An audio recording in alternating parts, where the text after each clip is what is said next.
سڵاوتان لێبێ خۆشەویستان. لەم زنجیرە ڤیدیۆیەدا هەوڵ دەدەین کورتکراوەی زنجیرە کتێبێک بڵاو بکەینەوە. ناونیشانی کتێبەکەمان مەملەکەتی شەیتانە کە لەلایەن نووسەری بەناوبانگ ماکوان کەریم کاری نووسینی بۆ کراوە. ئامانجی نووسەر لە نووسینی ئەم کتێبە ئەوەیە کە چاواشەکارەکانی سیحر و جادوبازی ئاشکرا بکە. هەروها ئەم کتێبەی نووسەر باسی کۆمەڵێک ڕووداوی زۆر سەیر لە خۆ دەگرێ کە خودی کەسایەتی ماکوان کەریم بەشداری مەیدانی لەم ڕووداوانەدا کردووە و لە کتێبەکەیدا بۆمانی باز دەکا. و نووسەر دەڵێ کە ڕووداوەکانی نێو ئەم کتێبە لە ژیانی ڕاستیدا بەسرم هاتووە و تەنها ناوی کەسایەتیەکانی نێو کتێبەکەی گۆڕیوە، ئەویش بۆ پاراستنی نازنامەی کەسایەتی ڕاستەقینەکان. هەروەها کۆمەڵێک زانیاری زۆر لە خۆ دەگرێ سەبارەت بە چۆنێتی مامەڵەکردن لەگەڵ بابەتی جنۆکە و سحر و جادوبازیدا. و ئەگەر هەر تاکێک تووشی حاڵەتێکی لەو بابەتە بۆیەوە چۆن بتوانێ مامەڵەی لەگەڵدا بکە. ئەمانەی باسمان کرد زانیاریە گشتیەکانی کتێبەکەن و بۆ تێگەیشتن لە تەواوی چیرۆکەکە دەتوانن بینەری بەشەکانی تری چیرۆکەکە ببن لە ڤیدیۆکانی پێش و ترماندا. بەڵام بیرتان نەچێت دەتوانن پشگیری زیاتریشمان بکەن بۆ بەردەوام بوونمان، ئەوش لە ڕێگەی لایککردنی ئەم ڤیدیۆیە و دەتوانن سبسکرایبی کەناڵەکەشمان بکەن بۆ ئاگادار بوون لە هەموو چالاکیەکانمان. ئێستاش با دەست پێ بکەین.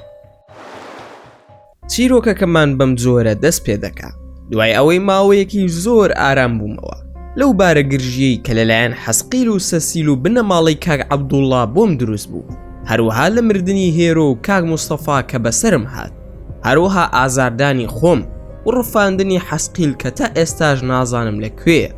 ئەوەندە نەبێت کە سەسیل وتی حەسقیل لەلایەن ئەوانەوە لەناو براوە. لە ڕاستیدا زۆر بڕوان بە قسەی سەسیل نییە، چونکە پێشترش ئاماژەم پێداوە کە سروشتی جنۆکە وایە و زۆر درۆزنن، ئەوەی ڕاستی بێت نایڵێن. ئەوش بەو پێی عەلی یەمەنی بۆی باس کردبوو. ماوەیەکی زۆر بوو هیچ دەنگ و باسێکیان نەبوو. بەردەوام بووم لە ژیانی ئاسایی خۆم لە پڕ لەلایەن عەبدوڵڵا هەولێری و ئازیزەوە پەیوەندیم پێوە کرا. عەبدوڵڵا هەولێری: ماکوانی برام دەین بۆ ماڵتان. ماکوان: یاخوا بەخێر بن لە خزمەتتاندا. کە هاتن ژنێکی خەڵکی کەرکووکیان لەگەڵدا بوو، ناوی ڕووناک بوو. دوای دانیشتن و قسەکردن عەبدوڵڵا کەوتە قسە و وتی: ماکوانی برام، ئەم ژنە تووشی کێشەیەک بووە، بەڵکو بۆی چارەسەر بکەی. وامزانی باسی تەلاق و جیابوونەوە یان کارێکی کۆمەڵایەتیە، بەڵام وا نەبوو، بەڵکو باسی ڕووداوێکی سەیری کرد. وتی کە خاوەنی 4 منداڵە و منداڵەکانی لە کوردستان بوون، بەڵام پۆلیسی نەرویجی هێناویانێتی بۆ نەرویج. ماکوان: ئەی هاوسەرەکەت؟ ڕووناک: جیابووینەتەوە و لە کەرکووکە و لایەنی دەرونیشی باش نییە. ماکوان: لەسەر چی جیابوونەتەوە؟ ڕووناک: دوای ئەوەی بڕیارماندا بگەڕینەوە کوردستان، هەستم کرد خەسووم خۆشحاڵ نەبوو بەبوونی ئێمە لەوێ. دوای ماوەیەک لە گەڕانەوەمان بۆ کوردستان ئاگام لێبوو خەسووم شتی زۆر سەیری دەکرد، خوێنی مریشکی دەگرت و دەیکرد بە حەوشە و دەرگاکەدا و هەمیشە ئێسقانی ئاژەڵ و مریشکی بڵاو دەکردەوە، زۆر پیسی و سەپەڵی بڵاو دەکردەوە. منش لەبەر دڵی هاوسەرەکەم هیسم نەدەوت. هەر جارێکش ناوماڵم پاک دەکردەوە خەسووم تووڕە دەبوو. پاشان دەیوت بۆچی پاکی دەکەیتەوە؟ ئەوە بۆ هاوڕەکانم داناوە. ڕۆژێک بە هاوسەرەکەمم وت کەوا دایکت خەریکی شتێکی لەم بابەتەیە. لە وەڵامدا ئەویش بوو بە خەسوومی وتبوو. خەسوومش وتی: ئەوە بۆ سەید و پیاوساکەکانە، من خێر دەکەم و دەیدەم بەوان. سەلاحی هاوسەرم: وازە دایکم بێنە ژنێکی سادەیە، ئەوە خێرە دەیکا با دڵی نەشکێنین. منیش لەبەر دڵی سەلاح هیچم نەوت. کچە گەورەکەشم تەمەنی 19 ساڵە. شەوێکی هاواری کرد و وتی: دایکە فریام کەوە خەریکە دەم خنکێنن. بەپەلە من و باوکی چووینە سەری، بەڵام هیچ نەبوو. دواتر ئاراممان کردەوە هاتینەوە ژوورەکەی خۆمان. لەو ژوورەی کسەکەمی لێبوو، دوو خوشکەکەشی لەگەڵ بوون و بەتەنها خۆی نەبوو لە ژوورەکەدا. کەمێکی تری پێچوو دیسان کسە گەورەکەم هاواری کرد: دایکە باوکە فریام کەون خنکام. وامزانی شەڕیانە لەگەڵ خوشکەکانی تریدا، بەڵام کە چوون گڵۆب هەڵکرابوو، هەروە هەردوو خوشکەکەی بە دیاریەوە دانیشتە بوون. باوکی وتی: با بەپەلە بیبین بۆ نەخۆشخانە. کچەکەم ناوی ڕۆشنایە، هەرسی لێم پرسی: ڕۆشنا چییە؟ چی بووە کچەکەم؟ لە وەڵام داوتی: دایکە نابینی ئەو ژنە قژی لە ملم ئاڵاندووە و خەریکە دەم خنکێنێ، بەڵام ئێمە هیچمان نەدەبینی. و بە سەلاح حەموت: بابی بینە نەخۆشخانە. سەلاح: باشە بابی بین بەڵام بڵین سیەتی. منش قسەکەیم بە هەند وەرگرت و ئەو شەوە خۆم چوومە لای کچەکەم، بینیم وەک ئەوەی سەرمای بێت هەڵدەلەرزی. منش زۆر بەزەیم پێیدا هاتەوە، بەڵام بۆ بەیانی ئاسایی بۆیەوە. پاش چەند ڕۆژێک لەو ڕووداوە میوانمان هات. منش خەریکی چاتێکردن بووم. لە پڕ لە بەرامبەرمدا پیرێژنێکی پرزڕەشی باڵابەرزی زۆر ناشرین کە سەری ئەیدا لە سەقفی ماڵەکەمان لە بەردەممدا بوو و یاری بە قژی دەکرد. دەستم کرد بە هاوارکردن و وتم: ئەها ئەوە تا ئێوەش دەیبینن وەکو من؟ سەلاحات لە زیاتی ئەوەی هاوکاریم بکە کەسی زلەیەکی لێدام و بێهۆش بوو، بۆیە بردمیان بۆ نەخۆشخانە. لە دوای ئەو ڕووداوە ژیانم لێ تاڵ بوو، تووشی ناڕەحەتی و سەر ئێشە بووم. هەر کات بچوومایەتەوە ماڵی خۆمان ئەو ژنە لەوێ بوو. منداڵەکانیشم بە تایبەت کسە گەورەکەم وەک منی لێ هاتبوو. باوکیشیان ئازاری کسەکانی ئەدا بە تایبەت کسە گەورەکەم. ئەیوت تۆ وەک دایکت شێتی. ماڵم بەزیە هێشت و بە سڵاح حمود نایەمەوە بۆ ئەو ماڵە، یان تەلاقم بدە یان با بگەڕینەوە بۆ نەرویج. نەم دەتوانی لەوێ بژیم. ئەو ژنە لە هەموو سووسێکی ژوورەکاندا ئامادە بوو. جاری وا هەبوو دەبورامەوە یان خۆم پیس دەکرد. کاک ماکوان با زیاتر سرت نێشێنم، ئیتر ئەوە گوزەرانم بوو. سەلاح تەلاقی دام و منیش گەڕامەوە بۆ ئێرە و لێرە پەیوەندیم بە پۆلیسەوە کرد. وتم لە هاوسەرەکەم زیابوومەتەوە، منداڵەکانم لای باوکیانە و باوکیان زۆر ئازاریان دەدا. لێرە پۆلیسی نەرویجی چووبوون بەنهێنی قسان لەگەڵ منداڵەکانم کردبوو. پاشان ئەوانیان هێنایەوە بۆ ئێرە، بەڵام ئەو سەر ئێشە و بورانەوەیم لەگەڵدایە و زۆر وەزعم خراپە. ئازیز و کاک عەبدوڵڵا باسی زەنابتیان بۆ کردوم لەگەڵ کوڕێکی یەمەنی بە ناوی عەلی. خێرتان دەگات بەڵکو هاوکاریەکمان بکەن. ماکوان: ڕووناک خان ئەوەی بە من بکرێ لە خزمەتتاندا، بەڵام من نازانم ئێستا عەلیم بۆ ئەدۆزرێتەوە یاخودنا. هەوڵ ئەدەم پەیوەندی پێوە بکەم بزانم چی دەڵێ. تەلەفۆنم کرد بۆ یەمەن بۆ ژمارەکەی عەلی، وەڵام درایەوە، بەڵام خێزانەکەی بوو. بە نەرویزی قسەم لەگەڵ کرد و وتم دەمەوێت قسە لەگەڵ عەلی بکەم. خێزانەکەی عەلی: فڕۆکەی سعودی بۆردومانی کردو و عەلی بریندارە و برینەکەشی سەختە. عەلی لەسرە مەرگدایە و دوعای خێری بۆ بکە. منش بە تەواوەتی خەفەت دایگرتم، بە زۆرێک کە نەمتوانی وەڵامی ئەوان بدەمەوە تا چەند خولەکێک. لە دڵی خۆم داوتم ئەوەی لە دەستم بێت بۆ ئەم ژنەی دەکەم. ڕوون کردە ڕووناک خان و پێم وت بەنسبەت سەر ئێشە و بورانەوەکەت ئەگەر هۆکارەکەی سحر و جادووی جنۆکە بێ چارەسەر دەبێ.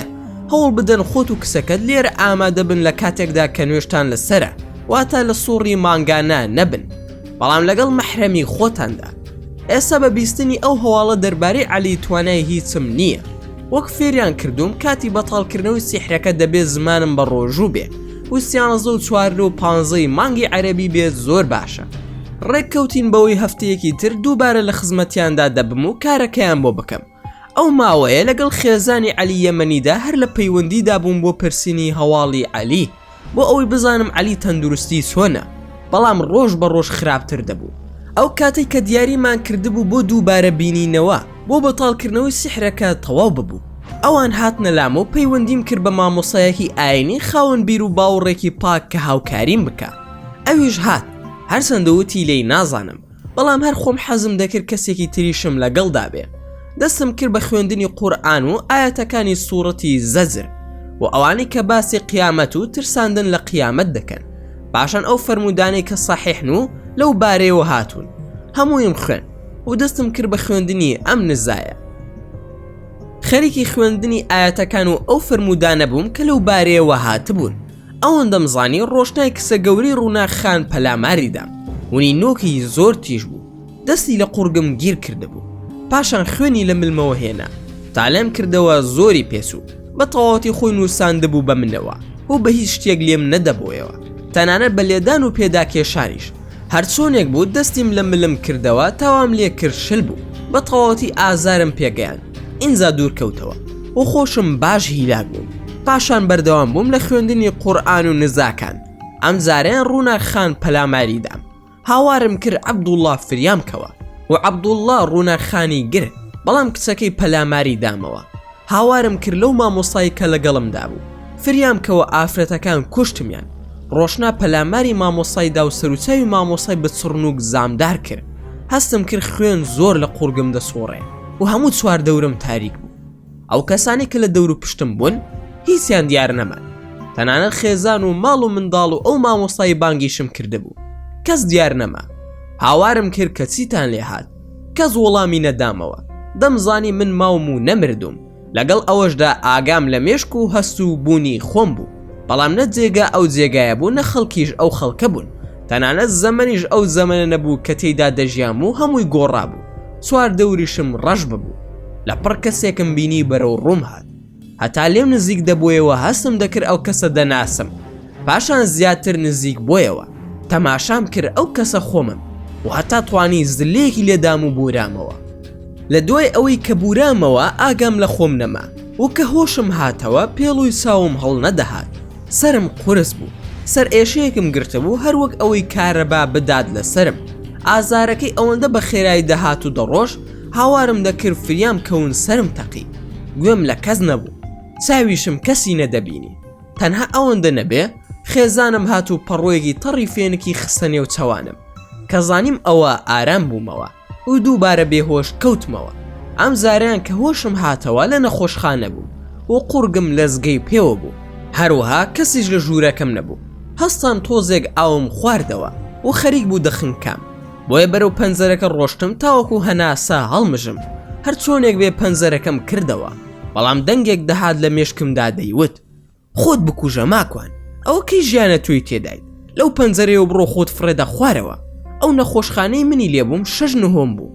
منیان لە نهۆمی سوارم خەواندە بوو. چەند زارێک ویستم خۆم فرێدەم، بەڵام فەرمودەکەی پێغەمبەرم بیرکەوتەوە کە دەفەرموێت هەر کەسێک لە دنیادا بەسی خۆی بکوژێت لە قیامەتدا بەوە ئازار دەدرێتەوە.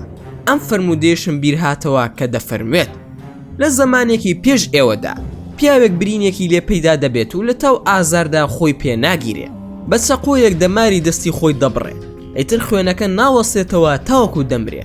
خوای گەورەش دەفەرمێت ئەو بەندەیەم خۆی کوشت، منیش بەهەشتی لێ قەدەغە دەکەم. ئەمجا هەستم کرد سوپاس بۆ خودا موسڵمانم.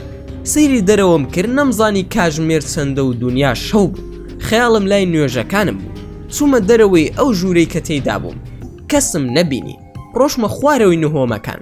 تا نهۆمی یەکەم ڕۆشتم. تەنها یەک کەسم بینی. پرسیارم لێ کرد کاژمێر چەندە؟ وتی کاژمێر 38 خولەکی شەوە. منیش دەستم کرد بە گیرفانمدا تا تەلەفۆنێک یان پارەیەک یان شتێک بدۆزمەوە. بەڵام هیچم پێ نەبوو. هاتمە دەرەوەی نەخۆشخانەکە و بە پێکەوتمە ڕێ بەرەو ماڵەوە. باری دەرونیم ئاسایی بوو. هیچ ئازارێکشم نەبوو. زۆر بە ئاسانی گەڕامەوە ماڵەوە و لە دەرگامدا. خێزانم وتی کێیە؟ منیش وتم ماکوانم بیکەرەوە. دەرگای کردە و بە پێکەنینەوە وتی چۆن بەم شەوە ئیزنیان داوی؟ ماکوان: کەس ئیزنی نەداوم، خۆم هاتوومەتەوە. ئەرێ بەڕاست ئەوە چی ڕوویدا؟ بۆ لە نەخۆشخانە بوو. خێزانم: ئەی تۆ 3 ڕۆژە لە نەخۆشخانەی؟ ماکوان: بەڕاستە؟ خێزانم: بەڵێ لە دوای ئەوەی ئەو ئافرەتانە پەلاماریان دایت و کەمێک بەهۆی نینۆکیان ملت بریندار بوو، هاواری سرت دەکرد. هەروەها تۆ ئەو ڕووناخانە فەقیرە دوێران کرد. ماکوان: بۆچی چیم کردووە؟ خێزانم: چیت کردووە؟ ئەوەندەت بۆ کەس کێشا بەسەریدا تاوەکو بورایەوە و پاشان خۆش بە دوایدا بورایتەوە. ماکوان: چۆن شتی وا دەبێ؟ خێزانم: ماکوان وازم زنۆکە و شتانە بهێنە ئەگینا شتێکت لێ دەکەن. ماکوان: باشە بەسەر چاو، بەڵام سەیرە بەلامەوە من ئاگام لەم شتانە نەبووە. دەستم کرد بە ئەستەغفیرولڵا کردن و کاتی بانگی بەیانی بوو. چوم دەستنوێژ بگرم و نوێژی بەیانی بکەم و نوێژەکانی ترم قەزا بکەمەوە. هەڵسام کە چوومە توالێتەکە، دیسان سەر ئێشەکەم بۆ هات. ئەوەندە ماندووی کردم لە توالێتەکەدا پاڵکەوتم. خێزانم بانگی کردم و وتی ماکوان هیچ کێشەیەکن نییە؟ وتم نا، ئێستا دێمە دەرەوە، چارەگێک زیاتر مامەوە و هەستم دەکرد شتێک بەناو لەشمدا دێت و یاری دەکا و لە پەنجەی پێمەوە دەچوو تاوەکو تەوقی سرم. دەستنوێژم گرت و هەر ئەوەندەی وتم ئەشهد أن لا إله إلا الله وحده لا شريك له وأشهد أن محمدا عبده ورسوله اللهم اجعلني من التوابين واجعلني من المتطهرين. ئیتر وەک ئەووا بوو بەسەکوش بکێشن بە سنگمدا. ئەمویست هاوار بکەم، بەڵام لەبەر خێزان و منداڵەکانم نەمکرد. کەوتمە سەر زەوی و لە تاو ئازار کراسەکەی خۆمم کرد بەدەمدا بۆ ئەوەی هاوار نەکەم. شتێک لە مێشکمدا دەیوت کوفر بکە، قسە بە خودا بڵێ ئینجا چاک دەبی. ماکوان قسە بە خودا و قورئان بڵێ چاک دەبیتەوە. ئەوانن واد لێ دەکەن. ئەوەندەش ئەو قسانە ماندووی کردم ئارەقی زۆرم کرد. خێزانم هەر دەیوت ماکوان تۆ باشیت، ئەوە تەلەفۆنم کردووە بۆ ئەمبوڵانس، ئێستا دێن و ئەدبەن کەمێک ئارام بگرە. منیش لە تاو ئازار هیچم بۆ نەدەکرا، هەرچی دەمویست بڵێم سوبحان الله یان ئەلحەمدولیلا زیاتر ئازار دەهات بە سرمدا. ئینجا زانیم ئەمە نەخۆشی نییە و ئەمە سەرعە و دەبێت کەسێک بۆم بخوێنێ. دەمویست بە خێزانم بڵێم، بەڵام نەمدەتوانی. خێزانم شڵەژا بوو، ئاگام لێ بوو ئانای کچیشم دەگیریا و تەنها لەبەر ئەوان هاوارم نەدەکرد. دوو کەس بە پەلە هاتن و ئۆکسزینیان کرد بە دەممدا و خستمیانە ناو ئەمبوڵانس و منیش لە هۆش خۆم چوم. کە هۆشم هاتەوە لە هەمان ژووردا بووم. زۆر ئاسایی بووم وەک ئەوەی هیچ ڕووی نەدابێ، بەڵام ئەوەی لە ماڵی خۆماندا لەگەڵ خێزانم ڕوویدا هەموویم بەبیر هاتەوە. بەڵام ئەم جارە خێزانم لابوو. وتم چی ڕوویداوە؟ خێزانم بە پێکەنینەوە، شکور باش بوویتە ماکوان سوپاس بۆ خوددا عیبم نییە. هەرکەوتم سوپاس بۆ خوددا دیسان وەک تریشقی هەور هاتەوە بەسرمدا و پاڵی خسمەوە لەسەر سەرینەکەم و خێزانم ڕای کرد بانگی دکتۆر بکە. منیش بانگی خێزانەکەم کرد و وتم وەرە بانگی کەس مەکە من باشم. خێزانم ئەی باشە مادام بۆات لێ هاتووە، چی ڕوویداوە؟ ماکوان شتێکت پێ دەڵێم نێوانی خۆم و خۆت بێت و بە کەستی مەڵێ. خێزانم وعد بێ ئەگەر گیانی خۆشم بێ. ماکوان لێرەوە دەچینە ماڵەوە ئەم بەستیتەوە، منداڵەکان بنێرەوە ماڵی باوکت و چیم پێوتی بیکە. خێزانم ماکوان تۆ نەخۆشی چۆن شتی وا دەکەم؟ ماکوان من نەخۆش نیم، بەڵکو زنۆکە هاتۆتە لەشمەوە و هەز دەکەم سحرم لێکراوە. بەهەرحاڵ تەلەفۆنێک بۆ عەلی یەمەنی بکە بەڵکو باشتر بوو بێ، وەزعی منی تێبگەێنە و بە خێزانی بڵێ بەڵکو هاوکاریت بکە. خێزانم تەلەفۆنی کرد بۆ خێزانی عەلی و هەواڵی عەلی پرسی. خێزانی عەلیش وتی 3 ڕۆژە عەلی مردووە، خوای گەورە بە شەهیدی قبول بکە. ئێمەش زۆر خەفەتمان خوار و هەردووکمان دەستمان کرد بە گریان. هیچ هیوایەکم نەما بۆ فێربوون، چی بکەم خوایە؟ بەڵام یەک پلانی تر لە مێشکمدا بوو، نەمدەویست دەری ببڕم.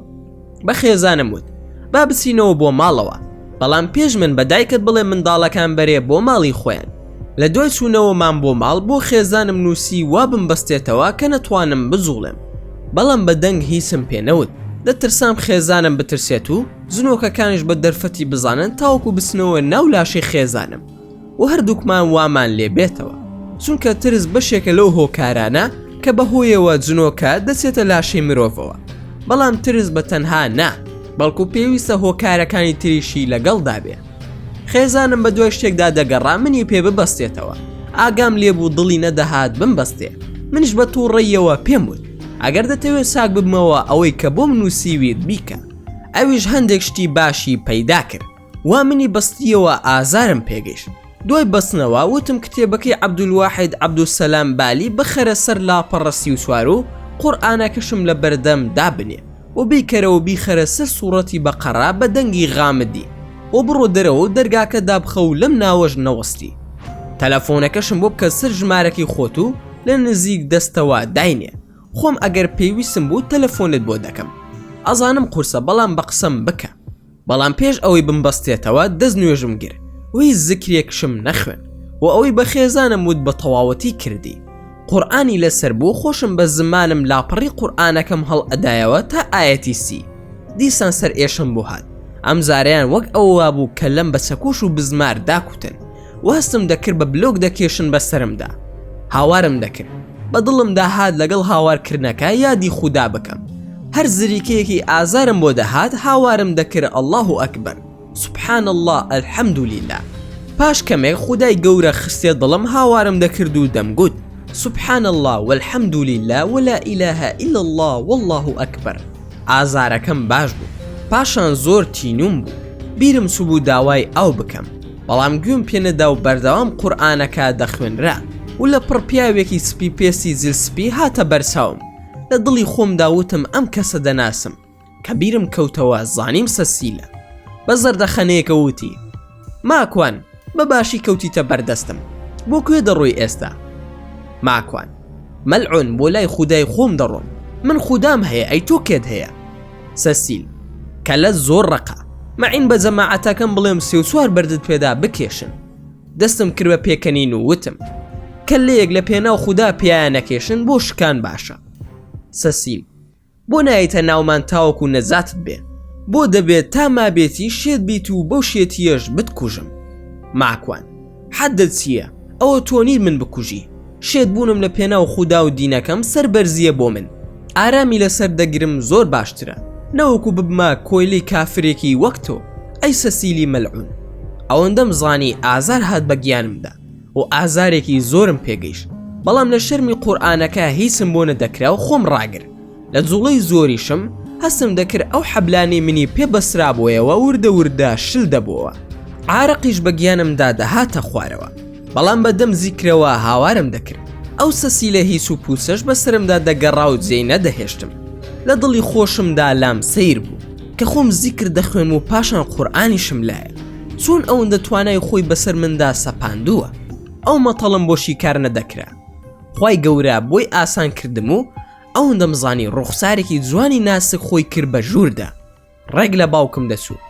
بە سەسیلی وت: ناتوانی هیچ لەو کوڕە بکەی و ئەگەر جێی نەهێڵی ئێستا لە ناوت دەبین. هەر ئەوەندەی کەوای وت هاتە نزیکم و دەستی خستە سەر سنگم و دیار نەما، بەڵام هەستم کرد چووە ناو لاشەی منەوە، وەک ئەوە وابوو سەهۆڵاوێک بکەن بە لاشەمدا. کەمێکی پێچوو من ئارام بوومەوە و تەماشام کرد هەمان پیاوە کە لە کاتی ماسی گرتنەکەدا بینی بووم. منیش زانیم کە حەسقیلە.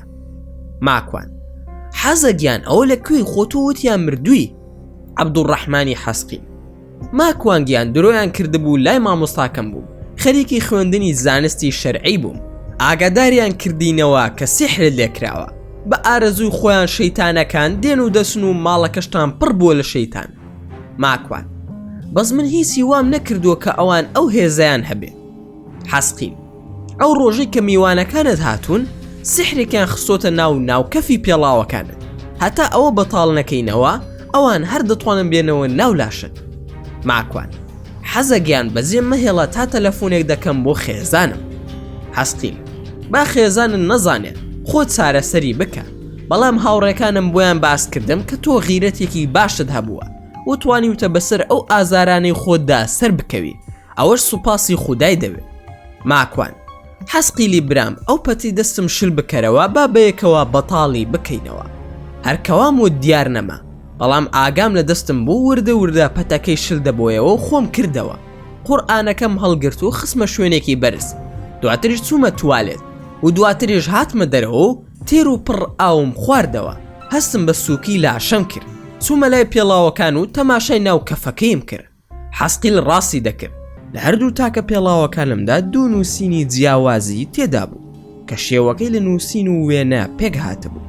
ئاوڕمدایەوە حەسقیل لەسەر پلیکانی ماڵەکەمان دانیشتووە و تەماشام دەکات و پێدەکەنێ. ماکوان: من هیچ لەمە تێناگەم، ئەمە چییە حەسقیلی برام؟ حەسقیل: ئەوە سیحری مردووەکانە. ماکوان: واتە چۆن؟ حەسقیل: ئەوە سیحرێکی زۆر گەورەیە و مێژووەکەی دەگەڕێتەوە بۆ سەردەمی جاد و بازەکانی فیرعەون. ماکوان: جا کەسیان نەدۆزیەوە من نەبێت تا سیحری لێ بکەن؟ حەسقیل: بۆ ماکوان تۆ خۆتت پێکەمە؟ ماکوان: بەڵێ زۆریش.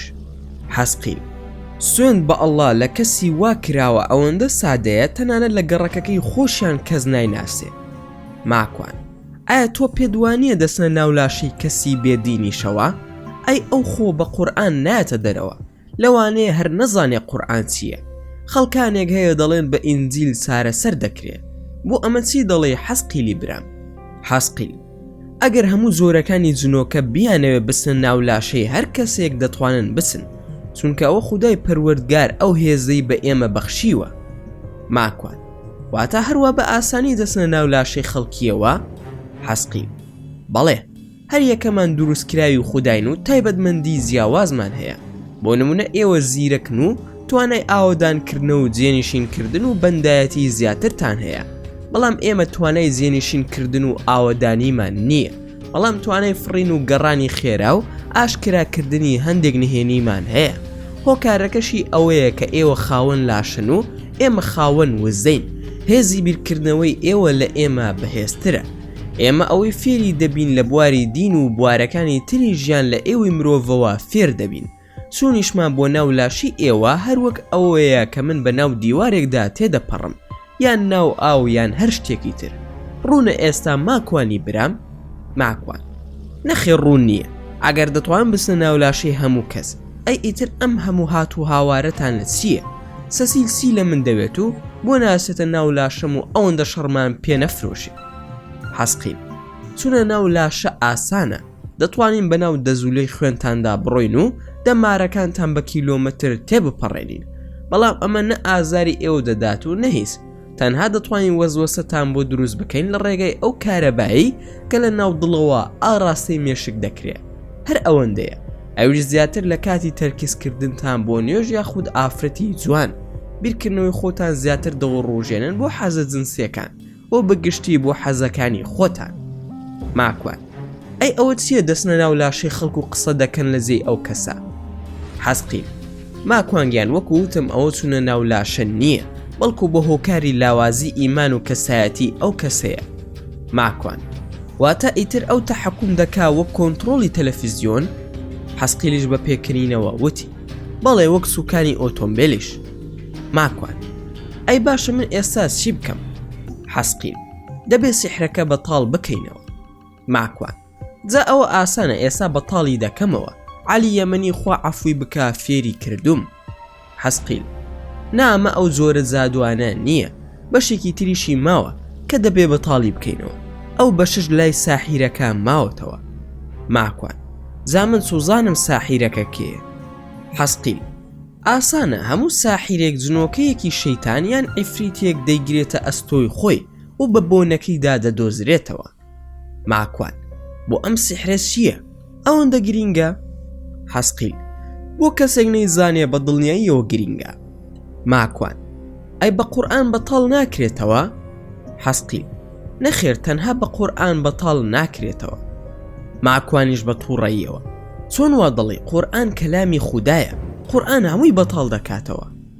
حەسقیل: ماکوانگیان کاتێک سحر لە پێغەمبەری خودا کرا درودی خودای لەسەر بێ، فریشتەکان چوون و بەشەکەی تری سحرەکەیان هێنا لە بیرێکی ئاودا دانرابوو، وایە یان نا؟ ماکوان: بەڵێ وایە. حەسقیل: ئەمە مانای ئەوە نییە کوفر بێ، بەڵکو ئەو حاڵەتە بۆیە بەسەر پێغەمبەر محەممەد هات بۆ ئەوەی ئەگەر ئێمە شتێکی وامان بەسەر هات بە قورئان و سونەت خۆمان چارەسەر بکەین. ماکوان: ڕاست دەکەی، من تووڕەبوونەکەم لە جێگای خۆیدا نەبوو. حەسقیل: ئاساییە ماکوانی برام. ماکوان: ڕۆحی منی حەزەگیان، بەس پێم بڵێ ئەم سیحرە چییە و ناوی چییە؟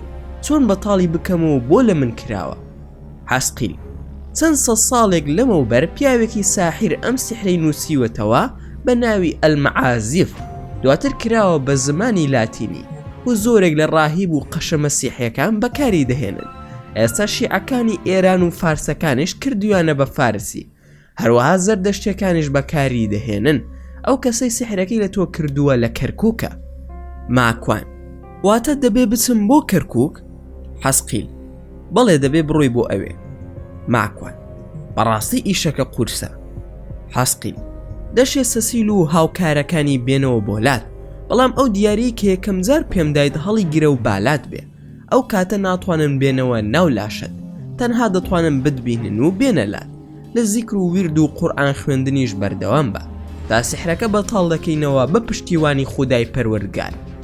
ماکوان: باشە حەسقیلی برام، بەس ئەو دیاریە بە مەبەستی پاراستنی خۆم هەڵی گرم نابێتە شرک؟ حەسقیل: نا ماکوانی برام، نابێتە شرک، چونکە تۆ پشتیوانیت بە خودای متعال. چۆن کەسێک ئەنفلۆنزا دەگرێ حەپێک دەخوایان لە کاتی سەر ئێشە دەرزیەک لە خۆی دەدا، ئایا دەرمان دەبێتە شرک؟ ماکوان: نەخێر، ئەگەر وەک وەسیلە بەکار بێت ئاساییە. حەسقیل: ئەو دیاری من داومە پێت لەو جۆرەیە کە هیچ ڤایرۆسێکی سحر و جنۆکەی سحر بازەکان نایان بەلای ئەو دیاری مندا و هەمیشە لێی دەترسن. ماکوان: ئەی تۆی چۆن نەسووتان؟ مەگەر تۆ جنۆکە نیت حەسقیلی برام؟ حەسقیل: من هەڵم نەگرتووە، بەڵکو لە کاتی خۆی من زانیاریم دایتێ وەک دیاریەک پێم وتی و پێشم وتی بۆچی باشە. عەلی یەمەنیش بۆی باس کردی بیرتە؟ ئەو کات هەمان پرسیارت کرد لە عەلی یەمەنی، ئەویش وەڵامی دایتەوە وتی ئەو زانیاریانی ئەوان داویانە بە ئێمە دژی خۆیانە، بەڵام موسڵمانەکانی بۆ پاراستین. ئێمە ئەماندنیە بۆ ئەوەی دووربین لە خراپەی شەیتانە زنۆکەکان. ماکوان: باشە برا خوددا پاداشتر بداتەوە. ئێستا ئێمە چی بکەین؟ کەوام و دەموچاوی حەسقیل تێکچوو نەما، وەک تەشویشی تەلەڤیزۆنی لێهاتوو دیار نەما. منیش ترسام و ڕام کرد و دیارێکی ئەوم خستە گیرفانم. لە ترساندا دەرم هێنا و خستمە ناو دەسم و تون گوشیم. هەستم دەکرد کە سەسیل و حەسقیل لە شەڕدان. ئەوەندە دەمزانی سەسیل دەرکەوت و وتی: ماکوان، کارێکت بەسەر دەهێنم لەم نەرویزەدا زیندان بکرێ و لە ژیانتدا بۆ کوردستان نەڕۆیتەوە. ماکوان: چیت لە دەست دێ بیکە؟ لە دڵی خۆمدا وام دانابوو ڕەگەزنامەکەم دەبات و دەیشارێتەوە. مانگێک لەسەر ئەو ڕووداوانە تێپەڕی و بەردەوام بووم لە ژیانی ئاسایی خۆم. هیچ شتێک ڕووی نەدا. شەوێک لە کار گەڕامەوە. سەسیلم بینی لەسەر سوچی کۆڵانەکەمان وەستا بوو. منیش ئۆتۆمبیلم پێبوو. خێراییەکەیم زیاد کرد. ویستم لی بدەم و لە ناوی بدەم. کەسی ئەو هاتە ناو ئۆتۆمبیلەکەمەوە. منیش خەریک بوو دڵم بوەستێ. سەسیل: ئەم شەو وعدەکەی خۆم دەبەمە سەر و ناهێڵم لەم وڵاتە دەرسی. ماکوانیش دەڵێ: خێرا ئایەتل کورسیم خوێن و بەدەم زیکرەوە چوومە ماڵەوە. وەک ڕۆژانی ئاسایی دەست نوێژم گرت و نوێژم کرد و نانم خوارد. کاتژمێر 5:30 خولەکی بەیانی لە دەرگای ماڵمان درا. منیش وام زانی دراوسێکەمانە. کەسی بە دەنگی بەرزوتی: بیکەرەوە، ئێمە دەستگای هەواڵگیری نەرویجین، تا 5 سرکە دەژمێرین، ئەگەر نەیکەیتەوە دەرگاکە دەشکێنین. دوای ئەوەی دەرگاکەم کردەوە وتیان ئێمە مخابەراتی نەرویجین و بە فەرمانی حکوومەتی ئیتاڵی دەستگیرت دەکەین، چونکە تۆ لە دوای مەلاکرێکار کەسێکی سنترالی لە ڕێکخراوەکەی ئەودا، واتا کەسی دووەمی لە ڕێکخراوەکەدا. گوایە ویستومە تەقینەوە لە وڵاتی ئیتالیا بکەم. لە بەردەمی دەرگاکەدا کەلەپسە کرام و بەپەلە چەند کەسێک چوونە ژوورەوە. تەنها مەجای ئەویاندا کە خۆم بگۆڕم و سواری ئۆتۆمبیلە کرام بە کەلەپسە کراوی. منیش لەنا ئۆتۆمبیلەکە دەستم کرد بە نوێژی بەیانی. وتم کارەکەم ئاگادار بکەنەوە کە من لەگەڵ ئێوەدام. ئەوانش وتیان باشە. دوای یەک کاتژمێر چوونە ناو فەرمانگەی بنکەی پۆلیس لە ئۆسلۆ. بردمیانە ژوورێک و ڕاستەوخۆ زیندانی کرام. زیندانەکە 2 مەتر بە 2 بوو. دوای ماوەیەک دەرگیان لێکردمەوە و بردمیان بۆ پشکنینی DNA. دوای تەوابوون گەڕامەوە بۆ زیندانە تاکە کەسێکە. ژوورەکە تەنها سەکۆیەک و دۆشەگێکی لە چرم دروستکراوی پیسی تێدا بوو. دوای ئەوە وتیان خۆت ئامادە بکە بۆ لێکۆڵینەوە. لەوێش ئەم پرسیارە سەخیفانم لێکرا: ساڵی 99 چۆن هاتووی بۆ نەرویز؟ منیش وەڵامم دایەوە: ناوی خۆت و خێزانت و ماڵ و منداڵەکەت و کارت چییە؟ دیسان وەڵامم دایەوە: ئایا ڕێگەمان پێ دەدەی بچینە ناو تەلەفۆن و پاڵتاک و فەیسبوک و ئیمێڵ و شتە تایبەتەکانت؟ وەڵامم دانەوە وتم بۆ هەموو شتێک ئازادن. پرسیان پەیوەندی لەگەڵ مەلاکرێکار چی بووە؟ ماکوان: لەگەڵ جەنابیان پەیوەندیەکی تونند و تۆڵ و ئیسلامیانە و برایەنەم هەبوو. زیاتر من بۆ کاری ڕۆژنامەنووسی و ئاینی سوودم لەو پیاوە وەرگرتووە. پرسیان ئایا تۆ لە ڕێکخراوەکەیدا بوونت هەبووە بە ناوی ڕەوتی شاخ؟ بەڕاشکاوانە ئەوەندەی من مامۆستام ناسیوە خاوەنی هیچ ڕێکخراویان دەستە و گروپێک نەبووە. ماوەی چەند ساڵێک من لەو پیاوە دوور کەوتمەوە بە هەندێک هۆکاری تایبەتی. ئەیتر نازام لەو ماوەیەدا هیچ ڕێکخراوێکی دروست کرده بێت یاخودنا. ئەوەش مەحاڵە چونکە هەر لە زیندان بووە. پرسیان ئایا تۆ لە نەرویزدا شەرعیەت و خەلافەت دادەمەزرێنی؟ ماکوان: نەرویز وڵاتی موسڵمانان نییە، تامە شەریعەت و خەلافەتی تیا دروست بکەم. ئەوە خەڵکی وڵات هەڵی دەبژێرن، نەک من. هەندێک پرسیاری تریان کرد دەربارەی ئەوەی چەند کتێبم نووسیوە و بازەچی دەکەن و کتێبەکان ناویان چییە. هەروەها ڕێکخراوەکەی خۆم بە ناوی بزاف، کارمانسیە و گۆڤاری بزاف و هەتا دوایی هەموو لێکۆڵینەوەکەی من 2 لاپەڕەی پڕ نەکردەوە و بەکوی گشتی کاتژمێرێک لێکۆڵینەوەم لەگەڵدا کراوە. دواتر هێنامیانەوە بۆ زیندان و هەموو ئەو چەند هەفتەیە لە زیندان بووم و ئەمە لێکۆڵینەوەکەم بوو. ئیتر لە دوای ئەم لێکۆڵینەوەیە کەس لە منی نەپرسیەوە و نزیکەی 30 شەو لە زیندانی تاکە کەسی بووم و کەس بووی نەبوو قسەم لەگەڵدا بکایان بمبینێ، تەنها 2 جار نەبێت. جارێکیان خێزانم بینی کە مخابەراتیش لەگەڵماندا دانیشت بۆ ماوەی کاتژمێرێک بینیومە و جارێکیش منداڵەکانم بۆ ماوەی 1 کاتژمێر. بە هەمان شێوە مخابەرات لەگەڵماندا دانیشتووە. بۆ خۆشی فیکڵان کۆم دەکرد لەگەڵ 2 کچەکەمدا. هیچ یەکێک لە وەرگێڕەکان نەیانتوانی فیکڵان کۆ بکەنە نەرویزی. دوای ئەو ماوەیە بەردەوام لێکۆڵینەوەم لەگەڵدا کرا. مەبەسم لێکۆڵینەوەی گفتوگۆ نییە بەتەنها، بەڵکو لێکۆڵینەوەی پزیشکی و هەندێک ڕۆتیناتی تر. هەر خۆشیان پارێزەرێکیان بۆ دۆزیمەوە. خۆشیەکەی لەوەدا بوو لە کاتی لێکۆڵینەوەی مخابەراتی نەرویجی پارێزەرەکەم خەوی لێکەوتە بوو. لە بەرچاوی لێکۆڵەرەکەی مخابەرات لە خەو هەڵمسان. وتم تۆ پارێزەری منیت ئاگاد لێم بێ. وتی باشە، بەڵام ژوورەکە گەرمە با پشوویەک وەرگرین. لە دوای خەوتن چوو بۆ پشوو وەرگرتن. ئەو شەوە لە زیندانی ئۆسلۆ لە ژوورێکی تاکە کەسی زیندانی کرا. بەیانی ڕۆژی دواتر کاژمێر 11 بردیانم بۆ زیندانی دادگایی لە ئۆسلۆ. تا ئەو ساتە وەختەش نەمدەزانی بۆسی گیراوم، بەڵام قسەکەی سەسیلم بیر بوو. هەروەها دەمزانی پەنی ئەوانە. بە هەر حاڵ پارێزەری مخابەرات دەستی کرد بە گفتوگۆ لەسەر من. لە دڵی خۆمدا دەموت خوایە من چیم کردبێت و چیم ڕوبەڕوو بکرێتەوە. لە دوای ئەوەی پارێزەرەکەی مخابەرات دەستی کرد بە قسەکردن، وتی ئێمە تەنها گومانمان هەیە لەسەر ماکوان کەریم. لەسەر گومانی حکوومەتی ئیتالیا دەبێ ماکوان تەسلیم بە ئیتالیا بکرێت. ماکوان هەوڵی دا و پیلانی گێڕاوە بۆ کاری تیرۆر لە ئیتالیادا، وەیە داوا دەکەین تەسلیم بە ئیتالیا بکرێت. پاشان حاکمەکە منی بان کرد و وتی خۆت بناسێنە و ئەو تۆمەتانەی لەسەر تۆیە چی لە بارەیانەوە دەڵێ. و ئەوە متەرجمیشمان بۆ دگرتووە.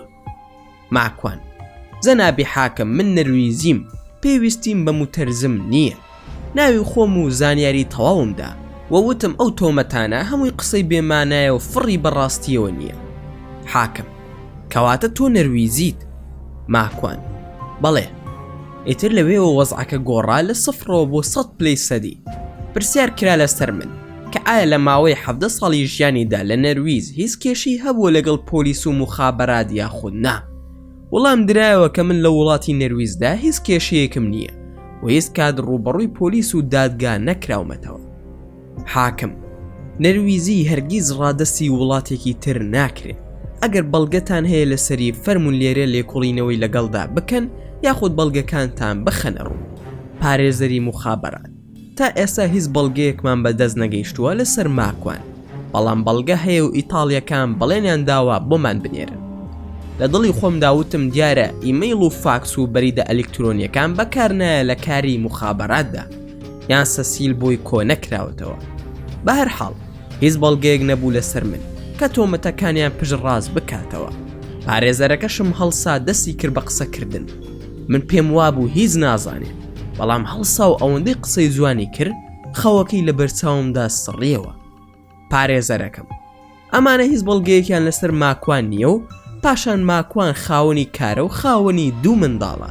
ئەگەر بیهێڵنەوە کارەکەی لە دەست دەدا و پاشانیش هیچ بەڵگەیەکی کۆنکرێتی نییە تا فەرمانی دەستگیرکردنی بۆ دەرسێ. پارێزەرەکەی مخابەرات: بە یاسای 17 ئێمە دەمانەوێ ماکوان دەستگیر بکرێت، چونکە ماکوان کەسێکی سنتراڵە و ئەگەر بچێتە دەرەوە هەموو بەڵگەکان دەشێوێنێت. بەم شێوەیە داوای 3 هەفتەی زیندانی کردنی منیان لە حاکم کرد. پارێزەرەکەم: من هیچ بیانوویەک نابینم بۆ دەستگیرکردنی ماکوان. حاکم: پاش کەمێکی تر بڕیار دەردەکەم. من دیسانەوە کەلەپسە کرام و سواری ئۆتۆمبیلی پۆلیس کرام. لە دوای کاژمێرێک گەیشتمە زیندانێک بە ناوی ئۆلەشمو. هیچم نەدەزانی. دیسانەوە بۆ زیندانی تاکە کەسی بردمیان و نازانم حاکمش چی وتووە. ژووری ئەم زیندانە نوێیە 3 مەتر بە 2 مەتر بوو. هەروەها مێز و کورسی و تیڤیەکی تێدا بوو. بۆ ئەوی بزانم حکومەکەم چییە تیڤیم کردەوە و تەماشام کرد باسی من دەکات و دەڵێ ئەو کەسێک کە تەمەنی 38 ساڵ و خاوەنی 2 منداڵە 2 هەفتە زیندانی بۆ بڕایەوە، لەگەڵیدا کۆنتڕۆڵ و هیچ کەس بووی نییە سەردانی بکات و هەموو شتێکی لە ژێر کۆنتڕۆڵدا دەبێت. بە هەر حاڵ هیچ چارەم نەما و خەمدای گرتم و لەو کاتەدا قورگم پڕ بوو لە گریان، نەک بۆ خۆم بەڵکو بۆ ئەوانەی کە زیندانن بە ناحەق و ئەوانەی کە خاوەنی منداڵن. شەوان و ڕۆژانی ناو زیندانم چۆن دەبردە سەر لە زیندانی تاکە کەسی. چاوە ڕێبووم تاوەکو 2 هەفتەکە تەواو بوو. پاشان خۆم ئامادەکرد بۆ ئەوەی بسمەوە بۆ دادگا تا بزانم لە دوای ئەم 2 هەفتەیەوە لە ئیتالیاوە بەڵگەکان دەنێرن یاخودنا. هیچ کام لە سەسیل و حەسقیلش دیار نەبوو. لە دوای ئەوەی کە 4 هەفتەی ترم بۆ نوێ کرایەوە دەست بەجێ ئەم جارە داوای ئیستئنافم کرد و دادوەریش قبوڵی کرد، بە پارێزەرەکەمی ود ماوەی 3 ڕۆژتان لە بەردەستایە بۆ تانەدان لە حکومەکەی ماکوان. پاشان ڕاستەوخۆ بە مخابەڕاتی ود ئەگەر بەڵگەی کۆنکرێتی نەهێنن ئەوە چیتر ناتوانم ماکوان دەست بەسەر بکەم، چونکە من بە بێبوونی بەڵگا دەست بەسەر کرابووم. بەهەرحاڵ هەستم دەکرد شتێکی زۆر نائاساییە و دەستی شەیتانی ئینسوزنی تێدایە. بەردەوام من لە زیندان بووم و لە ماوەی 2 هەفتە کتێبێکم نووسی بە ناونیشانی ئاوێتە بوون و خۆڕازاندنەوە بە سیفاتی پەروەردگار کە تێیدا شیکار لەسەر ناوە پیرۆزەکانی خودای گەورە دەکەم کە چون بتوانین لە ڕێگای سیفەتەکانیەوە خۆمانی پێک کامل بکەین وەک مرۆڤ. بە 116 پەڕی ئەم دیواودی واتە 232 لاپەڕا لە زینداندا کۆتایی هات. سەرقاڵ بووم بەمەوە. پاشان کتێبێکی ترم نووسی بە 57 پەڕە و تەواوم کرد، واتە 114 لاپەڕە کە باز لە کۆتایی مێژوو دەکەم. ڕەخنەیە لەسەر فکری شارستانیەتی ڕۆژ ئاوا بە ناوی کۆتایی مێژوو فرانسیسۆ فۆکۆیاما. سەرقاڵ بووم بەم نووسینانەوە و کاتەکانم دابەشت کردبوو. زۆر بێمەزال بووم. کاتم تەرخان کردبوو 2 جوزء قورئان بخوێنم، بەیانیان کاژمێرێک و چارەگێکم دەویست بۆ جوزئێک و شەوانیش 1 کاژمێر. ئینجا سەرقاڵی فەرموودە قودسیەکان بووم و شەرحی ئیمامی نەوەویم لابوو بە شیکاری شێخ عوسەیمین لەگەڵ تەفسیرە نایابەکەی سەید قوتب. لە کتێبخانەی زیندانەوە زیاد لە 15 کتێبم بۆ هێنرا و دەستم کرد بە خوێندنەوە و نووسین. هەندێک کاتی ترم دانابوو بە تەماشای تەلەڤیزیۆنەوە. لەوانە کەناڵی کوردستانم هەبوو لەگەڵ کەناڵی پارتی دیموکراتی کوردستان و گەلی کوردستان و کۆمەڵی ئێران. لە کەناڵە عەرەبیەکانیش دووبەی و 2 کەناڵ، واتە دراما و سپۆرت و کەناڵی قورئانی کەریم و سکای نیوز. کاژمێر 12:30 خولەک زەنگیان بۆم لێدا، وتیان خۆت ئامادە بکە دەچیتە دەرەوە. منیش وتم کاتی نوێژە و ڕۆژی هەینیە و نوێژەکەم تاخیر دەکەم بۆ 1 و 10 خولەک. پاشان دەسمە دەرەوە. پۆلیسەکە: ماکوان مەبەستم ئەوەیە تۆ دەچیتە دەرەوە بە تەواوی، چونکە هیچ لەسەر نییە و بەڵگەیان لە بەردەستان نییە بۆ هێشتنەوەی تۆ. لە ڕاستیدا من حکومەکەم 8 ڕۆژتری مابوو، بۆ یەکەوای ود لە خۆشیدا سوزدەم بر و هەر ئەو قسەی دەکرد دەیوت شەکانت کۆبکە و پاشکەمێکی تر دەسیتە دەرەوە. هاتن ئازادیان کردم، بەڵام بۆچی زیندان کرام و بۆچی ئازاد کرام تا ئێستاش نازانم. دوای ئەوەی کە هاتمە دەرەوە لە کەناڵەکانی نەرویزەوە باسییان لەوە دەکرد کە من هیچ تاوانێکم نەبووە و لە خۆڕا دەستگیر کراوم. لە دوای ئەوەی بێکار بووم و بە دوای کاردا دەگەڕام لە دەرەوە سەسیلم بینی کە بینیم بەرەو ڕووم دێت، منیش دەستم دایە بەردێک تاوەکو بیکێشم پێیدا، بەڵام کەزانی زۆر تووڕەم لە بەرچاومدا نەما. ڕۆژانە بە دوای کاردا دەگەڕام تاوەکو سوپاس بۆ خوددا کارێکی ترم دۆزیەوە و بەردەوام بووم بەو کارەوە. ئەنجا ڕۆژێک حەسقیلم بینی لەگەڵ کچێکی زۆر جوان و لە ناسک ناسکتر بوو، لە جوانیش جوانتر بوو. حەسقیل: کاک ماکوان، ئەمەی لەگەڵمە ناوی حەنانەیە. ماکوان: حەنانە کێیە حەسقیل؟ حەسقیل: خزمی خۆمانە و حەز دەکات تۆ بناسێ.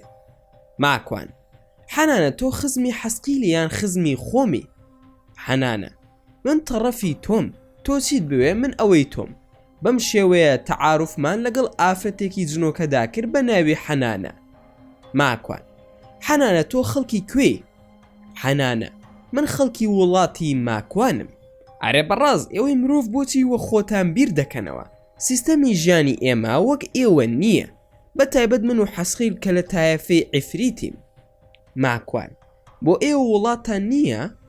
حەنانە: نا، من لە ئاسمانەوە هاتوومەتە ژیان. ماکوان: خۆم ڕۆبۆیە لە فڕۆکە دەچی. حەنانە: ماکوان، من پێویستە بێمە ناو لاشەی تۆوە بۆ ئەوەی هیچ کام لەو جنۆکانەی سەسیل نێنە ناو لاشەی تۆ هەتاوەکو سیحرەکە بەتاڵ دەکەینەوە. ماکوان: جا ئەم سیحرەکەی بەتاڵ دەکرێتەوە؟ حەنانە: ئەی حەسقیل پێی نەوتی دەبێ بگەڕیتەوە بۆ کوردستان و لەوێ بەتاڵ بکرێتەوە؟ بەشەکەی تری لە کەرکووکە لە ماڵی خەسووی ئەو ژنەیە کە کێشەی بۆ دروست کردی. ماکوان: مەبەستت ڕووناک خانە؟ حەنانە: بەڵێ مەبەستم ئەوە.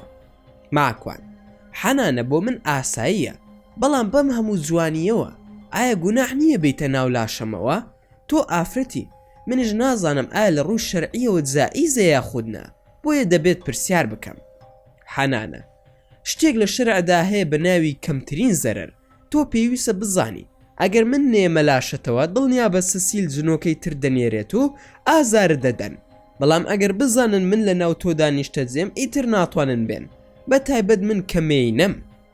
ماکوان: ئاساییە، بەڵام تۆ دەچیتە لاشی منەوە چی دەکەی؟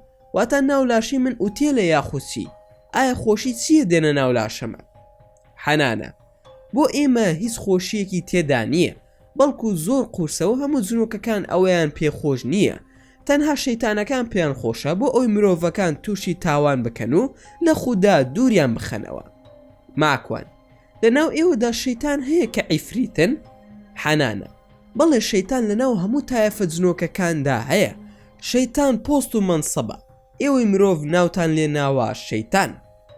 ماکوان: باشە، من سرم لەوە دەرناسێ، لە ناو مەسیحیەت و جوولەکە و تەنانەت ئاینی هیندیەکانیشدا بە هەمان شێوە باسی ئێوە دەکەن و لێ لاشەی خەڵکیدا دەری دەهێنن و هەندێکیان بە ڕۆحی شەڕانگێز و پیس ناوزەندی دەکەن.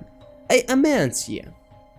حەنانە: بڕوا بکە ماکوان هەمووی درۆدە لە سەی خۆیانە و شەیتانەکان لەگەڵ ئەواندا تەنها لەسەر بنەمای سیحر و زاد و ڕێککەوتون و بەو شێوەیەش کار دەکەن تاکە کاریگەری لەسەر جنۆکەی خراپەکار و شەیتان وەک ئێوەی مرۆڤ دەیڵێن تەنها قورئانی پیرۆزە.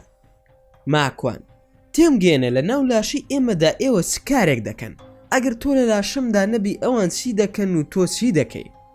حەنانە: ماکوان، باش گوێ بگرە و بە هاوڕەکانیشت بڵێ، من ئامۆژگاری دەکەم بەوەی کە ئێمە هیچ توانایەکمان نییە بەسەر ئێوەدا. ئەوە خۆتانن دەرگای وەسوەسا بۆ جنۆکە خراپەکارەکان و شەیتان ئاساکان دەکەنەوە کە ئەو زۆرە کارەتان لەگەڵدا بکەن. دەنا ئێمە هیچ توانایەکمان نییە بەسەر ئێوەدا و من تەمەنم 670 ساڵە. ماکوان: چی؟ هەر ئەم ساڵی خۆمان کە حسابی دەکەین؟ بەڕاستەیان درۆم لەگەڵ دەکەی؟ حەنانە: ناماکوان، بۆچی درۆت لەگەڵ دەکەم؟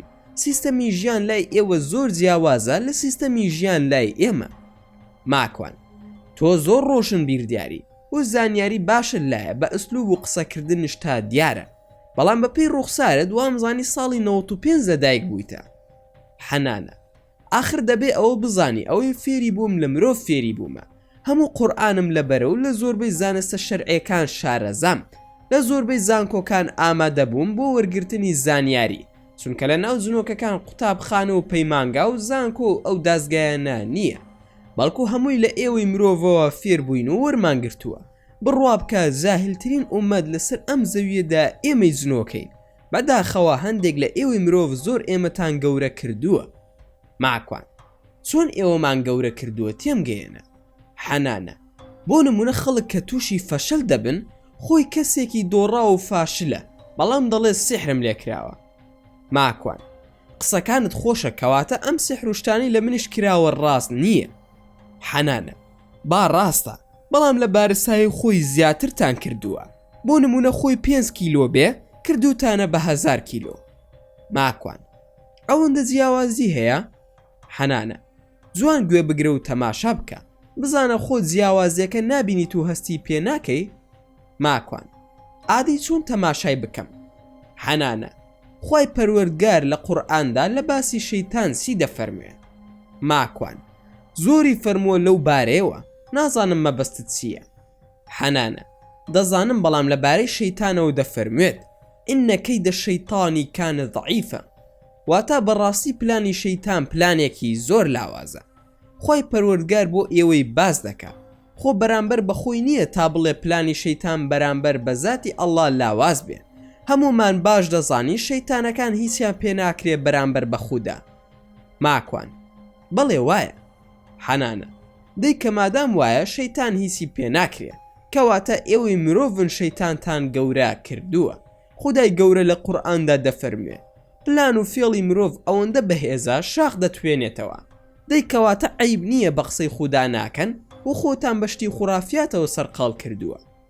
ماکوان: ئەوەی تۆ باسی دەکەی ڕاستە، بەڵام تەماشای سەسیل بکە چەند جارە هەڕەشە لە من دەکات و هەڕەشەکانشی دەباتە سەر.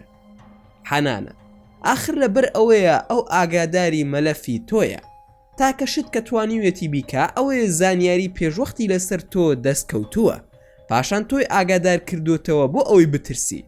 ئەگەر وەک ئێوە باسی دەکەن دەسەڵاتمان هەبوایە ئەوە یەک مرۆڤمان نەدەهێش لە سەر زەوی. ماکوان ئەی ئەم هەموو کاریگەری سیحرە چییە لەسەر ئێمەی مرۆڤ؟ حەنانە بڕوا بکە ماکوان ئەوە هەمووی خۆتانن، ئێوەی مرۆڤ ئەم کارە بێمانایانە دەکەن. دووشت زۆر گرنگە بیزانی. یەکەم، ئێوە مافی شەیتانتان خواردووە و ئەو لە کەمیندایە بۆ ئێوە. دووەم، لە زیاتی ئەوی لە کەمینەکە ڕاکەن کەچی هاوکاری دەکەن. ماکوان ئاخر چۆن هاوکاری دەکەین تێمگەێنە؟ حەنانە ئەگەر من پێت بڵێم بڕۆ ناوچاڵێک کە پڕە لە ئاڵتون و هەنگوینیشی تێدایە، پاشان چویت و زلەکانت پیس بوو لە ناو چاڵەکە و پڕ بوو لە بەرد و لە جیاتی هەنگوینیش زێرا بوو، دوای ئەوەی کە هاتیتە دەرەوە هەموو لە شت پیس بوو، خۆت تووڕە کرد بەسرمدا و چویتە لای حاکم و شکاتت لێکردم و باسەکەت بۆ حاکم باس کرد. حاکم دەڵێ کێ بوو وای بە تۆت؟ تۆش دەڵێ حەنانەیە. حاکمش دەڵێ حەنانە کێیە؟ تۆش دەڵێ زنۆکەیەکە یان شەیتانە. ئایا ڕاستەوخۆ حاکم پێت ناڵێ بیبن بۆ شێتخانە؟ ماکوان بێگومان بە شێتم دەزانێت. حەنانە کاری زنۆکە و شەیتانەکانش ئەوەیە هەرچیتان پێ دەڵێن بە قسەیان دەکەن و دواتریش بە لەعنەتیان دەکەن. ئەوە ئێوەی مرۆڤی خراپەکارن، دەبێ بە لەعنەت بکرێن. من پاکانە ناکەم بۆ شەیتان، بەڵام ئەوە تەنها بانگتان دەکات و ئێوەش وڵامی دەدەنەوە. خوای گەورەش باسی کردووە لە قورئاندا، بەڵام ئێوەی مرۆڤ عەقڵتان پێ ناشکێ. ماکوان لەکوێ قورئاندا باس کراوە؟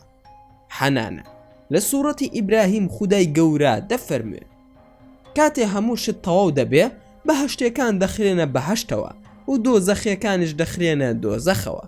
شەیتان بە فەرمانی خودا دێتە قسە و ڕوو بە پەیڕەوانی دەڵێ بەڕاستی خودای گەورە بەڵێنی ڕاست و دروستی پێڕاگەیاندەبوون و منیش بەڵێنی درۆ و نادروستم پێدان، جاتوانیم گومڕاتان بکەم و لە ڕێبازی ڕاست وێڵتان بکەم و نەبێ من هیچ دەسەڵاتێکم بەسەر ئێوەدا هەبوو بێ جگەلەوەی بەوەسوەسە و خەتەرە و خەیاڵ بانگم کردن بۆ خوانە ناسی و تاوان. ئێوەش بەدەمەوە هاتن و بە قسەتان کردم. ئیتر سەرزەنشت و لۆمەی من مەکەن، بەڵکو سەرزەنشت و لۆمەی خۆتان بکەن کە ئاوا گێلانە و بێبیرکردنەوە بە قسەتان کردم. ئەمڕۆ من ناتوانم بەهانە و هاواری ئێوەوە بێم، ئێوەش ناتوانم بەهانە و هاواری منەوە بێن. بێگومان من باوەڕم نەبوو بەوەی کاتی خۆی منتان کردبوو بە شەریک و هاوبەش لە پێشدا. بەڕاستی ئەمڕۆ ستەمکاران سزای زۆر بە ئێش دەدرێن. ماکوان ڕاستە. حەنانە کەواتە ئێوە خاوەنی عەقڵێک و ژیرێکی زۆر بەرفراوانن و لە ماوەیەکی کەمدا بەدەستی دەهێنن و منیش 200 ساڵ زیاتر گەڕاوم تاوەکو توانی وما ببمە خاوەنی زانست. خۆتان تاوانبارن وێ من ئامۆژگاری دەکەم کەسایەتیەکی بەهێز و بەتوانات هەبێ ڕووبەڕووی ئەو هەموو خوڕافیاتە ببەرەوە کە ئێوەی مرۆڤ بە ناوی ئێمەوە دروستان کردووە و پارەی پێپەیدا دەکەن و مافی خەڵکی پێدەخۆن. ماکوان قسەکانت زۆر جوان و لۆژیکین، بەڵام پارادۆکسی دەبینم لە قسەکانتدا، هەمووی دژبەیەکە. حەنانە لەکوێدا دژبەیەکە پێم بڵێ با بۆ دڕون بکەمەوە. ماکوان لەوەی کە دڵی ئێوەی مرۆڤ بەهێزن و جنۆکە لاوازە، کەسی سیحر لە من کراوە دەبێ بچم بەتاڵی بکەمەوە. ئایا ئەمە توانە و هێزی ئێوە دەرناخات یاخود ئەگەر ئێوە نەبوونایە من چۆن بمزانیایە سیحرم لێ کراوە؟ ئەی ئەو سەسیلە ئەوە نییە بووە بە سیکۆتین و لێم نابێتەوە؟ حەنانە ئاخر خەتای خۆت بووە بۆ سیحرەکە، خۆت توانات نەبووە بەتاڵی بکەیتەوە وەک ڤایرۆس تووشیان کردووی، ئەوە خۆت تاوانباری. ئەی پێشتر بۆ وانەبووی؟ ماکوان ئەی ئەگەر بسێتە لاشی منەوە چی دەکەی؟ حەنانە تۆ بلیت ببڕۆ و بگەڕێەوە بۆ کەرکووک، لەوێ قسە دەکەینەوە و یەکتر دەبینین. ئێستا من دەڕۆم و تۆش بڕۆ سەر کارەکەت. بە قسەم کردن و دەستم کرد بە کڕینی بلیت بۆ کوردستان. دوای گیرانەکەم بە 3 مانگ بڕیارمدا بگەڕێمەوە بۆ کوردستان و سەردانی کەس و کاریشم بکەم.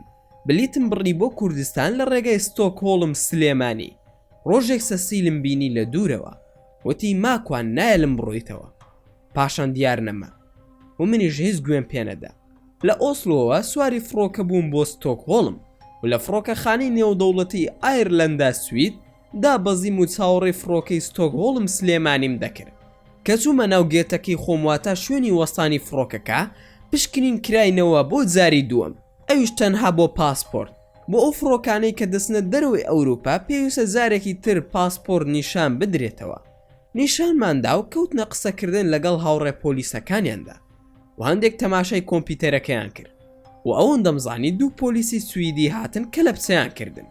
فڕۆکەکەشم نیو کاژمێری ماوە بۆ فڕین دەستگیر کرام و بردمیان بۆ زیندان لە دوای ئەوەی بردمیان بۆ ژووری پشکنین لە فڕۆکەخانە وتیان لێرە چاوەڕێ بکە و دوای نیو کاژمێر ژنێکی پۆلیس هات و وتی ماکوان تۆ ناتوانی سەفەر بکەی ئێمە ڕادستی ئیتاڵیا دەکەین و پۆلیسی ئەنتەرپۆل داوات دەکا کەوای وت زۆرم پێ ناخۆش بوو بەڵام ڕاستەوخۆ سرم کردە سەر سوزدە و سوپاسی پەروەردگارم کرد ئافرەتەکە بەجێ هێشتم و منیش لە جێگەی خۆمدا لە ژوورەکەدا دانیشمەوە تەلەفۆنم بەدەستەوە بوو مامۆسا عەبدوڕەحمان محەممەد عارف لە فەیسبوک لەسەر خەت بوو وتم کاکە کۆڕ و هەموو چالاکیەکانم هەڵوەشێنەرەوە من گیراوم و ڕادستی ئیتاڵیا دەکرێم دوای ئەوەی خێزانم ئاگادار کردەوە کە من ناتوانم بگەڕێمەوە خێزان و منداڵەکانم هەفتەیەک پێش من گەڕابوونەوە بۆ کوردستان هەر لە دوای ئەوە بە تەلەفۆن کوڕێکی هاوڕێی خۆممم ئاگادار کردەوە لەوەی لە نەروێز گیراوم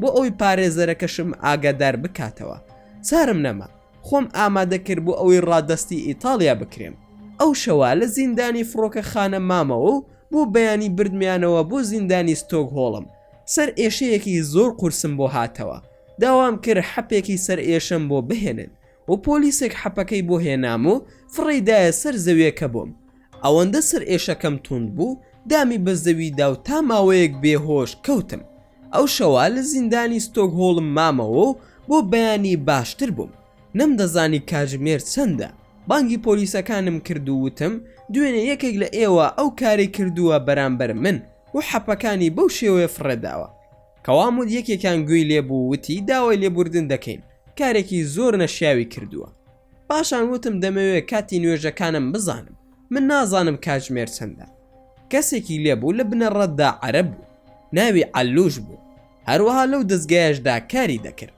کەوامود بەتانیەکی زیادەی بۆ هێنام و خواردنی بۆ هێنام و فەلافل و هەندێک شەربەت و ساردی و نانی هێنا وتی بیخۆ هەرچی پێویست بوو ئەمڕۆ منی لێم و بۆ دەهێنم وتم حەپی سەر ئێشەم بۆ بهێنە زۆر سرم دێشێت هەرچی داوام کرد بۆی هێنام و کاتی نوێژی عەسر بوو بۆیە خاولەکەم کردە بەرماڵ و چوومە ناو نوێژە و دڵم زۆر پڕ بوو دڵ پڕبوونەکەم لەبەر ترس نەبوو بەڵکو لەبەر ئەوە بوو کە هیچم نەکردووە و ئیتاڵیام نەبینیە و نەچوومەتە ناویشی زوڵمێکی زۆر گەورە بوو لێم دەکرا بەبێ هیچ شتێک ڕادستی ئیتاڵیا بکرێم خەمی هیچم نەبوو دەمزانی لەوێش بم هەر ئازاد دەکرێم بەڵام خەمی منداڵەکانم بوو لەگەڵ ئەوەشدا بەردەوام سوپاسگوزاری خودای پەروەردگارم دەکرد دواتر لە دەرگاکەم دراو عەلوش هاتووتی ماکوان ئەو دەنگەت لە چییە ماکوان کاکە ئازادم قابلە دەنگی مۆسیقام زیاد کردبێت و شوقەکانی دراوسێم ئیزعاج کردبێ دوعا دەکەم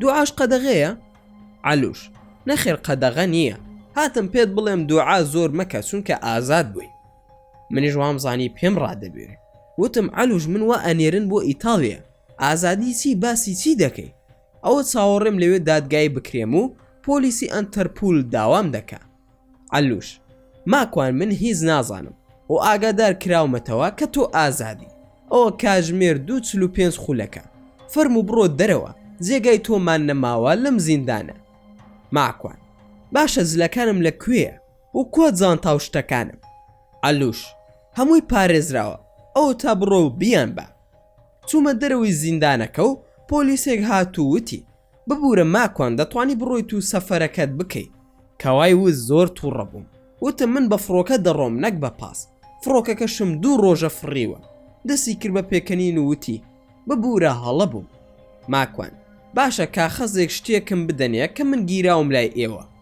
پۆلیس ببوورە هیچمان نییە بدەینێ ماکوان ئەی نازانی من بلیتەکەم فەوتاوە کێ قەرەبووی دەکاتەوە بۆم پۆلیس بڕۆ بۆ سۆسیال هاوکاریت دەکەن ماکوان پێویستم نییە سوپاس بۆ خودا گیرفانم پڕە لە پارە ڕۆشمە دەرەوە فەیسبوکەکەم کردەوە و تەلەفۆنم کرد بۆ کوڕێکی شارە زۆری بە ناوی کاک عادل براکەی پێشمەرگە بوو لەگەڵ باوکمدا خێرا هات بە شوێنمدا و چووینە ماڵی ئەوان و دوای ئەوە گەڕامەوە بۆ نەرویز بە شەمەندەفەر و چوومەوە بۆ ماڵی خۆمان ئەی خوای پەروەردگار چەندە دڵتەنگ بووم ئەو ڕۆژانە مانگی 3 سەرەتای بەهارە بە تەنها لە ماڵم و کەسی لێ نییە و بیری ماڵ و منداڵ و چێشت و نانێکی گەرم و خۆش دەکەم ئەوانش تەلەفۆنم بۆ دەکەن و هەموو دەڵێن خۆشحاڵین مادام تۆ ئازادی و ئێمەش دەگەڕێینەوە نەمهێش بگەڕێنەوە وتم ئیسراحەتی خۆتان وەرگرن.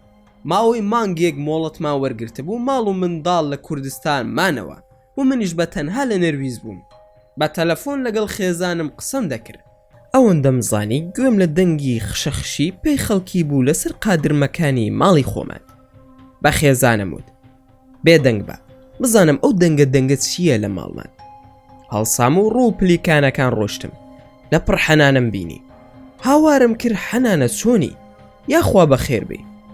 خواحافیزیمان کرد لەگەڵ خێزانم. وتم حەنانە خاتون بفەرموو وەرە سەرەوە. کە تەماشام کرد لە ژوورەوە دانیشتووە و ئەو چاوەڕی من دەکە. حەنانە زۆر خەفەتت خوار ماکوان وابوو؟ ماکوان بەڵێ وابوو چار نییە. ئەو سەسی لە هیچ و پوچە ناخۆشی کردووە خۆ بەردەسیشم ناکەوێت. حەنانە ماکوان قسەی پێ مەڵێ ئەڵێ چی بانگی بکەم بێت بۆ لامەن. ماکوان ئەترسم ئەو حەسقیلەش مرتەد بوو بێتەوە و تۆش زاسوس بی لەگەڵ سەسیل. حەنانە ئەی بۆ پێچەوانەکەی ڕاز نەبێ و سەسیل موسڵمان و باش بوو بێ. ماکوان یاخوا وابێ جا ئەو شتە ڕاستە؟ حەنانە یەک داوات لێ دەکەم ماکوان ئەو دیاریی حەسقیل لابە کە لە گیرفانتدایە. ماکوان وەڵە لای نابم دوای فێڵیشم لێ بکەن و ئەو هیچ و پوچەش بێتەوە ناو لاشم. ئەی ئەو کات چی بکەم؟ خۆ هێشتا کاریگەری سیحرەکەم لەسەر ماوە. حەنانە لای بە وعدت ئەدەمێ هیچ ڕوونادات و سوودیشی دەبێ. سەسیل داوای کردووە قسەمان لەگەڵ بکە. ماکوان ئەی حەسقی لەکوێ؟ با ئەویش بێت. حەنانە ئاخر دەبێ بڕۆم بە شوێنی دا و بانگی بکەم. ماکوان دەی بڕۆ مادام ئیشت چییە؟ ئەوەندەم زانی حەنانە دیار نەما. منیش هەڵسام چایەک و نانێک دروست بکەم. ئەوەندە پسکیت و زەیتون و نانی ڕقم خواردبوو زۆر ئیشتیهای گۆشت و برنج و مریشکم دەکرد. تەبیعەتیشم وایە وەکو تیمساح هیوایەتم گۆشتە. چوم گۆشت دەربهێنم و نانێک دروست بکەم. ئاوڕم دایەوە حەسقیل و حەنانە هەردووکیان لە دوامەون. بەڵام کە بینی من زۆر ترسام. لە ترساندا چوم بە ئاسماندا. تووڕە بووم لیان وتم ئەرێ کاکە کۆکەیەک هاوارێک یا ئەڵڵایەک شتێک بکەن و بڵێن زاخۆ خەریک بوو گیانم دەرسێ. وتیان ماکوان مریشک دەربهێنە و ئێمەش لەگەڵت دەخۆین. وتم باشە بەسەر ساو. یەک مریشکم دەرهێنا و وازم لێهێنا بۆ ئەوەی بیکاتەوە چونکە مریشکەکە بەستە بووی. دوای ویستم دەست بکەم بە پاکردنی. هاتم دانیشتم لایەندا و ڕوون کردە حەسقیل و وتم بەخوا عەبدوڕەحمانی برام گومانم پەیدا کردووە لێتان. حەنانە دەڵێ سەسیل دێ بۆ ئێرە و قسەمان لەگەڵ دەکا. حەزەی برام فێڵوشتم لێ مەکە دوای تووڕە بم خراپتان بەسەر دەهێنم. ئەویش دەستی کردە پێکەنین و وتی سەسیل داوای کردووە لە حەنانە کە قسەمان لەگەڵدا بکە. نازانین چی دەوێ خۆ ناماخوا با قسەی لەگەڵ بکە. ماکوان ئاخر دڵنیا شتی قۆڕ ناکە؟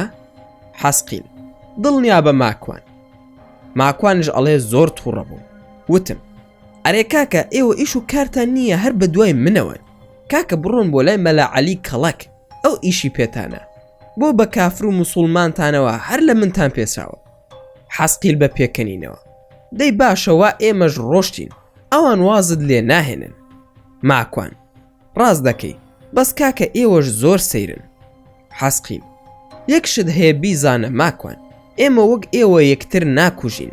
داوا لێ دەکەم ئەوەی کە داومە بە تۆ لای بە با لە گیرفانتدا نەبێ. ماکوان بەمەرجێک لە ناوی دەبم کە 100 دانەی ترم بۆ بهێنی لە هەموو ڕەنگەکانی. و ئەی چۆن یەکتری ناکوژن؟ ئەی بیرتە وتیان تۆیان کوشتووە؟ حەسقیل ئەی بیرشت دێ کە درۆ دەرچوو ئەوە ئێستا منم لەگەڵتدا و بۆ دیارێکەشت آخر زۆرە ماکوان دەستم ناکەوێ. ماکوان حەزی برام تۆ حەنانە خۆتان پەیدای بکەن لەوانەیە گڵابەیەک بهێنە دەرەوە بۆم و بێم لای بدەم. حەسقیل وعد نادەم بەڵام هەرسیم دەستکەوت بۆ دێنم پەیمان بێ. ماکوان باشە ئەوە لای دەبم. لام بردو خسمە ناو قاپێک لە ناو سێشخانەکەماندا کە ئاوڕم دایەوە بینیم حەنانە خەریکی پاکردن و چاکردنی مریشکەکەیە. مریشکی بۆ چاکردم و هەتا توانی هەرچی بیبەری توونمان هەبوو پێوەی کرد. هاوارم کرد و وتم بۆ خاتری خوا حەنانە ئەوە چی دەکەی؟ ئەتەوێ بمان کوژیت؟ ئەو مریشکە جوانە بۆ لێ دەکەی؟ حەنانە: تۆ ئیلاقەت نەبێ، ئەی هەنگوینتان هەیە ماکوان؟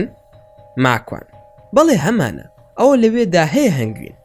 چی هەنگوین هەبوو سووی لە مریشکەکە و بە تەماتە و پیاز و سیر و هەرسی تەرتیباتە بەدەست کردێ ناوە و قنی بەناو مریشکەکەدا، هەندێک ئاردشی دەرهێنا و پرژاندی بەسەر مریشکەکەدا و خوێی بەسەردا کرد و خستێ ناو فڕنەکە. داوای لە من کرد بۆی دابگرسێنم و منیش بۆیم داگیرسان. منیش وتم با برنجێکشی بۆ لێ بنێم تا ئەو لە فڕنەکەدا ئەبرجێت، برنجەکەش پێدەگات و چوم قابلەمە بهێنم. تەماشای ژووری دانیشتنەکەم کرد. سەسیلم بینی کە لەگەڵ حەنانە دانیشتووە. لە دڵی خۆم داوتم خۆم ڕۆ ماڵەکەمان بووە بە گەراجی زنۆکە. من ژویستم مەزیسەکەیان لێ تێک بدەم، لەگەڵیشیدا ئەترسام. وتم ئەوە سەسیلی هیس و پووز بووە لە من دەکەی. حەنانە: ماکوان تۆ پەیمانتدا کە قسە بکەین، نەک قسەی ناخۆش. ماکوان: باشە بزانم ئەم هیس و پووسە چی دەوێ؟ ئەرێ باشە کەستان دەست ناکەوێت لەم سەرزەویە من نەبێ؟ سەسیل ئاخر ئەوە کەی ڕاستە کە ئێوە دەیکەن بەرامبەر من؟ سەسیل: ماکوان خێزانت ئێستا تەلەفۆنت بۆ دەکا، هەواڵێکی خۆشی پێیە بزانە دەڵێت چی؟ هەرکەوای وت و خێزانم تەلەفۆنی کرد. خێزانم: ماکوان ئەو ڕۆژەی کە گیرا بووی پەیوەندیم کرد بە سەفارەتی نەرویزەوە لە سوید و پاشان بە مخابەراتی سوید، وتیان ئێمە هیچ نازانین. ماکوان: ئەزانم بۆت باس کردم. خێزانم: ئێستا مخابەراتی نەرویزی تەلەفۆنیان بۆ ژمارەکەی نەرویزم کردووە، هەڵم گر لێ پرسراوی ئەو بەشەی تۆ بوو. وتی ئیتالیا وتیەتی ئێمە ماکوانمان ناوێت کە سوید بە ئێمەیان وتووە، ئێمە ژوتمان نامانەوێت. خۆ ئەگەر بشی نێرین بۆ ئیتالیا ئەوە ئێمە مەزبور دەبین بینێرینەوە بۆ نەرویج. ماکوان: ئەی چۆن لە کۆمپیوتەری هەموو فڕۆکە خانەکاندا وا نووسراوە کە من داوا کراوم لە ئیتالیا و ئەنتەرپۆل بە شوێنمەوەیە. خێزانم: ماکوان ئێستا لێپرسراوی ئەو دۆسیەی تۆ کە لێپرسینەوە لەگەڵ تۆدا کردووە ناوی پێر پێدرەشنە، بە منی وت کەوا ناوەکەی ماکوان لابراوە و ئیتالیا وتیەتی گرتنی ماکوان ئەکسپایرە و ماکوانمان ناوێ. ئەگەر بیشینێرن ئێمە هەردەی گەڕێنینەوە بۆ نەرویز و ناویشت لابراوە. کە خێزانم وای وت زۆر دڵخۆش بووم، سوزدەم بر بۆ خودای پەروەردگار و لە خۆشیدا هەردەم گوت سبحان الله والحمد لله ولا إله إلا الله والله أكبر. کاتێک واموت سەسیل دیار نەما. حەنانەوتی با سەسیل بانگ بکەینەوە، زیکرەکانت دوای بخوێنە. ئەوەندەم زانی سەسیل دیسانەوە هاتەوە و لە کارەبای کوردستان دەچوو، خێرا دەهات و دەڕۆشت.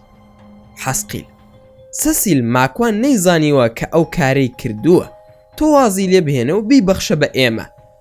سەسیل: دەبێ هەر تۆڵەی لێ بکەمەوە یان ئەوە تا براکانم بۆ دەگەڕێنێتەوە. حەسقیلش تووڕە بوو، بە تووڕەیە وتی ئەو نەیزانیوە. ماکوان: ئەرێ ئەو دوکان و بازاڕە چییە لەسەر منتان داناوە و ناوی منیش دەهێنن و هیچش نازانم. حەنانە: ماکوان ئەو کاتەی تۆ لە کوردستان بووی بە تەقەی خۆشی دوو برای سەسیلت کوشتووە. ماکوان: آخر من 19 بۆ 20 ساڵە لە کوردستاندا نەماوم. سەسیل: ساڵی 1996 لە سەیران بەن سیلاحت دەکڕی و دەفرۆش، کلاشی کۆفێکت تاقی کردەوە و ڕیزێکت لە فیشەگەکان کرد بەناو دۆڵەکەدا لە لای دوکانەکانی سەرمەرزەکە، وابوو یان نا؟ ماکوان: ڕاستەکەی وابوو، بەس من براکانی تۆم نەدیوە لەوێدا بوو بێتن. سەسیل خۆی تووڕە کرد و دەستی کرد بە گریان، وتی ماکوان خۆت و براکانیشت دەکوژم. کەوای وت زۆرم پێ ناخۆش بوو، پەلامارمدا لەیدەم، کەسی لە بەردەستمدا نەما، نە حەسقیل نە حەنانە هیچیان دیار نەمان. بە پەلە چووم دەستنوێژم گرت و دیارێکی حەسقیلم هەڵگرتەوە و دەستم کرد بە نوێشکردن و قورئان خوێندن. بۆنی مریشکش دەهات، لە دڵی خۆم داوتم نەسووتابێ. کە چوومە سەری بینیم ناز و عیشوەم بەسەردا دەکا. مریشکم خوارد، تا ئێستا لە ژیانمدا خواردنی وا خۆشم نەخواردووە. دوای ئەوەی دەستم کرد بە خواردنی مریشکەکە کە بە هەنگوین و بیبەری تون خۆش کرابوو، لە ڕاستیدا زۆر خۆش بوو. دوای نوێژی مەغریب بڕیارمدا دەست بکەم بە قورئان خوێندن. بەتەنها لە ماڵەوە بووم و کاتی باشیشم لە بەردەستا بوو. لە دوای نوێژ دەستم کرد بە قورئان خوێندن. ئەوەندەم زانی حەسقی لە لای ڕاستمەوە دانیشتووە و گوێی گرتووە کە منیش قورئان دەخوێنم. ئاوەڕم دایەوە وتم حەزەگیان بۆ شکری خوا ناکەی، زاران بە قورئان ڕاوم دەنای، ئێستاش بە دیارمەوە دانیشتیت و گوێت گرتووە، سوپاسی خوددا بکە. حەسقیل: لە نوێژ بووم لە مزگەوت، ئێستا هاتمەوە بۆلات، ئەو بووە تووڕە بووی. ماکوان: شێت دەبم کەسێک لە ڕوودا هەڕەشەم لێ بکە، ئەو سەخیفە دەڵێ خۆت و براکانت دەکوژم، ئەی چۆن تووڕە نەبم؟ باشە ئەی ئێوە بۆ ڕاتان کرد؟ زیڕەکەن، خۆ من نە لە تۆ تووڕە بووم و نە لە حەنانەش، گریمان ئەو مێی نەبوو، ئەی تۆ خۆ بە حیساب وامزانی شێرخۆری. حەسقیل: ماڵت ئاوا بێ کە تووڕە بووی ئێمە ترساین، ئێوە دەست ئەوە شێنن، ئێمە بەردێکی بچووک بەرمان بکەوێ ئەمان کوژن، ئینجا تووڕەبوونی ئێوەی مرۆڤ هەیبەتی هەیە. ماکوان: وەڵا حەزەی برام ئێوەش خەتەرن، لە پڕ خۆتان دەردەخەن و نامێنن، ئەمەش ترسناکە ها، ئەوە من عادەتم کردو و ڕاهاتم لەگەڵتاندا، دەنا خۆتان دەربخن بۆ کەسێکی تر، ئەبێ یان بیبەن بۆ نەخۆشخانە یاخود ژێری خۆی گەرم بکە. ئارێ بەڕاز ئێوەش دەچن بۆ مزگەوت؟ وتت لە مزگەوت بووم. حەسقیل: ئەی ئێمەش هەروەک ئێوەین و موسڵمانین و نوێژ لە ماڵی خوددادا بکەین خێرمان دەست دەکەوێت، ئەی هەردوو لامان خاوەنی یەک شەریعەت و یەک دینین، وەک ئێوە دەخۆین و دەخەوین، ژن دەهێنین و منداڵمان دەبێت و شای و شیوەنمان هەیە، نەدێژ ئەو مریشکە لەگەڵشتدا بخۆین و ڕاوت نین. ماکوان: حەزەگیان ماڵ و مریشک لە خزمەتتدایە، مادام موسڵمانی برای منی، ئەو مریشکەکەی لەسەر مێزەکە، بڕۆ تێر و پڕ بخۆ. حەسقیل: ماڵت ئاوا بێ، حەنانەش حەزی لێ دەکرد، چاوەڕێ دەکەم تا ئەویش دێ. ماکوان: بەڕاست حەسقیل، حەنانە زۆر جوانە، بەنەنکم بێ خۆ هەرچەندە لە سەر و 300 ساڵەوەیە. حەسقیل: خۆ ئەوە خۆی نییە ئەزانی؟ ماکوان: ئەزانم عەلی یەمەنی خوای گەورە لی خۆش بێ بۆی باس کردم کە ئێوە نابینرێ، ئەوەی بڵێ جنۆکەم دیوە درۆزن و فاسقە. حەسقیل: ڕاستەکەی ماکوان، خوای پەروەردگار لە عەلی یەمەنی برامان خۆش بێ. حەنانە ئەو شێو شکڵەی کچێکی ئیتاڵی هەڵگرتووە، خۆی نیشانی تۆ ئەدا. سەیری حەسقیلم کرد تەماشای سەقفی ژوورەکە دەکا. وتم ئەوە چییە؟ وتی ئاگادار بە وا حەنانە هات. ماکوان: بۆ بە ئاسمانەوەیە؟ حەسقیل: بەڵێ وا هات بۆ ئێرە. ماکوان: بۆ ماڵی من بە مەتەڕ تێگەیشتووە یاخود چی؟ ناتوانێت بە شتێکی تر خۆی نیشان بدا؟ حەسقیل: ماڵی تۆ ماڵی هەمومانە، میوانێکشی لەگەڵدایە و ناوی ڕاقیە، بۆیە وا خۆی نیشان ئەدا بۆ ئەوەی نەترسی. ماکوان: ڕاقیش زیادی کرد حەزەی برام؟ حەسقیل: زنۆکەیەکی زۆر زیرەک و ئاقڵە و زۆر خواناس و دینداریشە. ماکوان: یاخوا بەخێر بێن سەرچاو، هەرکەوام وت حەنانە وڵامی دامەوە وتی مریشکەکە خۆش بوو. ماکوان: دەستەکانت خۆش بێ، زۆر شاز بوو، بڕۆ مریشکێکی تریش بهێن و بیخۆن. حەنانە: ناخۆ ئێمە گۆشتەکەی ناخۆین. ماکوان: ئایسی دەخۆن ئێوە؟ حەنانە: ئێمە تەنها ئێسقانەکەی دەخۆین، باش و خۆبیرە نەچوو بسملای لێ بکەی. ماکوان: بەڵێ بسملا دەکەم. ئەی کۆ حەسقیل؟ حەنانە: میوانێکی تری لەگەڵدایە ناوی ڕاقیە. حەسقیل: ئەوە تا نایبینی؟ ماکوان: کە ئاوڕمدایەوە تەماشا دەکەم لەسەر قەنەفەکان دانیشتووە، کوڕێک دانیشتووە دەم و چاوی ڕێک لە عەلی یەمەنی دەچێ. منیش وتم کاک ڕاقی بەخێر بێ. ڕاقی: بارەکەڵڵاو فیکم کاک ماکوان. حەنانە: ئەوە هاوسەری منە. ماکوان: خوای گەورە لە یەکتان نەکە. ئەی حەنانە، ئەوە کچێکی جوانتان نییە منیش بیخوازم؟ حەنانە: زاماکوان، چۆن ژن و ژنخوازی لە نێوان ئێمەی زن و ئێوەی مرۆڤدا دەکرێ؟ شتی وا نابێت هەرگیز. ماکوان: ئەی ئەوە نییە خەڵک هەیە دەڵێ ژنم لە جنۆکە هێنا و جنۆکە عاشقم بووە؟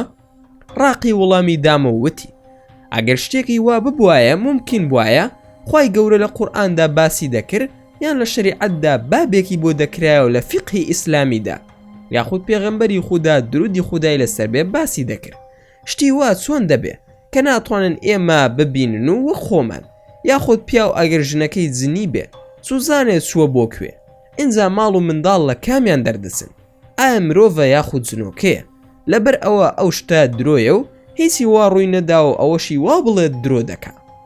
ماکوان: بەڵێ دەزانم، پێشترش لەگەڵ کوڕێکی ڕەفیقمان کە عەبدوڕەحمانی حەسقیل دەیناسێ باسمان کردووە کە درۆیە و هیچ بنەمایەکی ڕاستی نییە، بەڵام لە ماوەی ڕابردوودا کچێکم بینی لە یوتیوب خەڵکی کوردستان بوو دەیوت کە گوایە ئێوە لەگەڵیدا خەوتون کەمە بەستم جنۆکەیە حاشا لە جەنابت و کاک حەسقیل. ڕاقی وەڵاهی کاک ماکوان درۆیە و شتی وا هەرگیز ڕوونادا بزانە کێ لەگەڵی خەوتووە و دەینێ بەسەر ئێمەدا تەنانە لەناو ئێمەی موسڵمان وەک ئێوە وایە هەر کەس زینا بکە ڕەزم دەکرێت لەناو شەیتانەکاندا ئاساییە خوانە ناسن و هیچ گوێش بە عیبە و حورمەت نادەن ئەو کارە لەگەڵ یەکتر دەکەن. هەندێک لە موسڵمانە جنۆکەکان کاتێک زینا دەکەن دوور دەخرێنەوە لەو کۆمەڵ و تایەفەی خۆی و دەربە دەریشیان دەکەن تەنانە لەناو هەموو گروپ و مەزهەب و جەماعەتەکانی تریشدا بە چاوی کەم تەماشای دەکەین. ماکوان بۆ ئێوە ئەوەندە زۆرن ڕاقی بەڕێز. ڕاقی ئێمە لە ژماردن ناین لەوانەیە بە ملیۆنان مەزهەب و قوتابخانە و ڕێگا و حیزبی جیاوازمان هەبێ بەڵام سوپاس بۆ خوددا کە ئیسلام هات ئیتر هەمووی باتڵ بوو. خوای گەورەش باسی کردووە بۆ ئێوە لە قورئاندا کە دەفەرموێ واتە بێگومان ئێمەش کەسانی چاک و دیندارمان تیا هەیە هەروها کەسانی تریش کە بەو شێوەیە نین. ئێمە جاران ڕێگە و ڕێباز و بەرنامەی هەمە زۆرمان گرتبووە بەر بەڵام ئێستا بەرنامەی ئیسلام ڕوون و دیارە. ماکوان ئەی ئێستا لەناو ئێوەدا موسڵمان زۆرە یان ڕێگاکانی تر؟ ڕاقی سوپاس بۆ خوددا موسڵمان زۆرە بەڵام بەداخەوە جنۆکەی شەیتان لە هەمووان زۆرترن و لەگەڵ ئەوەشدا یەهودی و نەسرانی و زەردەشتی و بێدین و ئاینەکانی تریشمان زۆر هەیە. ماکوان ڕاقی من لە شتێک تێناگەم ئەویش ئەم دیاریەی حەسقیلی برامە کە بۆی هێناوم کە دەری دێنم حەسقیل نامێنێ و سەسیلش ڕادەکە حەنانەش ون دەبێ بۆیە دەری ناکەم و لە گیرفانمدا دام ناوە بۆ ئەوەی ئیزعاجتان نەکەم. ئەم شتە چییە کە حەسقیل یەکەم جار دای پێم؟ ڕاقی دەری بهێنە بۆ من ئاساییە ئەو حەسقیل و حەنانەن کە پێی ئیزعاجن هیچ کاریگەری نییە بۆ من ئەمە من بۆم ناردووی نەک حەسقیل 200 دانەی تریشی داوا کردووە بۆ تۆ هەموویم بۆ هێناوی. ماکوان بۆ جیاوازیتان چییە؟ ڕاقی حەنانە و حەسقیل لە عەشیرەتی گەورەی عیفریتن بەڵام من لە بنەماڵەی ئەسڵی موسڵمانم و لە مەرجانەکانم ئەوان پێشتر لەگەڵ شەیتاندا کاریان کردووە و کاریگەری سحر و جادویان لەسرە بەڵام ئێمە کە موسڵمان بووین و کاریگەری سحرمان لەسەر نەبوو هەر بە حەراممان زانیوە بۆ ئێمەش ئاساییە. ماکوان من لەم قسانەی تۆ هیچ تێناگەم ئەڵەی مەتەڵە باشە تۆ ئەوان هەر جنۆکە نین ئیتر چۆن کاریگەری بۆ ئەوان هەیە و بۆ تۆ نییە؟ ڕاقی کێشی ئێوەی مرۆڤ لەوەدایە هەموو شتێک وە خۆتان تەماشا دەکەن سیستەم و ژیان و گوزەرانی ئێمە وەک ئێوە نییە بەڵام هەر بۆ دڕوون دەکەمەوە چەندین کەس هەیە نەخۆشە بۆ چارەسەری نەخۆشیەکە دەرمانێک بەلاشەی ناکەوێ یاخود چەندین کەس لەناو ئێوەی مرۆڤدا حەساسیەتی بە سیر و پیاز و ئەو شتانە هەیە کۆمەڵێکی تریش حەزی لێ دەکا. ماکوان تێگەیشتم ئەیکوا ئەو 200 دانەی تر کە بۆ هێناوم. ڕاقی ئەوە تا حەنانە بووی داناوی لە لای ئێسقانی مریشکەکەیە بڕۆ هەڵی گرە. ماکوان کەسوم سەیرم کرد هەمووی لێبوو زۆر دڵخۆش بوو زانیم ساحیر نییە بتوانێت سحرم لێ بکە بە پشتیوانی خودای پەروەردگار بەڵام ڕاقی تۆ باسی ئەوت کرد کە ئەوان حەزیان بەوە نییە. ڕاقی تەماشای ئەو پارچە پەڕۆیە بکە کە تێوەی پێسراوە ئەو جۆرە پەڕۆیە کە تێوەی بپێسرێ کاریگەری نابێت جا لەبەر ئەوە خستویانەتە ناو ئەوە تا پەرش و بڵاوی نەکەیتەوە. ماکوان ئەی حەنانە و حەسقیل کوان خۆ من هیچم دەرنەهێناوە تا ئێستا. ڕاقی ناچوونە بۆ لای سەسیل کە واز لە تۆ بهێنێ بۆ کۆتاجار قسە پێکەوە بکەن بەڵام کێشەکە لە دایکی سەسیلدایە واز لە تۆ ناهێنێ. ماکوان جاچیم لە دایکی کردووە؟ ڕاقی ئاخر تۆ 2 کوڕیت کوشتووە. ماکوان خۆ من نەمزانیە و لە ڕووی شەرعیشەوە من تاوانبارم نیم.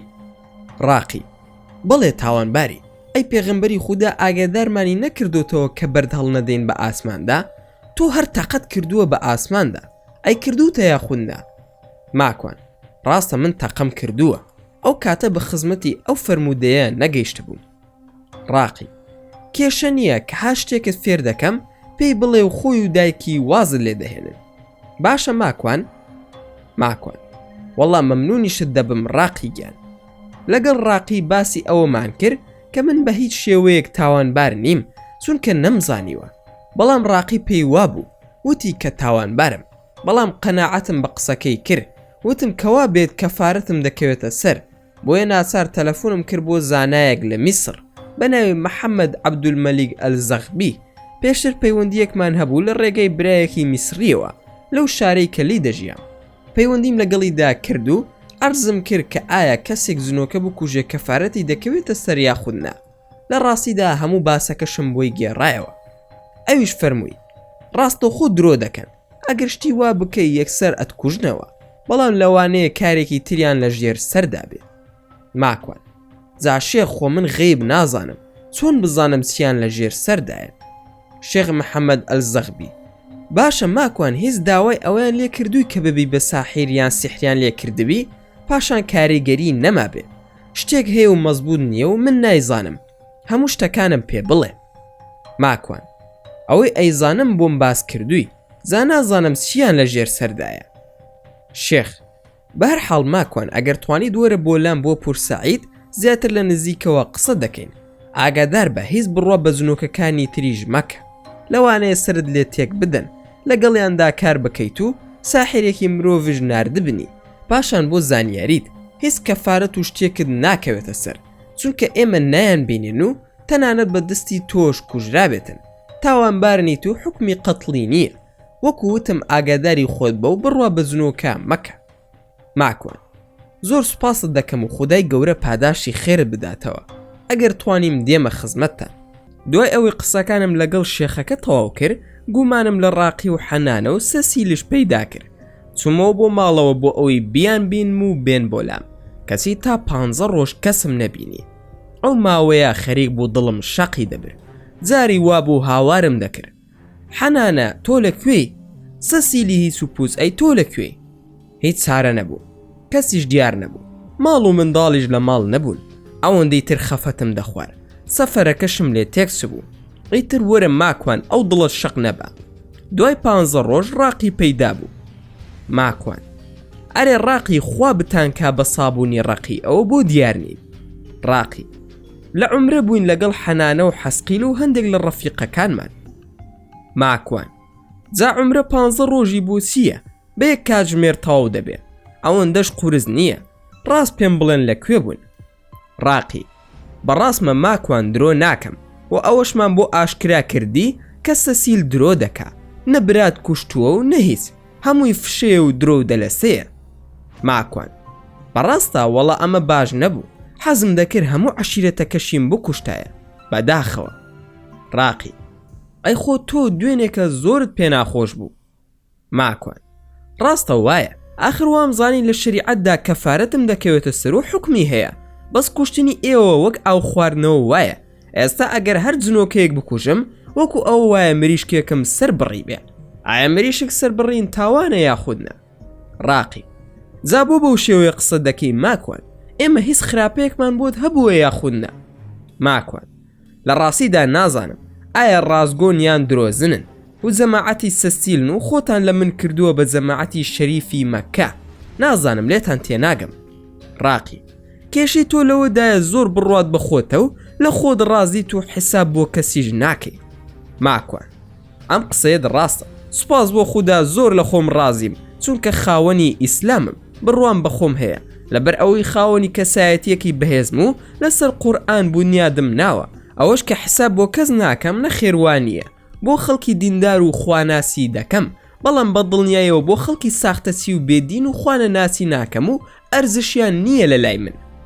ڕاقی بەهەرحاڵ خۆت ئازادیت ماکوان، بەڵام بزانە ئێمەش دۆستی توین.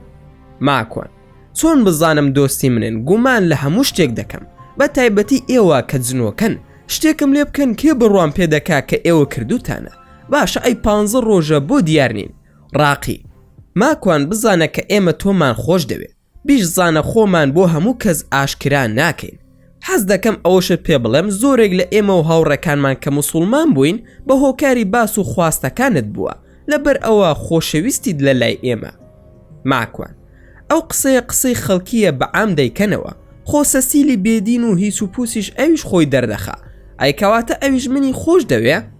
ڕاقی نا ئەو توی خۆش ناوێ، بەڵکو دەویست لە ڕێگای سحرەوە بۆ سەر لێ شێواندنی خەڵکی بەکارت بهێنێ. خوای گەورە لە ڕێگای جنۆکەکانی یەمەنەوە هیدایەتی عەبدوڕەحمانی حەسقیلیدا کە هاتە تەڕەفی موسڵمانان دەنا ئێستا دەیخنکاندی. ماکوان حەدیان چییە من دەخنکێنن؟ ڕاقی خنکاندنتان بە دەستی شەیتانەکان زۆر ئاسانە. خودای گەورە تاکە چەکێکی پێبەخشیون کە قورئانە، هیچ شەیتانێک ناتوانێ بێت بەلاتاندا. تەنها بە دوورکەوتنەوە لە قورئان خنکاندنتان ئاسانە. ماکوان لەکوێدا باسکراوە کە ئێوە دەتوانن ئێمە بخنکێنن؟ ڕاقی ئێمە نا شەیتان دەیکا. خوای گەورە باسی کردووە لە قورئاندا لە سوورەتی ئەلموئمینون کە دەفەرموێ واتە خوایە پەنا دەگرم لە خنکاندنی مرۆڤ بە دەستی شەیتانەکان. ئەو هەمزاتە واتە خنکان. ماکوان ئەو بە واتای وەسوەسە دێن نەک خنکان. ڕاقی ئەوە تەفسیرە سادەکان خۆیان دەرباس کردووە بە وەسوەسە ناویان بردووە. بەڵام بۆ نمونە تەبەڕی کە تەفسیرێکی باشە ئەو دەڵێ کە واتای خنکانە، تەنانەت لە ڕووی زمانەوانی عەرەبیشەوە واتای خنکانە. ماکوان وایە باشە ڕاقی تۆوتە شتێکت فێر دەکەم کە نەوێرن سەسیل و دایکی و هیچ شەیتانێک بێ بەلاتدا. ڕاقی خۆ تۆ ئێستا ئێمەت بە خائین و خۆفرۆژ ناسان. ماکوان ئیتر ئەم قسانت چیە دەیکەی؟ ماکوان نازانم هێشتا لە قسەکانم پەشیمان نەبوومەتەوە. کاکە ناحەقم مەگرە، ژیان لەگەڵ ئێوەدا هەروە سادە نییە. زاتا ساغ نەبمەوە ناتوانم بڕوا بکەم. ڕاقی ماکوانگیان شتێک هەیە بیزانە، من وەک باقی جنۆکەکانی تر نیم کە هاوکار بووم لەگەڵ کەسێکدا ئامادەم سری خۆم لە پێناویدا دابنێم بە مەرزێک کارەکانی شەرعی بێ. ماکوان باشە بۆ لەگەڵ من دەیکەن کەس لەسەر ئەم زەویەدا نەماوە ماکوان نەبێ؟ ڕاقی لەوانەیە تۆ هەستی پێ نەکەی، بەڵام ئەزانی چەند کەس لەسەر دەستی تۆ و کارەکانت لە جنۆکەکان بوونە بە موسڵمان. ئەزانی مەلعەبێک جنۆکە تەماشای تۆ سەسیل و حەسقیل و من و حەنانە دەکا؟ ئایا دەزانی شەیتانەکان چەندە زۆرن؟ دەیانەوێت ئازارتان پێ بگێنن. ئەوە ئێمەین بەرگریتان لێ دەکەین. ناوی قەڕینت بیستووە لە شەرادا. ئێمەی جنۆکەی موسڵمان پشت و پەنای ئێوەین. هەر ئاگاتان لە خۆتان نییە و کەسی زۆر زارش قسەمان پێ دەڵێن یان لێمان دەترسن. ماکوان بەڵێ ئەی چۆن پێشترش لەگەڵ عەلی یەمەنیدا خودای گەورە لی خۆش بێت باسی ئەو قەڕین و شتانەمان کردووە. ڕاقی ئەزانی چەند قەڕینت موسڵمان بووە؟ چەند زار قەڕینی تریان بۆ داناویتەوە، نەک تەنها بۆ تۆ، بۆ هەموو هاوڕەکان و موسڵمانان بەگشتی. ماکوان ڕاقی وەڵا دڵخۆشت کردم. ڕاقی ماکوان یەک شتر فێر دەکەم کە هیچ شەیتانێک ناتوانێت بێت بەلاتدا. ئەو ماوەی پێشوو ویستم فێرت بکەم بەڵام دەرفەت نەبوو. ماکوان جا چییە خۆشم دەیزانم، ئەزانم فەرمودەکەی پێغەمبەری خودایە درودی خودای لەسەر بێ کە ئەبوو هوڕەیرا دەیگێڕێتەوە، دەفەرموێ ڕاستی کرد ئەو درۆزنە ئایەتل کورسیە. ڕاقی ڕاستە ئەو شەیتان فێری ئەبوو هوڕەیرەی کرد و پێغەمبەری خوداش ئیقراری پێکرد درودی خودای لەسەر بێ، بەڵام ئەوەی من دەیڵێم ئەوە نییە. ماکوان ئەی کامەیە؟ ڕاقی ئەوە کاتیە شەیتان دەڕوات بەڵام دواتر دێتەوە. ماکوان ئەی ئەمەی جەنابەت چییە؟ ڕاقی هەرچەندە هەردووکیان هەر بەهێزن، بەڵام ئەمە هیچ شەیتانێک ناتوانێت زادود لێ بکات و هیچ زاد و بازێکیش کاریگەری نابێت لەسرت. ماکوان ئادەی ڕاقی برام خوا قەزاگیان بیڵێ، بەس ڕاقی من دوای شتی خوڕافات ناکەوم، ئەوەی لە قورئان و سونەدا بوونی نەبێ نەباسی دەکەم و نەبڕواشی پێ دەکەم. ڕاقی ئەوە بۆت باز دەکەم لە محەممەدی کوڕی واسعەوە گێردراوەتەوە، خۆت باش دەزانی سپیاوێکە وایە یان نا؟ ماکوان وایە ڕاستەکەی، ئەو پیاوە سادقە و تابعێکی بەڕێزە و گەورەی قەومەکەی خۆی بووە، قوتابی ئەنەسی کوڕی مالیکیش بووە، هەندێکش دەڵێن پێغەمبەری دیوە بەڵام دوایی موسڵمان بووە. ڕاقی وایە ئەو دەگێڕێتەوە و دەفەرمێ شەیتان هات بۆ لام و وتی هەرچی دەکەی بیکە، ئەم دوعایە فێری خەڵکی مەکە، ئەویش فێری هەمومانی کردووە، ئێوەش و ئێمەش هەر کەسێکمان بیخوێنێ پارێزراو دەبێ لە شەڕی شەیتان و ساحیرەکان. دەقی دوعاکەش بەم زۆرەیە. لە هەندێک گێڕانەوەی تردا زیاد و کەمی بۆ کراوە، بەڵام ئەوەی کە بەڕاست و دروست هاتووە بۆم باس کردی و بەم شێوەیە. ماکوان خوای گەورە پاداشت بداتەوە، زۆر مەمنون بووم خاڵە ڕاقی گیان. ڕاقی من بۆ شتێک هاتم بۆلات، تۆش ئەوەندەت پێکردین لە بیرم چوێەوە. ماکوان یا ئەڵڵا خێر ئەمرکە. ڕاقی وتم سەسیل درۆ دەکا، فێڵەکەی ئەوەیە دەویست بەوە لێت خۆش بێ، هەندێ وشت پێ بڵێ لەگەڵ هەندێک ڕسمی سحردا لەو ڕێگایەوە سحرت لێ بکاتەوە. ئەو کەسێک کە سحرەکەی بۆ دەکا کەسێکی نەرویجیە، زۆر ترسناکە. ماکوان هەر ئەم هیچ و پوچەی ترمان مابوو، ئەمەیان کێیە؟ ڕاقی ئەمەیان کورد نییە، بەڵکو نەرویجیە و ساحیرێکی زۆر پیسە و زانیاری زۆریشی هەیە، لە ئەمریکا خوێندوێتی و زانستێکی زۆری لە سحر پەیدا کردووە. ماکوان جا چۆن لە شەڕی ئەمە ڕزگارمان بێ؟ ڕاقی یەک شتت فێر دەکەم، ئەگەر بە قسەم بکەی لە دەستی ئەم ساحیرە پیسە زۆر ڕزگارت دەبێت. ماکوان کێشەکە لەوەدایە متمانم بە هیچ نەماوە، تەنانەت تووشی دڵە ڕاوکێ بووم لە تۆش، ئەترسم تۆش فێڵم لێ بکەی. ڕاقی من فێڵت لێ ناکەم، سوێن بە لا ئیلاهە ئیلا الله، من ئەهلی تەوحیدم و خۆم بە موسڵمان دەزانم و تۆش بە برای خۆم دەزانم. ماکوان تۆش برای منی، من و تۆ خودای گەورە کەرەمی لەگەڵ کردوین، سەر و برای جنۆکە و مرۆڤمان هەیە، تاو بڕوان پێتە، لە بیر و باوەڕەکەشم دڵنیام و شک و گومانم نییە کە سەرکەوتن بۆ ئیسلامە. ڕاقی کەواتە ئەوەی پێت دڵێم بیکە. ماکوان پێش ئەوەی بیکەم یەک پرسیارم لێت هەیە. ڕاقی بپرسە ماکوان، ئەگەر زانیم وەڵامت ئەدەمەوە. ماکوان سرم لە یەک شت دەرناچێ، ئەم وشە سحرانە چۆن کاریگەری دەبێت کە تەنها وشەیە؟ خۆ ئەوەش نییە بڵێم کەلامی خوایە، هەمووی قسەی درۆ و خەزەع بەلاتە، چۆن کاریگەری دەبێ؟ ڕاقی دوو موگناتیز بدە بە جەمسەری جیاواز یەک دەگرن، دوو جەمسەری لێک چوش دووریان دەخاتەوە، ئەو کارلێکە چی پێدەوترێ لە زانستدا؟ ماکوان پێی دەوترێ هێزی موگناتیزی. ڕاقی ڕێک ئەوە بریتە لە سحر و ئەو کاریگەریەش دروست دەکا. حەنانەش لە پڕێکدا پەیدا بوو، وتی ڕاقی فریاکەوە شەڕە. ڕاقی دیار نەما و حەنانەش ڕۆژ، منش بە تەنها مامەوە. دوای 2 ڕۆژ لەو ڕووداوە سەسیلم بینی و هات بۆ لام و بەرەو بازار دەڕۆشتم. لە دوورەوە خۆی وانیشاندا زۆر بێتاقەتە و دەم و چاوی خۆی تێکدا، وتی ئای ماکوان چۆن دوو برای منت کوشت؟ ماکوان ئەوە بە تەمام لێرەش کڵانشی کۆفێک پەیدا بکەم و تۆش بنێرم بۆ لای ئەوان و حەواڵت بکەم، نەزاتمان بێ لە شەڕی تۆش، دەستم خۆش بێ ئەگەر پیاوی چیت لە دەست دێت بیکە. سەسی وا نەزانی وازت لێ دێنم، ئەوەی پێم بکرێت دەیکەم دژی تۆ، سوێن بەوەی کە بڕوان پێیەتی، ئەتکەم بە دز و ئەتکەم بە شێت، ئەتکەم بە 1000 شتی تریش، ئەتکەم بە هەرچی شتە، بۆ زانیاریت هەروە ناهێڵم لە ژێر دەستمدا بڕۆی. ماکوانیش دەڵێ پێڵاوەکانم داکەند و تێمگر، بەڵام ئەو دیار نەما، بەڵام هاوارم کرد بەسەریدا وتم منەتت بەو پێڵاوانم چیت لە دەست دێ بیکە. کە گەڕامەوە ماڵەوە تەلەفۆنم بۆ کرا و وتیان کاک ماکوان لە فەیسبوک کابرای مولحید قسەی لەسەر کردویت، وتیەتی پارەی لە بەیتولمال دزیوە لای مامۆسا کرێکار. منیش عەرزی ئەو برایم کرد ئەگەر وەڵامی هەموو کەسێک بدەمەوە ئەوە وەک ئەوانم لێ دێ، هەست بە بسووکی خۆشم دەکەم، بەڵام بڕۆ پێی بڵێ ئەگەر پیاوە هەرچی هەیە بابی خاتە ڕوو. بەهەرحاڵ ئەم پاشەڵ پیسا کە نەک تەنها پاشەڵی پیسە بەڵکو خێزانەکەی لە نەرویز پێکی هێناوە لەسەر بنەمای سووکی و پیسی پێک هاتووە. جارێک ڕاقیم بان کرد و وتم ئەم هەتیوە چۆن ئەم قسانە دەکا، ئەوە سەسیل هانی دەدا؟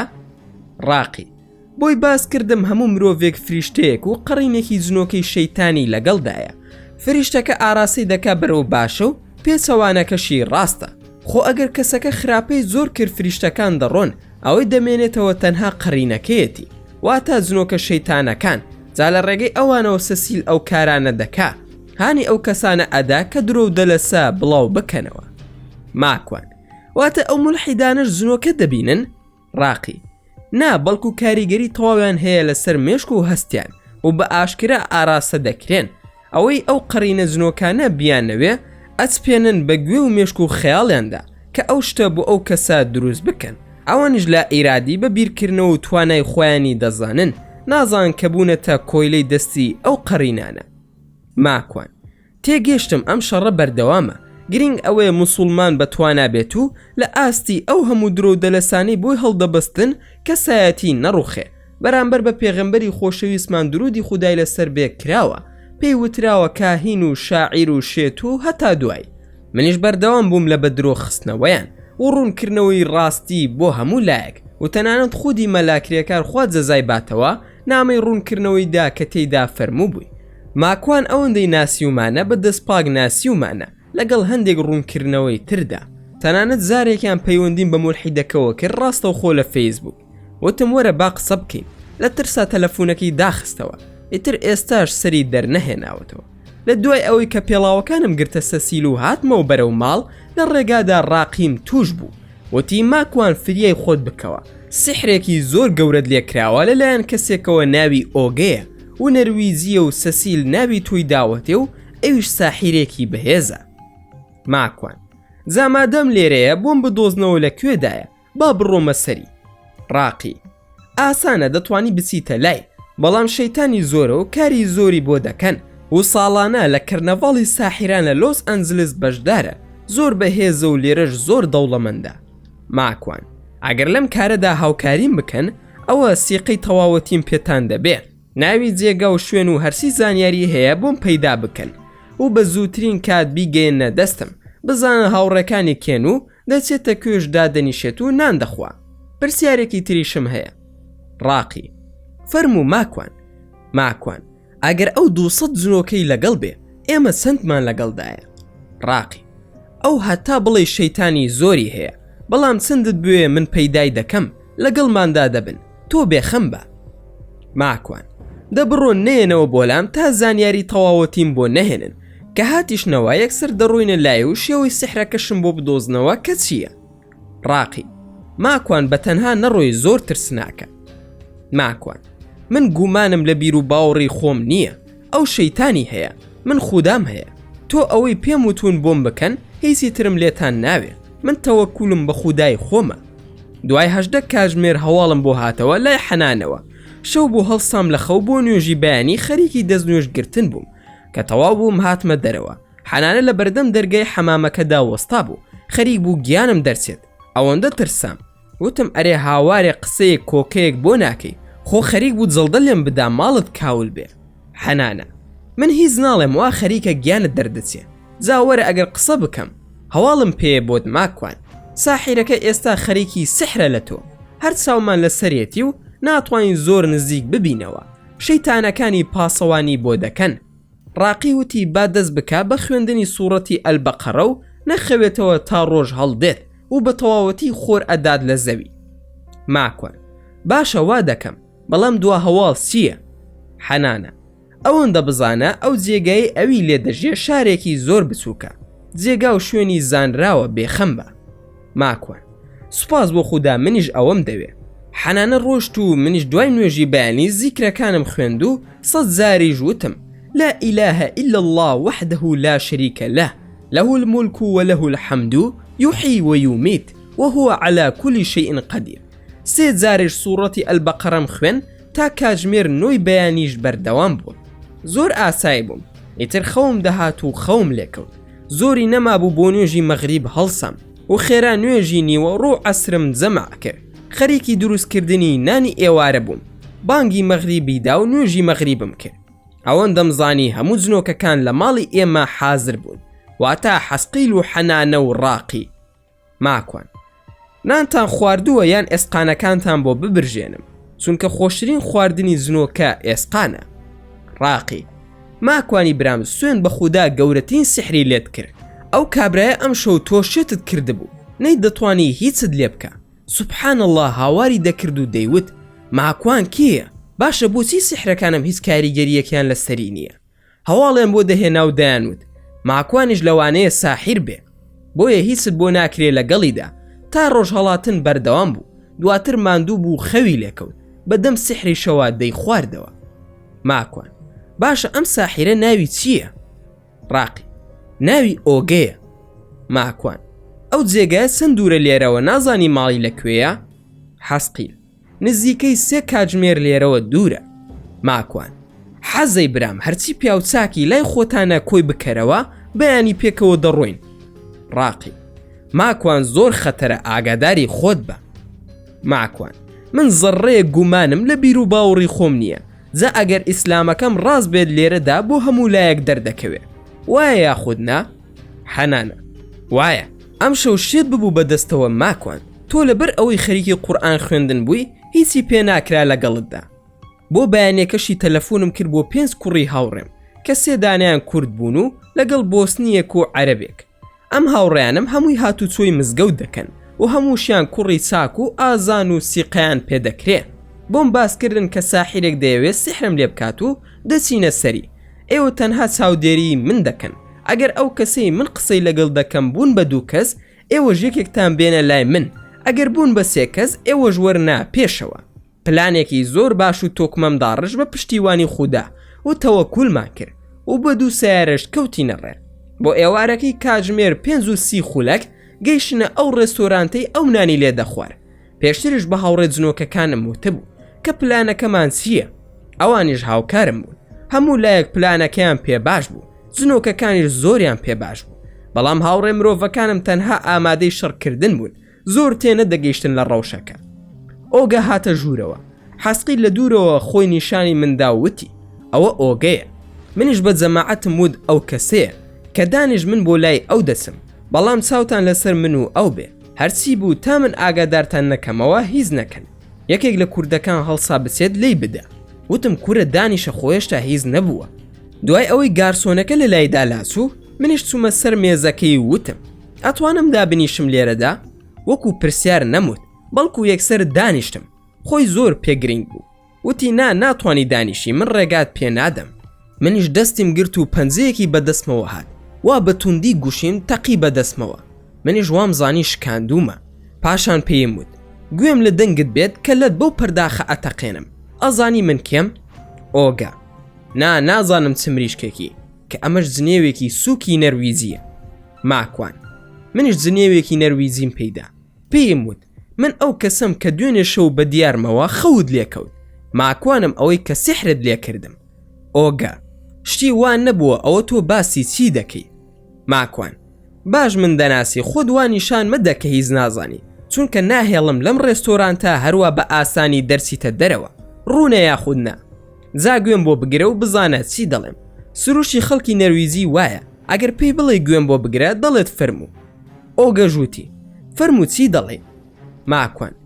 لە دوای ئەوەی کە قسەکانت کرد لێرە هەڵدەستین و دەچینە دەرەوە، دەچینە ئەو جێگایی کە سیحرەکە تێیدا کردووە. من بە دەستی خۆم ئەو خەت و قسە قۆڕانی کە کردوتە ئەی سوتێنم و لەمە بەدواوە بتبین و ببیستم کارێکی وا بکەی بە چەقۆ پارچە پارچە دەکەم. هەڕەشەکەشم جددی بوو. کەوام و دەستی کرد بە گیرفانیدا تەلەفۆنەکەی دەرهێنا. وتی تەلەفۆن بۆ پۆلیس دەکەم. یەکسەر لە دەستیم وەرگرت و ڕەفاندم و هاوارم کرد لە کوڕە بۆسنەیەکە وتم وەرە ئەو تەلەفۆنە بەرە و لای خۆت بیکوژێنەرەوە. کە ئەوانی بینی 5 کەسی تریش دانیشتون ئیتر دەنگی نەکرد. وتی باشە بانانەکەم بخۆم دەڕۆینەوە بۆ ماڵەوە. لەناو سارێکی ئەودا من و هاوڕێ بۆسنیەکەم ناوی عەمار بوو دانیشتین تا چوینە ماڵەکەی. ڤێلایەکی خۆشی هەبوو کە چوومە ژوورەوە نەمدەزانی سحرەکە لەکوێدایە. پێیان نەوت بووم لەکوێیە. چاوەڕوان بووم حەسقیل و حەنانە یاخود ڕاقی هەواڵم بدەنێ. بەڵام هیچ نەبوو. منیش بە تووڕێیەوە وتم دەی سحرەکە کوا بیهێنا تا ماڵەکەشم بەسەرتدا نەڕووخاندووە.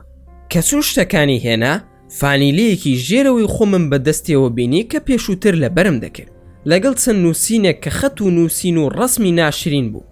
نەمدەزانی چی لێ بکەم. هاوارم کرد بەسەریدا یا ئەڵڵا و سوورەتەکانی مەعوزەتەینم خوێند و ئایەتل کورسیشم خوێن. ئەوەندەم زانی حەسقیل هات. وتی لە کێکەوە چاوەڕێن نەیان دەهێش بینە لاتان. ئەوەندە شەیتانی لێبوو کە ئایەتل کورسی و سوورەتی مەعوزەتەینت خوێن کەسیان دیار نەمان. ئەوە ئێستا هاتوین بۆ لات. ئۆگەش لە بەردەستمدا زەلیل بوو.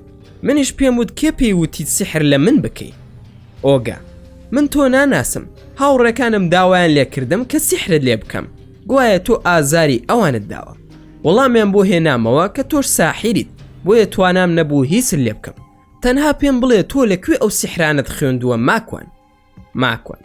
من ساحیر نیم و سحریش هیچ نازانم. من موسڵمانم و ئیسلام ئاینەکەمە و ئەو قورئانەی کە دەیخوێنم قەڵغانمە و هیچ شتێک لە سحر و زادوی تۆ کاری لێ ناکە. ئۆگا. بەڕازیانی تۆ ساحیر نیت؟ ماکوان.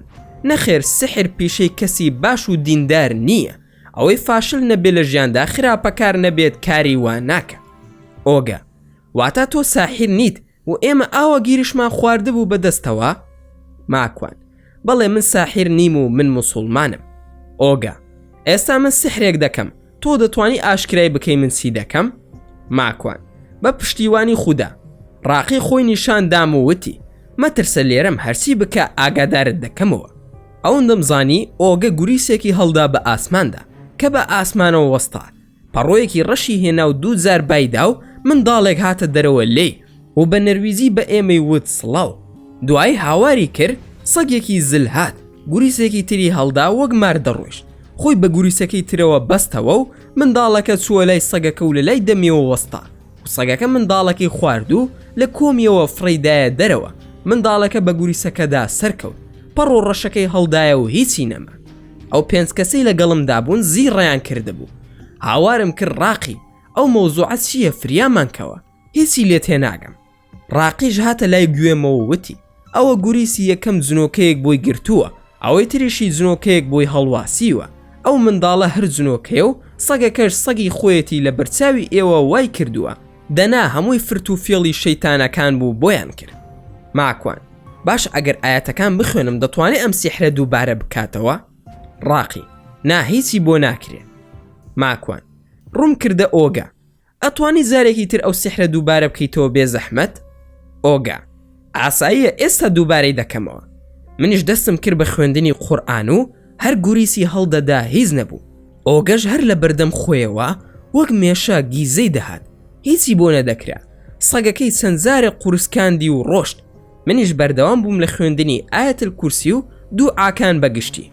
کاتێک بینیم هیچی بۆ نەدەکرا، هەڵسام و وتم: جەماعەت با بڕۆین. ڕوون کردە ئۆگە و پێم وت: تۆ زارێ مریشکی و ئەوەندەی خۆت بەوە مەشغوڵ کردووە، بڕۆ کارێک بکە باشترە. ئەوە کەی ژیانە تۆی تێدای هەی مریشک. هاتینە دەرەوە و بەرەو شارەکەی خۆم ڕۆشتین. گەڕامەوە و جەماعەت باسییان دەکرد زۆر ترسابوون، نەیان دەزانی ڕاستیەکە چییە. منیش بۆم باسکردن ئەوە فرت و فێڵی ساحر و شەیتانەکانە. بڕیار وا بوو دوای 2 ڕۆژ ماڵ و منداڵ لە کوردستان بێنەوە. دوای گەڕانەوەم لە شارەکەی ئۆگا بۆ بەیانی ئێوارەکەی لە دەرگا درا. لە پەنجەرەکەەوە سەیرێکی دەرەوەم کرد تا بزانم کێ. بینیم ئۆگا لە دەرگای ماڵی من ئەدا، هەر لە پەنجەرەکە و بانگم کرد چیت دەوێ. ئۆگا: سڵاو ماکوان، تەماشا دەکەم سوزدەم بۆ دەبا. ماکوان: ئەوە چییە؟ ئەم کارە قۆڕە چییە دەیکەی؟ شێت بوویتە ئۆگا؟ ئۆگا: ماکوان، تکایە هاوکاریم بکە، ئەم شەو هاوڕێکانم زۆریان لێداوم لەسەر تۆ. دەستی کرد بە گریانێک وەک منداڵ، فرمێسک بە چاویدا دەهاتە خوارەوە. من ترسام فێڵ بێ. هاوارم کرد دراوسەکانم هاتنە دەرەوە، خۆم بە ئەنقەز وام کرد بۆ ئەوەی دراوسەکان بێنە دەرەوە قەرەباڵغی دروست بێ. لەوە ترسام نەوەکو خەڵکی تری لەگەڵ بێت و بەو فێڵە من بباتە دەرەوە. هەرچەندە منیش 2 چەقۆم پێبوو، یەکێکیانم خستە باخەڵم و دانەیەکیش بەدەستمەوە بوو کە قەرەباڵغی دروست بوو. چوومە خوارەوە، تەماشام کرد هەر خۆیەتی. نزیک بوومەوە لێی و سوزدەی بۆ دەبردم. منیش زۆرم بەلاوە سیر بوو. دراوسەکانم دەیانگوت ئەمە چییە؟ وتم ببورن، هیچ نییە، ئەمە هاوڕێمە و حەشیشی لێبڕاوە، پارەی پێ نییە بیکڕێتەوە و داوای پارەم لێ دەکا. منیش نایدەمێ. کاتێک من ئەم قسانم کرد، دراوسەیەکم چوو 400 کڕۆنی هێنا وتی بڕۆ بیکڕە. وتم ئۆگە وەریگرە، دوای ئەیدین بە ساندەویست بە شەریکی دەیخۆین. دەستی کرد بە پێکەنین و وەریگر. منیش وتم سوپاسان دەکەم، من هاوکاری دەکەم، ئێستا دەیبەمە ماڵەوە، زۆر ببورن کە ئیزعازی کردن. ئۆگەم بردە ماڵی خۆمان و ڕێزم لێگر، بەڵام هەر حەزرم لێ هەبوو. وتم نەوەکو سیلاح یان دەماچی پێبێ، فێڵ بکاو لە پڕ بیتەقێنێ یاخود دەست بوەشێنێ. وتم چی دەخۆی، چای یان قاوە؟ ئۆگا: قاوە دەخۆم، سوپاست دەکەم. قاوەیەکم دروست کرد و خەریکی خوێندنی ئاەتەکان و ورد و ئاەتەکانی زەزر بووم، هەمویانم خوێن. ماکوان: چیت لە ژێر سەردایە و بەتەمای چی؟ و ئەگەر بە دوای فێڵەوەی ئەو کەلەیەت بەلاشەتەوە ناهێڵم، ئێمەی ئاسیایی زۆر زیرەکین لە سەر بڕیندا. ئۆگا: ماکوان، تەماشای پشتم بکە. کە کراسەکەی هەڵدایەوە هەمووی جێگای قامچی بوو و خوێنی پێدا دەهاتە خوارەوە. ماکوان: ئەوە کێ وای لێ کردووی؟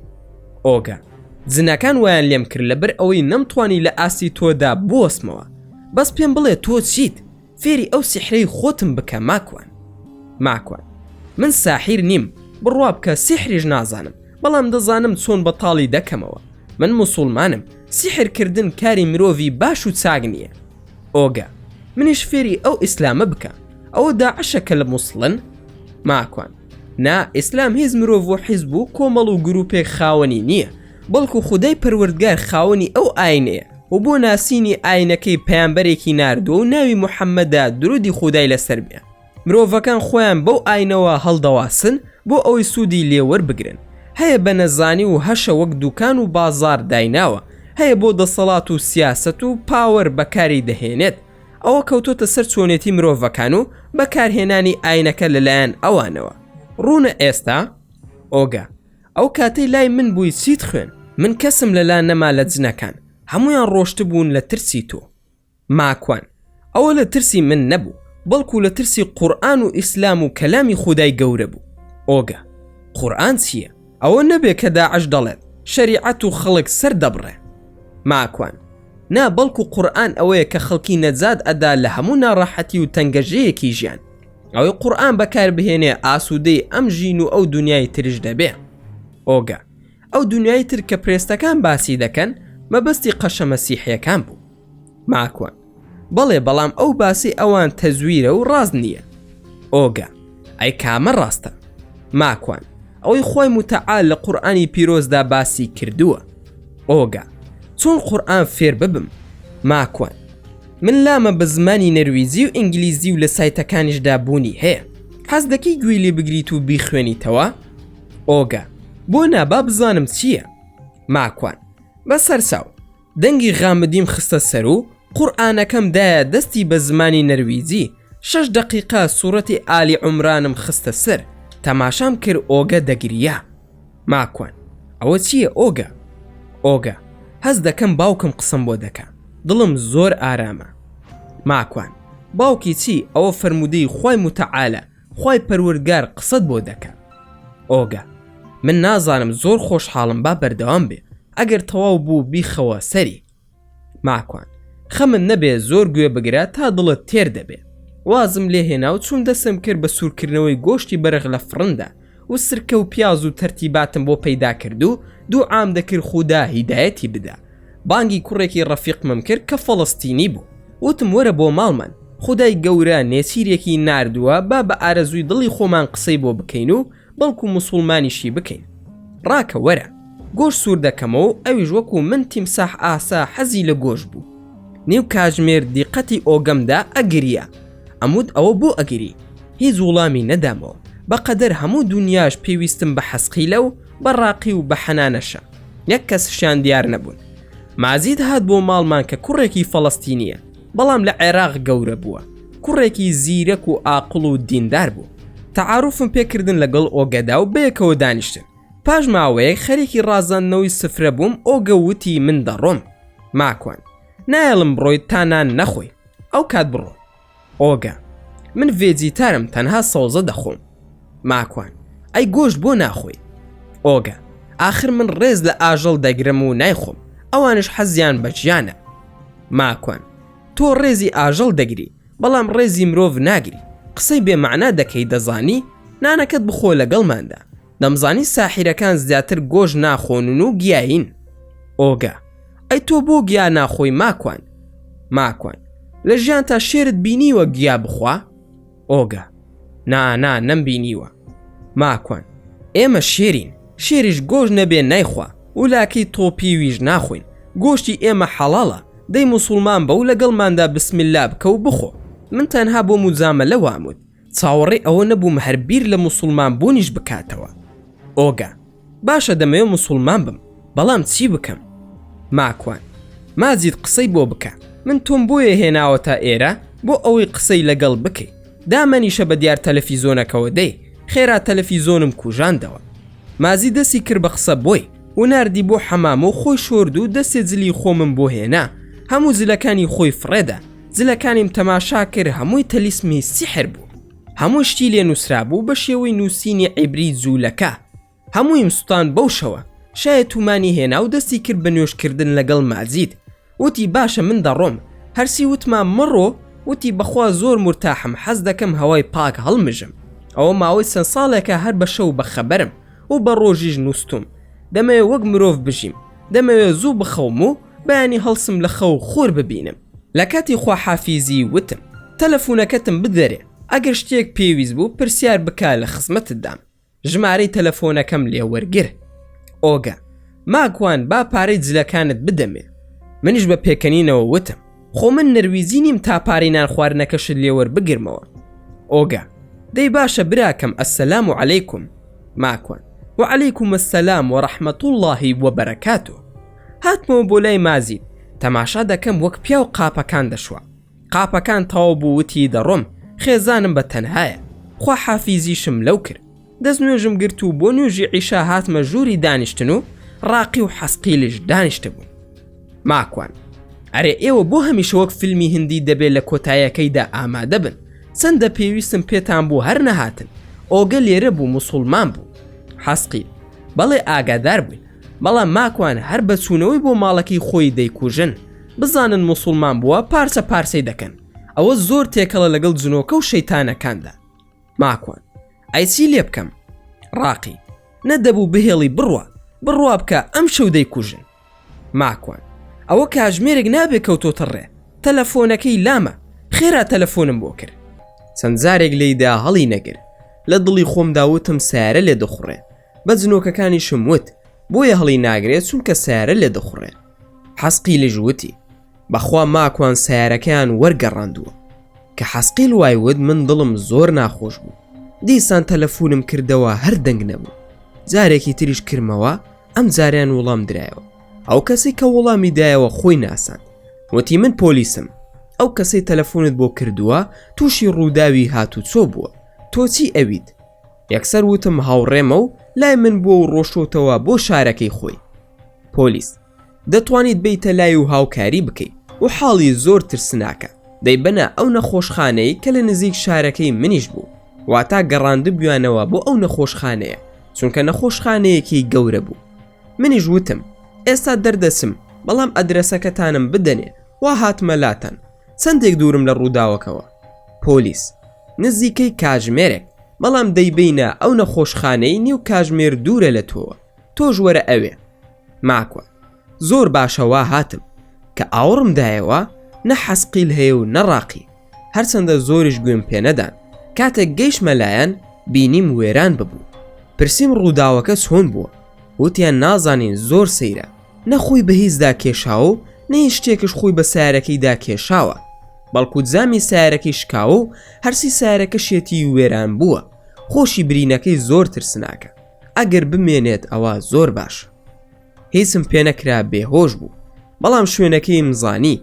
منش دەبوو بەیانی زوو بسمە فڕۆکەخانە، ماڵ و منداڵ دەگەڕێنەوە بۆ نەرویز.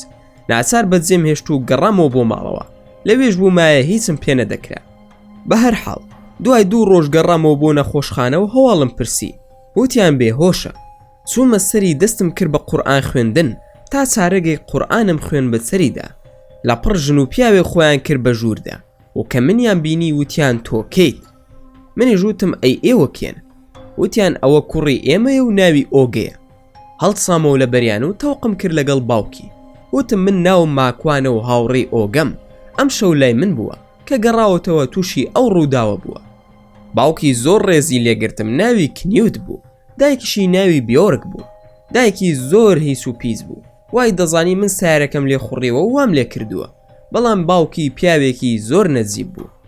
بە هەر حاڵ جێم هێشت و بە باوکی وت ئەگەر باش بوو ئاگادارم بکەرەوە دێم بۆ لای. دوای هەفتەیە کنیوتی باوکی ئۆگا تەلەفۆنی بۆ کردم، وتی ماکوان وەرە هەواڵێکی خۆشم پێ بوت. ئۆگە باش بووە و هەواڵی تۆی پرسیوە. ماکوان: یەک کاژمێری تر لاتانم. کە چووم ئۆگا باش بوو. منیش لە بەرچاوی دایک و باوکی وتم براکەم ئەسەلام عەلەیکوم و سوپاسی خودا دەکەم کە باش بوویتە. من و هاوڕێکانم دوعای خێرمان بۆ کردی لە نوێژی جومعە، کەوا موت زۆری پێخۆش بوو. باوکیشی پێدەکەنی و دایکیشی وەک پیرێژنی دۆڕژاو لچێکی دابوو بەسەر لچەکەی تریدا. ماکوان: بۆم باس کە چی ڕووی داوە؟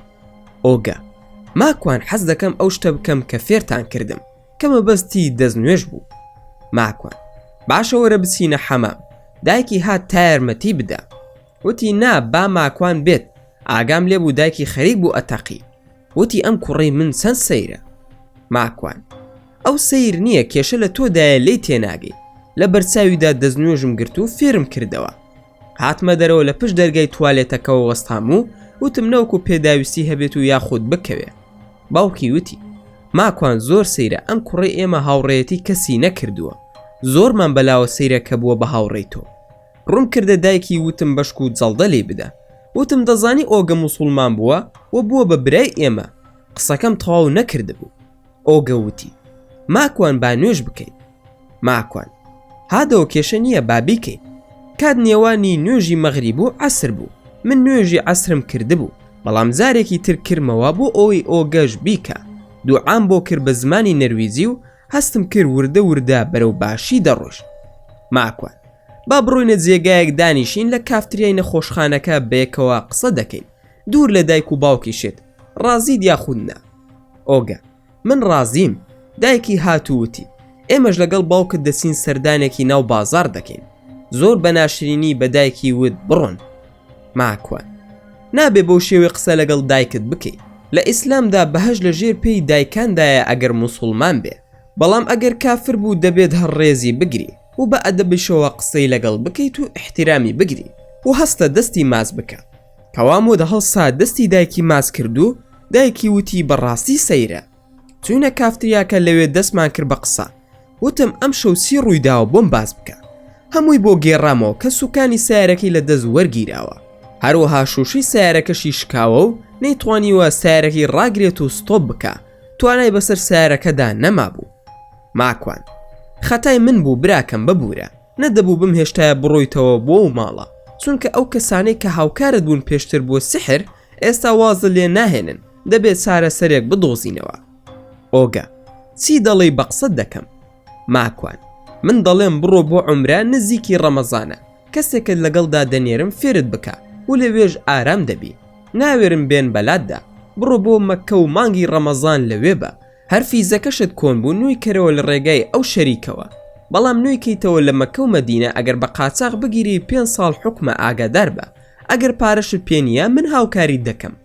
ئۆگە ئەوە دەڵێ چی ماکوان؟ من بە 1,000,000 کڕۆنم هەیە، پارەم بۆ چییە من؟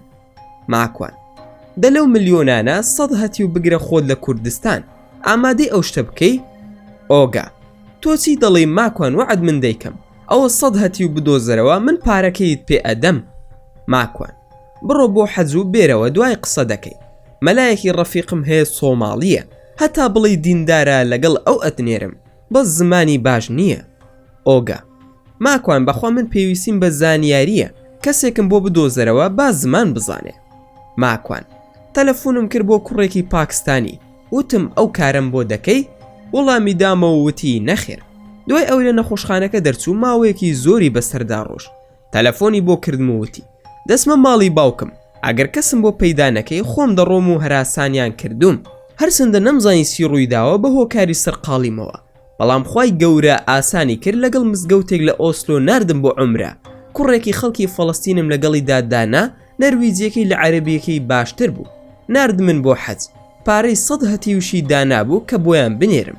سوپاس بۆ خوددا لە سلێمانی و هەولێر و هەڵەبجە و کەلار و دەربەندی خان و پێنجوێن و کەرک و خەڵکمان دۆزیەوە. ئەوی زانیمان مستەحەقا لە پارەکەی ئۆگا هاوکاریمان کرد. شەوی 27 ڕەمەزان ئۆگا پەیوەندی پێمەوە کرد و وتی ماکوان دوعات بۆ دەکەم بڕۆیتەوە بۆ کوردستان. دەیزانی کێشەی سەفەرکردنم هەبوو و حەز دەکەم کە بگەڕێمەوە بۆ کوردستان. وتی کتێبی باشم بۆ کڕێوی، بەم نزیکانە دێمەوە بۆ لات. ماکوان نەیتەوە بۆ ئێرە، تا لەوێی بڕۆ بۆ شاری جەددا بۆ لای تارق الحەبیب، ئەو پیاوی کە نیشانم دای لە یوتیوب، پرۆفیسۆرێکە و باسی ژیانی خۆتی بۆ بکە، با هاوکاریت بکە، فیزە وەربگرە و بڕۆ بۆ جەددا. دوای 8 ڕۆژ پەیوەندی پێمەوە کرد و وتی ئەو کەسەی لە شاری ڕیاضە چوون بۆ لای و 2 شەو لای ئەو بووم.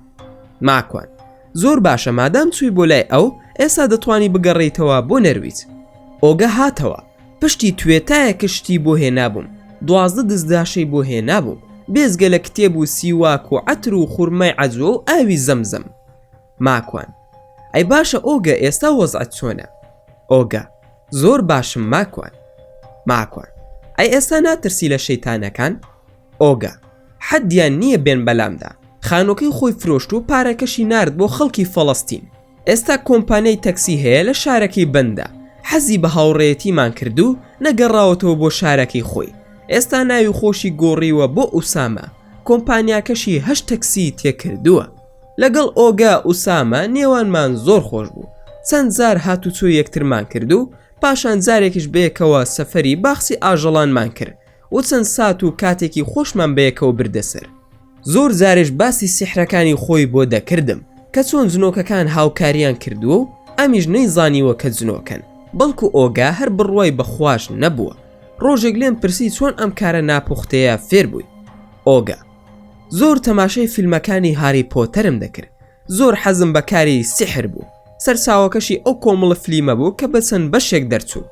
پاشان داوام کرد لەگەڵ باوکم و دایک و خوشکێکم چوین بۆ ئەمریکا بۆ لۆس ئەنجلس. لەوێ بە باوکمم وت دەمەوێت فێری سیحر بم. لەو شارە قوتابخانەی لێیە کە زۆربەی زۆری یەهودی و فارسەکانی ئێرانن کەوانی تێدا دەڵێنەوە. منیش چوومە پەیمانگا، بەڵام کۆرسێکی سەرەتایی بوو، زیاتر لەوێدا هونەری سیحر باز دەکرا. دوای ئەوەی کە زانرا من خولیام سیحرا، مامۆستایەکی جوولەکەم هەبوو بە ناوی جۆزێف، وتی دەدنێرم بۆ جێگایەک وەک ئەوەی هاری پۆتەر وایە. وامزانی گاڵتەم پێدەکا، چونکە ئەوەندە باسی هاری پۆتەرم کرده بوو، زۆر جار لەگەڵ هاوڕەکانمدا لاسای ئەوم دەکردە و کارەکانی ئەوم دەکرد. جۆزێف: ئەدنێرم بۆ جێگایەک ناوی ئەکادیمیای جادووی ئەمریکیە. لەو زانکۆیەدا حکوومەتی ئەمریکی بە فەرمی ناساندوویەتی و 16 بەشە، بەشەکانیشی بریتین لە کیمیا و سۆنێتی دروستکردنی عەسای جادووی و بەشی شەڕی دژی هێزی خراپ و شەڕانگێز. هەروە قوتابخانەکەی هاری پۆتەر وابوو کە ناوی هوجورتز بوو. دوای بۆم دەرکەوت هەموو فلیمەکە لەو زانکۆیە وەرگیراوە. ماکوان: ئەمریکا هەرە زانکۆی تێدایە؟ ئۆگا: نا زۆرە، لە بەناوبانگترینیشیان ئەمانن کە دیارن، وەک زانکۆی جادووی ماساتشوستس. ئەم زانکۆیە لە ویلایەتی ماشاتسوتس، ئەم زانکۆیە لە ویلایەتی ماساتشوستسە. خاوەنی 40,000 قوتابیە لە هەموو جیهانەوە ڕووی تێدەکەن. هەندێکیان لە ڕێگەی ئینتەرنێتەوە دەخوێنن و هەندێکی تریشیان بەردەوام لە زانکۆکە دەوام دەکەن. هەروەها لە باکووری ئەمریکا زانکۆیەکی تری لێیە، ئەمەیان زۆر ترسناکە و ناوی سیابستیانی جادووە. ئەم زانکۆیە دەکەوێتە گراند کانیۆن لە ویلایەتی ئاریزۆنا. ئەو کەسەی کە ئیداری دەکات و سەرۆکی زانکۆکەیە ساحیرێکی بەناوبانگی ئەمریکیە ناوی سیابستیانە. زانکۆیەکی تری لێیە، ئەوە زیاتر پەیوەستە بە دەستگای جاسووسی ئەمریکی CIA بە ناوی ئیونیشان، بە زانکۆی فێرخوازی باڵا دادەنرێ. ئیتر ویلایەتە یەکگرتووەکانی ئەمریکا گەورەترین زانکۆ و پەیمانگایان لەم بەشەیە. لە هەموو شتێکی مەحاڵ دەکرێت.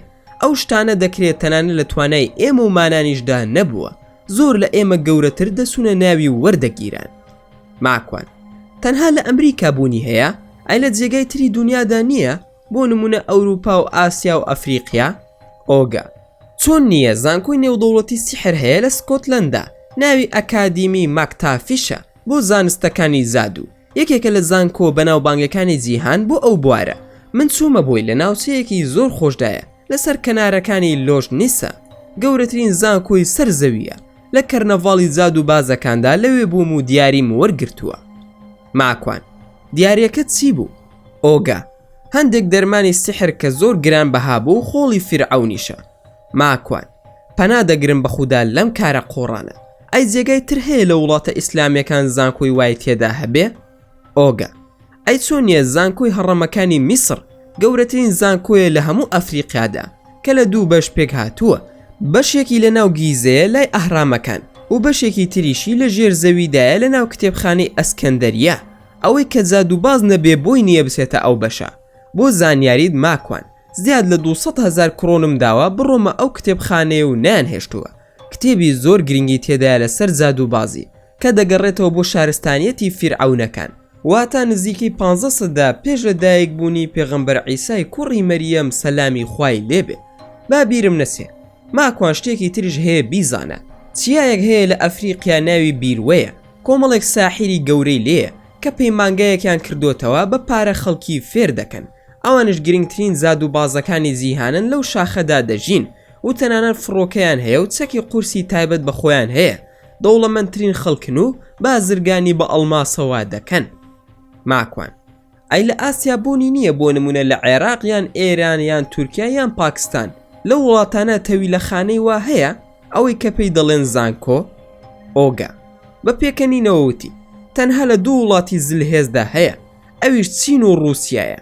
ئەوەی ڕووسیا زۆر ترسناکە لە ئەوروپا و لە ئاسیادا دژایەتی هەرسی ساحیرەکانە دەیکا و توانا و هێزێکی زۆر سەیر و نامۆیان هەیە. ئەم زانکۆیە لە کەنارەکانی دەریای ڕەشە لە ناوچەی کرانس و کاریسکی. لە چینیش ئەوەندەی کە من بزانم هاوڕێجاد و بازەکانمان بۆیان باس کردوین و خوێن دووشمانە کە ناوی زانکۆی مینزی چینیە لە نزیک دیوارەکانی چینە و لە پەکینی پایتەختە. ئەو زانکۆیە تەنها قوتابی پەروەردە ناکە بەڵکو مامۆستای جادوگەر پەروەردە دەکا. زانیاری ترت ئەوێ ماکوانی ئازیز؟ ماکوان بە دڵنیاییەوە زانیاریم دەوێت، بە دوای شتی تریشدا دەگەڕێم. ئەی لە ناو ئێوەدا خەڵکی موسڵمانی تێدا بوو؟ ئۆگا ئەوەی سحر بکە نابێت دینی هەبێ، دەبێت دژی خوابێ. بەڵام پەیڕەوانی دوو ئاین بۆیان هەبوو بێنە ناو زانکۆکان، زەردەشتی ئێرانیەکان و هیندیەکان، هەروەها جوولەکەکانی ئەمریکا. لە چەند زانکۆیەک وەک تەعلیمات درابوو بە قوتابیەکان کە نابێت جاد و بازەکان هاوڕێیەتی موسڵمانان بکەن و هیچ موسڵمانێکیش بۆی نییە نزیک بێتەوە لە زانکۆکانیان. لە یەکێک لە زانکۆکانی ویلایەتە یەکگرتووەکانی ئەمریکا دەڵێت تەنانەت دەتوانی بیکوژی ئەگەر دەتەوێت باسی منهەج و خوێندنەکەشت بۆ دەکەم. ماکوان نا دەست خۆش، نامەوێ هەرگوێم لێبێ. ئۆگا سەیرە خەڵکانێک پارە ئەدەن بۆ ئەوەی یەک وشە لە من ببیسن، ئەوە تۆ یەکەم کەسی کە دەڵێیت نامەوێ. ماکوان ئوسامی برام نامەوێ گوێم لە زانستی جادووەکە بێ چونکە کافر دەبین، بەڵام گوێ دەگرم بۆ مێژووی کارەکانی تۆ. نعمەتی ئیسلام هەروە سادە و ساکار نییە و کافربوونی ژیاری منداڵان نییە. من بزانم پیاو کوشتن خراپە، ئیتر چۆن دەیکەم؟ سحر لە پیاو کوشتنیش خراپترە. ئۆگا بڕوا بکە ماکوان، ئێستا هەست بە لەدایک بوونم دەکەم. ئەزانم ئیسلام چەندە بەرزە. ئەی پێم بڵێ بەتەما بوویت بڕۆیتەوە بۆ کوردستان؟ وتت سحرت لێکراوە، ئەو ڕۆژە شتێکی وات بۆ باس کردم. ماکوان بەڵێ بەداخەوە سحرێکی نیکرۆنۆمیکۆنم لێکراوە، سحرەکەش لە کەرکووکە. ئۆگەش دەستی کرد بە قاقای پێکەنین، وتی ئەو سحرە خەڵکی سەرزادە دەیکەن، ئەوە کەی ئیشی ساحیرە، ئەوانە سوالکەرەکانی ئەمریکا و هیندستان و خەڵکی سەرەتایی دەیکەن، ئەوە هەر باوی نەماوە. ماکوان بەڵام تووشی سەر ئێشەیەکی زۆری کردوم، زۆر زار توانام نامێنێ بەسەر و ئازارەدا، ناسار هاوار دەکەم. ئۆگا ڕاستە ئەو کاریگەریەی هەیە، بەڵام تەلیسمەکان پەیدا بکە ئاسانە. ماکوان من بەشێکی تەلیسمەکەم لایە، بەشێکی تریشی لە شاری کەرکووکە، چی ئاسانە بیکەم؟ ئۆگا ئەستەغفیروڵڵا خەیاڵم نەبوو، بیرم بەلای ئەوەدا سوو کە بە سیحر بەتاڵی بکەمەوە. ماکوان کێشە نییە، تۆزێک ترسم هەیە لە پۆلیسی ئەنتەرپۆل بگیرێم، بە بۆنەی ئەو کێشەی ئیتالیان بۆ دروست بووە. ئۆگا من دەتوانم قسە بکەم لەگەڵ مخابەراتدا، هاوڕێیەکم لەوێ کار دەکا، بزانین ناوت ماوە لە پۆلیس؟ ماکوان وەڵام مەمنونیشت دەبم، لە بەرساوی خۆم تەلەفۆنی کرد بۆ هاوڕێکی و ناوی منی پێیدا لەگەڵ ڕۆژی لە دایک بوون و هەموو زانیارەکان. ئۆگا بۆم شەرح بکە سحر لە ئیسلامدا چۆنە و کێ باسی کردووە، کتێبەکان چین لەسەری نووسراون؟ ماکوانش وتی زۆر مەمنونی جەنابتم، دڵنیا بە کە لە سەفەرەکەم هاتمەوە بە جوانی هەموویت بۆ شەرح دەکەم، بەڵام ئێستا هەردووکمان کاتمان نییە و بە ڕۆژ و دوو ڕۆژیش تەواو نابێ. ئۆگەش بەو شتە ڕازی بوو، پاشان دوای دوو ڕۆژ پێمی وت هیچ ناوت نەماوە، بەڵام من هەر بڕوام نەکرد. پەیوەندیم کرد بە برایەکی خۆمانەوە لە بەلجیکا، نوێنەری حیزبێک بوو لە کوردستان. پاشان ئەو داوایم لێ کرد بەو پەیوەندی باشە لەگەڵ پەرلەمانی ئەوروپیدا کە هەواڵێکم بۆ بپرسێ بزانێت کە ئایا ناو ماوە لە ئەنتەرپۆل یاخود نا. ئەویش هەواڵی بۆ هێنامەوە، وتی ماکوان پیرۆزە هیچ ناوێکن نییە، دڵم ئاوی نەخواردەوە. پەیوەندیم کرد بە بەشی ئەنتەرپۆلی فڕۆکەخانەکانی کوردستان لە هەولێر و سلێمانی، ئەوانش دڵنیان کردمەوە کە ناوی من نییە لە ناو پۆلیسی ئەنتەرپۆلدا. دڵخۆش بووم، خێرا بلیتم کڕی بۆ مانگی داهاتوو بگەڕێمەوە بۆ کوردستان. لە نەرویزەوە سەرکەوم بۆ قەتەڕ و لەوێشەوە بۆ سلێمانی، بەڵام بەقەدەر هەموو ئەم جیهانەش کارم بە حەسقیل و ڕاقی و حەنانەیە کە بۆ مانگێک زیاتر دەچوو دیار نەبوون. خێزان و منداڵەکانم دەنار بۆ ماڵی باوکی، دەموت بەشک و بە تەنها بم ئەو کات بێن بۆلام، بەڵام هەر دیار نەبوون. دەسومە ناو دارستان و بە شاخدا هەڵدەگەڕام، هەر نەبوو. جاری وا هەبوو هاوارم دەکرد و دەموت کورە ئیشم پێتانە ڕەحمەتتان لێبێ دەرکەون. هیچ چارم نەما، پەیوەندیم کردەوە بە عەبە هەولێری و ئازیزی خێزانیەوە، وتم بڕۆن بۆ لای ڕووناخان بزانن لەکوێ سیحرەکانیان کردووە. ئەویش هەر وەڵام نەبوو. 2 ڕۆژی مابوو سەفەرەکەم بکەم. لە بازار بووم. دیاریم دەکڕی بۆ گەڕانەوە. ئەوەن دەمزانی حەسقی لە بەرچاومدا دەرکەوت. وتی بچین پیاسەیەک بکەین ماکوان. 2 عەلاگەشم بەدەستەوە بوو.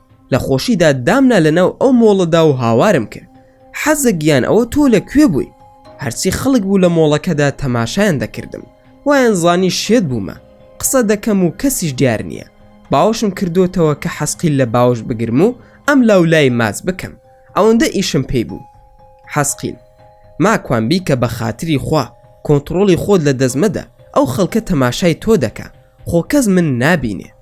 ماکوان بەخوا ڕاستەکەی حەزەی برام. زوو دەستم دایە و عەلاگەکان و باش بوو خێرا ڕۆیشتم.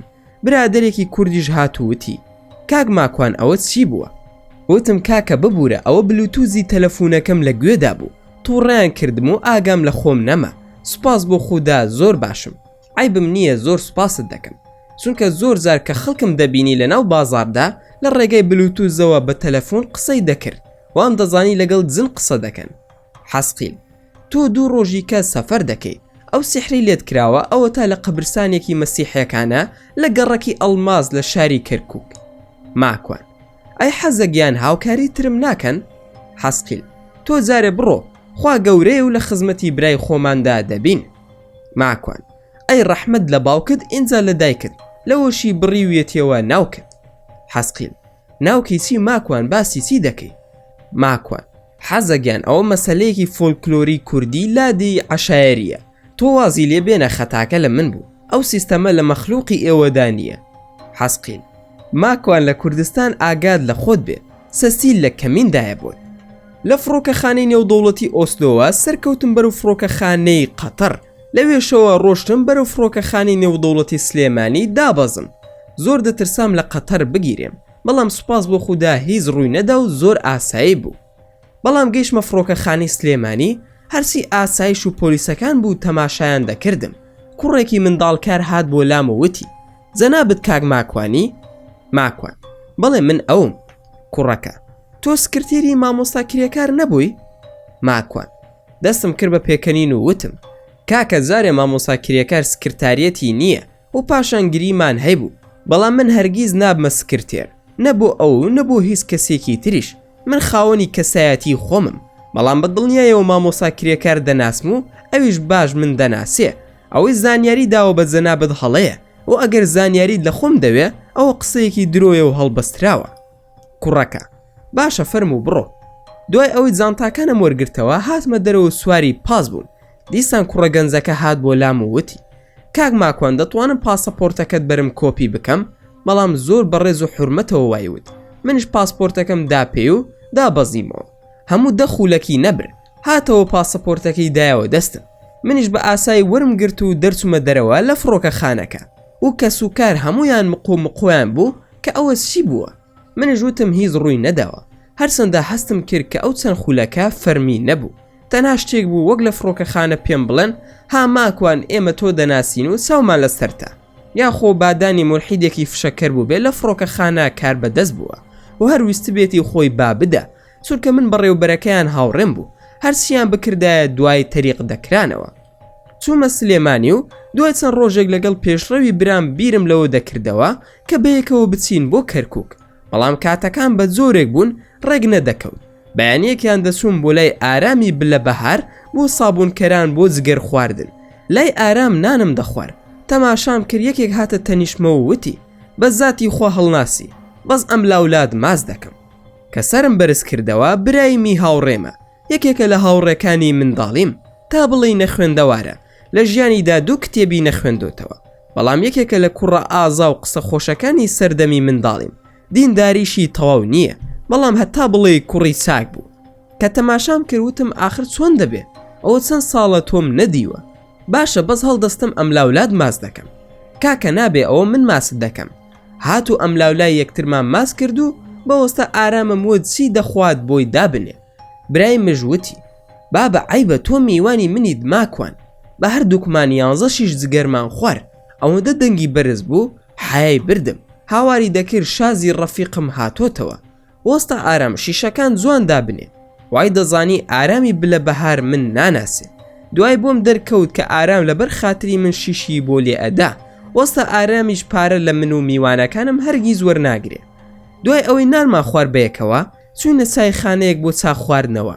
باسی یادگاریەکانی منداڵی بۆ دەکردم کە کاتی خۆی بەیەکەوە چەندە بەرسیلەی ترێمان لێ دەکردەوە و شەوان پێکەوە گۆرانیمان دەوت و هەروەها باسی ئەو سەردەمەمان دەکرد کە پێکەوە دەسوین بۆ شاخی گۆیژە بۆ چوالە و فەریکە نۆک هێنان و خواردنی و باسی ئەوەی دەکرد کە جارێکان بەیەکەوە شاخی گۆیژەمان سووتاند و باسی شەڕەکانی دەکرد کە لە دارالمەحەلی و خانووی قوڕەکان ڕووی داوە. هەندێک یادگاری خۆشی بیرم خستەوە. منیش ئەوم بۆ باس کرد کە منداڵی پێمان دەوت بلە شەقاوە. ماکوان برایم بیرتە هیوایەتت ئەوە بوو چەقۆیەکی ئەبوو ئەڵقەت پێبێت و شەڕواڵەکە شۆڕ بێت و جلی کوردی شل و شێواوت لەبەر دەکرد؟ هەمیشە دەنگێش قارتت لە دەمدا بوو. خۆزگەم بەو کاتانە بیرتە کە دەردەکرای بە منت دەوت با لە ماڵی ئێوە بخەوم؟ برایم هەزار خۆزگەم بەو کاتانە.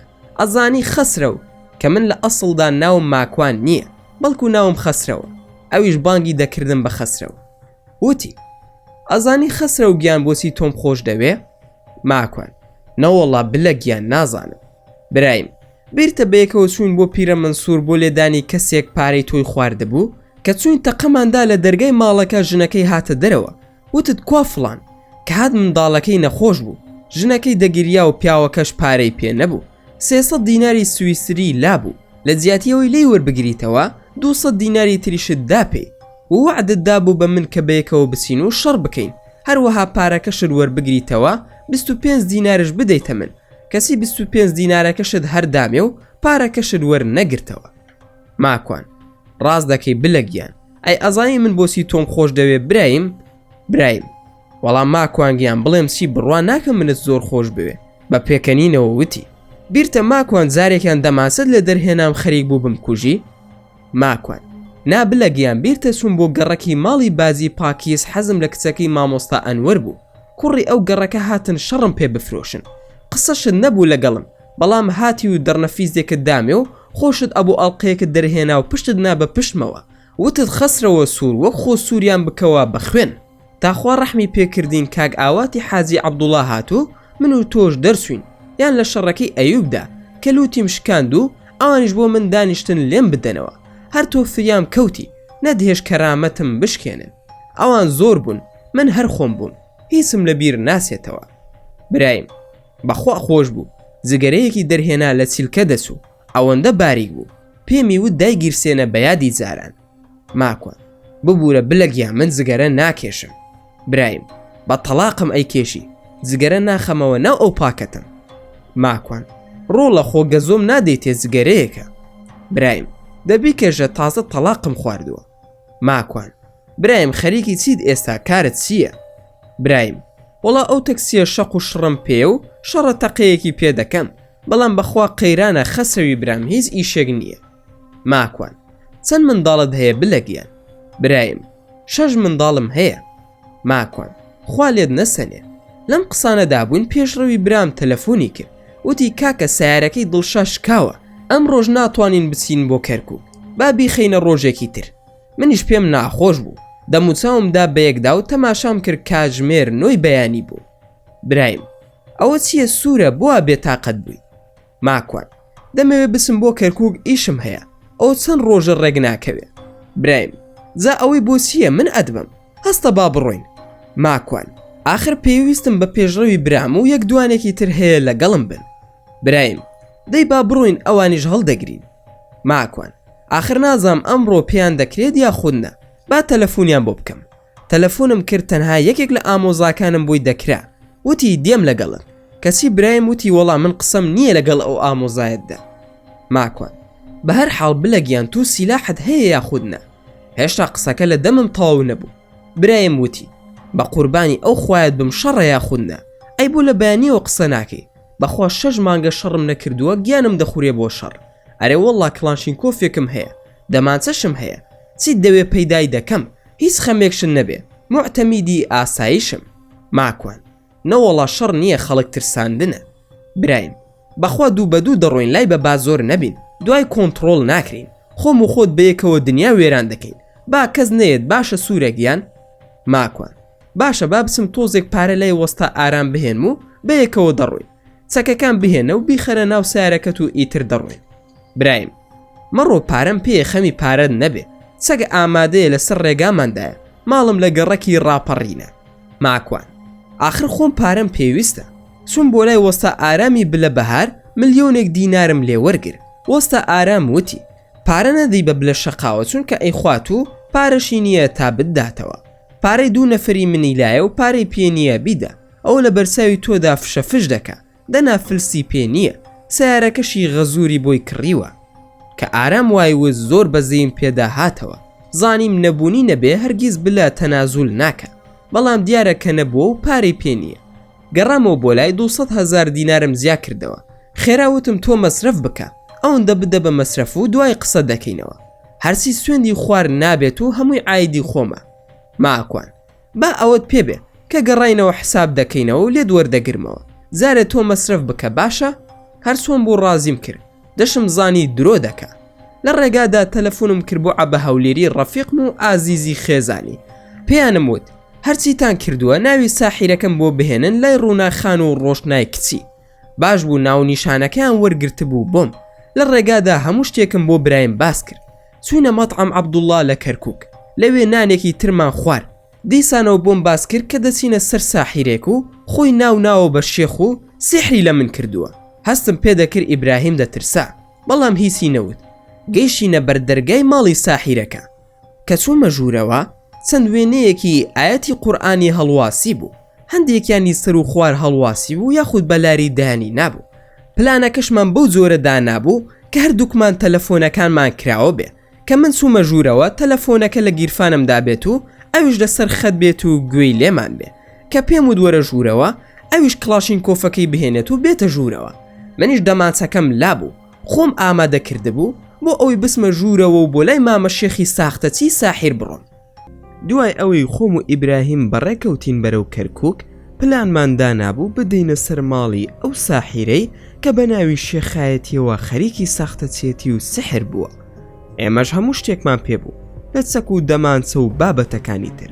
چوینە بەردەم ماڵی شێخەکە، منیش دەمانچەیەکم هەڵگرت و خۆم کرد بە ژووردا. کەسێک هات بە دەممە وتی فەرموو حەیاتم چیت دەوێت؟ منیش دەستم کرد بە گیرفانمدا و 30,000 دینارم داپێی. وتم دەبێت زەنابی شێخ ببینم و بسمە خزمەتی، بەڵام دەمەوێت بە تەنها بیبینم و زۆرش زەرورم. کچێکم خۆش دەوێت، ئەگەر ئەو ئیشم بۆ بکات چی دەوێ ئەی دەمێ؟ لە سلێمانیشەوە هاتووم ڕێگام دوورە. ئەوی ژووتی باشە چاوەڕێ بکە، 2 میوانی لایە با بڕۆن تۆ دەکەما ژوورەوە. هەرسەندە لێرە جەنابی شێخ سەرەدادەنێ، ئەگەر لە دوورەوە نەهاتیتایە ئەوە ئیزنی ئەدایت. ماکوە ئەزانم خوا خێرتان بنووسێ، پیاوەتی خۆتانە. نزیکەی 7 خولەک چاوەڕێم کرد. هاتەوە وتی جەنابی شێخ دەڵێت با بفەرمێ، کە ڕۆژمە لای پیاوێکی زۆر ناشرین بوو، چاوی بەکل ڕشتە بوو، زلێک بوو لە ورچی شەل دەسوو. شێخ وتی فەرموو جەنابەت چیت دەوێت؟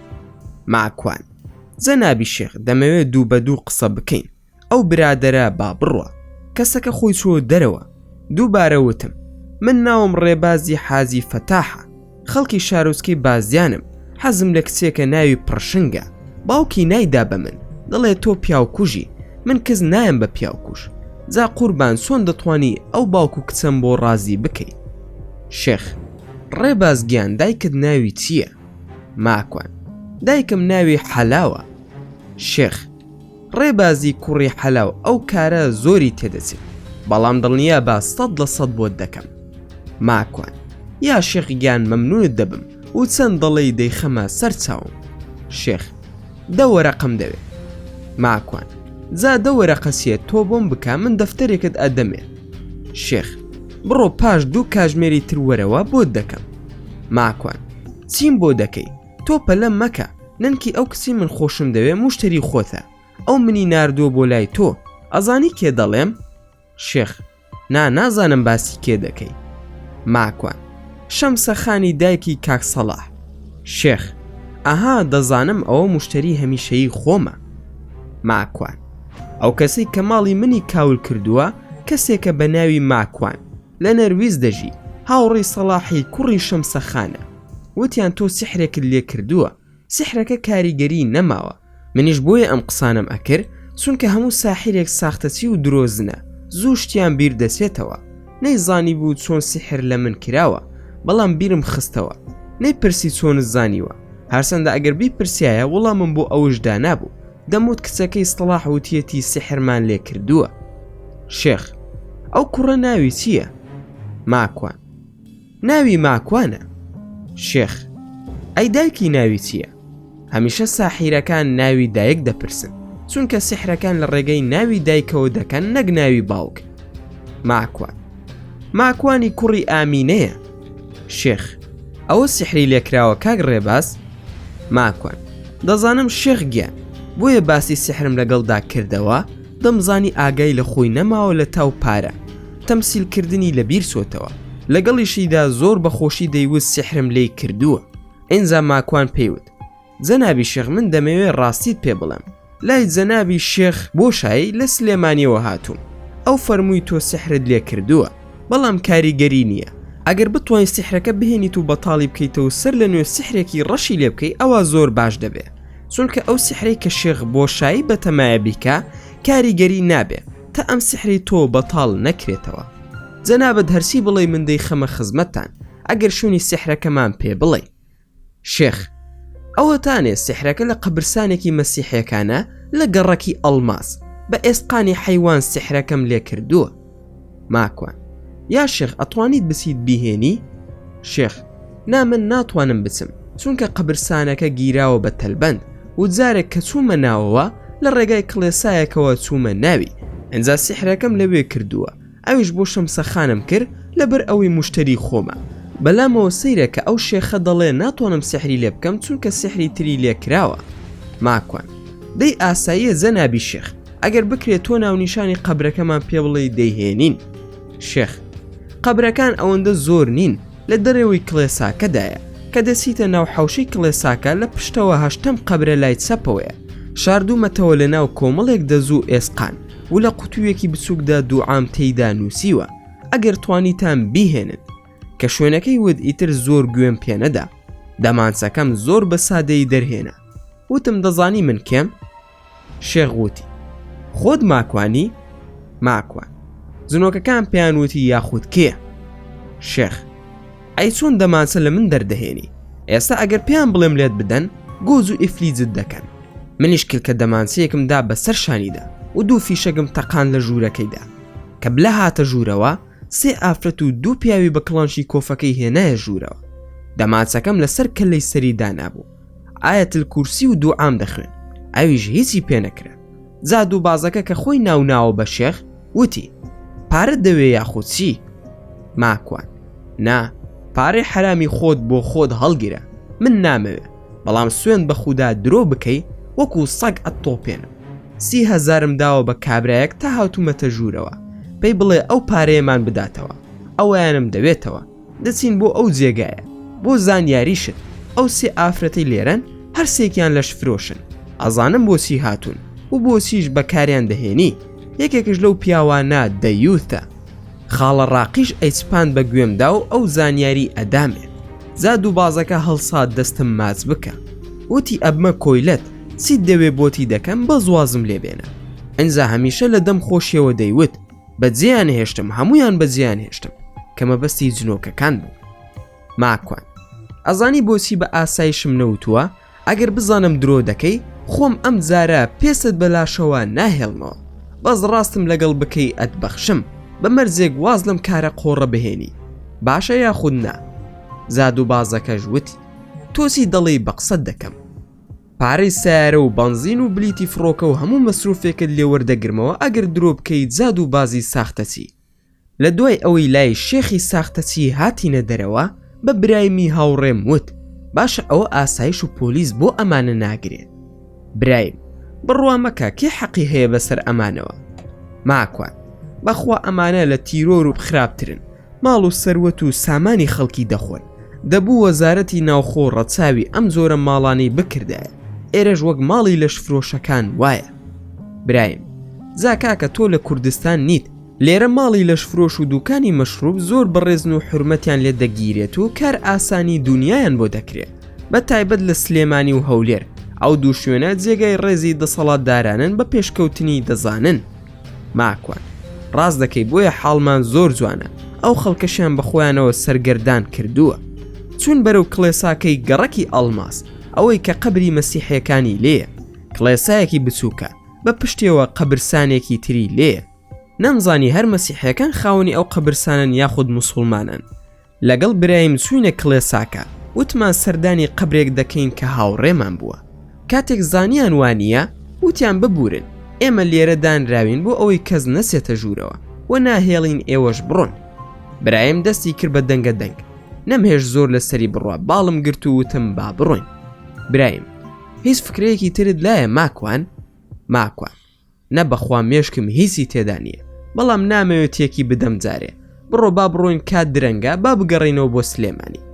برایم کاکە ئێستا ئەچم هەردووکیان چەک دەکەم و ئەوەی ئەتەوێت دەری بێنە. ماکوان کاکە ئێرە شاری بێ حاکم نییە، من و تۆ چۆن دەستمان هەیە و خۆمان بە ئازا دەزانین، ئەوانیش دەستیان هەیە و خاوەنی غیرەتن. خۆ ئەگەر بیریش لەو فیکرەی تۆ بکەمەوە ئەوە لەبەر تۆ هەر نایکەم. تۆ خاوەنی 6 منداڵی، بڕۆ لێ خوڕە بۆ سلێمانی. هەرسۆم بوو قەنەعەتم پێکرد و گەڕاینەوە بۆ سلێمانی. لە ڕێگادا وتم خۆت ئامادە بکە بۆ بەیانی دەگەڕێینەوە، زوو وەرە بە شوێنمدا کەس نەزانێ، ئەوەی کە ڕووی داوە لای کەسیش باسی نەکەی، بەڵکو خوای گەورە ئاسانی بکە. بەیانی کاتژمێر 6 بەیانی بوو، لە دەرگای دا و قەیماغ و نانی گەرمی هێنا بۆ ماڵەوە. دایکم وتی خێرە برایمی کۆنە ڕەفیقت هاتووە؟ خێرا هەڵسام و وتم برایم من وتم زوو وەرە، بەڵام خۆ نەموت ببە بە کرێکاری خەباتە. برایم نانی گەرم و قەیماغم بۆ هێناویت و درەنگە و نانەکەت بخۆ با زوو بڕۆین. دایکم وتی بۆ کوێ دەڕۆن؟ ماکوان لە کەرک و کۆڕێکم هەیە کاک برایم دەمبا. دایکم ئەی پێشڕە و لەگەڵت نایە؟ ماکوان ناپێویست ناکە برایمم لەگەڵدایە. برایم ئامینە خان خەمت نەبێ، منش هەر وەک پێشڕە و وام. دایکم زیاتریشی برایم گیان، خوا تۆمان لێ نەسێنێ، بەس من لە منداڵیەوە تەماشاتان دەکەم کاتێک تۆ و خەسرە و یەک بگرن دنیا وێران دەکەن، دڵم لی داوە ئەڵێم بۆ شەڕ دەڕۆن. ماکوان بۆ خاتری خوا کواتەمەنی شەڕمان ماوە.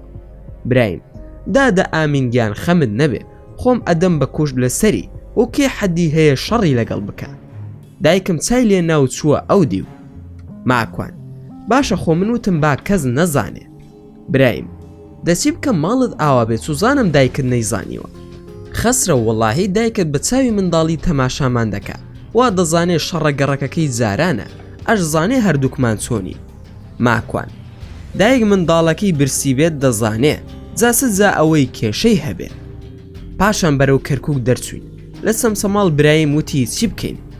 ماکوان نازانم تا ئێستا هیچ لە مێشکمدا نییە، لە ڕاستیدا چاوەڕوانی ڕاقیم دەکرد، دوێنێ چەند دەقەیەک بینیم ئیتر دیار نەما، منیش نەمدەزانی چی بکەم. برایم دەچین لەگەڵ قەشەی کڵێساکە قسە دەکەین، زۆر بە معقولی هەموو شتەکانیشی پێ دەڵێن، دڵنیام هاوکاریمان دەکا. برایم لەو بڕوایە دای هاوکاریمان بکە؟ ماکوان خۆ دزی ناکەین، حتمما پیاوێکی باشە لە شت حاڵی دەبێت، بەڵام با خۆمان تۆزێک تەخیر بکەین، نەوەکو ئەو دوو پاسەوانە لەوێ بن، بەڵکو ڕۆشتە بن و کەسی تر لە جێگاکەیان بێ. چوینە بەردەم کڵێساکە، لە جەرەسماندا دەرگا کرایەوە، پیاوێک هات بەرەو ڕوومان و وتی تفەضڵ. بە عەرەبی قسەم لەگەڵ کرد و عەرزیم کرد جەنابت لێرە کارە چییە و ناوی بەڕێزت چییە؟ لە وڵامدا وتی ناوم لوئەیە، جێگیری ئیدارەی ئەم کڵێسایەم. ماکوان بەڕێز لوئەی کێشەیەکمان هەیە، ئەگەر هاوکاریمان بکەیت زۆر مەمنون دەبم. لوئەی لێرە تەنها نوێژ و دوعا دەخوێنین، بڕۆن بۆ کڵێسا گەورەکە، لەوێ باوکمانی لێیە هاوکاریتان دەکا. ئەگەر خەوتان بینیوە یان مردووتان هەیە یاخود خۆتان پاک دەکەنەوە بە دوای خەڵاس دەگەڕێن لەوێ دەکرێت. هەندێک شتی تریشی وت باش لی تێ نەگەیشتم، یەکەم جار بوو بیبیستم. ماکوان بەڕێز لوئەی کێشەکەمان لێرەیە، ئەویش لەم قەبرسانی ئێوەدایە، ساحیرێکی پیس سیحری کردووە، ئەگەر هاوکاریمان بکەیت چەند خولەکێ دەچین سیحرەکە دەهێنین و بەتاڵی دەکەینەوە، زۆر سوپاسی جەنابیشت دەکەین. لوئەیش تووڕە بوو، بەڵام چۆن تووڕەبوونێک دەنگی بەرز کردەوە بە سەرماندا، خەریک بوو تەحەمولم نەمێنێ، بەڵام سوپاس بۆ خوددا دانم بە خۆم داگر. برایم تەحەمولی نەما و هاواری کرد بەسەریدا، لە زیاتی ئەوەی دەستی بگرم کوڵام لە پێکەنیندا بە دەنگی بەرز هاواری کرد و پێیوت لای خۆی تۆ مەلای کەی مەلا تووڕە دەبێ. ماکوان ئەی بەدبەخت برایم مەلای چی ئەوە قەشەیە؟ لوئەی بەچی پێدەکەنی؟ ماکوان بە هاوڕێکەم وا دەزانێت تۆ مەلای دەڵێ مەلا چۆن تووڕە دەبێ.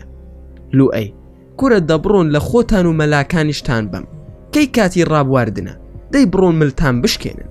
کەوای وت چاوم ڕەشیتیانەمە ڕێک کێشم بە دەمیدا خستم لەسەر پلیکانەی دەرگاکە وەڵا برای مژنەی هێش خۆی ڕاپرسکێنێ یەک دوو لەقی پیا کێشە و پشتە ملی گرت و دەمانسی لێ دەرهێنا دەستی پێ بەرز کردە و هەرچی پێبوو هەمووی لێسەن. برایم گوێم لە دەنگت نەبێ. لوئەی بۆ خاتری خوا نەمکوژن. برایمش سێرێکی منی کرد و بزەیەک گرتی وتی وەڵا مامە خەسرە و شەق فێرە کوردی کرد چوونە کڵێساکە و باش بەستیەوە گوریسەکەشی بەخۆی هێنا پاشان خستێ یەکێک لە توالێتەکانەوە دەرگاکەمان داخست و برایم پێیوت گۆرەویەکانت داکەنە.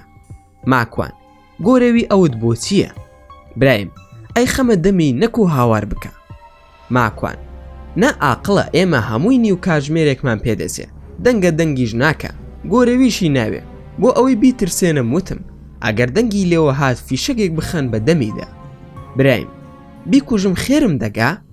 ماکوان کاتی ئەوە نییە وازی لێ بهێنە با بڕۆین بەڵام لوئەی گوێم لە دەنگت نەبێ باشە؟ لوئەی ژووتی باشە. بە ئیسراحەت چوونە ناو قەبرستانەکەوە بە برایمم وت جوان حرەستیار بگرە تا دەیدۆزمەوە یەک دوو قەبر گەڕام نەبوو لە سێم قەبردا خەری بووم لە پڕ گوێم لە دەنگە دەنگ بوو.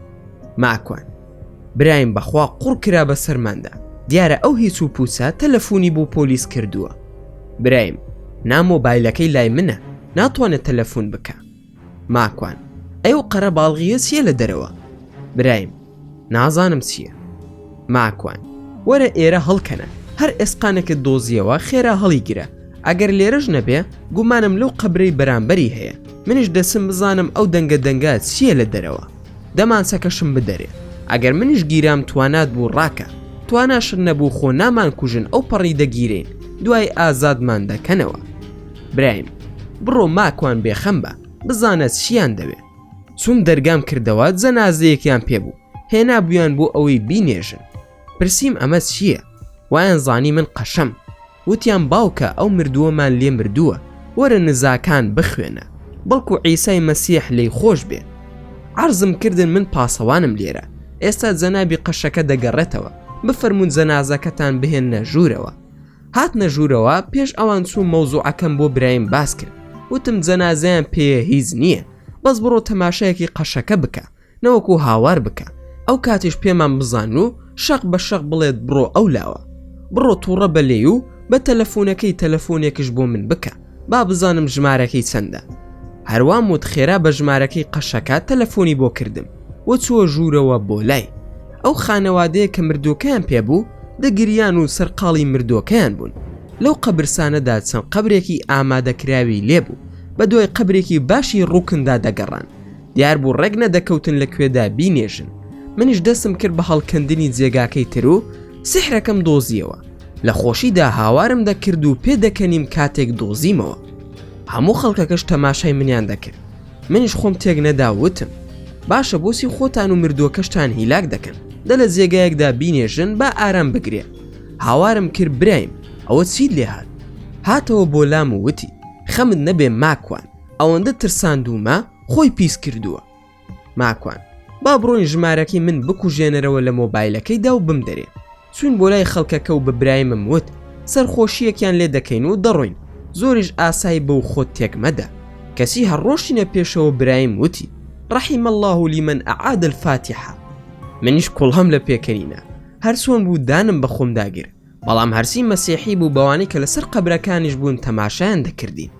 وتم ببورن بەڕێزان برایم نازانێ لەگەڵ خۆمدا پاسەوانە ئەوە تەلەفۆنی جەنابی قەشە لوئەیە داوێتی بە من نیو کاتژمێری تر دەگەڕێتەوە لاتان بالای یەکێکتان بێت تا دێتەوە. ئێمە دەبێ بڕۆین دەواممان تەواو بووە لە بەغداد دەواممان هەیە و لە وەزارەتی داخلین دەبێ فریای سارە بکەوین بۆ بەغداد بڕۆین. ماڵ ئاواییمان لە هاوڕێ مەسیحەکانمان کردو لە قەرەباڵغی ناو کەرکووک دەرچوین هاتینە سەر زادەی چەمچەماڵ تەلەفۆنم دەکرد بۆ تەلەفۆنەکەی لوئەی 4000 لەیدا کەس هەڵی نەگر سەری 5000 هەڵگیرە چونکە تەلەفۆنەکەی خۆم وا لێ کردبوو کە ژمارەکەم نیشان نەدا باش بۆ هەڵگیرا و وتم بڕۆن قەشەکە خۆی پیس کردووە لە توالێتەکەدایە با تەلقینی مردووەکەتان بۆ بدا بیکەنەوە با نەمرێ لە برساندا تەلەفۆنەکەشم ڕاستەوخۆ داخستەوە دوای نیو کاژمێر تەلەفۆنێکی ترم کرد لوئەی بوو ماکوان بەڕێز لوئەی ئەنا ماکوان مع ئەلف سەلامە هاواری دەکرد بە کوردی زنێوی ئەدا ویستم دایخەمەوە برایم لی وەرگرتم وتی ئەوە بووە قەسە دەکەی بگەڕێمەوە بۆت پاشان بەڕێگاوە بووین و گەیشتینە لای بازیان برایم وتی تخوا دڵم مشکێنە با بەیەکەوە گۆرانیەکی ماملێ بڵین خەسرەوی برام بیری منداڵیم دەکەوێتەوە ماکوان کورە برایم تازە کوا تااقەتی ئەو شتانەم ماوە سەر و ڕیشم هەمووی سپی بووە برایم تو خوای گەورە سوورەی برام وا مەڵێ ئێستاش ماشا ئەڵڵا زۆر گەنج و قۆزی بیرتە شەوەکە گۆرانی دەود لە بەردەم دوکانەکانی کاک عومەر مۆریاسی لە سەر سیمەترێکە هەرسی گەڕێک بوو هاتنە دەرەوە ڕەحمەتی باوکیشت هات لە ترسا ڕات کرد وتی ڕامەکە 5 دیناری دایتێ وتی گۆرانی بڵێ حەزی لەو گۆرانیە بوو ئەوەمان بۆ بڵێ ماکوان ئەزانی بۆسی ڕام کرد برایم نەوەڵڵا نازانم ئەو ئێوارەیە پەنجەری ماڵی شاهۆ حەمەی پورە کافیم شکاندە بوو شکاتم لێکرا بوو باوکیشم بە ڕەحمەت بێ زۆر حەزی بە دەنگی ماملێ بوو کەوتی گۆرانی بڵێ واتای ئەوە بوو کە لێم خۆش بووە منش دەستم کرد بەو گۆرانی کە ئەو حەزی لێ دەکرد بە ناوی ئەو گوڵەی مەشهوری گشت عالەم بوو کوا یادی بەخێر بۆ ئەوەی لیان نەخۆم کرمان بە حەفلە شەوێکی خۆش بوو بەڵام کاک فوئاد سەرخۆش بوو هات تێکیدا برایم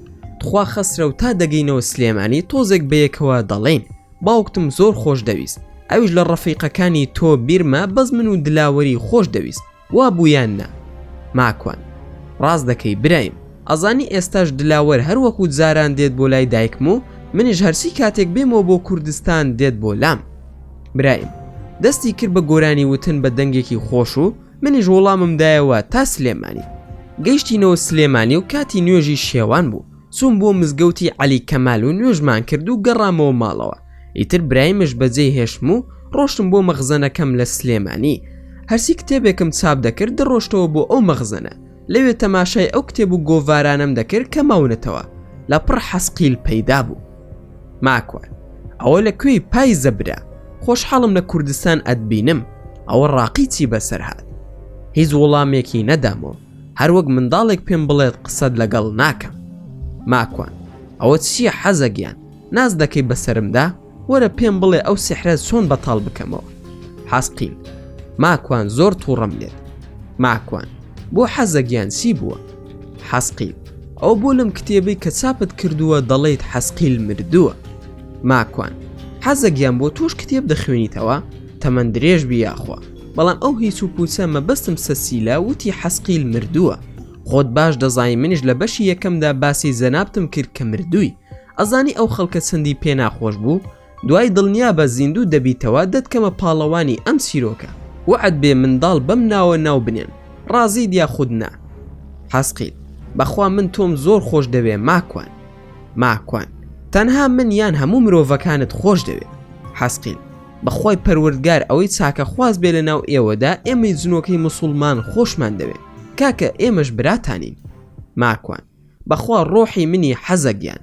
ئەرێ ئەو سحرە چۆن بەتاڵ بکەمەوە ئەوە هێناومەتەوە لەناو ئەو پەڕۆیەدا دامناوە بیهێنم بۆ ئێرە حەسقیل هاوڕێیەکم هێناوە بۆ ئەوەی تێت بگەێنێ ناوی نەسناسە ئەو لی دەزانێ نەسناس ئەسسەلام عەلەیکوم کاک ماکوان چۆنیت ماکوان کە ئاوڕمدایەوە تەماشا دەکەم کوڕێکی گەنجی زۆر باڵا بەرز بوو بە جلو بەرگی زۆر جوان و پۆشتە و پەرداخ شێوەی جلەکانی لە هیندی دەچوو وتم خوا ئیمانت بداتێ نەسناسگیان و عەلەیکومە سەلام نەسناس ماکوان ئەو ئێسقانانە ئێسقانی کەمتیارە بیشکێنە تا جوان ورد دەبێت ئینجا لەگەڵ خۆڵدا با تێکەڵ بێت زیاد لە چەندجارێکش سوورەتی فاتیحە بخوێنە و دواترش ئایەتل کورسی بەسەردا بخوێنە ماکوان چەند جار بیخوێنم دیاری بکە ناسناس لە 10,000 کەمتر نەبێت زیاتریش بێت 10 باشترە پاشان 3000 سوورەتی قول هو الله ئەحەد و پاشان ئایەتەکانی سحری بەسەردا بخوێنە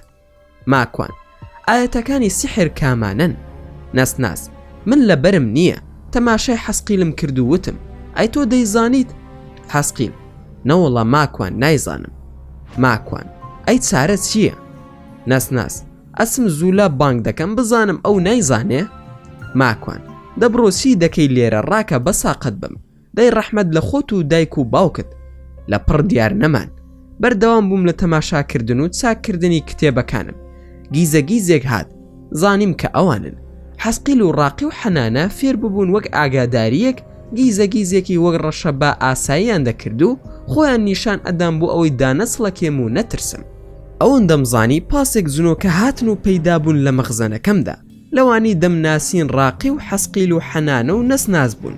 ئینجا زوولات و سەعالات و میهلە و نەشەق تەعاروفمان کرد و ئەوانەی ئافرەت بوون میهلە و حەنان و نەشەق بوون. باقی پیاو بوون. خۆشحاڵی خۆمم دەربڕی و نەسناز ڕووی کردە زوولات و وتی ئاەتی سحر کامانن کە لە قورئاندا دابەزیوە با ئەو سحری پێ بەتاڵ بکاتەوە. دەستی کرد بە خوێندنەوەی. منیش لە دوایەنەوە ئەمنووسی لەوانە سوورەتی ئەلئاعراف بوو کە ئێستا لە شاشەی ئەم ڤیدیۆیەدا دەردەکەوێت. هەروەها سوورەتی یونسیشی خوێن کە ئێستا هەمویان لەسەر شاشەی ڤیدیۆکەمان دەردەکەوێت. هەروەها سوورەتی تەهاشی خوێن. پاشان زوولاد وتی ماکوان ئەم ڕوقیە بخوێنە زۆر گرینگە چونکە جوبریل سەلامی خوای لێبێ بۆ پێغەمبەری خوێندووە. ئەگەر ئازارت بوو یان هەست کرد سحرت لێکراوە بۆ هەر جارێکی تریش بەتاڵ دەبێتەوە لەگەڵ ئاەتەکاندا. ئەمەش ڕوقیەکەیە کە لەسەر شاشەکان نووسیومانە. یاخود پێغەمبەری خودا درودی خودای لەسەر بێ کە ڕوقیەی کردووە بۆ کەس و کارەکەی خۆی ئەمەی خوێندووە تۆش بیخوێنەوە و دوای ئەوەش سحرەکە بسووتێنە با کۆتایی پێبێ. ئەمەش ئەو ڕوقیەیە کە باسی دەکا. ماکوان هەندێک سحر هەیە ناتوانرێت بدۆزرێتەوە. خەڵکی لەکوێ ئێوەی دەست دەکەوێ بۆی بدۆزنەوە؟ ئەی چۆن ئەوە بەتاڵ دەکرێتەوە؟ زوولات هەر هەمان شێوە بەڵام خەڵتەیەکی دەرمان هەیە بیخوات چاک دەبێت و هیچ کاریگەری نابێ. ماکوان کەی فێرم دەکەن؟ ناس بە دڵنیاییەوە فێرت دەکەین بەڵام دەبێ ئێستا بڕۆین هەوڵ بدە بە زووترین کات سحرەکەی خۆت بەتاڵ بکەرەوە بۆ ئەوەی کاریگەری هیچ نەمێنێ. ماکوان باشە ئێستا دەست پێ دەکەم بە پشتیوانی خودای گەورە.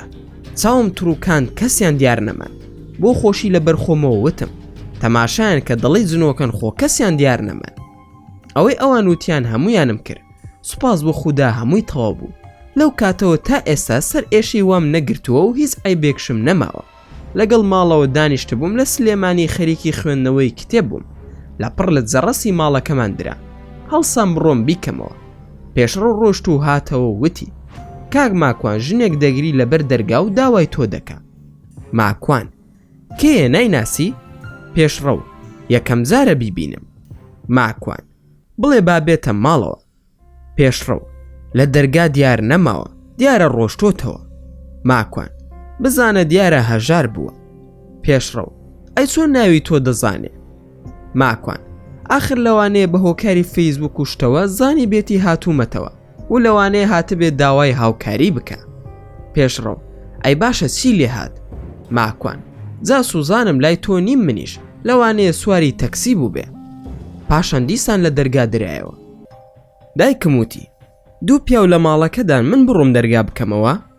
ماکوان نامەڕۆ من ئێستا دەسم. چوومە خوارەوە تەماشا دەکەم ژنێک لە دەرگاکەمان وەستاوە. وتم فەرم و خوشکم ئەمرکە. هەروام وت چەقۆیەکی دەرهێنا لە خەنجەرێک گەورەتر بوو. چەقۆکەی داهێنا بۆ سەر سنگم.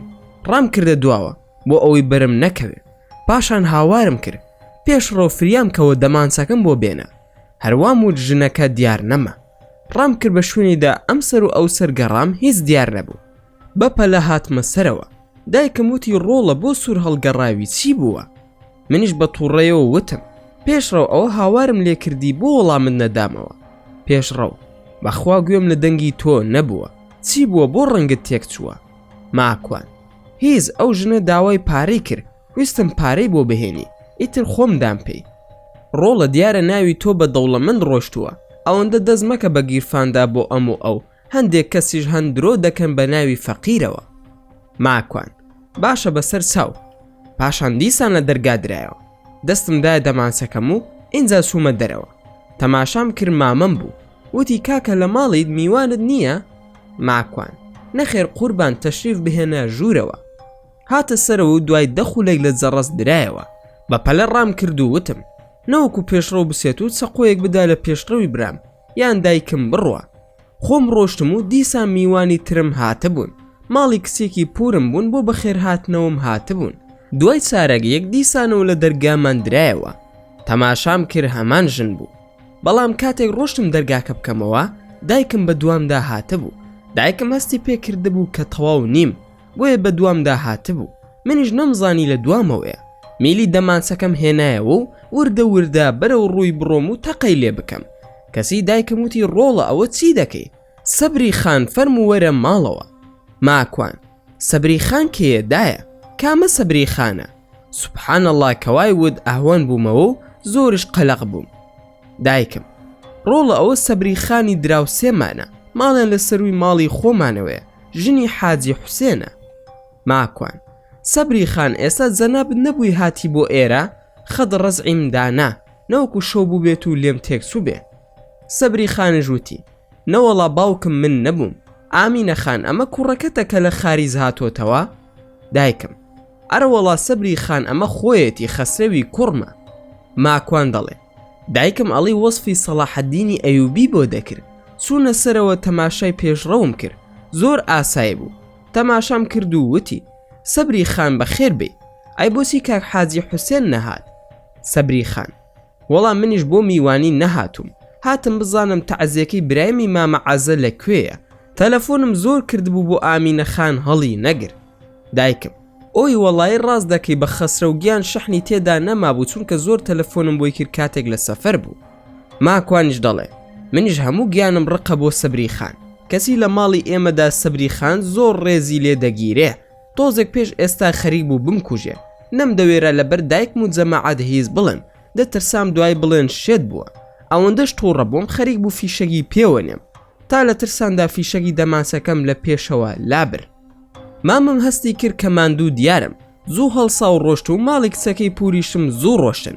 نەمدەزانی ئایا باسی ئەو ڕووداو بکەم بۆ دایکم و پێشڕەو یان نا، بەڵام دوای هیچم نەوت و هەر باسیشم نەکرد. شەو چوومە سەربانی ماڵی خۆمان، بەڵکو حەسقیلیان جەماعەتەکەی لە شوێنێکەوە دەرکەون، بەڵام کەس دیار نەبوو. زۆر لە سەربان بووم. دایکم بانگی کرد و وتی ڕۆڵە ئەوە چی دەکەی؟ خۆت زارانیشت نییە بڵێن دڵداری لەگەڵ کچانی دراوسێ ئەەکەی؟ ماکوان دەستم کرد بە پێکەنی، عەرزی دایکمم کرد حەز دەکەم تەماشای سلێمانی بکەم. خۆ ئەم سلێمانیە ئەگەر وازی لێ بهێنی هەرگیز ئەو وازت لێ ناهێنێ، ئەوەندە جوان و شیرینە. هاتە سەرەوە بۆ سەربان بۆ لام، دەستم کرد بە قسەکردن لەگەڵ دایکمدا. ماکوان ئەرێ بەڕاست ئەو سەبری خانە کێ بوو دایە؟ دایکم ژنی حاجی حوسێنە، خەڵکی شارباژێڕن، کاتی خۆی لە دەرەوە لە ناوچەکانی دەرمیانە و قەڵاتێ و جارەخۆ و پارێزان مێردی ئەم سەبری خانە پێشمەرگە بوو لای باوکت و زیاتر نامەی باوکتی ئەبر بۆ سەرکردایەتی. ئەوە ماوەی ساڵێکە ماڵیان هاتۆتە ئەم گەڕەکە، پێشتر لە زەرگەتە بوون، هەتا بڵێ ماڵێکی چاکن و کوڕێکی هەیە ئەویش لە ئەڵمانیایە. منیش هەرسی تەماشام کرد، ژنێکی ئاسایی بوو، زۆر مێشکم مەشغوڵ و ئاڵۆز بوو بەو ژنەوە. خەوتم و نوێژی بەیانی چوون بۆ مزگەوتی عەلی کەمال. پاشان لە مزگەوتەکەدا لە تەنیشمەوە مامۆستا ئەحمەدی مەلافایەقی لێبوو. عەرزم کرد کە دوعام بۆ بکە، چونکە پێویستیم بە دوعای خێرە. دڵم زۆر تەنگە و ترسێکش لە دڵمدا دێت و دەڕوا. هەر ئەو بەیانیە لە مزگەوتی عەلی کەمال فەرمووی ئەم دوعایە بخوێنە ساک دەبی. هەستم کرد ئەو پیاوە زۆر موبارەکە، خوای گەورە مەحفوظی بکە. یەکەم جاریشم بوو بە خزمەتی بگەم، ئەویش منی نەدەناسی. لەگەڵ ئارامی زگەرچی بەیەکەوە چوین بۆ مزگەوت. ڕەفیقی ئارامی بلە بەهار بوو. دوعاکەشی بریتی بوو لەم دوعایە کە ئێستا لەسەر شاشەکەمان دەردەکەوێ. واتە یا ڕەبی خوایە پەنا ئەگرم بە تۆ لە خەم و خەفەت، لە دڵتەنگی و تەمەڵی و تەوەزولیش، لە بەخیلی و ترسنۆکی، لە کەڵەکەبوونی قەرز لەسرم و زاڵبوونی خەڵکی بەسرمدا. لەگەڵ وەستا ئارامی زگەرچی ناسرا و بە ئارامی حاجی حەسەنی بلەی بەهار لە مزگەوت هاتینە دەرەوە. ئارام خاڵە خەسرە و بڕۆین بۆ کەڵەشێر خواردن یان سەر و پێ. ماکوان بە ئارەزوو خۆت ئارام گیان. چوین بۆ سەر و پێ لە ژێر پردەکە. دوای تاوابوونمان ئەو چوو بۆ قەساب خانە و منش بە پێ سەرکەوتم بەرەو هەوارە بەرزە. بەیانیەکی وشکە سەرمای سلێمانی بوو. لای زانکۆی سلێمانیەوە سەرکەوتم ڕۆ ئیسکان تەماشا دەکەم کەسێک لەو بەرمەوە دەڕوا کە ئاوڕمدایەوە بەلایدا پیاوێکی ئاسایی بوو. نزیک بۆیەوە لێم و وتی ماکوان نەسناسم. منیش زۆر تووڕە بووم لێی. وتم کاکە یان هاوڕێیەتی مەکەن یان کاتێک پێویستم پێتان بوو وەرن بۆ لام. ناکرێت بە ئارەزووی دڵی خۆتان ئامادە بن. ناکرێت دوێنێ شەو هیچ و پوچێک خەریک بوو بمکوژێ. هەرسی چاوەڕێتان بووم نە حەسقیل و نەڕاقی کەستان دیار نەبوو. ناسناس ماکوان تۆ ئێمە موسەخەر نەکردووە تا ئێمە لە بەردەستتدا کار بکەین. خۆ کۆیلە نین لە لای تۆ. ئەزانم دوێنێ شەو زۆر بێتاقەت بووی بەڵام ئێمە ناتوانین بە ئارەزووی دڵی تۆ لەلات بین. ماکوان ئەی ئێستا چی دەکەی؟ فەرموو لێرانە بڕۆ. لاسۆ لە پێش چاوم با فیشەکێکت پێوە نەنێم. لە دوامەوە حەسقیل پەیدا بوو. حەسقیل ماکوان بۆە تووڕەی کاکە وا نابێ. خوا شاهێدە مەترێک بەرز بوومەوە بە ئاسماندا ئەوەندە ترسام. ماکوان بەخوا حەسقیل تۆ لەوان هیچ و پوستری. کاکە دوێنێ شەو خەریک بوو بمکوژن. ئێوەش بە ئارەزووی خۆتان دێن و دەڕۆن. ئاخر وا نابێ براکەم. ناسناس قسەی نەکرد بەڵام منیش پەشیمان بوومەوە وتم ببورن زۆر تووڕە بووم. ناسناس لێت تێدەگەین ماکوان ئاساییە تۆ برای ئێمەی. گیزە گیزی جنۆکە هات. ئەوەندەم زانی ڕاقی و زولابیش دەرکەوتن. ماکوان ئەوە چییە ماشا ئەڵڵا ئەڵی ستافێکن بەیەکەوە یان لە کورسی گۆرانی دەسن کاکە. من شتێکم لە ئێوە ئەوێ ئەگەر هاوڕێتی من دەکەن با شتێک لە بینماندا هەبێ کە بتوانم ئێوە بانگ بکەم. تەنها ئەو داوایم لێتان هەیە. وردە وردە دنیا ڕووناک بۆیەوە. تەکسیەک بەرەو خوار دەڕۆژ سایق تەکسێکە لە دوورەوە جامەکەی دایەوە. هاواری کرد و وتی ئەوە مەعاش نەهاتووە سەری لە تۆ شتێک داوە خەریکە لەگەڵ خۆت قسە دەکەی. ماکوان نەوەڵا من کێشەی مەعاشم نییە. لەگەڵ جنۆکە قسە دەکەم ئەگەر پێت خۆشە دابەزە بە تەعاروفێکتان پێ بکەم. هەروام وت خەریک بوو خۆی بکێشێ بە دیواری بنکەی شوڕتەی ئیسکاندا کە جاران بە تەواڕێکە ناسراو بوو. جەماعەت پێ دەکەنین. ڕاقی ماکوان مامۆساکەی ئێمە دەیەوێ ئەمڕۆ قسەت لەگەڵ بکات و بتبینێ. ماکوان جا لە خزمەتی دامنۆرەی ئەمیشە قەیچێکە با ئەویش بناسین. زولا چۆن ئێوە بانگخواز و مەلا و زاناتان هەیە؟ ئەو کەسەش مامۆستای ئێمەیە و زانایە و لە وڵاتی سعودیە خوێندوێتی و لە خزمەت زانایانی ئێوەدا. ماکوان بەڕاستە؟ وەڵا ئەمە گرینگە. ناوی چییە؟ ناسناس ناوی شێخ بەرقانە یان مامۆستا بەرقان. حەز دەکەی بڕۆین؟ ماکوان ئەرێ وەڵا مەمنونیش دەبم. خەتێکیان کێشە بە دەورمدا وتیان چاو بن و قێنە ماکوان.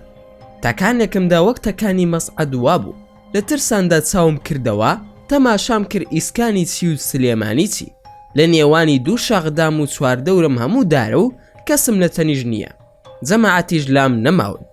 ماکوان هاوارم کرد ڕاقی حەزە نەسناس ڕاقی کاکە من لە کوێم بیکەن بە خاتری خوا پێم بڵێن. هەندێک ئاەتم خوێند و زیکر و دوعام خوێن. لە پڕ گوێم لە خوڕەی کانیاوێک بوو لە دوامەوە کە ئاوڕمدایەوە پیاوێکی ڕیش سپی بوو کە لە سۆفیەکانی هەورامان دەسوو. زلی ئەفغانی لەبەردا بوو. وتی مامۆستا ماکوان ئەسەلام عەلەیکوم وەڕەحمەت اللهی وبەرەکاتو.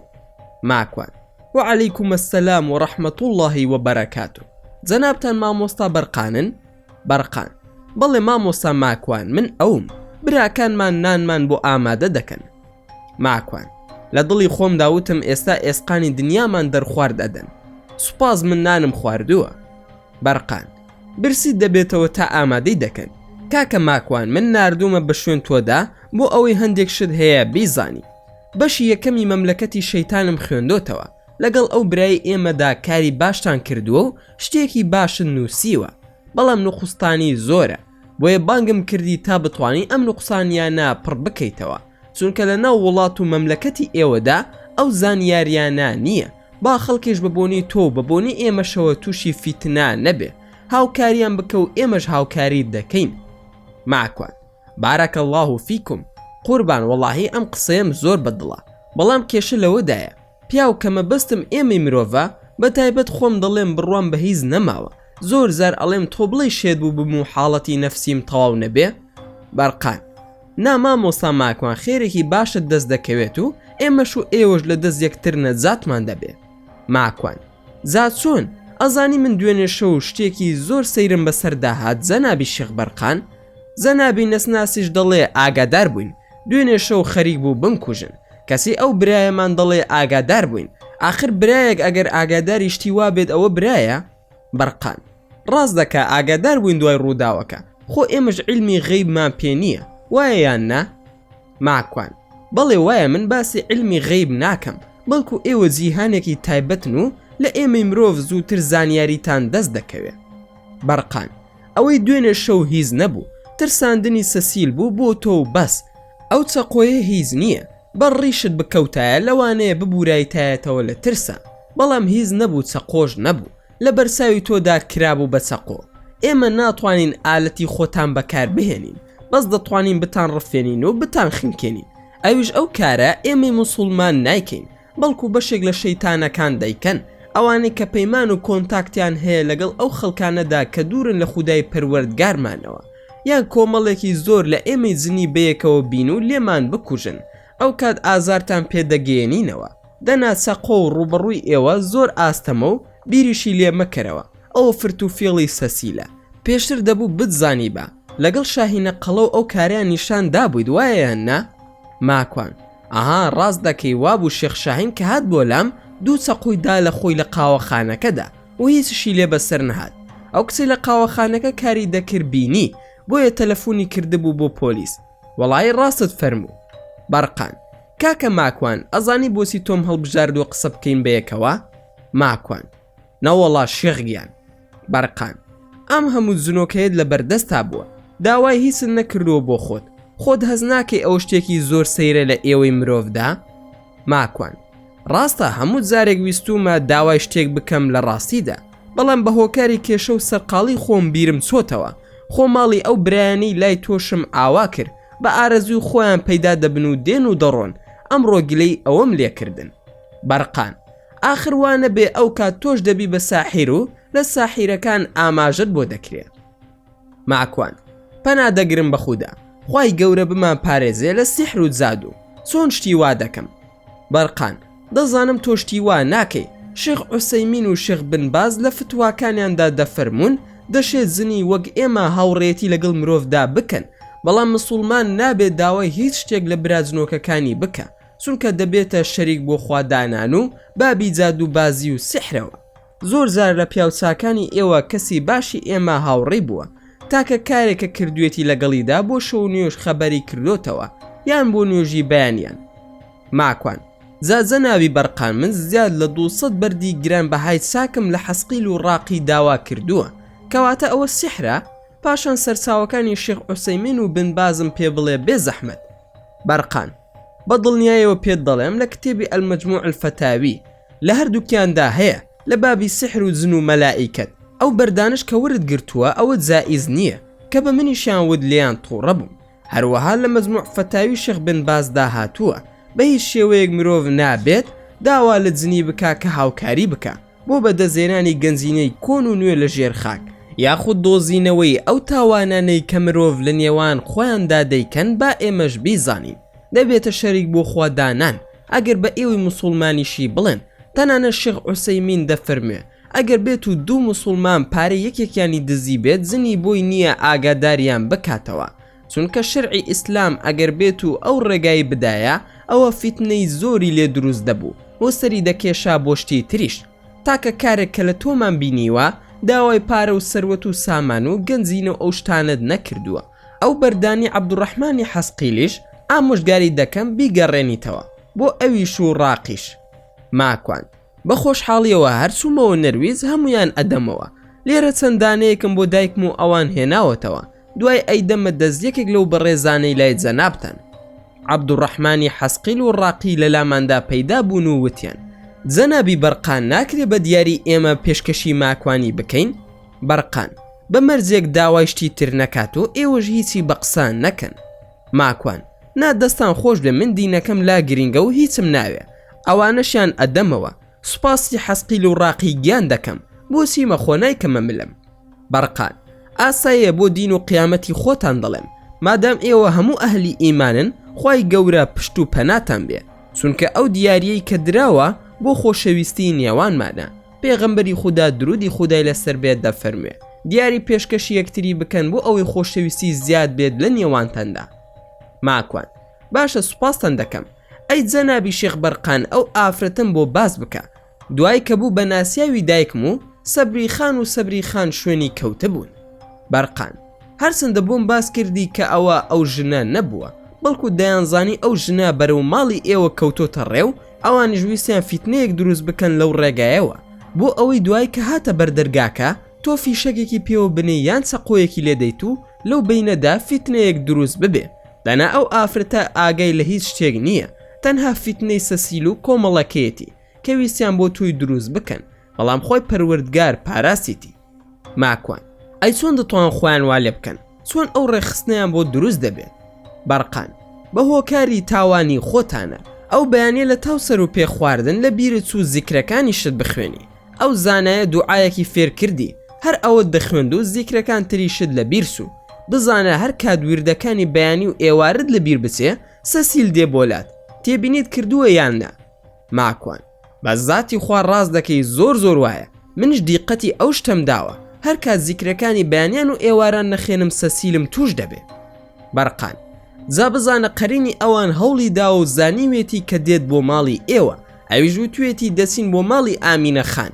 ئیتر زانیویانە دایکی ماکوانە، ئەو ماڵەش نوێژ و خواناسی بە باشی تێدا ناکرێت. ماڵەکە ماڵی شەیتانە و کوڕێکیان هەیە هەمیشە خەریکی مەشروب خواردن و کاری خراپەیە. فەرم و ماندوم کردی با بڕۆین بۆ ناو مەزلیسی ئێمە و بڕۆین بۆ باڵەخانە و ماڵەکانیشمان ببینە، نانیش ئامادە کراوە بیخۆین. ماکوان: جەنابی شێخ، ئێوە هەر ئێسقان ناخۆن؟ بەرقان: کەسوین خۆت بڕیار بدە، ئێمە شتی حەڵاڵ و شتی باش دەخۆین. ئێسقانی ئەو گۆشتی ئێوەی موسڵمان دەیخۆن بە دڵنیاییەوە خواردنی مفەضڵی ئێمەیە، چونکە بسملای لێکراوە. هەر خواردنێکەش ئێوەی مرۆڤ بسملای لێ ناکەن، ئەوە خواردنی شەیتانەکانە. زۆر زار لە تاو جەهالەتی ئێوە بیرچوونەوەتان کە ناڵن بسملا و خەمی ورکتانە، خواردنمان دەست ناکەوێت بیخۆین. باشترین خواردنمان لەگەڵ ئێوەدایە، دەست و دڵتان زۆر باشە بۆ شەیتان، بەڵام بۆ براکانتان بیرتان نییە بڵێن بسملا. کەوتینە ڕێو لە نێوان دوو شاخەکەدا، باڵەخانەیەکم بینی، شتی وا جوانم نەدی بوو، فراوان و بەرز بوو. شێخ بەرقان داوای لێکردم بچین ناو باڵەخانەکەیان، لەوێ پشوویەک بدەین و نانێک بخۆین. لە خزمەتی ئەو جنۆکە بەڕێزەدا بە پیاسەیە کەوتینە ڕێ کە قاسم دەنا بە خاکدا. ئەو خاکەی ژێر پێم گڵێکی تەڕی شێدار بوو، زۆر خۆش بوو بۆ ڕۆشتن. بەدەم ڕێگاوە عەرزم کرد: جەنابی شێخ بەرقان، زۆرێک لە خەڵکی وڵاتی ئێمە تۆشی جاد و سحر بوون و شەیتان سۆتە لاشەیانەوە. خەڵکێکی زۆریش دوکان و بازاڕیان بۆ داناوە و خەڵکێکی زۆریش دوکان و بازاڕیان بۆ داناوە و پارە لەو خەڵکە ڕەش و ڕووتا دەسێنن. بەرقان: بڕوا بکە مامۆسا ماکوان، ئەو کەسانەی کە لە هەموو هەرێمی کوردستاندا شەیتان سۆتە لاشەیانەوە بە پەنجەی دەست دەژمێردرێن، کە دەگاتە ئەو ڕادەی من دەتوانم بڵێم دەزانم کن. بڕوام پێ بکە ماکوان. ماکوان: ئەوە باسیسی دەکەی قوربان، ئێستا مۆدێلە لە کوردستان، هەر ماڵێک کەسێکی تێدا نەبێت کە تووشی ئەوە بوو بێ کە زنۆکە چوبێتە لاشەیەوە، بەڕاستی عیبەیە. چەند شتێک مۆدێلە، ئێستا چوون بۆ عمرە و قەستەڕی دڵ و نەخۆشی نەفسی کە جن چۆتە لاشەی و سحری لێکراوە، چەند ساڵێکە ئەمانە مۆدێلن لە کوردستان. بەرقان: بڕوا بکە مامۆسا ماکوان، ئەو خەڵکە ئێمەی زنۆکە نەچوینەتە ناو لاشەیان، بەڵکو حیزبەکانی کوردستان خۆیان چوونەتە ناو لاشەیانەوە، سەروەت و سامانیان دەدزن و ژیانیان وێران کردوون. ئەو خەڵکیان تووشی فەشل کردووە. خەڵکی کوردستان دەرەقەتی حکوومەت نایە، ئیتر شەڕ بە ئێمە دەفرۆشن. هەر یەکێک لەوانە کێشەی ئابووریان هەیە، پارەیان کەمایان ژیانیان بە ئاسانی ناڕوات و مەعاشیان نییە، ئیتر هەر یەکە و بیان نوێک ئەدۆزێتەوە. وەکو خۆت فەرموود، ئەو دوکان و بازاڕی بە ناوی شێخ و مەلا و پیاوچاکانەوە دانراوە. ئەوەی ئەو کارە دەکات زۆربەی نەخوێندەوارە و هیچ لەبارەی بیر و باوەڕی ئیسلامی شارەزان نییە، خۆی و ئەو خەڵکەش تووشی تاوان دەکات. ماکوان: واتە ئەو کارە ناکرێت کە مەبەستم ئەوەیە جنۆکە ناچێتە ناو لاشەی خەڵکەوە، یاخود سحر ناکرێت لە کوردستاندا؟ بەرقان: بە دڵنیاییەوە دەچێت و سحرش دەکرێت، بەڵام بەو پلە گەورە و زۆرە نییە کە باز دەکرێت. مرۆڤەکان خۆیان تووشی فەشەل دەبن، بۆیە دەڵێن سحرمان لێکرا و جنۆکە چۆتە لاشەمان. ماکوان بە پێکەنینەوە: قسەکانی جەنابە زۆر لە قسەکانی حەنانی ڕەفیقمان دەسێت. بەرقان بە پێکەنینەوە: لەبەر ئەوەی کسمە. ماکوان: بەڕاست یعنی حەنانە کچی جەنابتە؟ بەرقان: بەڵێ، شووی بە مامۆستا ڕاقی کردووە. ماکوان لە دڵی خۆم داوتم ڕۆشنبیری حەنان و بەرقان زۆر لە یەک نزیکن. بەرقان قوتابی خۆمە بۆیە. ماکوان جەنابی شێخ پرسیارێکی زۆر گرنگم هەیە، ئەویش ئەوەیە سیحر بۆ خۆی چییە و چۆنە؟ ئەم کارەش چییە؟ تکایە ئەگەر شارەزایت هەیە وەڵامم بدەرەوە. بەرقان سیحر من شارەزایم لی نییە و نایکەم. خۆت دەزانی مرۆڤ و جنۆکە کافر دەکا کە هەر کەس بیکات و هەر کەس بووی بڕوات و هەر کەس فێری بێت و هەر کەسێکش ڕێگانیشاندەری بێت کافر دەبێت. وایە یان نا؟ ماکوان وایە ڕاست دەکەی.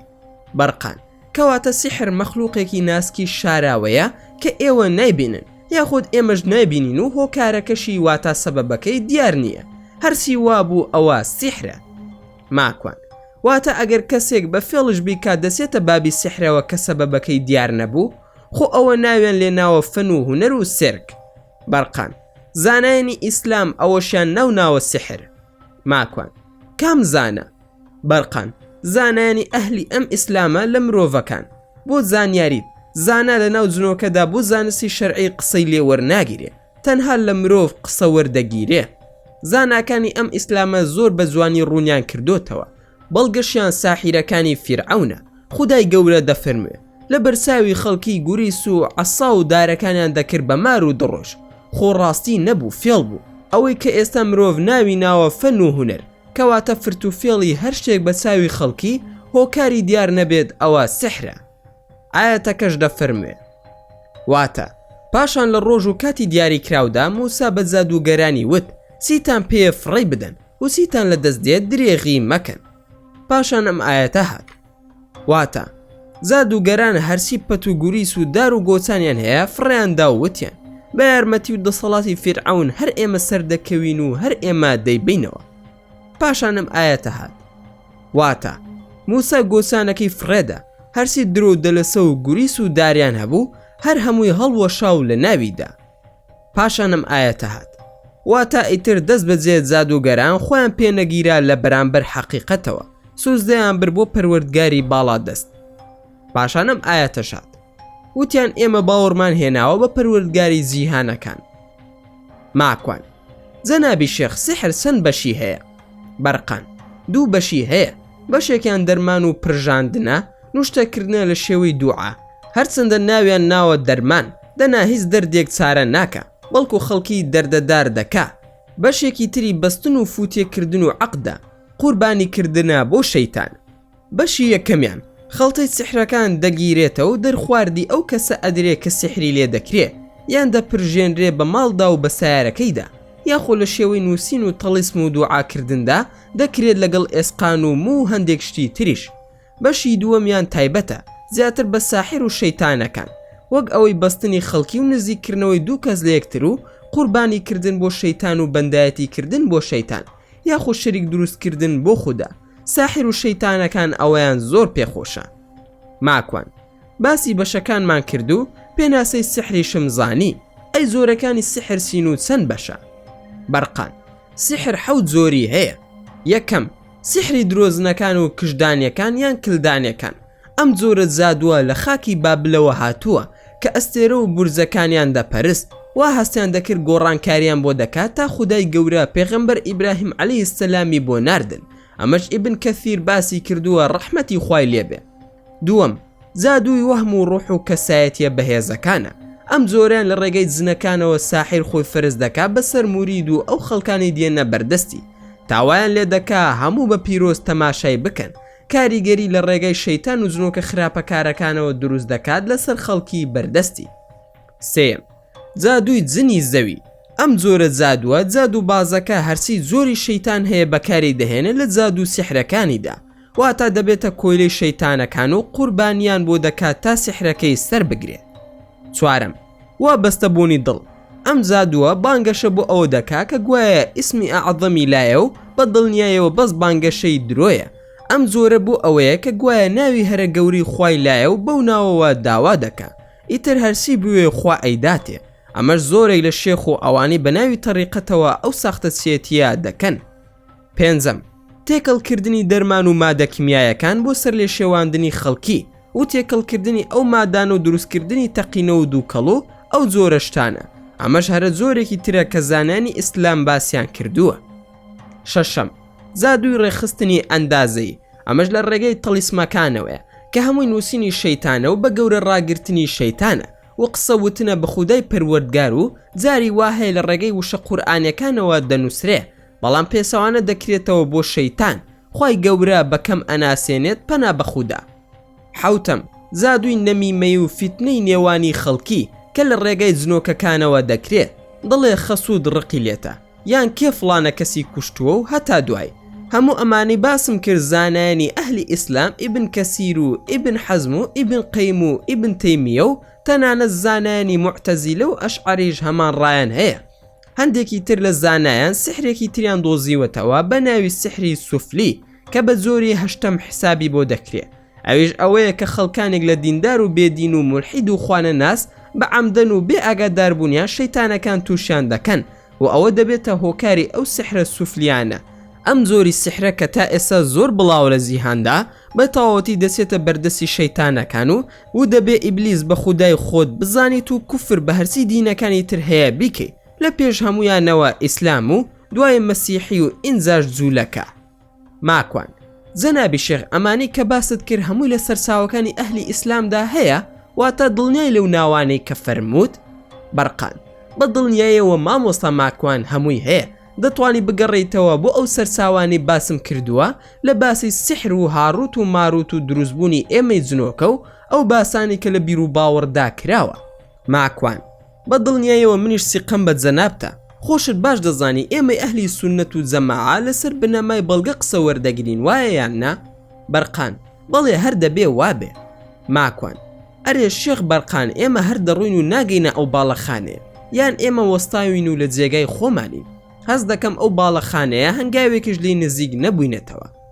بەرقان مەرز نییە هەموو باڵەخانەیەکی جوان مرۆڤ پێی بگە گرنگە مرۆڤ بە مێشک و زانستی گەورەترین باڵەخانە دروست بکە زۆر شت هەیە لە لای ئێمەی زن دەلالەتە لە پێگەیشتن و ڕوژدی عەقڵ کەی کامەڵ بووی لە ڕوژدی و زانستی شەرعی ئەوە دەتوانێت دەرگای هەرسی باڵەخانە و قەڵایە بۆت بکرێتەوە.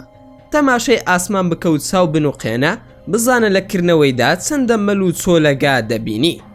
سەیری ئاسمانم کرد و چاوم نوقان هەمان تەکانی جاری پێشوم خواردەوە کە هێنامی بۆ لای شێخ بەرقان کە چاوم کردەوە لە شاری سلێمانیم لای قوتابخانەی کاوە. هەر خۆم بووم بە تەنها سوپاسی خودای پەروەردگارم کرد لە دڵی خۆمدا وتم هەر باش نییە لەسەر ئەم زادەیە زیان هێشتم خۆ ئەگەر بیان خسمایەتە سەربانی ماڵێک لەوان نەبوو 1001 شەقم بۆ تەواو بکەن نەشم دەوێرا زۆر ئەم لاولا بکەم. ئەو ناوە قەرەباڵغ بوو لای گەڕەکی ئیسکان. تەلەفونەکەم لێیدا تەماشام کرد دایکم ڕۆڵە ئەوە لەکوێ بۆچی ئەو تەلەفونە هەڵناگری زیاد لە 10 تەلەفونم بۆ کردی هەر دەیوت لە دەرەوەی بازنەیە. ماکوان لە ماڵی شێخ بەرقان بووم. دایکم لە هەولێری؟ ماکوان نا لە هەولێر نیم.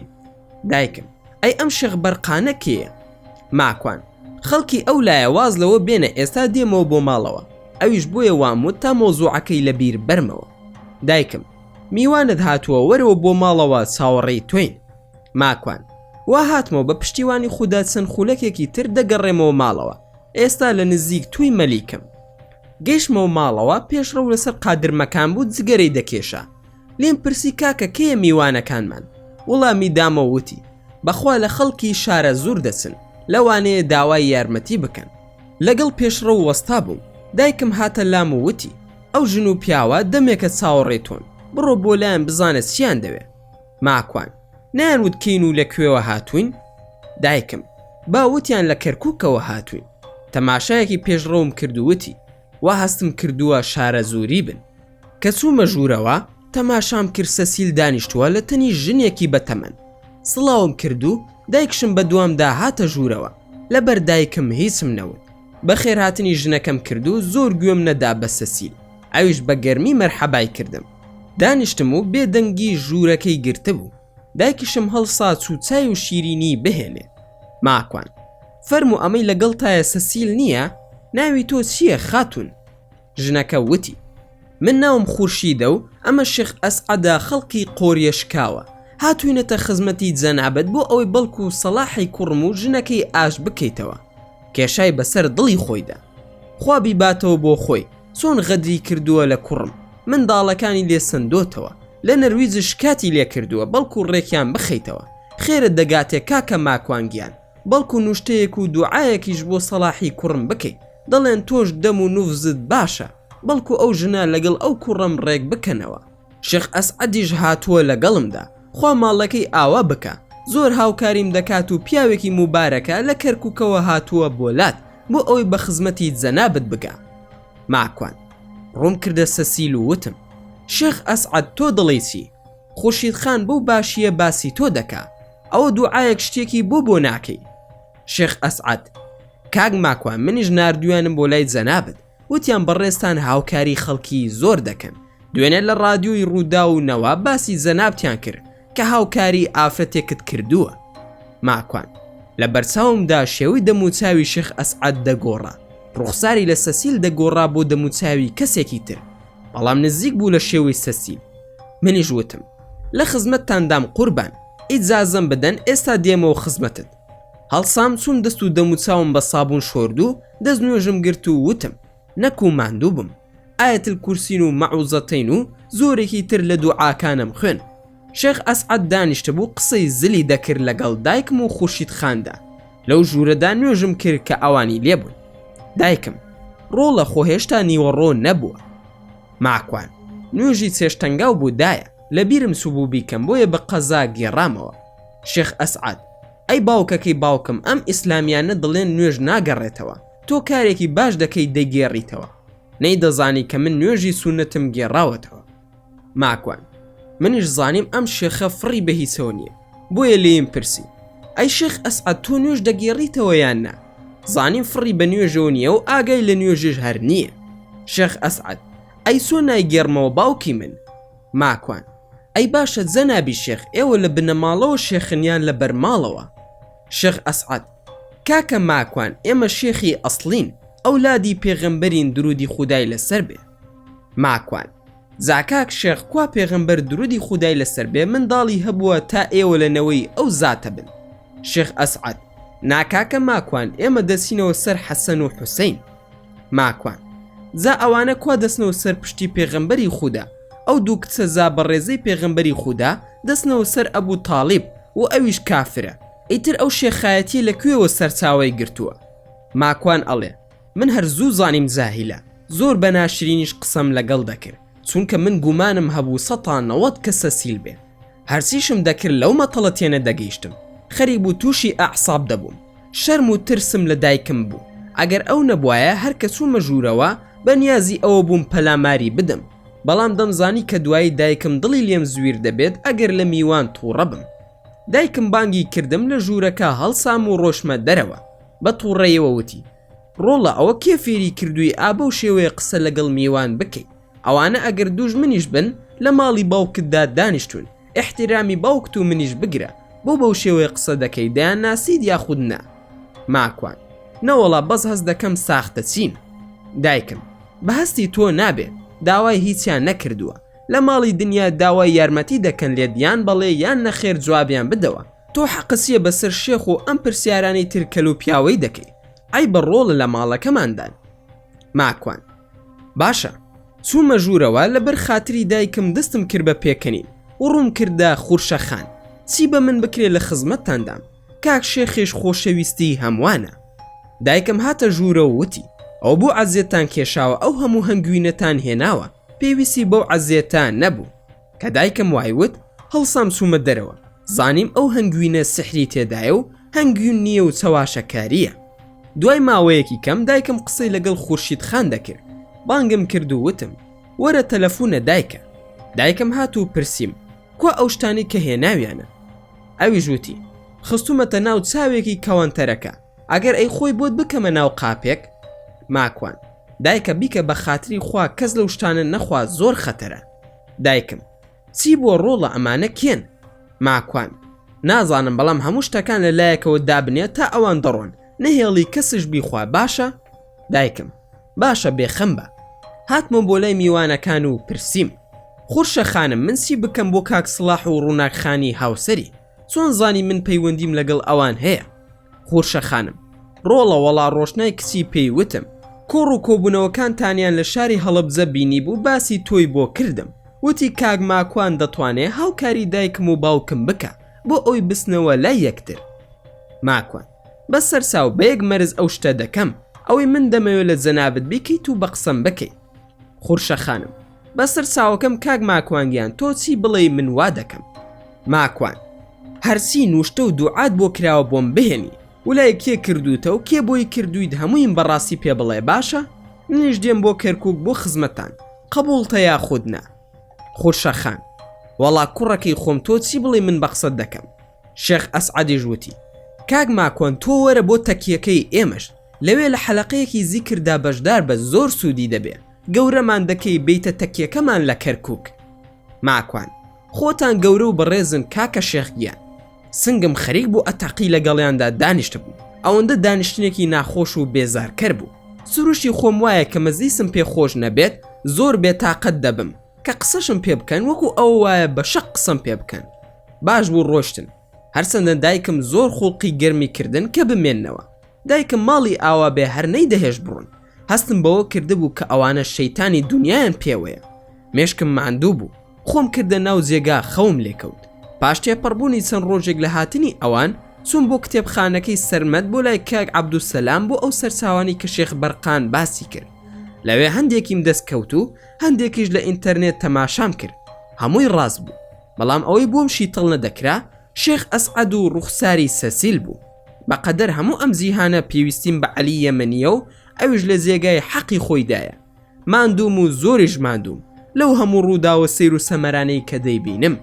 هەمووی جێگای باسە لە خۆم ئەترسم تووشی وەهم بوو بم ئەترسم لە ناو دنیای سحردا بم و ئاگام لە خۆم نەبێ تاکە دڵخۆشیم ئەوە بوو کە سوپاسی خودای گەورەم دەکرد و دینداری و ئیمانم بەهێزە و بیرکردنەوەشم زۆر بەهێزە ڕووداوەکانی پێشووترم لە منداڵیە و دەهێنایەوە تاکە دڵخۆشیم ئەوە بوو کە سوپاسی خوام دەکرد و دینداری و ئیمانم بەهێزە و بیرکردنەوەشم زۆر بەهێزە و ڕووداوەکانی پێشووترم لە منداڵیە و دەهێنایە مێشکم تا ئەو کاتەی بێدار بووم بۆ ئەوەی بزانم کە ئایا دەتوانم زاکیرە و فیکر و تواناکانی بیرکردنەوەم بجوڵێنم چونکە هەر کەسێک زنۆکە لە لاشەیدا بێن ناتوانێت بیرکردنەوەی خۆی ڕێک بخا قسەی حەلق و بەلق دەکات و توانای ڕەبتی باسەکانی نییە بەیەکەوە. من ڕۆژانە کۆڕم هەبوو لە هەڵبجە و خوورماڵ و سلێمانی و هەولێر و کۆیە هیچ خەوێکی ناخۆشم نابینی بەڵکو هەر بگرە خەویشم نابینی چونکە ئەوەندە ماندوو دەبووم کە سرم دەکردە سەرسەرین یەکسەر خەوم لێ دەکەوت.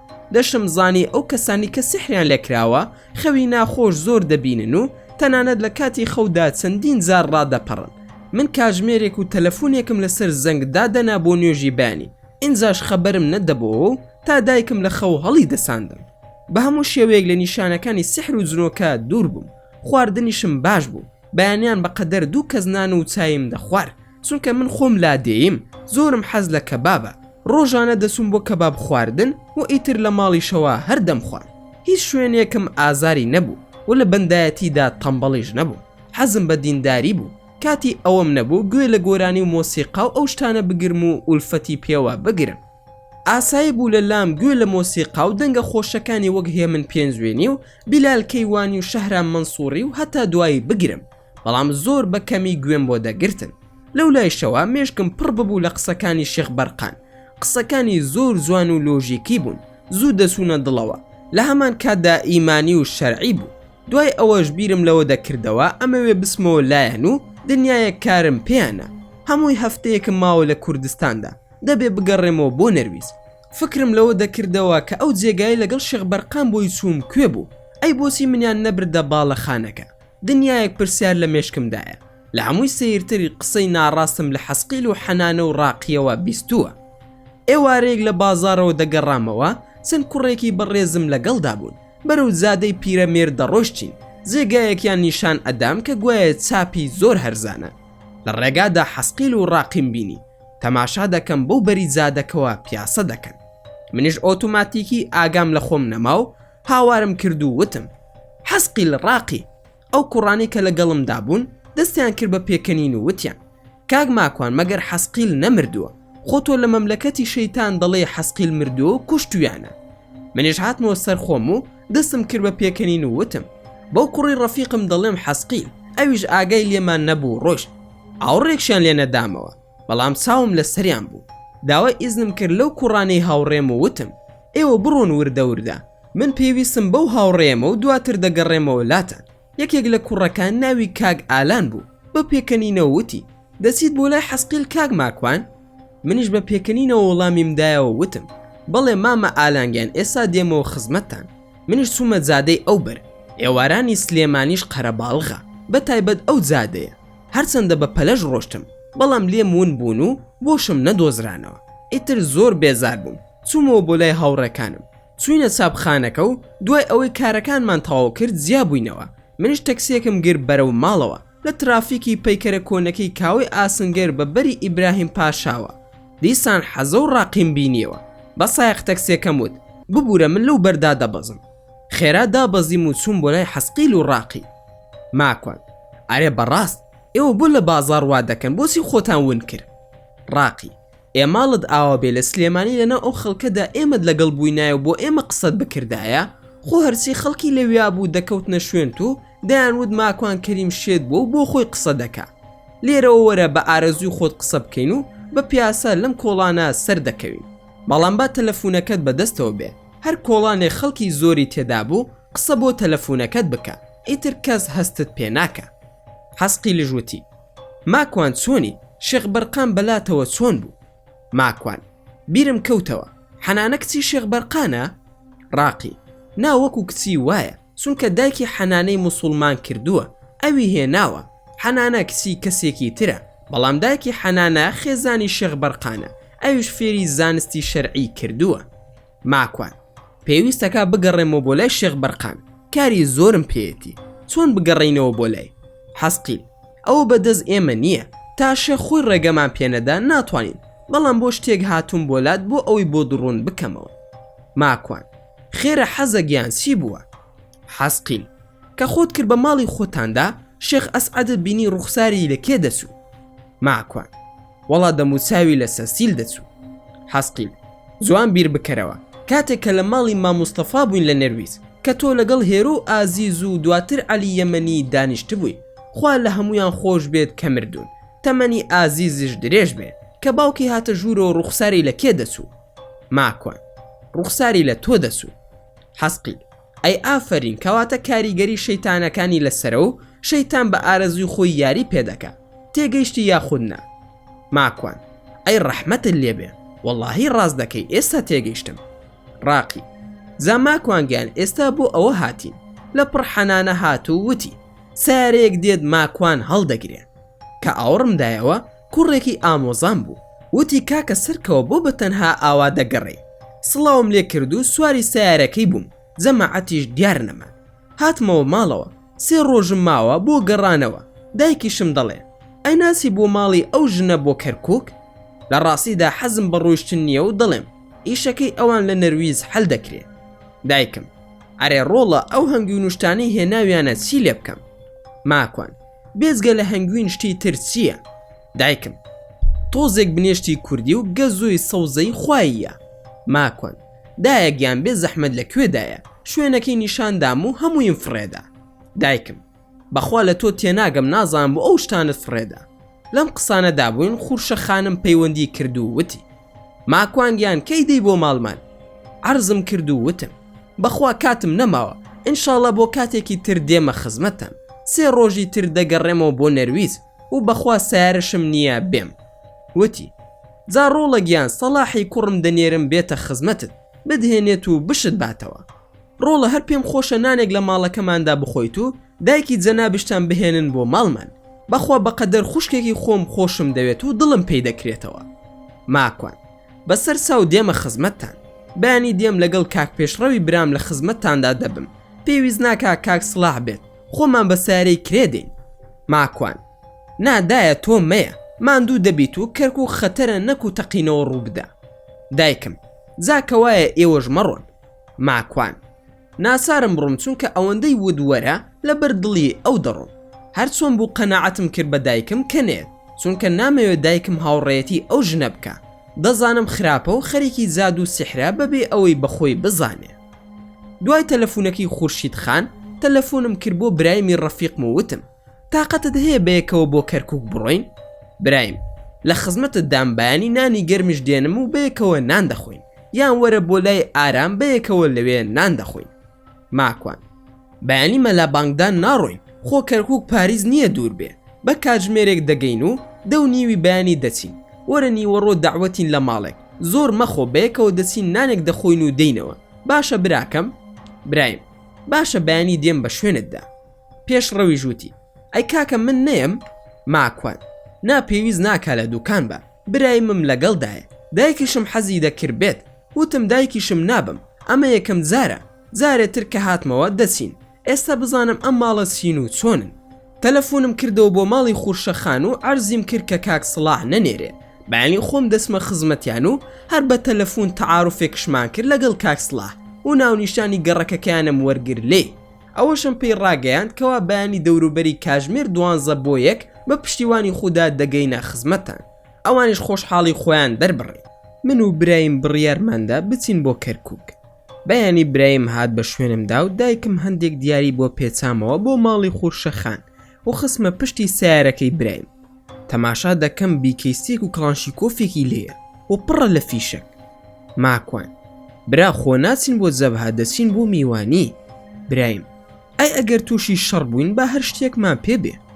ماکوان: برایم بیکە بە خاتری خوا لە سەیتەرەکاندا دامان دەبەزێنن، من خۆم وەزعم زۆر باش نییە، دار و دنیا لێم بە بیانووە، لای بە ئەم چەکانە چیە هێناوتە؟ دەمانچەیەکم پێ و تۆش دەمانچەکەی خۆت بێنە و تەواو. برایم: کاکە خەمت نەبێ، من خۆم لە هێزەکانی حەفتام و هەموو چەکەکان ڕێگە پێدراون. منیش تووڕە بووم، وتم ئەگەر بگیرێن دەڵێم من بە کرێ سەرکەوتوم، دەلای بەدەی بی بە ماڵی ئێمە تا دەینەوە. برایم: وەڵا دەیهێنم، بشگیرێم دەڵێم من حیمای خەسرەوم و ئەو مەسئولەکەم و سەیتەرەکەشت بۆ چەک دەکەم. بە هەر حاڵ بە قسەی نەکردم و بەرەو کەرکووک سوین، لە بازگەی تاسڵ و زەوەستاندینیان. خوای گەورە ڕەحمی کرد، ڕەفیقێکی خۆی لێبوو، کردیان بە هات و هاوارێک ئاسایشەکە، وتی کاکە بڕۆن. دیار بوو ترسیشی نەبوو، ئەوانە هەموو ڕێگە پێدراو بوون، چونکە 15 ڕۆژ جارێک دەچوو بۆ دەوام. گەیشتینە کەرکووک، چوینە ماڵی خوشەخان و کاک سڵاح هات بە دەممانەوە و دەموچاوی بەلامەوە ڕۆژ نابوو و ڕێزێکی زۆری لێگیرتین و لەگەڵ کاک سڵاح دەستمان کرد بە قسەکردن کە لەکوێ ژیاویت و چۆن لە نەرویز ئیقامەت وەرگرتووە. هەندێک مزامەلەی یەکتریمان کرد، دوای ئەوە یەکتریمان ناسیەوە کە لە 1 ساڵدا خۆمان تەسلیم کردبوو لە وڵاتی نەرویز لە کەمپی مۆقەت بووین، بەڵام لەبەر قەرەباڵغی و زوو زیابوونەوەمان بیرمان چبوویەوە، دەست کرا بەنان خواردن، تەنها من و کاک سڵاح و برایم بووین لەسەر سفرەکە. ماکوان: ئەی خورشەخوان کوانێ؟ سەڵاح: کاک ماکوان ئەو نایەت لەگەڵمان نان بخوا. ماکوان: بۆچی نایە؟ سەڵاح: نەزری کردووە کە تا 40 ڕۆژ لەگەڵ کۆمەڵە سەگێک لەو کەلاوەیەدا لەگەڵ ئەو سەگانە نان بخوا. ماکوان: بۆ خاتری خوا بانگی بکە. خورشەخان هاتووە عەرزم کرد کە ئەوەی دەیکەی لە دیندا جێگای نابێتەوە، بیکە بە خاتری خوا ئەگەر نان نەخۆی لەگەڵماندا منیش نان ناخۆم، ئەو کاری تۆ جائیز نییە لە ئیسلامدا و جێگاشی نابێتەوە، ئەمە کێ پێی وتووی دوا بکەی؟ خورشەخان: مامۆستا ماکوانگیان ئەو شێخە بە ڕێزانە فەرمیانە، بەڵکو سەڵاحگیان چاک بێتەوە لەگەڵ ئەو ژنەیدا. ماکوان: وەڵاهی خورشەخان من لە ماڵەدا نان ناخۆم هەتا تۆ لەگەڵ ئێمە دانەنیشیت و نانەکەت نەخۆی و ئەو نەزرەش نەشکێنی، ئەوە نەزری ئیسلام نییە، ئەوە نەزری شەیتانە، ئەوەشی ئەم شتانی پێوتووی ساختەسی و درۆزنە، هیچ کەسێک بەنان خواردنی لەگەڵ سەگدا دڵی شکاوی کەسی بۆ نانرێتەوە بەیەکەوە، تۆ ئەگەر بەخسی کوڕی خۆت بکەی من کارەکەت بۆ دەکەم بە پشتیوانی خوددا. خورشەخان: ئاخر دەترسم ئازار و عەزیەت بگێنن بە سەڵاحی کوڕم. دوای لە قسەکانیدا بۆم دەرکەوت کە ئەم ژنە پێشووتر خاوەنی 2 کوڕی تر بووە بێجگە لە کاک سڵاح کە هەردووکیان لە کەرکووک بە دەستی ڕژێمی ئەفلەقی بەعسی کوژراون، ئەوەندە خەفەتی خواردووە نەیویستووە ئەم کوڕەشی لە دەست بچێ، بۆیە پەنای بردووە بۆ ئەم ساحیر و جاد و بازانە. هەرچۆن بوو نەزرەکەم پێشکان، بەڵام نەیدەوێران نان بخوا، برنجم بۆ کردە ناو قاپ و ماشا ئەڵڵا سێشت و نانێکی زۆر جوانی دروست کردبوو، کەرکووکیش ناسرا بوون بە خواردنی خۆش، مریشک و گۆشتم دەخستە بەردەستی، هەر دەموت بخۆ و بڵێ بسم الله و سوبحان الله. ئەو ژنەم نەدی بڵێ بسم الله، چەند جار پێی وت خورشید خان بڵێ بسم الله، سونەتە بسم الله بکەی پێش نان خواردن. نەمویست زەختی لێ بکەم، دەترسام پەشیمان بێتەوە. دوای نان خواردن چوم دەستم شۆرد و دەست نوێژم گر، تەماشام کرد لە ماڵەکەیاندا کەس نوێژ ناکە، تەنانەت خورشەخانیش نوێژ ناکە. من و برایم نوێژمان کرد و دوای ئەوە چای هێنا و دەستمان کرد بە قسەکردن. بۆ ئەوەی زۆر سوود لە کات وەربگرم ڕاستەوخۆ چوومە ناو مەوزوعەکە و بە کاک سڵاح حموود براکەی خۆم هیوام وایە گوێم بۆ بگری، هەر ئەم جارە قسەت بۆ دەکەم و بە قسەت کردم باشە، بە قسەشت نەکردم دوای هاوکاریت ناکەم. سوێن بە خالقی گەورە تەنها وەفای ئەوەم بۆ دەبێت کە یەکجار لە ماڵی جەنابتدا نانم خواردووە، با دایکی بەڕێزیشت دابنیشێ. ڕوون کردە دایکی و وتم ماڵی ئێوە کانی شەیتان و جنۆکەیە، ئەشێ بڕوا بە من نەکەن، بەڵام دوو شتتان بۆ باز دەکەم بۆ ئەوەی باش بزانن کە لە خۆ قسە ناکەم. خورشەخان باش گوێ بگرە، نەخێزانی کاک سڵاحی لێ و نەکەس، بەس بە خۆمانی. بەخوای پەروەردگار قسم هەمووی تۆ هۆکاری جیابوونەوەی بووکەکەت و کوڕەکەتی، ئەوان هاتوبوونەوە بۆ ئێرە کە لەگەڵ تۆ بژین، کەچی تۆ ماڵی کوڕەکەت و بووکەکە دوێران کرد. تۆ بەبێ ئەوەی بە خۆت بزانی ئەم ماڵت پڕ کردو لە جنۆکە و شەیتان. تۆ وعدت بە مندا کە هەرسی دوعا و نوشتەیە بهێنی نیشانی منی بدەی، وایە خورشەخانم؟ خورشەخان بەڵێ وایە. ماکوان دەبڕۆ بهێنە بزانت چەند سحر و جادوتان لێکراوە بەبێ ئەوەی بە خۆتان بزانن. ئەویش ڕۆژ بۆم بهێنێ. قسەم لەگەڵ کاک سڵاح کرد و پێم وت کاکە خۆسپاس بۆ خوا تۆ مومینی. سڵاح وەڵاهی کاک ماکوان من ئیماندارم، بەس دە تەمەڵی نوێژ و شتی وا ناکەم، کەسیش نەبووە هیچم پێ بڵێ. ئیتر هەروە ڕاهاتوم. دەنا من بۆ خۆم کەسێکی باوەڕدارم بە خودا و بە ئیسلام و ڕێزی دین لەسەر سەر و سەرچاومە. ماکوان براکەم دەست بکە بە نوێژ و ڕۆژ و تاعەت و عیبادەتەکانت، ئاخر وا نابێ تەمەنت وا لە سەروی 50 ساڵەوەیە، تۆ لە ژیانتدا سوزدەیەکت بۆ خوا نەبردووە، ئیتر خوا چۆن فریاد دەکەوێت. سەڵاح بەخوا زۆر دڵم پاکە و باشە و خێر و خێراتیش زۆر دەکەم. ماکوان بەخوا براکەم دڵێکی باش نوێژ بۆ خودا دەکا، دڵی پاک سوزدە بۆ خودا دەبە، دڵی ساغ خێر و خێرات دەکا. تۆ خێر و خێراتت کردووە، بەزەیت بە خەڵکیشدا هاتوۆتەوە و وجدان جوڵاندوویەتی، نەخواناسی و بەهەشت و جەهەنم. ئەمەش بۆ قیامەتت هیچ کاریگەریەکی نییە. لەم قسانەدا بووین خورشەخانم عەلاگەیەک نوشتە و جاد و سحری خستە بەردەستم. وام زانی بایعی وەرگرتووە. پرسییم ئەمە چییە خورشەخان؟ خورشەخان وەڵا ڕۆڵە ئەوە هەمووی بۆ سڵاحگیان و منداڵەکانی سەلاحم کردووە، خوا بیان پارێزێ لە چاو نەفەس. ماکوان دەستم کرد بەکردنەوەی هەندێکیان. سوبحانەڵڵا سحرم بە دوای سحردا دەکردەوە. هەموویان قسەیان تێدا نووسرا بوو بە خودا و پێغەمبەر و قورئان پەنا بە خودا، و هەر هەمووی جاد و بازی بوو. نیشانم دان و وتم ئەمە هەمووی سحرە.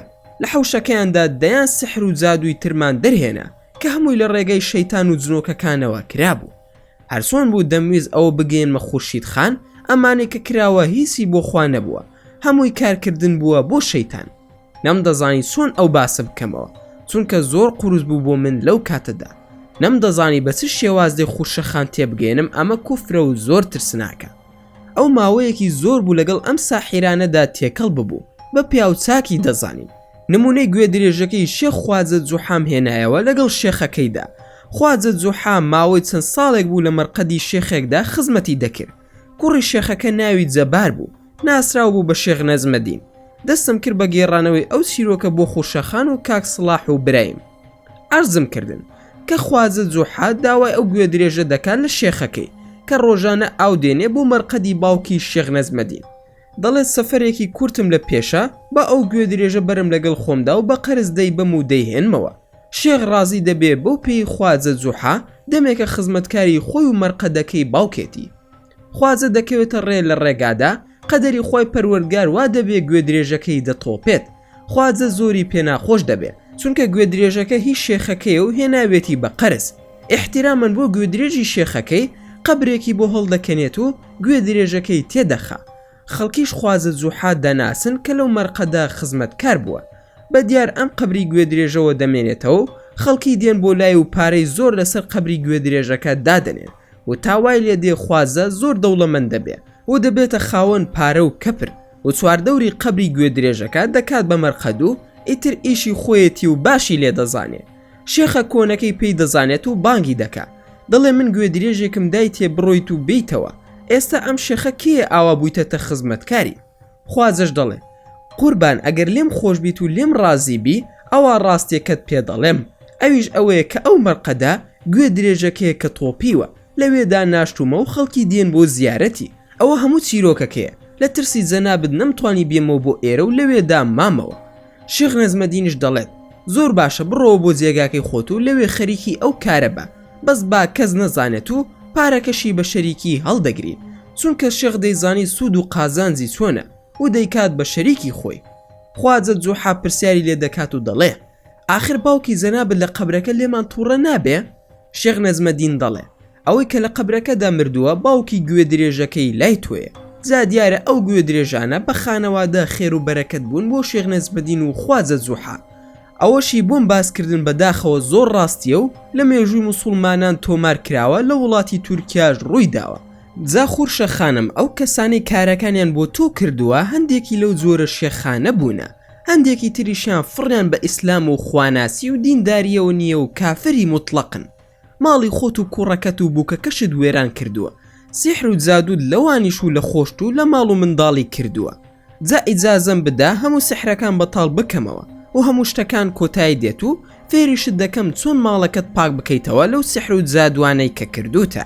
ئیتر تەوبە بکە و خوا ناز بە و تەمەنت بەشی ئەوەی پێوە نەماوە، هیوام وایە بە قسەم بکەی، چونکە من کاتی زۆرم نەماوە لەگەڵتاندا بیبەمە سەر، تکام وایە کاک سەلاحیش بە قسەم بکە و پێش هەموو شتێکیش تەلەفۆن بکات بۆ خێزانی و لەگەڵیدا ئاش ببێتەوە. ئەوە باشترین سارەسەرە لە جیاتی ئەوەی پەنابەرن بۆ سحر و جادو. خۆتان ئەو کارە بکەن برای خۆم. سەلاح ئاخر من تەلاقم داوە. ماکوان چۆن تەلاقت داوە؟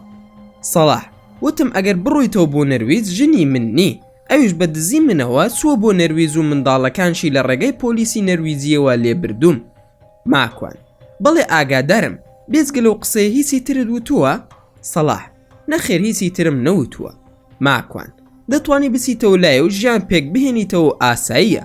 دوو تەلاقت ماوە، ئەگەر تەلاقەکەی یەکەمیشت بیدعی نەبێ واتە معەلەق. لە ئێستادا کاتی ئەوم نییە بۆت باز بکەم، بەڵام کارەکە ئاسانە بە پشتیوانی خودای پەروەردگار. کەوا مود ئاگام لێبوو سەلاح زۆری پێخۆش بوو. سەلاح وەڵام ماڵت ئاوا بێ وامزانی تەلاقم کەوتووە.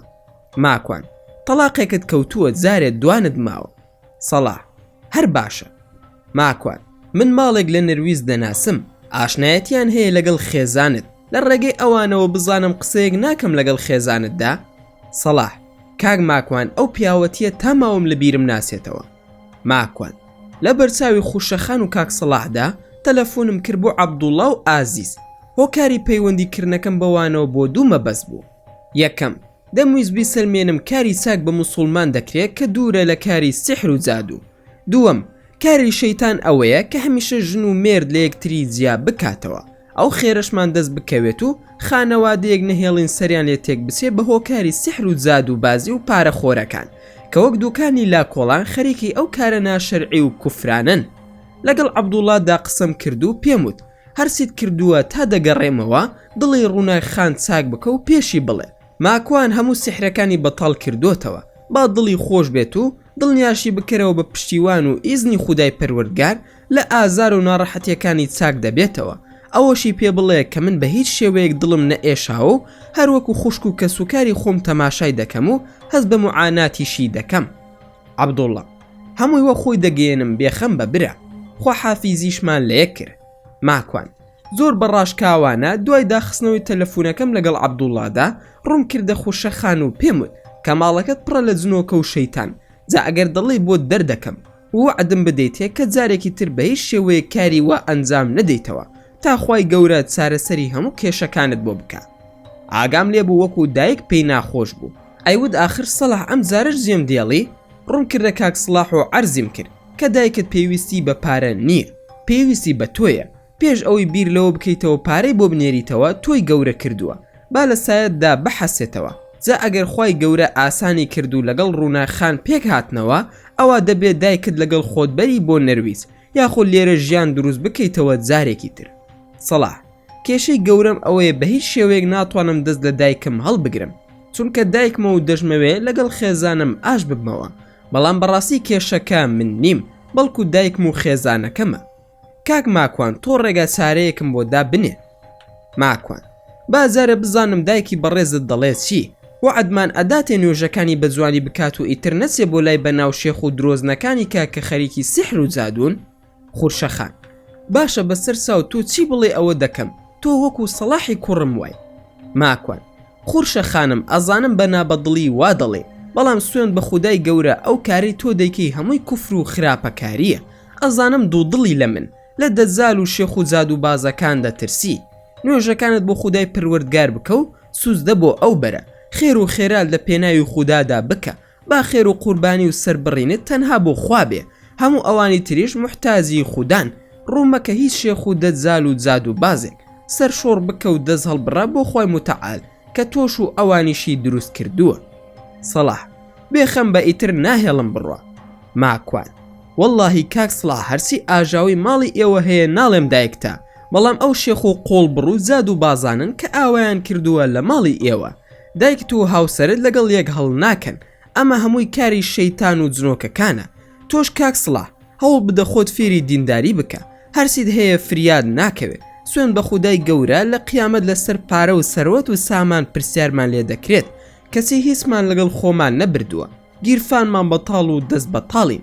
لەم قسانەدا بووین شێخ ئەسعەد خۆی کرد بە ژووردا، بە تووڕێی و هاوارکردنەوە وتی: بۆ قسە بە شێخ و مەشایخمان دەڵێ و پیاوچاکانمان ئاگاداری ئێمەن و ڕۆحی پاکیان ئاگایان لە ئێمەیە، و شێخ و مەشایخمان هەر هەیە و حەزرەتی پێغەمبەریش فەرموویەتی لە زانایان شەریعەت و لە شێخانیش تەریقەت. بە ئاشکرا و بەڕوونی وتی: فەرموون لە ماڵە بسنە دەرەوە، جێگای توی تێدا نابێتەوە کاک ناماکوان. دوو کەسی تریشی لەگەڵدا بوو، سەر و چاویان دیار بوو بۆ شەڕکردن هاتبوون. گوێم لە خورشەخان بۆ ئەیوت: فەرموو ئەوە تا هەموو ئەولیا و شێخ و مەشایخی لە خۆی تووڕە کردووە. زۆر ترسم هەبوو لە برایمی ڕەفیقم هەڵسێ، هەردووکیشمان دەمانچەمان پێ، نازانم کە ئەو دوو کوڕی لەگەڵ شێخ ئەسعەدن چەکیان پێ یاخود پێیان نییە. بۆیە خێرا سەیری برایمم کرد و سپاندم بە گوێیدا وتم: هیچ نەکەی تا دەست ئەوە شێنم، کە دەستم وەشان ڕەحم بە خورشەخانیش نەکەی. برایم: زاخۆ ئەتەقم هیچ نەکەم. ماکوان: جارێ پەلەمەکە ئیشەکەشم لێ تێکمەدە باشە برا. شێخ ئەسعەدیش وتی: بۆچی دانیشتون؟ سەیرم مەکەن، ئەم ماڵە موریدی منن و تۆ جێگات نابێتەوە لێرە. تەماشایەکی سەلاحم کرد حەپەسا بوو، زانیم قورسە بەلایەوە. ئەو کابرایە چۆن لە پڕخۆی کرد بە ژووردا بە دوو کەسەوە. ئینجا زانیوەتی کە من قسم بە شێخەکەیان وتووە. لە سەرەتاوە کە هاتنە ژوورەوە خورشەخان ڕای کرد دەستی ماچ کرد. ویستم تۆزێک مرونەتی پیاوەتی لە سەلاحدا بجوڵێنم. ڕوون کردە شێخ ئەسعەد و پێم وت: تۆ کە هاتیتە ماڵم دەرم نەکردی، دەشم زانی کە خەریکی چی.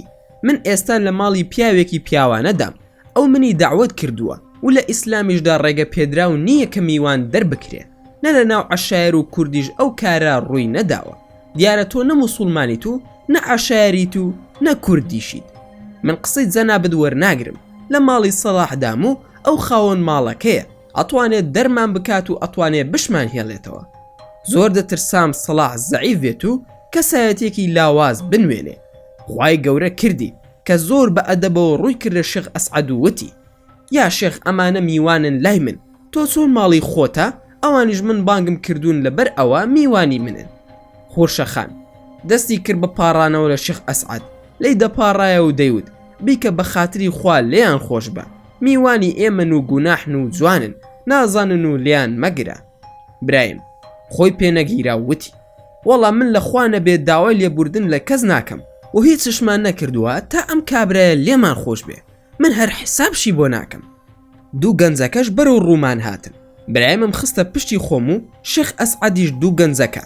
دەمویست هەر چۆنێک بووە کەمێک زەوەکە هێور بێتەوە، تەنها ئەوەندە بتوانم برایم بنێرمە دەرەوە، گڵانشین کۆفەکە بۆ من بهێنێت و خۆشی لەبەر دەرگاوە بە بیکەیسیەکە بوەستێ. ماکوان: کاکە دانیشن، من ئێستا هەموو شتێک چارە دەکەم و کۆتایی دێ. میوانیەک هاتبووین و کۆتایی پێدێنین.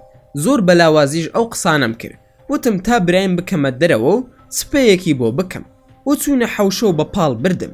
ئەوان وایان زانی کە من دەترسم، دەنگیان زیاتر بەرز دەکردەوە بە سەرماندا. پشتم کردە ئەوان و خۆم لە برایم تووڕە کرد. دەڕۆین کاکە، تەواو میواندارەکەمان کۆتایی هات، ماڵتان ئاوا بێ. هەرچۆن بوو ڕام کێشا و دەستم بە دەمەوە بوو، دەرم کردە دەرەوە و لای ئەواندا دوورم خستەوە. سپاندم بە گوێیدا وتم: باش گوێ بگرە، تازە لەم ماڵە ناسمە دەرەوە هەتا ئەو شێخە بۆ حەوت پشتی شێخایەتی ئاقڵ نەکەم. برایم ئەی بووە مووقیفت زەعیف بوو شێتت کردم، ئەوە تۆ نەبووی کە ئەو قسانت کرد؟ ماکوانیش بە تووڕێیەوە وتی گوێ بگرە بزانە چی دەڵێم، بڕۆ خۆت ببەستەوە و لە دەرەوە لای دەرگاکە بە بیکەیسێکەوە ڕووبکە هەمومان و کڵانشی کۆفەکەش فریای من بخە و دەمانچەکەشت با دەرکەوێ، منیش دەری دەخەم کە کڵانشی کۆفەکەم پێگەیشت. کاکە بەس لە بیرن نەچێ وا خۆت ببەسیتەوە کە زیڕەت لێ بکەن. باشە دەبڕۆدەی خێرا بە قوربانت بم بتبینم، منیش خوا حافیزی دەکەم و دەنگم نزمتر دەکەمەوە و خۆم وانیشان ئەدەم زۆر ئەترسم. هیچ نەبێ با غیرەتێک بدەم بە سەلاح بڵێ بابە دانیشم بۆ ئەوەی خوڵقمان بکاتەوە. ئینجا ئەو سیانت بۆ زەلی دەکەم بە پشتیوانی خوددا. دەی ڕاکە براکەم. برایم سوێ دەرەوە و هاوارم کرد کاک سڵاح براکەم ماڵتان ئاوا بێ بۆ مەوزوعەکەی خۆشمان ئینشاءالله کە سوومەوە نەرویز چارەسەری دەکەم وا بزانە خێزانت گەڕاوەتەوە بۆلات.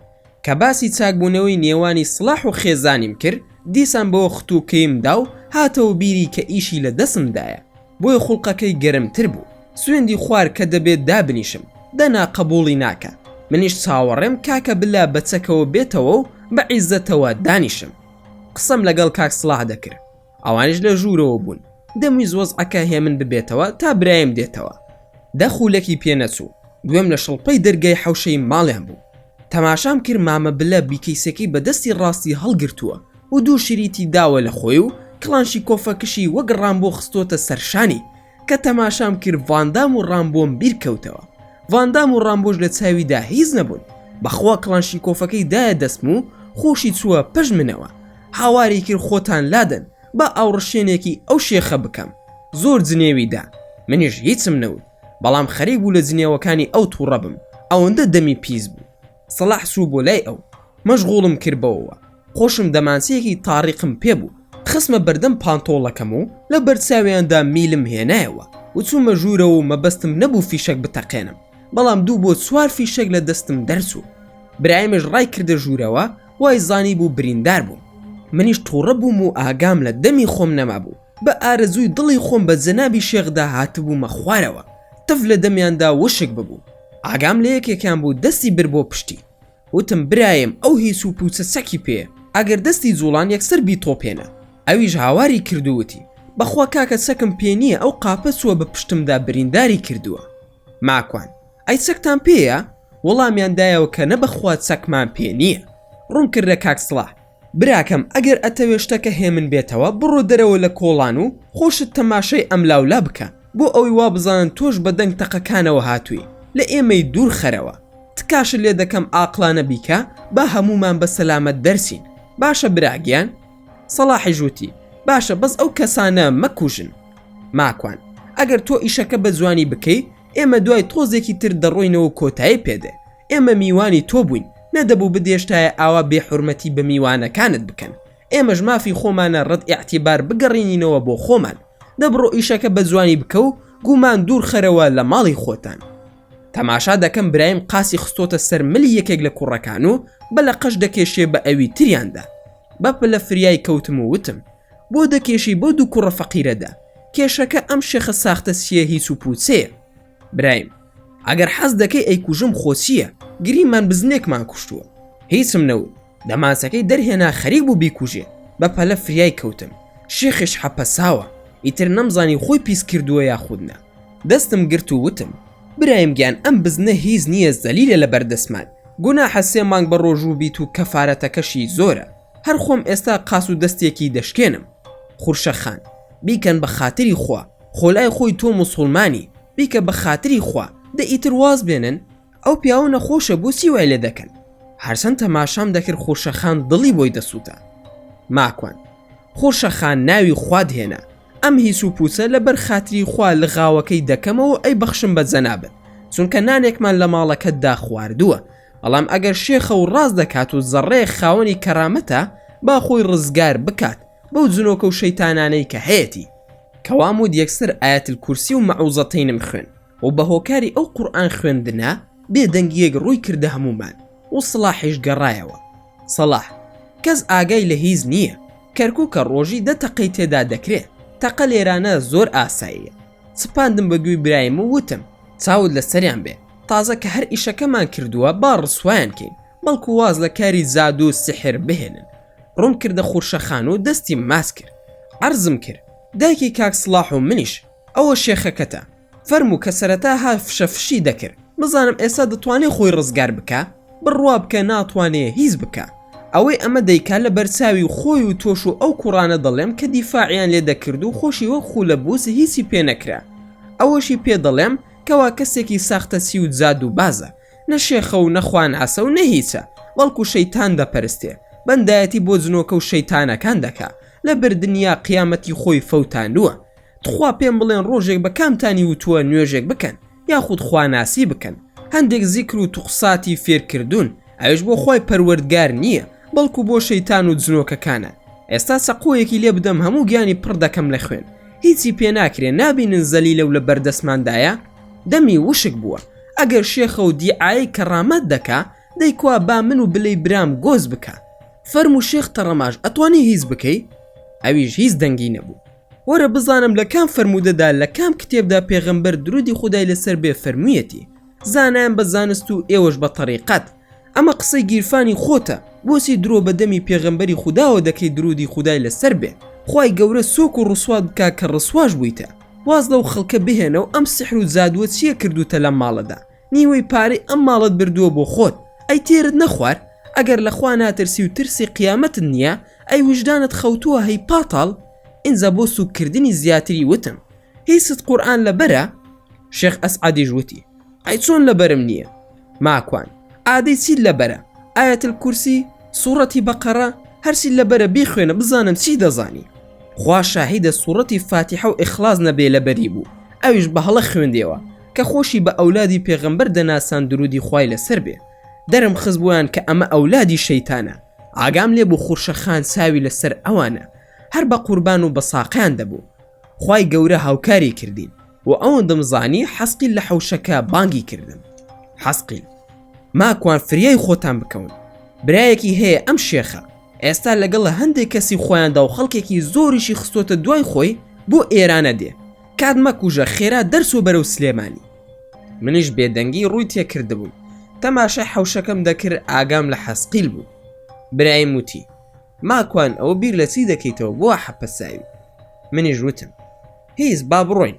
ڕووم کردە شێخ ئەسعەد و وتم دەڕۆم، کاتی ئەوم نییە شەڕت لەگەڵ بکەم، ئەزانم سەگ و گورگەکەی برات و جنۆکە و شەیتانەکان هەواڵیان پێگەیشتووە کە سووک و ڕسوامان کردووی، بەڵام من ئەم جارە حورمەتی ئەم ماڵم گر، سوێن بە خودای پەروەردگار، قاس بخەیتە ئەم دیوی چەمسەماڵ بۆ ئیشی قۆڕ، قاست ئەبڕم. کاک سەلاح گیان ئێمە دەڕۆین، تۆزێکی تر هەندێک سەگ و گورگ دێن بۆ ئێرە، قسە دەکەینەوە و جارێ خواد لەگەڵ. ڕوون کردە ئەو دوو کوڕی کە لەگەڵ شێخەکە هاتبوون، پێیانم وت ئاگاتان لە دینەکەتان بێ، ئەو پیاوە ساختە چییە؟ هاتمە دەرەوە و برایمش بە پشتا و پشت هاتە دەرەوە، با بڕوین زوو بەرەو هەولێر. برایم مژوتی کاکە سیلاحمان پێ ناتوانین بچین بۆ هەولێر، بڕوین بۆ هەولێر خۆمان نووسەکەکانیش ئەگرن. ماکوان دەمادام زوو دەرچۆ بەرەو سلێمانی، ئەگەر بۆت کرا بفڕە، چونکە بەڕێگاون بۆ ئەوەی لێماندەن و تەنانەت بمان کوژن. من شارەزانیم، ئەگەر توانیت ڕێگا بگۆڕە بۆ ئەوەی بەو ڕێگایەدا نەڕۆین کە ڕێگای گشتیە و لێوەی هاتوین. برایم خەمت نەبێ، طبعاً بە قسەی نەکردم و لە ڕێگەی ئاساییەوە ڕۆشتەوە کە دەچێتەوە چەمسەماڵ و بانی مەقان، بەڵام زۆر سەریع دەڕۆشت، وای دەزانی دەیترسێنم، بۆ یەگاڵتەی بە قسەکانم دەهات و بە قسەی نەکردم. لەبەر خۆیەوە دەیوت بە قوربانی ئەو خوایەت بم خەسرە و دەمێک بوو هیچم نەکردبوو، بابە ژیان لەگەڵ تۆ خۆشە، شەق ئەوە شێن و شەق ئەخۆم، بەخوا برا ژیان لەگەڵ تۆ حەیاتە. بە سەلامەت گەیشتینەوە سلێمانی. برایم سوێندی خوار کە شەو جێم نەهێڵێ و ئەم شەو بەیەکەوە دەبین. تەلەفۆنم کرد بۆ کوڕێکی ڕەفیقی منداڵیم، ناوی بەکر بوو، عەمیدە لە ئاسایش. پێیم وت کاکە شەڕێکمان کردووە عەشایەرانە لە کەرکووک، لەوانەیە شەو بێنە سەرمان، هیچت پێ دەکرێ بیکەی؟ نامەوێت تەکلیف لە مەسئول و ڕەفیقەکانی باوکم بکەم. بەکەری ژووتی لە خەڵکتان داوە؟ ماکوان تەقریبەن. بەکر لەسەر چی بووە؟ ماکوان بابەتەکە مادە بوو. بەکر حیزبایەتی نییە خۆ؟ ماکوان ناپەیوەندی بە دوکان و بازاڕەوەیە. بەکر بێخەم بە ئەم شەو خۆم لە دەوامم و دوو مەفرەزە لای ماڵتان تا بەیانی هاتوچۆ دەکەن و خۆشم دێم بۆ لاتان. ماکوان شەو کە هاتی نەخەوتوین وەرە بۆ لامان و نانێک دەخۆین لەگەڵ خۆشت پیتزایەک بێنە و بڵێ خۆشمانی لێیە. بەکر نانیشتان بۆ بهێنم کام بلە باز دەکەی؟ ماکوان بلە شەقاوی خۆمان ئەڵێم پارەکەیشیت ئەدەمەوە نازانم بۆ دایمە ئێوەی ئاسایش دەکڕۆزێنەوە. شەو هەمومان کۆبووینەوە و تا نوێژی بەیانی نەخەوتم هیچ ڕووی نەدا و بۆ شەوی داهاتوو دەگەڕامەوە بۆ نەرویس. برایم لام بوو هەر ئەویش منی بر بۆ فڕۆکەخانی نێودەوڵەتی سلێمانی لەگەڵ پێشڕەوی برام. گەیشتمەوە فڕۆکەخانەی ئۆسلۆ دوو هاوڕێم هاتبوون بە شوێنمدا تەلەفۆنەکەم کردەوە و دوو تەلەفۆنی ڤایبەرم بۆ هاتبوو. تەلەفۆنم کردەوە بۆ ژمارەکان کاک سڵاح دەرسوو سڵاوم لێ کرد و وتی بەڕاستی کاک ماکوان شێخت کردە مێخ. کاک سڵاح زۆر قسەی عەزیبی بۆ کردن. کاک سڵاح وتی کاک ماکوان لە دوای ڕۆشتنی ئێوە لە ماڵی ئێمە ڕێک قسەکەی زەنا بە دەڕاست دەرسوو یەک توێ تا خەڵک هاتبوون بۆ لێدانتان برایەکی هەیە لە خۆی خراپترە بە حیساب شێخ خەوت زب بۆ عەمامە دەبەستێ و خۆی بە شێخ دەزانێت و پەڕۆیەکی سەوزی لە ملدایە خۆی کرد بە ماڵی ئێمەدا و ڕووی کردە شێخ ئەسعەدی برای وتی ئەو هیچ و پوچانە کوان؟ شێخ ئەسعەدی وتی چۆن زانیوتە ئەوان لێرەن؟ شێخ وەهابی کە برای شێخ ئەسعەد بوو وتی کەڕاماتی حەزرەتی شێخ بوو پێی ڕاگەیاندم کە لە ناڕەحەتی دای. شێخ ئەسعەدیش لەوێدا بە بەرچاوی هەمومانەوە وتی بڕۆ نەفرەت لە شەرەفی خۆت و حەزرەتی شێخ و مەشایخت و کەڕاماتیشت بڕۆ با بڕۆین کە چۆن لە ماڵمان دەرچوون نیانم بینیەوە. کاکە منیش بڕیارم داوە لە مانگی داهاتوو بگەڕێمەوە بۆ نەرویس بەس ترسم هەیە پۆلیس بمگرێ. ماکوان جا حەز دەکەی قسە دەکەم لەگەڵ پۆلیس بزانم دەتوانی بیتەوە کێشت نییە؟ سەلاح وەڵاهی کاک ماکوان زۆر مەمنونت دەبم ئەو کارم بۆ بکەی. ماکوان مەمنونی ناوێ بەس پەلەم لێ مەکە با بە یەک دوو ڕۆژ ئیشەکانی خۆم تەرتیب بکەمەوە مانگێکە منیش لە سەفەرم دەبێ بسمەوە سەر کارەکەم. خوا حافیزیمان لە یەکتر کردو دوای چەند ڕۆژێک چوون بۆ فەرمانگەی پۆلیس بۆ کارەکەی کاک سڵاح ناوە ڕۆژی لە دایک بوونیم دانێ و وتم ئەم کوڕە کێشەیەکی خێزانی هەبوو لێرە و منداڵەکانی پۆلیسی نەرویزی گەڕاندویانەتەوە بۆ نەرویز ئایا ئەتوانێت بێتەوە بۆ نەرویز؟ پۆلیسی نەرویزی ئاگاداریان کردمەوە کە هیچ کێشەیەکی نییە وەک ئەوەی بگیرێت یان غەرامە بکرێت کێشەکەی تەنها ئەوەیە لەگەڵ خێزانی زیاد دەبێتەوە و ماوەی چەند مانگێکیان ماوە لە نێوانیاندا تا هەردوو لا وەرەقی زیابوونەوەکەیان پێدەگات و کۆتایی دێت. تەلەفۆنم کردەوە بۆ سەلاح و ئاگادارم کردەوە کە هیچ کێشەیەکی نییە و دەتوانێت بێتەوە. ئەویش زۆر خۆشحاڵ بوو بەڵام ئەوم پێوت کە نەسێتەوە ماڵی خۆیان منداڵەکانی ئاگادار بکاتەوە کە دێتەوە منش قسە لەگەڵ خێزانی دەکەم بەڵکو دڵی باش بێت و کۆتایی بەو مەوزوعا بهێنن. زۆر مەمنونی دەربڕی و خۆشحاڵ بوو. سەلاح بلیت هەیە بۆ 2 هەفتەی تر دەسمە ماڵی برادەرێکم لە شارەکەی خۆمان و ئاساییە ناسمەوە ماڵەوە. ماکوان کارێکی باش دەکەی بەڵام منداڵەکانت با بزانن کە دەیتەوە منیش هەوڵ ئەدەم لە مەجالێکدا بێم بۆلاتان. پارسان ڕۆژێک تەلەفۆنم کرد بۆ ڕووناخان دوای هەواڵ پرسین پێم وت تەمەنت بەشی ئەوەی نەماوە بە تەنها بیبیتە سەر ژیان لە سێبەری پیاوێکدا نەڕوات هەر ژیان نییە. کاک سڵاحیش پیاوێکی بەڕێز و بە شخصیەتە و پەیمانی داوە دەست بکا بە دینداری تۆ زیاتر کێشە لەگەڵ خەسووتە بۆچی بەدەستی خۆت ماڵ و ژیانی خۆت وێران دەکەی؟ ڕووناک کاک ماکوان تۆ هەرچی بڵێ من لە قسەت دەرناچم من سڵاحم خۆش دەوێت باوکی منداڵەکانمە و ژیانێکی خۆشمان بەیەکەوە بردۆتە سەر من ئافرەتێک نیم بە دوای شتی خراپدا بگەڕێم و ماڵ و منداڵیشم خۆش دەوێت و نامەوێت لێم تێک بچێ بەڵام تەلاق لە نێوانماندا هەیە ئایا هیچ ڕێگە سارەیەک هەیە بۆ ئەم شتە؟ ماکوان هەیە بە پشتیوانی خوددا کێشە نابێت دەتوانن بسنەوە لای یەکتری لە کەرکووک هەمووی بۆ باس کردوم ئەگەر من بە برای خۆت دەزانیت و قسەی ماکوان ناشکێنی ئەوە ئەو لە ماوەیەدا دەگەڕێتەوە و دەیەوێ بسێتە ماڵی هاوڕێیەکی تۆش هەوڵ بدا بۆی بکە بە مفاجەعە بە گوڵێکەوە بڕۆ فڕۆکەخانە و بیهێنەرەوە بۆ ماڵەکەی خۆی ئەگەر بە قسەم بکەیت تا ماوە مەمنون و دوایی دێم بۆ ماڵیشتان خۆ ئەگەر بە قسەشم نەکەی زۆر دڵگران دەبم و نێوانی خوشک و برایەتیمان تێک دەچێت بۆیە وا بەڕەقیش قسەم کرد نەمدەویست کارەکە نەکە دەمویست هەرسیم کردووە ئەو خانەوادەیە تێک نەچێ. ڕووناک ئاخر ئەترسم بڕۆم سەلاح قسەم لەگەڵ نەکات و لە ناو خەڵکیشدا بمشکێنێ تۆ دەزانی من شکاتی پۆلیسم لێ کردووە؟ ماکوان بڕوا مەکە هیچ پیاوێک لەسەر ئەم زەویەدا لە بەرامبەر عاتیفەی ژندا تووڕە بێ. هەڵبەت باسی پیاو دەکەم، کاک سڵاحیش بە پیاو دەزانم، بۆیە قەت ئەوەی لێڕان نابینم. ڕووناک: باشە، بەس ئەو ڕۆژە بۆ فڕۆکەخانە وەرە لەگەڵماندا. ماکوان: ناپێویست ناکە من بێم، با ئەو بێتەوە ماڵەوە، بەڵام تۆزێ خۆتان لەیەک بە دوور بگرن هەتا زارێکی تر مارە دەکرێنەوە بە عەقد و نیکاحێکی نوێوە، دەتوانی ئەم زارە داوای مارەی تری لێ بکەی. ڕووناک: بۆ کاک ماکوان دەبێ مارە بکرێمەوە؟ ماکوان: بەڵێ، چونکە مودەتێکی زۆر بەسەر تەلاقی یەکەمی کاک سڵاح تێپەڕیوە، ئەگەر لە خوار 3 مانگەوە بواە ئاسایی بوو، دەیتوانی بڵێ ئەوە هێناومیتەوە ژێر نیکاحی خۆم، بەڵام لەبەر ئەوەی زیاتر لە 3 مانگە دەبێت بە عەقدێکی نوێ بکرێ. ڕووناک: باشە کاک ماکوانگیان، دەتوانی بە سەلاحیش بڵێ؟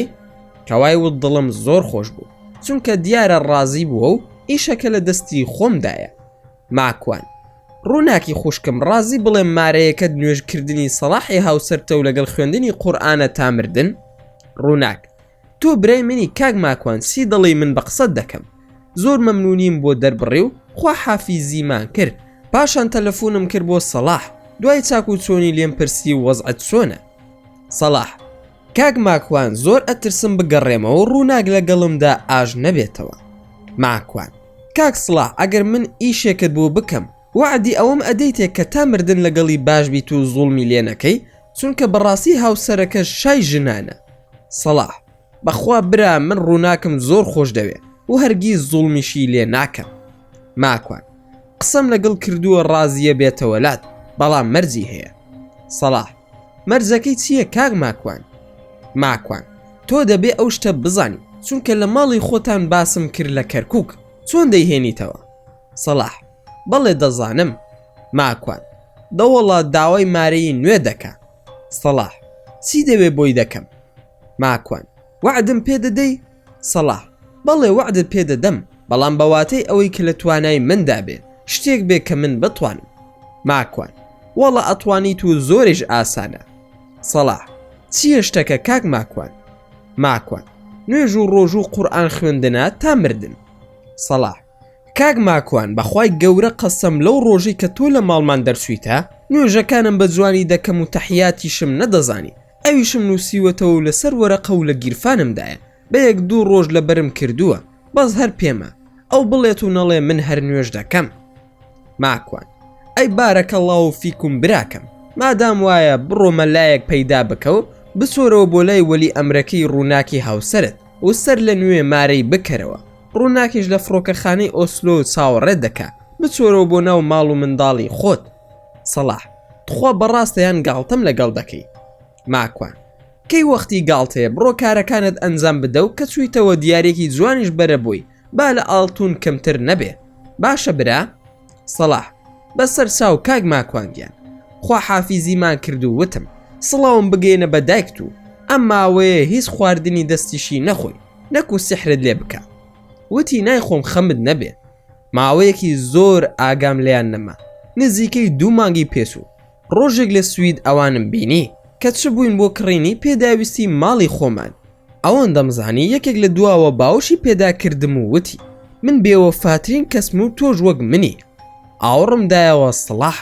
دوای چۆنی و چاکی وتی خۆنانتان نەخواردووە. ماکوان: نەوەڵا بە تەماین بڕۆین نان بخۆین. سەلاح: با پێکەوە بڕۆین، داوەتی منن.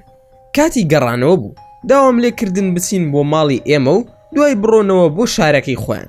شارەکەی من 20 خولەک لەسەر سنووری سوید دوورە. ئەوان لە جێگایەکەوە هاتبوو، نزیکتر بوو بۆ شارەکەی خۆیان. ئەگەر لای منەوە بڕۆشنایەتەوە کاتژمێرێک زیاتری دەویست.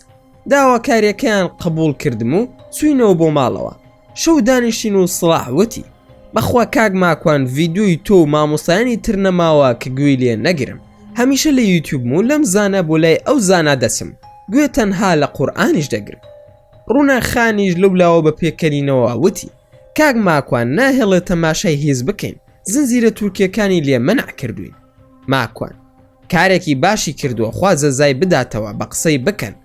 سەلاح: بەڕاستی هەر دەمویست قسەت لەگەڵ بکەم، دیارێکت بۆ هێنابووم کە هاتی بۆ ماڵمان، چەند کتێبێکی خۆت بوو، هەمویانم خوێندەوە، بەڵام کاک ماکوان مەملەکەتی شەیتان زۆر سەرنجڕاکێش بوو. ئەرێ بەڕاز ئەوە ڕووی داوە؟ ماکوان: بەڵێ هەمووی ڕوویداوە و ڕاستیە، بەڵام ناوی کەسایەتی و بەشێکش لە جێگاکان گۆڕاوە دەنا هەمووی ڕاستیە. سەلاح: ئەوەی سەرنجی منی ڕاکێشاوە ئەوەیە کە ئایا جنەکان ئەوەندە دەسەڵاتیان هەیە بۆ سەر مرۆڤەکان؟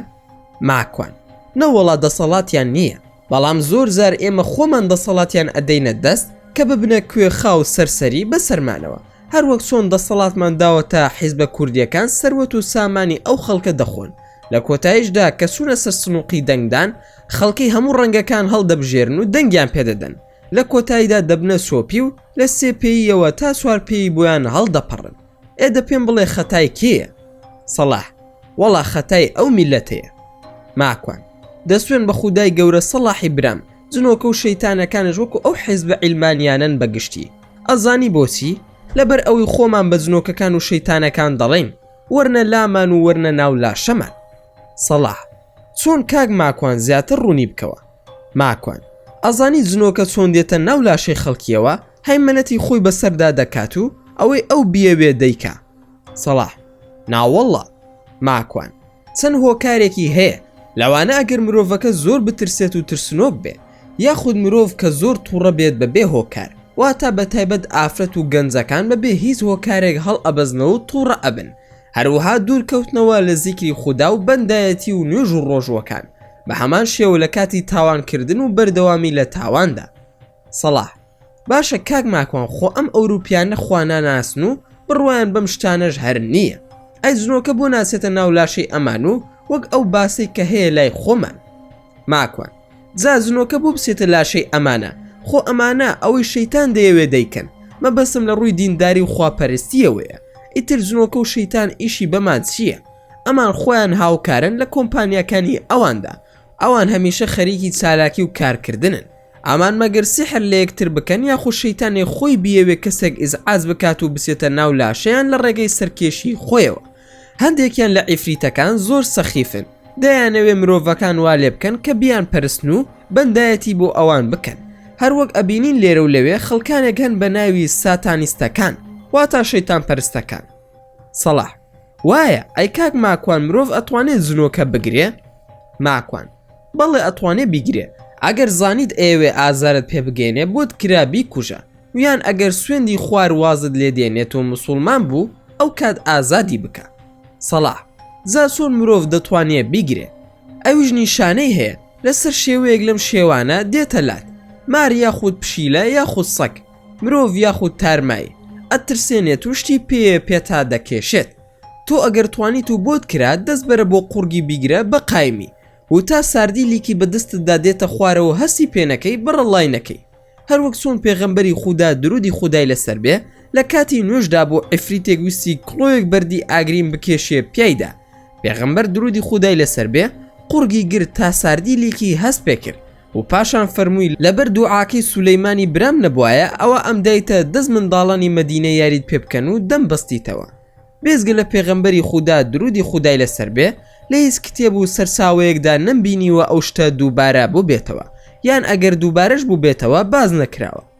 سەلاح: ئەی کاک ماکوان، چۆن جنەکان بەو شێوەیە دەیانتوانی ئازار بە پێغەمبەر بگەێنن؟ ماکوان: پێش هاتنی پێغەمبەری خودا درودی خودای لەسەر بێ، شەیتان و جنەکان دەسەڵاتێکی زۆر عەجیبیان هەبوو کە وەحی هات، ئیتر ئەو دەسەڵاتەیان لێ سەندرایەوە، چونکە بە هاتنی پێغەمبەری خوا زۆر شت لەسەر زەویدا گۆڕانکاری بەسەردا هات. سەلاح: چۆن کاک ماکوان گیان باسی بکە؟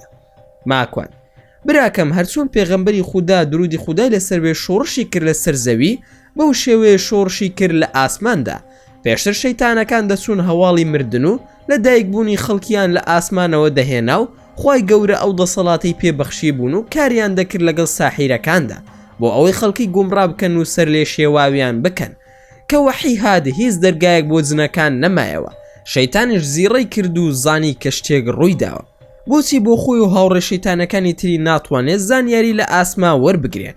هەر جنۆکەیەک دەچووە ئەو جێگا و شوێنانەی لە ئاسماندا زانیاریان دەهێنایەوە، ئێستا وای لێ هاتووە بە نەیزەک لێیان دەدرێت و دەسووتێنرێن، بە هەزارەها جنۆکەیان کوژرا. تێنە دەگەیشتن ئەو مۆزوعات چییە بۆ ئەم کەونەوە گۆڕانکاری بەسەردا هاتووە. شەیتان واتە ئیبلیس بڵاوی کردە و وتی بگەڕێن شتێک ڕوویداوە بیدۆزنەوە، تەنانەت زنەکان لە ناو پێست و ناوسکی مردارەوە بوو سەربڕاوەکاندا خۆیان دەشاردەوە. ئەوەندەیان لێ کوژرا بوو لە سەردەمی پێغەمبەری خوددا درودی خودای لەسەر بێ تا ئەو کاتی کە پێغەمبەر تەشریف دەبا بۆ تائیفەیەک جن و شەیاطین نەیانزانی بوو کە پێغەمبەری خوددا هاتووە تا ئەو کاتی کە لە وادی نەخلا لە نێوانی تائیف و مەکەدا نوێژ دەکات و جنەکان گویان لێ دەبێن. ئیتر لەو کاتەوە شەیتان خۆی دەکا بە مرۆڤ و بە ناوی شێخی نەزدی دەچێتە دارولنەودەوە و لەگەڵ ئەبوو جەهل بڕیاری کوشتنی پێغەمبەری خوددا دەدەن درودی خودای لەسەر بێ. لە پڕ ڕووناک خان هات بۆ ئەو ژوورەی کە من و کاک سڵاح دانیشت بووین. وتی درەنگە با بڕۆین بەیانی منداڵەکان قوتابخانەیان هەیە. سەڵاح کاک ماکوان ناکرێت تۆش بێی بۆ ماڵی ئێمە؟ ماکوان بەخوا برا منداڵەکانی منیش بەیانی یەکێکیان بۆ باخسەی ساوایان و ئەوی تریشیان بۆ قوتابخانە دەڕوە. خوا حافیزیمان لێ کرد و ڕەوانم کردن تا ناو سیارەکەی خۆیان. لەگەڵ کاک سڵاح قسەی کۆتاییمان دەکرد و ئەوەندەم زانی ڕووناک خان هاواری لێ هەڵسا و ڕای کردە دەرەوە. پڕ بە دەمی ئەی قیژاند و هاواری ئەکرد. ئێمە ژووتمان چییە؟ ڕووناک مارێک لە ناو سیارەکەدایە. بە پەلە ڕامان کرد تەماشا دەکەین منداڵەکان پێدەکەنن و مارێکی لاستیکیان بۆ داناوە. ئەوش لە ترسا هاواری لێ هەڵساوە. ڕۆشن و منیش ئاسایی کات و ژیان و شەو و ڕۆژم بەڕێ دەکرد. شەوێکی هاوینی نەرویز خەوم لێ نەدەکەوت. بەرەو کەناری دەریا چوون بۆ ماسی گرتن. خەریکی پرۆژەی دروستکردنی دوکانێک بوون. مێشکم زۆر سەرقاڵ بوو. شەوی وا هەبوو تووشی بیرکردنەوەی زۆر دەبووم. ئیتر خەو لە چاوم دەزڕا. نەمدەویست وام لێ بێ لە ناو جێگادا بمێنمەوە. هەڵدەستام دەچوومە کەناری دەریا یاخود گوێ بۆ چەمێک بگرم بۆ سافکردنی مێشکم و تا ماندوو ببووم و بە ئاسانی خەوم لێ بکەوێ. ئەو شەوە غەڵوزم گەشاندەوە. چایەکم لێ ناو دەسم کرد بە قولاب هەڵدان بۆ ماسی گرتن. خوای گەورە ڕزقی باشی دام. زیاد لە 20 ماسیم گرت و دەسم کرد بە هەڵدڕین بۆ برژاندن. ئەوەندەم زانی دوو کەس ڕۆ من هاتن. لە دڵی خۆم داوتم بەخوا ئەمانە جەماعەتی حەسقیلن یان ئەو بەرین جەماعەتی سەسیلن. منیش زۆر گوێم پێنەدان و وتم ماڵین خۆیان دێن نزیک دەبنەوە. هاتنە لام و بە نەرویزی سڵاویان کرد و منیش بە کوردی وتم هەرچی نەرویزیە خەوتووە بێزگە من و ئێوەی جنۆکە کێ بەخەبەرە؟ ئێسقانی ماسیەکان دەخۆن یان ماسیەکان بە کاڵی دەخۆن؟ تێنەدەگەیشتن لێم. دیسان بە نەرویزی بە منیان وت ببوورە تێناگەین باسی چی دەکەی؟ وەڵامم نەدانەوە. هەر پێدەکەنیم. ئەوی تریان وتی دیارە زمان نازانێ. کەوای وت دەستم کرد بە قسەکردن لەگەڵیاندا. وتم ببورن وامزانی چەند کەسێکی هاوڕێی خۆمن.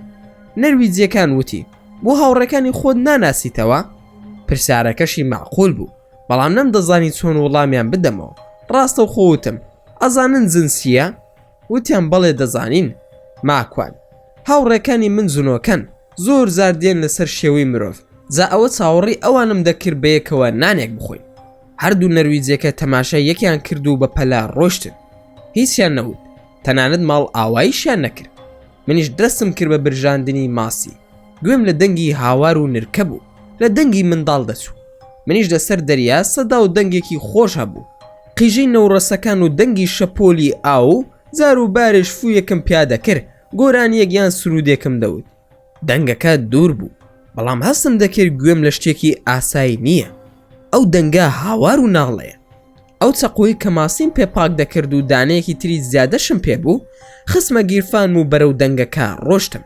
تا دەهات دەنگەکە زیاتر دەبوو. وەک ئەوە وابوو کە کەسێک دەمی بەسترا بێت و هاواری یارمەتی بکە. بەلوتیش هاواری دەکرد. دەنگی ئافرەتیش بوو. ترسام لەوەی نەوەکو ئەو نەرویزیانە بۆ سەیەکیان بۆ من دانابێ. لە دڵی خۆشمدا دەموت لەوانەیە دوو دڵدار بن و لێرەدا لە قەراغی دەریاکەدا ئیسراحەتی خۆیان وەرگرت بێ چونکە نەرویزیەکان ئەو کارە دەکەن. هەرچۆن بۆ نزیک بوومەوە کە تەماشام کرد کچێکی زۆر جوان بەستراوەتەوە. هەموو گیانیشی جێگای پێداکێشان و سوور بوونەوەیە. زلەکانشی شەهوەتی پیاوی پێوەیە و تەڕی پێوە دیار بوو. زۆر ترسام. ڕام کرد بیکەمەوە. بەڵام دواتر پەشیمان بوومەوە. ئەی خوایە گام بیکەمەوە دەسم بەری ئەکەوێت و دوای دەڵێن ماکوان دەست درێژی لێ کردووە. خەڵکیش خواخۆی قسەیەکیانە بۆ منی دروست بکەن. آخر ئەگەر نایکەمەوە ئەو ئافرەتە خەریکە دەخنکێ. خوای گەورە کردی خێزانم دەستکێشی لاستیکی خست بووە ناو ئەو سەبەتەی کە کەرەسەی ماسی گرتنەکەی تێدا بوو. بەپەلە ڕام کرد و وێنەیەکم گرت و بە ڤیدیۆ بە نەرویزی وتم ئەوە من ئەمەم دۆزیوەتەوە. هیچ پەیوەندی نییە بە منەوە. کامێرای ڤیدیۆکەم لەسەر بەردێک ڕۆ ئافرەتەکە دانا و دەست کێشەکانم کردە دەستم و دەمیم کردەوە. لێم پرسی ئەوە چی ڕوویداوە؟ کچەکە: ئەم شەو لە ئاهەنگێک بووین، دوو کوڕی ڕەفیقم منیان هێناوەتە دەرەوە، لەگەڵم ڕایان بواردووە و بەزیان هێشتوم. ماکوان: باشە تەلەفۆن دەکەم بۆ پۆلیس، بەس من دەستت ناکەمەوە، با ئەوان بێن و بتبینن کە وایان لێ کردووی. ئەویش دەستی کرد بە گریان، وتی ناپێویست ناکات تەلەفۆن بکەی، خۆم کێشەکە چارەسەر دەکەم. ماکوان: کێشەی چی چارەسەر دەکەی؟ ئەوان تۆیان بەستۆتەوە بە زۆر لەگەڵتدا ڕایان بواردووە. خۆت باش دەزانی لە یاسەی نەرویزدا ئەو کارە زۆر خەتەر و ترسناکە. کچەکە هەردەیوت بمکەرەوە و واز لەوە بهێنە، دڵنیا بە چارەسەری دەکەم. هەستم دەکرد باری دەرونی تەواو نییە و گریانێکی زۆریش بە کوڵ دەگریا. ماکوان: بەڕێز تۆ ناو چییە؟ کچەکە: ناوم تومینە. ماکوان: ئاخر نابێ من بتکەمەوە، ئێستا چی دەڵێ؟ دوای بینێن بەسەر مندا. تومینە: نادڵنیا بەشتی وا ڕوو نادا، ئەوان دێنەوە باڵ و دەمم دەکەنەوە، ئەوە هەر منیان ترساندووە.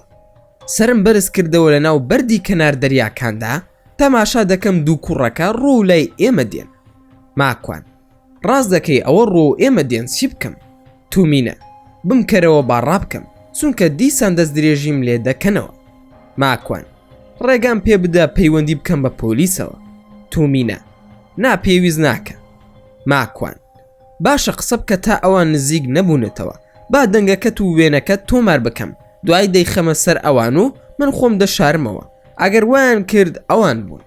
تۆ دڵنیا بە خوێنی خۆم لێرە ئەڕێژم لەسرت، بەڵام ئەگەر وانە بوو ئەو کات هاوکاریت ناکەم، دڵنیا بە خۆم دەشارمە و ئەو کامێرایە با لە جێگەی خۆی بێت و وێنەتان بگرێ، ئەبێتە دۆکۆمنت بۆ تۆش و بۆ منیش باشە، خەمت نەبێ من چەکم پێیە. خۆم حەشاردا لە خواروی ئەوانەوە و لە بن تاشە بەردێکی گەورەدا چاوم لەسەری بوو، دەمیم بەستەوە بە شلی، تەلەفۆنەکەشم بە ڤیدیۆ و وێنەی دەگرێ. دوو کەسەکە هاتنەوە لایە و گوێم لێبوو ناوی تومینەیان دەبر، ناوەکە ڕاست بوو، پێیان وت ئێستا جارێکی تریش لەگەڵت ڕادەبوێرین، بەڵام دەنگە دەنگ مەکە، دوای دەڕۆینەوە بۆ ماڵەوە. تەماشام کرد هەردووکیان زۆر بە جوانی قسەی لەگەڵ دەکەن، یەکێکیان پێی دەڵێ ئازیزەکەم و ئەوی تریشیان پێی دەڵێ گیانەکەم.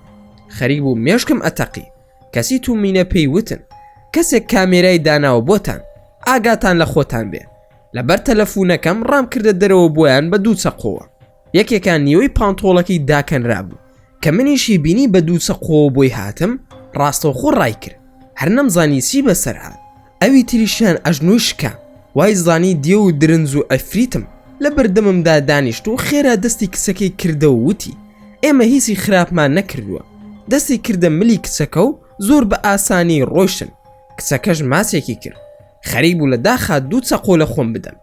حەپەسا بووم بە چیرۆکی ئەو کچە فەقیرە و ئەو دوو هەتیوە پیسە، ئەبێ باس و ژیانیان چی بێ خوایە. تەلەفۆنەکەم هەڵگرتەوە، خەریک بوو بڵێم با سێڵفیەک بگرین لەبەر ئەوەی زۆر نامۆن لای من. ڕۆشتن دوور کەوتنەوە، کچەکە زۆر بە ئاسایی لەگەڵیاندا ڕۆیشت. بەدیار ڕۆشتنی ئەوانەوە حەپەسا بووم و بۆشم حەل نەدەکرا.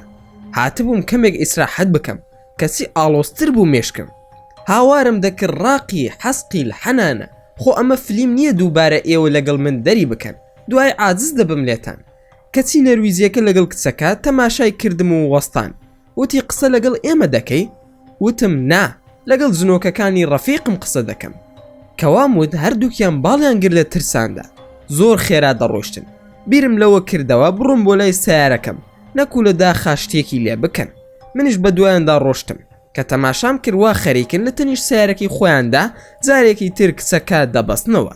کچەکەش خۆی دەستی دێنێتە پێشەوە، کە منیان بینی وازیان هێنا و جارێکی تر دەستی کچەکەیان کردەوە. چوومە لای سیارەکەی خۆم، سیارەیەکی سیبای مۆدیل نوێیان پێبوو، پشتی سیارەکەی خۆم کردەوە وەک بڵێ بۆ شتێک دەگەڕێم. ئەوان هەر تەماشای منیان دەکرد، منیش خۆم سەرقاڵ کردبوو بۆ ئەوەی بڕۆن و نەجاتم بێ، شتێک لە سیارەکەم نەکەن و بسمەوە قولاب و مەقەڵی و شتەکانی ترم کۆ بکەمەوە. کاتژمێر 12 شەو بوو. ئەوان کە دەرپێکەی داکەوت بوو تەماشای منی دەکرد و پێدەکەنی. داخم زۆر لە دڵدا بوو، وتم ئەرێ بەڕاست ئێوە زۆر سەیرن، وەرە بزانم ئەوە بووە پێدەکەنی، بووە دەکەن لەو کسە بەستە زمانە. باشە ئێوە نازانە هەموو ئەو کاری کردوتانە لای من تۆمار کراوە؟ ئەم کارە قێزەونی ئێوە چییە؟ بۆچی وا دەکەن؟ ئەوەی کە ڕای کردوتی ئاخر کسەکە خۆی پێی خۆشە وای لێ بکەین، ڕوون کردە تومینە و پرسییم ڕاست دەکەن یاخودنا. تومینە ژووتی بەڵێ وایە ئەگەر ئازارم نەدەن ناتوانم سێکس بکەم. بە کوردی وتم ئەی ڕۆڵە نەفرەت بە ڕیشی باوکتان بۆ خۆتان و فیعل و ئەخلاقتان. ئەوانش دەستیان کرد بە پێکەنین، ویستیان لێم نزیک ببنەوە. وتم نزیک نەبنەوە، بە جدی ئازارتان پێدەگەێنم، ئەتان نێرم بۆ لای شەیتان. دەی لەعنەتتان لێبێت بۆچی حەز و ئارەزوویە کە هەتانە. بە تومینەشم وت جاخۆ من بەتەما بووم ئەم شەو تێر و پڕ بۆ تۆ بگریم، ئەمە تۆ خۆت وات کردووە لە خۆت. تومینە سوپاست دەکەم بۆ من مەگری، بەو هەموو فرمێسک و چڵم و خۆڵەوە پێدەکەنێت و دەڵێ بەڵێ ئاساییە بە ئەو کارم لەگەڵدا بکەن. ماکوان شەر بێت ئەو وێنێت لە فەیسبوک بڵاو بکەمەوە لەگەڵ ئەم دوو هەتی وەی تردا. زانیم ئەمانە پیاوی ئەوە نین کە من لیان بترسم. گەڕامەوە بۆ لای مەقەڵی و چاو غەڵوز و ماسیەکانم. هەر بەو ڕێگایەدا هاتم، تەماشام کرد مارێکی زۆر جوان لەسەر ڕێگاکەمدا تۆپیوە. لام سیر بوو، وتم چۆن لەو سەرەوە هاتووم و نەمبینیوە. دوای لە دڵی خۆمدا وتم بەخوا سەرقاڵ بووم بەو کەسە پیسانەوە بۆیە نەمبینیوە. جوانی پێس و لاشەکەی سەرنجی ڕاکێشم. سەری شکڵی ماسی هەبوو، لاشەشی هەمووی مار بوو. وا هەستم کرد مارماسی بێ و لە ئاوەکە هات بێتە دەرەوە. گوێم لە دەنگێک بوو لە پشمەوە وتی ماکوان بیشارە و کفنی بکە و بیکە ژێر خۆڵەوە. کە ئاوڕمدایەوە هیچ دیار نەبوو. لە دڵی خۆمدا وتم ئەمە خەیاڵە، بزانە ماندووم و مێشکم ئەم قسانم بۆ دەکا. ویسم بڕۆم و جێی بهێڵم. کەسی دیسان دەنگەکە بەرزتر بوو وتی تکایە کفنی بکە و بیشارەوە، ئەویش موسڵمانە و براتە. ماکوان کێ کفن بکەم و بەسی کفنی بکەم؟ کێ موسڵمانە تۆ کێی؟ دیسان دەنگەکە هاتەوە وتی ئەو لاشەیە جنۆکەیە موسڵمانە مردووە، کفنی بکە و بینێژە لە جێگایەکدا. ماکوان مەبەست ئەم مارماسیەیە؟ دەنگەکە بەڵێ برای موسڵمانی خۆتە، تکایە ئەو کارە ئەنجام بدە. یەکسەر فەرمودەکەی عومەری کوڕی عەبدولعەزیزم بیرکەوتەوە کە دەڕوات بۆ مەککە.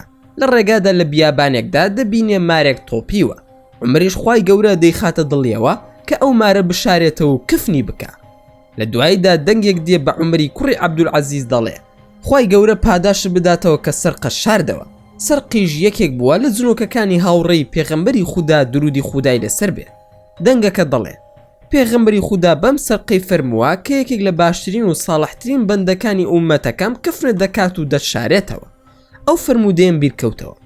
خێرا کراسەکەم داکەن، فانیلەکەی ژێرەوم سپی بوو. مارماسیەکەم تێکرد و بردم لە جێگایەکدا ساڵێکم بۆ هەڵکەند و لەو چاڵەدا ناشتم بە فانیلەکەی خۆمەوە. دوای ئەوەی کە مارماسیەکەم ناشت گەڕامەوە بۆ لای ئاگرەکە و کەرەستەی ماسی گرتنەکەم و بینیم کەسێ خەریکی گەشانەوەی ئاگری مەقڵیەکەمە و منیش وەکو موسڵمانێک سڵاوم لێ کرد و وتم ئەسەلام عەلەیکوم شێخ بەرقان. و عەلەیکوم ئەسەلام مامۆستا ماکوان، خۆشحاڵم کە بە خزمەتت شاد بووینەوە. ماکوان هەروەها منیش جەنابی شێخ زۆر خۆشحاڵم، بەڕاستی لەو ڕۆژەوە زۆرم حەز دەکرد بە خزمەتی جەنابتان بگەمەوە. ڕاستە بەڕێستان جنۆکەن و منیش مرۆڤم، بەڵام سوبحانەڵڵا خۆشەویستیەکی زۆر سەیرم هەبوو بۆ جەنابتان. زۆر هەستم بە نزیکی لە جەنابت دەکرد، بەڵام بەداخەوە نەتوانیم بە خزمەتت بگەمەوە و نەتوانیشم بێمە ناو باڵەخانەکەی جەنابتان. شێخ بەرقان براکەم ئەو ڕۆژە تەنها وەک ڕێزێک و خۆشەویستیەک بۆ بەڕێزت وامانوت. دەنا ئێمە نە باڵەخانەمان هەیە و نە ئەو جۆرە ژیانی کە ئێوە دەژین. ژیانی ئێمە و ئێوە دوو سیستەمی جیاوازە. ویستم ئەوەت پێ بڵێم کە هەرگیز بیر لەوە مەکەرەوە کە ژیان و بژێوی ئێمە و ئێوە وەک یەک نییە. ئەوەی دەیەوێت لە ئێمە تێبگات دەبێت لە زۆری ئێمە بێ، دەنا قورسە ژیانی ئێمە بە ژیانی ئێوە بەراورد بکرێ. ماکوان ئەی شێخ ئەوە چی بوو کە من بینیم؟ شێخ بەرقان تەنها لە بەرچاوی تۆ داوا بوو، دەنا ئەوە تەنها گردێک بوو و هیچی تر. ماکوان ئەی ئەوە نابێ بە سیحرکردن و زاد و لە من؟ ئەویش هەر وەک ساحیرەکان نییە کە دەکرێ؟ شێخ بەرقان ئەگەر لە جیهانی ئێوەدا بکرێت بەڵێ وایە، بەڵام تۆمان بان کردە جیهانی خۆمان، لەبەر ئەوە تۆ واز لەو باسە بێنە، چونکە هەرچیت بۆ باز بکەم لێم تێناگەیت و ناشتوانم تێت بگەێنم. ماکوان بۆ چییە ئەوەندە هاوکێشەیەکی قورسە؟ شێخ بەرقان بەڵێ قورسە، ئەگەر نمونەیەکی خۆتت بۆ بهێنمەوە کە دەڵێ ئەگەر دوو هەورامی بگەن بە یەک بۆچی بە هەورامی قسە دەکەن؟ ماکوان کە بووی بە هەورامی ئەو کات دەزانی. شێخ بەرقان کەواتە تۆش کە بوویت بە جنۆکە و هاتیتە ناو ژیانمان دەیزانی. ماکوان جوانە، ئەی باشە ئێوە لەکوێ دەژین جەنابی شێخ؟ شێخ بەرقان: زۆرێکمان لەگەڵ ئێوە دەژین. عەرەب ناوین معەممەڕون، واتە ئەوانی کە لە ئاوەدانیدا دەژین. زۆرێکی تریشمان لە ئەشکەوت و کون و کەلەبەرەکانی ئەم جیهانەدا ژیان و خانەوادەیان پێکهێناوە. هەندێکی ترمان لە ئاسماندا دەژین و هەواین، هەندێکی تریشمان لە ناو ئاودا دەژین. بەو شێوەیە. ماکوان: بەڵێ خوا پاداشت بداتەوە. خۆشحاڵ بووم شێخ بەرقانگیان کە بە خزمەت جەنابتان گەیشتمەوە. شێخ بەرقان: خوا پاداشی خێری تۆش بداتەوە بۆ ناشتنی ئەو برایەت و ئەو برایەمان. ماندوومان کردی، پاداشەکەی لای خوای پەروەردگارە. جەزاکەڵڵا. ماکوان: یا شێخ ئەو دەنگەت جەنابوویت بووی کە تۆزێک لەم و پێش قسەت کرد؟ شێخ بەرقان: نا، ئەوە برایەکی ترە، ئەو ناتوانێت خۆی ئاشکرا بکا وەک ئێمە ومانن. ماکوان: بۆ هەمووتان ئەو توانایەتان نییە؟ شێخ بەرقان: نەخێر، هەمومان ئەو توانایەمان نییە، بەڵکو خوای گەورە ئەو ڕێگایی داوە بە هەندێک لە جنۆکەکان کە توانای خۆگۆڕینیان هەیە بۆ سەر شێوەی مرۆڤ، هەندێکیش بۆ شێوەی ئاژەڵ و هەندێکی تریش لە شێوەی تارماییدا خۆی نمایش دەکا. ماکوان: کەواتە هەمووتان ناتوان دەرکەون وەک ئێستای جەنابتان؟ شێخ بەرقان: هەموو دەتوانن، بەڵام دەبێ خۆیان ئەو توانایە بەدەست بهێنن کە خوای گەورە پێی بەخشیون و ڕێگای پێدراوە. ئەویش هەروەک لای ئێوەی مرۆڤە کە چۆن دەبنە قیادی و سەرکردە. لەناو ئێمەشدا ئەم قۆناغا بە هۆکاری ئەزمون و هەندێک تایبەتمەندی ترە کە بەدەستی دەهێنین. جا ئەم جۆرە دەرکەوتنانە لەناو ئێمەشدا کافر و موسڵمانان دەتوانن بەدەستی بهێنن. ماکوان: ئەمە زانیاری نوێ بوو بۆ من، وام زانی هەمووتان دەتوانن خۆتان بۆ مرۆڤەکان ئاشکرا بکەن. شێخ بەرقان: نایەکجار بەو شێوەیەش نییە، خۆ ئێمە ئەوەندە دەسەڵاتمان نییە. جارێ ئەگەر شەیتانەکان توانایان هەبوایە هەمویان خۆیان دەکرد بە مرۆڤ و دەسون بۆ ئێوە فیتنەی دنیایان دروست دەکرد لە نێوانتاندا. بۆ نمونە دەسونە لای ژنان لەگەڵیاندا دەخەوتن و خۆیان دەکرد بە هاوسەرەکەی. هەرگیز ناتوان ئەوە بکەن مەگەر ئەو کاتەی کە هەردوو هاوسەرەکە دەستنە لای یەکتری و ناوی خودای پەروەردگارش ناهێنن. لەو کاتەدا عەورەتی ئافرەتەکە دەبینێت و هەندێکیش لە زانایان دەڵێن کە بەشدار دەبێت لە چێژی سێکسی لەگەڵ ئەو ژن و مێردەدا. جەنابیشت دەزانی مامۆستا ماکوان فەرمودەکە لە بوخاریدا دەفەرموێت: واتە خوایە گیان بە ناوی پیرۆزت، پەروەردگار بمان پارێزە لە شەیتان و بە دوورمان بخەرەوە لە شەیتان لەگەڵ ئەو نەوەی کە پێمانی دەبەخشی. ماکوان: بارەکەڵڵاو فیکم، بەڵێ زۆر ڕاستە. شێخ بەرقان: خۆ ئەگەر هەموو بیان توانیای خۆیان ئاشکرا بکردایە ئەوە خۆیان دەکرد بە مرۆڤ و خەڵکیان دەکوژ لەسەر شێوەی مرۆڤەکان و فیتنەی زۆریان دروست دەکرد لە نێوانی خەڵکیدا. زنۆکە و شەیتانەکان واتە ئێمە بەگشتی ئەو توانایەمان نییە. ئەوەش کە خۆی ئاشکرا دەکات لە دوو هۆکار بەدەر نییە. هۆکارێکی سیحرە، هۆکاری دووەمیشی بۆ ماوەیەکی دیاری کراوە بۆ گەیاندنی هەندێک زانیاری یاخود پاراستنی برایەکی موسڵمانی خۆمانە لە دەست شەیتانەکان کە خۆیانی بۆ ئاشکرا دەکەن بۆ ئەوەی تووشی هەڵدێر و سەر لێ شێواوی نەکەن کە هەندێک لە مرۆڤەکان تووشی بوون بەداخەوە. ماکوان: وەڵا ڕاستە شێخ بەرقانی برام، زانیاری باشمان ئەدەیتێ. ئافاقی بیر و هۆشم زۆر فراوان دەکەی، خوای گەورە پاداشت بداتەوە. شێخ بەرقان: بەڕاستی ئەو شەوە لە خزمەتی جەنابتاندا بووین لەگەڵ کۆمەڵێک برای تردا لە ماڵەکەی ئێوەدا کە ماڵی کاکسڵاح هاتبوون بۆ سەردانی کردنتان. باسی سیرەی پێغەمبەری ئازیزت کرد، درودی خودای لەسەر بێ. زۆر خۆشحاڵ بووین بە باسەکە، بەڵام بەداخەوە باسەکە زوو کۆتایی هات. ویستم هەندێک شتی تری زیادە بخەمە سەر قسەکانت. ماکوان: بەڕاز لە لای من بوون، ئەی قسەتان بکردایە با زیاتر لە خزمەتتاندا بوومایە. بەڵام شێخ بەرقان باشە، ئەی من لە ماڵی خۆمدا خۆم ڕوو دەکەمەوە، ئەی ئێوە من دەبینین بەو شێوەی کە ڕوتم، ئایا ئەوە جائیزە؟ شێخ بەرقان: ئێمە وەک موسڵمان ناسینە تایبەتمەندی هیچ کەسێک، جابا کافر و یان موسڵمان بێ، چونکە حرامە و جائیز نییە و بە دوای ئەو شتانەوە ناگەڕین و بزانین. شتی واژ ڕوئەدا لە چرکەساتدا لەو جێگایەدا نامێنین، بەڵام خۆت دەزانی ئەگەر زیکرەکان بخوێنرێ شەیتانەکانیش نامێنن و ماڵ چۆڵ دەبێت و خۆت خاوەن ماڵی. ئەگەر ماڵێک یان مزگەوتێک زیکری خوای گەورەی تێدا بێت ئەوە بۆن و نووری دیارە و ئێمەش زوو بە یەکتری دەگەێنین و دەسینە ئەو مەجلیسانە. بۆ زانیاری دوا بزانم کاتی خۆشی حەسقیل باسی کرد بوت زۆرێک لە برانی ئێستای ئێمە لە ڕێگەی وتار و محازەڕاتی ئێوەمانان موسڵمان بوون.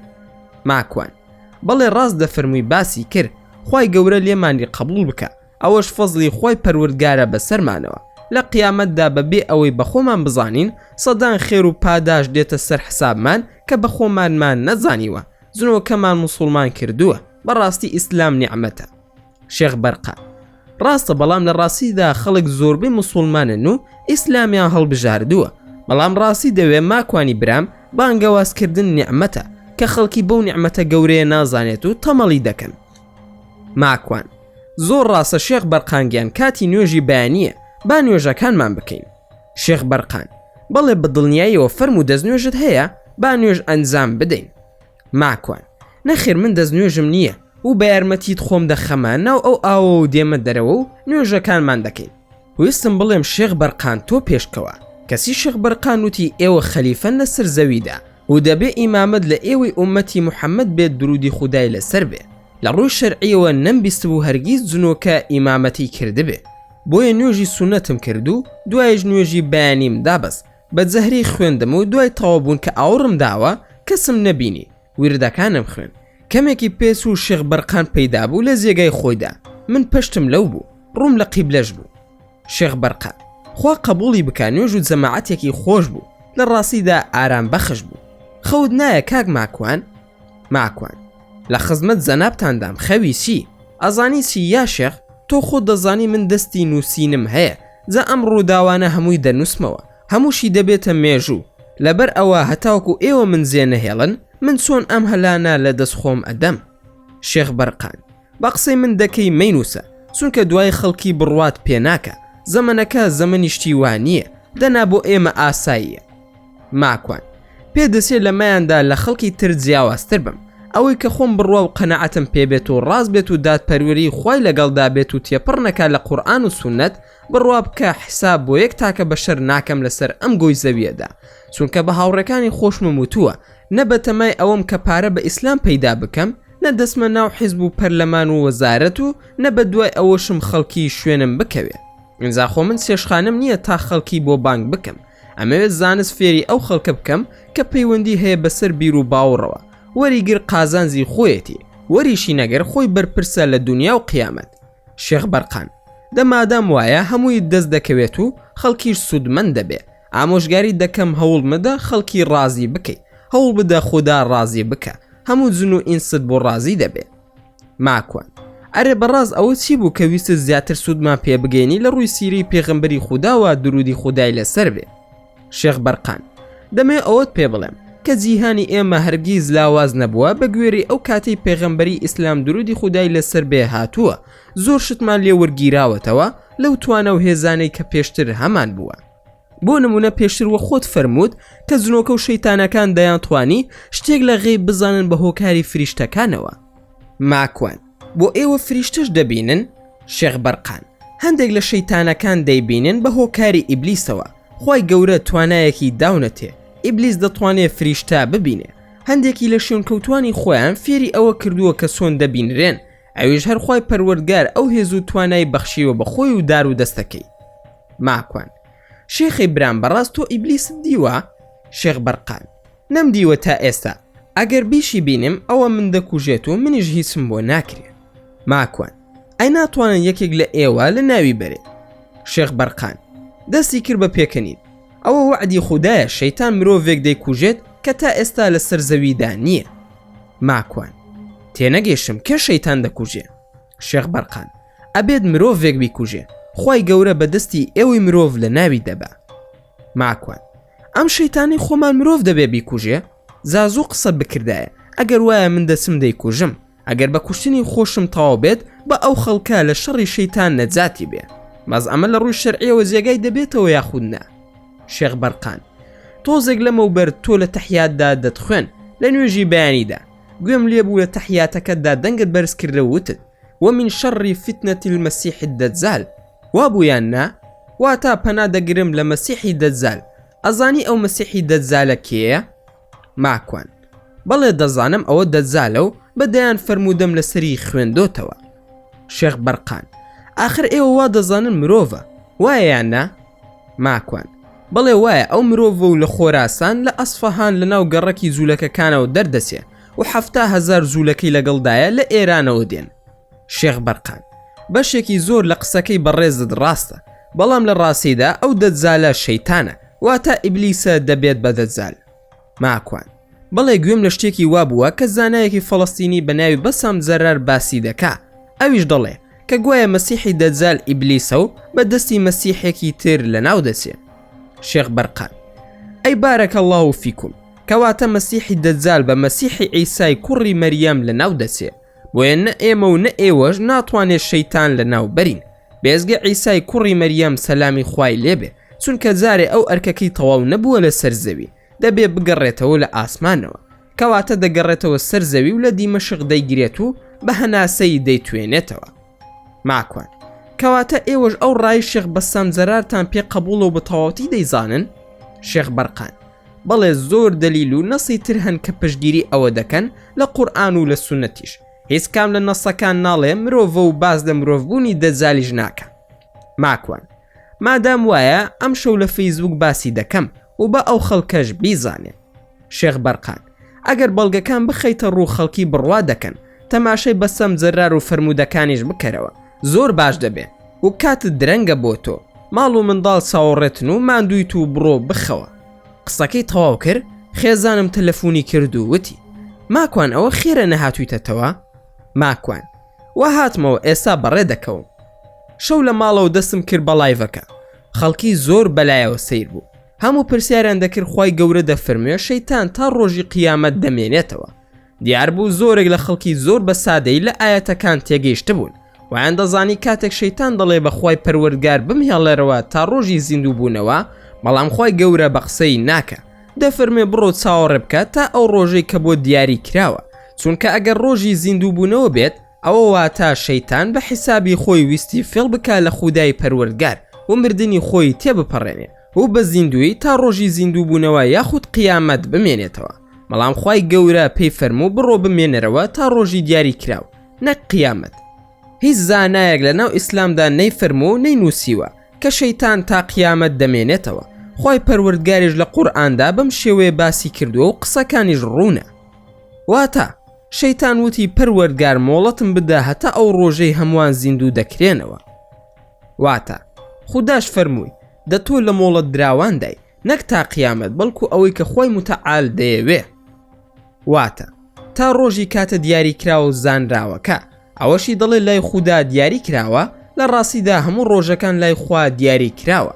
ئەوەندەی کە شێخ بەسام جەرار باسی دەکات دەڵێ پێدەچێت شەیتان دوای بەکارهێنانی وەسوەسە خۆی ئاشکرا بکات و لە شێوەی مرۆڤدا.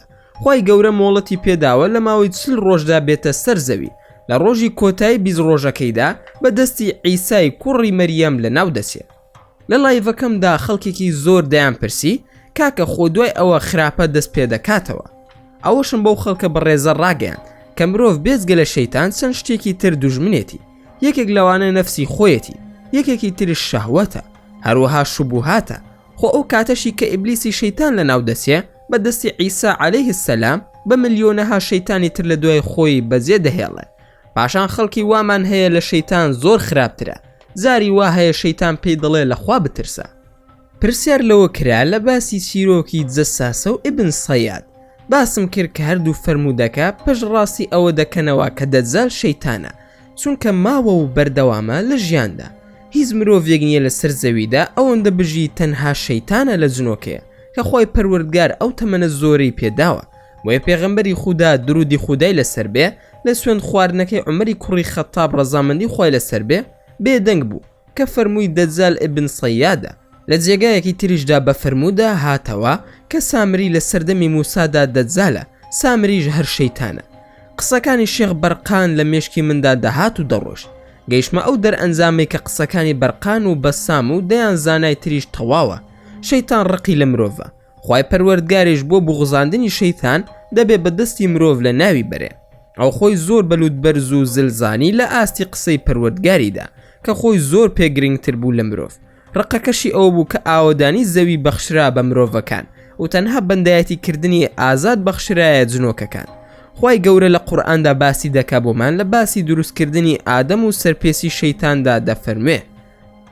واتە خوای پەروەردگار کاتێک مرۆڤی دروست کرد و فەرمووی جا کاتێک ڕێک و پێک و تەواوم کرد لەو ڕۆحە تایبەتەی کە من بەدیهێنەری ئەوم پێم بەخشی، ئەوە هەمووتان کڕنوشی بۆ برن، کڕنوشی ڕێز و فەرمانی خودا. ئینجا فریشتەکان فەرمانی پەروەردگاریان بەجێهێنا و هەمویان بەگشتی کڕنوشی ڕێزیان بر. جگە لە ئیبلیس شەیتانی گەورە کە سەرپێسی کرد لەوەی کە لەگەڵ کوڕنوش بەراندا بێ. ئەوسا خوا فەرمووی: ئەی ئیبلیس ئەوە بۆ لەگەڵ کوڕنوش بەراندا نیت. شەیتان لە وەڵامدا وتی: من ئەوەندە نزم و بسووک نەبووم، کوڕنوش بەرم بۆ مرۆڤێک کە پێشتر قوڕێکی ڕەشبا و ترشاو بووە. خوای گەورە فەرمووی: چونکە لە فەرمانی من سەرپێسیت کرد دەبێت لەم شوێنە نەمێنی کە بەهەشتە یان ئاسمان. کەواتە دەرسۆ لێرە، چونکە بەڕاستی تۆ نەفرەت لێکراوی. بەڕاستی نەفرینی خوات بەردەوام لەسرە هەتا ڕۆژی دوایی. شەیتانی ژووتی: پەروەردگار مۆڵەتم بدە هەتا ئەو ڕۆژەی هەمووان زیندوو دەکرێنەوە. خوای گەورەش فەرمووی: دە تۆ لە مۆڵەت پێدراوان واتە تا ڕۆژی کاتە دیاریکرا و زانراوەکە. ئیبلیس بە بغز و کینە و حەسادەتەوە وتی: پەروەردگارم مادەم بەهۆی ئەم ئینسانەوە منت سەر لێ شێواو کرد شەرت بێت لە زەویدا هەموو گوناه و لادان و تاوانێکیان لا جوان و شیرین بکەم و هەر هەمویان سەر لێ شێوا و سەرگەردان بکەم، بێزگە لە بەندە پوخت و دڵسۆزەکانی خۆت نەبێ، چونکە دڵیان بە باوەڕە و بە تۆ و یادی تۆ ئاوەدانە. هەوڵ و کۆششی من بۆ وێڵکردنیان بێکاریگەرە. خوای گەورە فەرمووی: ئەوە ڕێگە و ڕێبازێکی ڕاست و دروستە، هەر بۆ لای من دێت و هەر من چاودێری دەکەم. بەڕاستی بەندە چاک و پاکەکانی من بە تۆ فری و نادرێن و تو هیچ دەسەڵاتێکت نییە بەسەریاندا جگە لەوانەی کە شوێنت کەوتون لە سەرکەشی و یاخی و سەرگەردانەکان. بێگومان دۆزەخیش بەڵێنگای هەر هەموو ئەوانەیە بەگشتی. 7 دەروازەی گەورەی هەیە، هەر دەروازەیەکشی چەند دەرگا و چەند بەشێکە کە دەستەی دۆزەخیان بە گوێرەی تاوان و گوناهیان ڕاپێز دەکرێن بۆ ناوی. دیسان دەگەڕێمەوە بۆ لای دەجال. ئەو هەموو توانا و هێزە بۆ کەسێک لە ناو مرۆڤەکاندا دەست ناکەوێت ئەگەر هێز و توانای زنۆکەکانی تری لەگەڵدا نەبێ. هەموو باش دەزانین کە شەیتان خۆی لە زنۆکەکانە، زەمادەم لەوانە هاوکاری هەر لەوانیش وەردەگرێت. خوای پەروەردگاریش لە سوورەتی کەهف بە ئاشکرا باسی دەکات. واتە ئێمە کاتێک بە فریشتەکانمان وت سوژدە برن بۆ ئادەم، هەر هەمویان سوژدەیان بر بێزگە لە ئیبلیس نەبێ کە لە دەستەی جنۆکەکان بوو، لە فەرمانی پەروەردگاری یاخی بوو. ئایا ڕەوایە کە ئەو نەوەکەی بکەنە پاڵپشت و یار و یاوەری خۆتان لە زیاتی من لە حاڵێکدا ئەوانە دوژمنی ئێوەن؟ ئای کەستەمکاران شتێکی ناڕەوا و ناپەسەندیان هەڵبژاردووە. کەواتە دەرئەنجامەکە بەو شێوەیە. زارێ ئەرکی عیسای کوڕی مەریەم تەواو نەبووە لەبەر ئەوەی لە بەنی ئادەمە و خوای گەورە تۆڵەی ئادەم و نەوەکانی بەدەستی عیسای کوڕی مەریەم لە شەیتان دەکاتەوە. لەبەر ئەوەشە کە خوای پەروەردگار بۆ ئەو کارە گرنگە مەسیحی عیسای کوڕی مەریەمی هەڵبژاردووە، چونکە زۆر لە ئادەم دەچێت و خوای گەورە هەر کات باسی دروستکردنی عیسای کردبێ نمونەی بە ئادەم هێناوەتەوە، شکڵ و شێوەیان لە یەک چووە. گەڕانەوەی عیسای کوڕی مەریەم بە پێغەمبەرایەتی نییە بۆ سەرزەوی، بەڵکو بەندەیەکی ئاساییە و لە دوای موحەممەدی مەهدیەوە نوێژ دەکات و دوای مردنی موحەممەدی مەهدی ماوەی 40 ساڵ فەرمان ڕەوایی دەکات و باشترین و زێڕینترین سەردەمی فەرمان ڕەوایی سەرزەویە. هەموو ئەمانەی کە باسم کرد تا ڕادەیەک باش بوو بۆ ئەوەی بڕوا بکەم بەوەی کە شەیتان دەجالە. بەڵام هەندێک وردەکاری لە مێشکی مندا بوو، دەگەڕام بۆ ئەوەی چۆن بەدەستم بکەوێ لە ڕێگەی شێخ بەرقان یاخود زانایەکی تریان هەر کتێبێک کە بتوانم ئەو پرسیارانی لێ بکەم یاخود دەستم بکەوێت و بیخوێنمەوە. ئەویش بریتی بوو لەو پرسیارانەی کە ئایا ئەو هەموو چەک و بۆمبە ئەتۆم و نایترۆجینیە چی لێ بەسەردێ؟ ئایا عیسای کوڕی مەریەم و دەجال لە هەموو ئەو هێز و چەکە ناوەکی و نایترۆجینیانە بەهێزترن کە ئەو دوو کەسایەتیە حکمی سەرزەوی بخەنە ژێر دەستیان؟ مێشکم بەو پرسیارانەوە سەرقاڵ بوو، نەمدەزانی چۆن وەڵامی بۆ دەستە بەر بکەم. ڕۆژێک بەردەوام لە کتێبخانەکەی خۆمدا بە دوای هەندێک سەرچاوەدا دەگەڕام.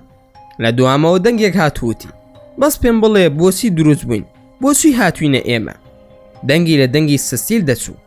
ئاوڕمدایەوە کەس دیار نەبوو. ناسار وازم هێنا. بۆ زاری دووەم وتی: تۆ کڕی نابیستی من چی دەڵێم؟ ئەم جاریان دڵنیا بووم لەوەی دەنگەکە سەسیلە.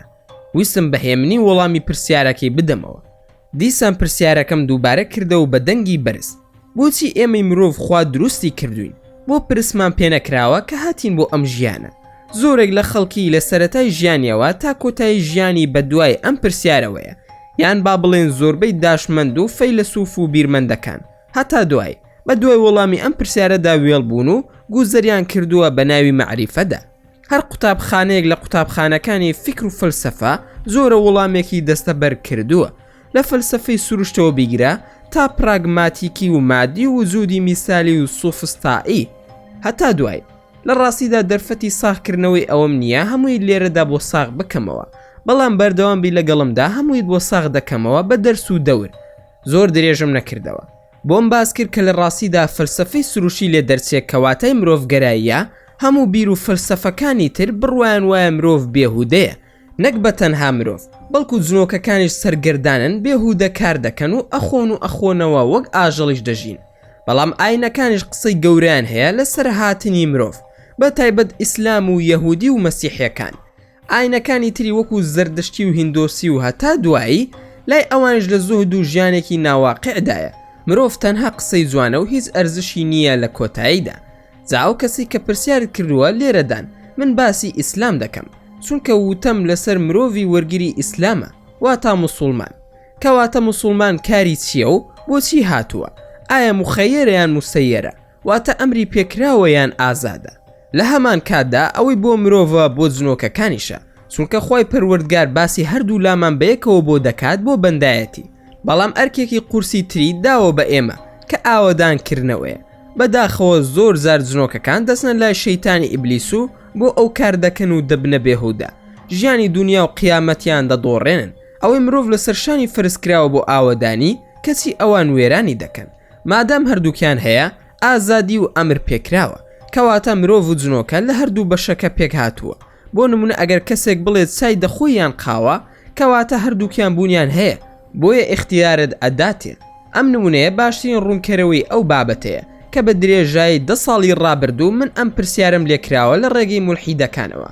هەندێک لە خەڵکی کە عاقڵ بوون وەریان گرتووە موسڵمانێتی خۆیانیان پێبەهێز کردووە، ئەوەشی کە بە چوار پێڕۆشتووە ئاژەڵ ئاسا هەنگاوی ناوە سەر لێ شێوە بووە وەک ئیبلیس، بەردەوام بووە لەسەر ئینکاری خۆی و خەڵکیشی گومڕا کردووە. بەواتای ئەوەی ئەو ڕەگەزەی کە مرۆڤ و جن پێک دەهێنێ، واتە پێکهاتی نێر و مێیە. خوای گەورە هەندێک کاری پێبەخشیوە کە ئەمر پێکراوە، هەندێک کاریشی پێبەخشیوە کە موخەیەرە و ئازادە. چین ئەو شتانی کە موسەیەرە و دەبێت ببێت و مرۆڤ ئازاد نییە تێیدا. لێرەدا باسی ژیانی خۆمان واتە مرۆڤ دەکەم، چونکە شارەزانیم لە سیستەم و ژیانی جنۆکەکان. گومانی تێدا نییە زۆرە، بەڵام نمونەیەکی باز دەکەم و بەشەکانی تری لە مێشک و بیری خۆتدا دوای دەتوانی بە ئاسایی تا و توێی پێ بکەیت. ئیتر لەمە دووا دەزانی لە چیدا دەسەڵاتت نییە و لە چیشدا ئازادی، لەکوێدا لەدایک دەبی، لەکوێدا دەمری، خەڵکی کوێی، ئایا کوردی عەرەبی یان فارسی یان چیت، یان کوڕی کەی، نێری یاخود مێ. ئەمانە هیچی لە دەست و هەڵبژاردننی مرۆڤدا نییە. برسێتی و توێنێتی و ئازار و حەزی شەهوەت بە هەموو جۆرەکانی لە لیکێکەوە تا شەهوەتی و تۆوی هیچی لە دەسەڵاتی مرۆڤدا نییە و سیستەمێکی گشتی گردوونیە خوای گەورە بۆی داناوین. دێمە سەر باسی ئازاد بوون. حکمت و فەلسەفەی پارسەنگی دەردەکەوێت لە ناو هەردوو چەمکەکەدا کە مادام برسێتی مرۆڤ بەدەست خۆی نییە هەر برسی دەبێ، کەواتە تۆ ئازادی چی دەخۆی؟ حەڵاڵ و موباح وەک گۆشتی مریشک و مەڕ و هەتا دوای، یان حرام وەکو بەراز و مردارەوە بووەکان کە تیونود بوو لە دەسەڵاتتدا نییە، بەڵام ئازادی چی دەخۆیتەوە؟ ئاو یاخود ماستا و یاخود شەربەت هەتا دوای، حرامەکان ویسکی عارەق ڤۆدگا هەتا دوای، ئازادی لە خواردنەوەی هەر یەکێکیان. شەهوەتی حەز بە ئافرەت دەکەی یان بە پێچەوانەوە لە دەستتدا نییە. ئەم حەزە حەزێکە چێنراوی خواییە، بەڵام ئازادی بە زینا و کاری خراپە و نێربازی و تێری شەهوەت دەکەی، یان هاوسەرگیری دەکەیت و خێزان پێکدێنی. مردن بەدەست تۆ نییە، بەڵام ئازادیت مردنەکەت هەڵبژێری لە پێناوی کێدا بێ. ئەمە وەڵامی ئەو پرسیارەیە، ئایا خالق پرس بە مەخلوق دەکا بۆ دروستکردنی؟ بە دوو بیردۆزی معریفی گریمان وەڵام ئەدەمەوە. ولله المثل الأعلى وهو العزيز الحكيم. گریمانی یەکەم، ئەگەر لە ئەدیسۆن بپرسی تۆ کارەبا دروست کردووە کە بۆ پێداویستی مرۆڤە، ئەی پرست بە کارەبا کرد کە دروستی دەکەی؟ گریمانی دووەم، ئەگەر بە کارەبا بڵێ بۆ نمونە جەنابی کارەبا ئایا ئەدیسۆن دەناسی؟ بە هەردوو گریمانەکە وەڵامی سێمان دەست دەکەوێت بە گریمان و دەیکەینە معریفە. ئەدیسۆن پێویستی نییە پرس بە کارەبا بکە، چونکە ئەدیسۆن داهێنەری کارەبایە. پاشان کارەباش بە هیچ شێوەیەک ئەدیسۆن ناناسێ. ئەگەر دەست بداتە ساردی و گەرمی کارەباکە، دڵنیام کارەباکە بارگاوی دەکات و دەیکوژێ ئەگەر فریای خۆی نەکەوێت. کەواتە خالق پرس بە مەخلوق ناکە، پاشان مەخلوق وەک ئەوەی کە پێویستە خالق ناناسێ. ئێکەواتە ئەو مەخلوقا کە خاڵقەکەی ناناسێت دەبێ خۆی پێ بناسێنێ. خوای پەروەردگار ئەو خودایەیە، واتە خودی خۆی هەموو شتێک دەبەخشێ، ناوی خودا لە بەخشینی خۆیەوە هاتووە کە خودی خۆی بەخشندەیە و بەدیهێنەرە، نەک لە کاتی دروستکردنیدا پرس بە مەخلوق بکە. ئەگەر خۆی پەروەردگار خۆی بە مەخلوق نەناسێنێ، هیچ ڕێگایەک نییە تۆ خوا بناسی. پاشان وتم تێگەیشتی ئێستا؟ هیچ وڵامێک نەبوو.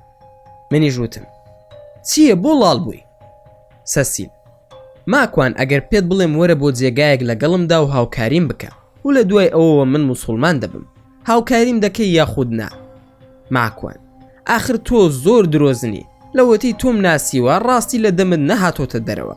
ئەگەر ڕاست بکەی سوێن بە خودای گەورە شەڕت لەسەر دەکەم لەگەڵ ئیبلیسدا. سەسیل: پەیمانم بدەرێ هاوکاریم دەکەی، من موسڵمان دەبم.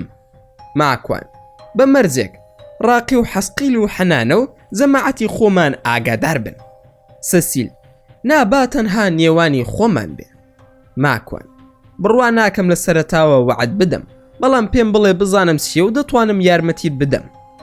سەسیل دەستی کرد بە گریان وەکو مار فیشکەی دەهات، بەڵام هەر بڕوای پێ ناکەم و دەمزانی خۆی مارە و هیچ جێگای متمانەشم نییە، بەڵام من خەریکم چۆک دادەدەم بە وتنی موسڵمان بوونی. داواکەیشی زۆر مهمە. هەسم دەکرد زۆر لە دڵیایەتی و دەیەوێ بیڵێت و نازانێت چۆن دەری بڕێ. کێشی لەوەدایە من ڕاستیم لەم جنۆکە نەدیوە، دەرحەق بە من بە هەموو گیانی درۆ و خراپەکاری بووە، وعدی زۆر خراپی داوە لەسەر من و هەمووشی هێناوەتە دی، هەر لە ترساندن و ڕفاندن و ئازاری دەرونی، تەنانەت گرتنم لەلایەن مخابەڕاتی ئیتاڵی و نەرویجیەوە، ترساندنم بە دەستگاکانی هەرێمی کوردستان و هەتا دوایی. ئێستا ژوا لە بەردەستمدا زەلیل بووە. قسەیەکی زۆر سەیری کرد بە گریانەوە. سەسیل: ماکوان، سوێندت بۆ دەخۆم هاوکاریم بکە، ئەوی لە ژیانتدا ناڕەحەتی و ئازارت پێ بگەێنێ وا شێتی دەکەم کە لە پیسایی خۆی بخوات و لە سێبەری خۆشی بترسێ. خۆ ئەگەر هاوکاریم نەکەی؟ منیش نەمێش قسەکەی تاو بکات و وتم: سەسیل، هەڕەشە و شتی وا لە من مەکە، من بە هەڕەشە شێت دەبم و هەروەها پیسایی دەرخواردی ئەوە ئەدەم هەڕەشم لێ بکە. زا پیاو بە و یان جنۆکەیەکی معقول بە و هەڕەشە و قسەی قۆڕیش مەکە، هیچ لەگەڵ من بۆ ناکرێ. تۆ گەورەکەت کە شەیتانیشە، من گەورە و سەروەر و سەردارم خودای پەروەردگارە، تۆ هەر هیچ نیت، ڕوونە یاخود نا؟ سەسیل: من قسەت بۆ دەکەم، کەس ناوێرە قسەت لەگەڵ بکە، خێرا هەڵدەچی. ماکوان: بەس قسەکەت بۆنی هەڕەشەی لێبێت بە دڵنیاییەوە هەڵدەسم، بە ئەدەبەوە قسە دەکەی گوێت بۆ دەگرم، قسە بە هەڕەشەوە دەکەی گیانی خۆم دادەنێم یان زەلیلت دەکەم، ڕوونە یاخود نا؟ جا تۆ بە ئەدەبەوە و بە ئیحتیرامەوە قسە بکە و بشزانە قسە لەگەڵ کێ دەکەی. سەسیل: باشە تۆ بڕوا دەکەی کەوا حەسقیل و ڕاقی و حەنانەت جاسووسن بەسەر تۆوە، هەروەها کار بۆ ئێمە دەکەن، ئەوت بۆ دەربخەم، ئایا ئەگەر هەموو بەڵگەکان بخەمە بەردەستت ئیتر بڕوا بە من دەکەی یاخود نا؟ ماکوان: نەوەڵا، ئەگەر ئەوان وابن وەک تۆ دەڵێ، ئەی ئیتر بڕوا بە خۆشم ناکەم، چۆن بڕوا بە تۆ بکەم؟ سەسیل: دە بڕوا بکە، سوێندت بۆ دەخۆم کە هەمویان دژی تۆن و بەکارت دەهێننەوە لە گەورەترین خزمەتکردن بە ساحیر و جاد و بازەکان. ماکوان: باشە، بەڵگەیەکم بدەرێ با بڕوات پێ بکەم. سەسیل: لەگەڵ مندا وەرە بۆ جێگایەک بیان بینە کە لەگەڵ جاد و بازێکدا قسە دەکەن و تۆش بە قەدەر هەموو دنیا ڕقت لێتی، دەشی ناسی، باشە یاخود نا؟ ماکوان: تۆ بەرژەوەندی چییە لەم فیتنەی کە دروستی دەکەی؟ کەوای وت زۆر تووڕە بووم، هەستم بەوە دەکرد کە قسەکانی ڕاست بێ، لە داخاندا چی لە ناو دڵم بوو بەوم ڕەشت. سەسیل: ئارام بە، بیرتە لەگەڵ شێخ شاهیندا بوو بە شەڕت لە فرێدریکاست لە قاوەخانەکەدا پۆلیس هات و گرتی. ماکوان: بەڵێ بیرمە، کابرای زلەی تورکمان ئەڵێ ئەوەی تۆ هێنابووت.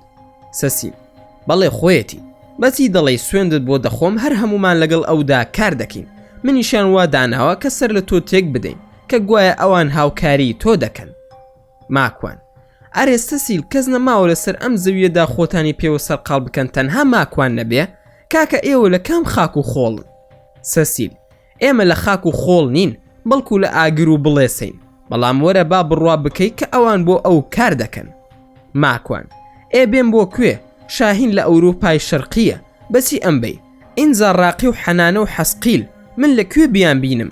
بە دزیەوە ئەوان خۆیان پیشانی من ئەدەن، خۆ من ئەوان بە ئارەزوی خۆم نابینم، تۆش هەر ئەم درۆیت مابوو فڕێدەی بووم. سەسیل: من دەتوانم تۆ بەرم بۆ لای ئەوان و لاشە و هەموو جەستت لە جێگایەکی تر بێ.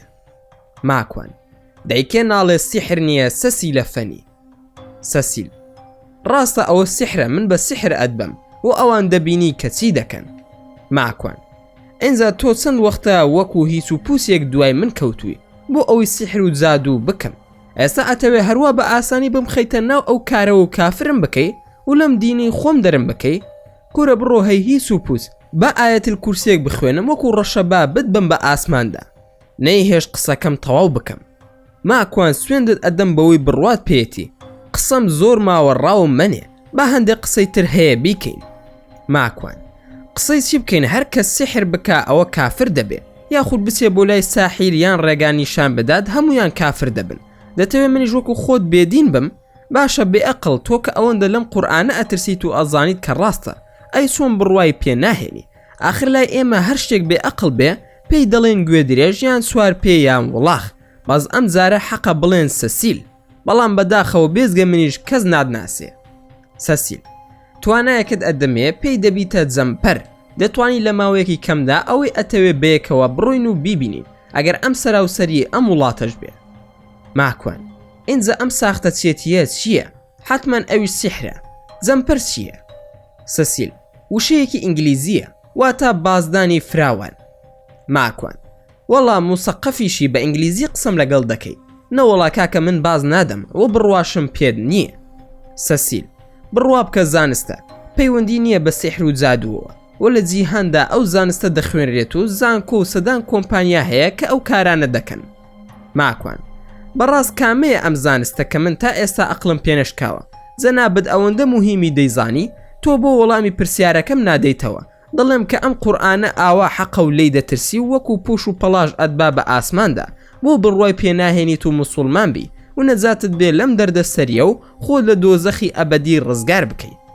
سەسیل: بڕوا بکە موسڵمان دەبم و بۆ ئەوەش هاتووم بۆلات، دەمەوێت کۆتایی بە هەموو کارێکی نەشیا و بهێنم لەگەڵ تۆ و خۆشمدا بە نسبەتی زانستەکەوە کە فێرت دەکەم بۆ ئەوەی بتوانی تواناکانی خۆت بەهێز بکەیت، ئەویش زانستی پاراسایکۆلۆژیە.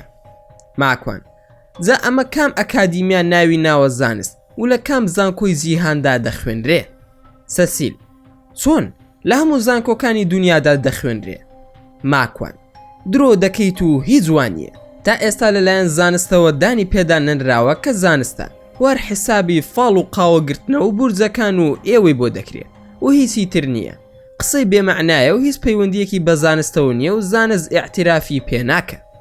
سەسیل: بەسەدان دکتۆرە و پرۆفیسۆر و ئەکادیمیا هەیە لە جیهاندا لەسەر ئەو بوارە کار دەکا، لە ئەمریکا و میسر و عێراق و ئێران و تەنانەت لە ئەوروپا و هەروەها بەڕیتانیاش، مەزەر و زۆر جێگای تریش.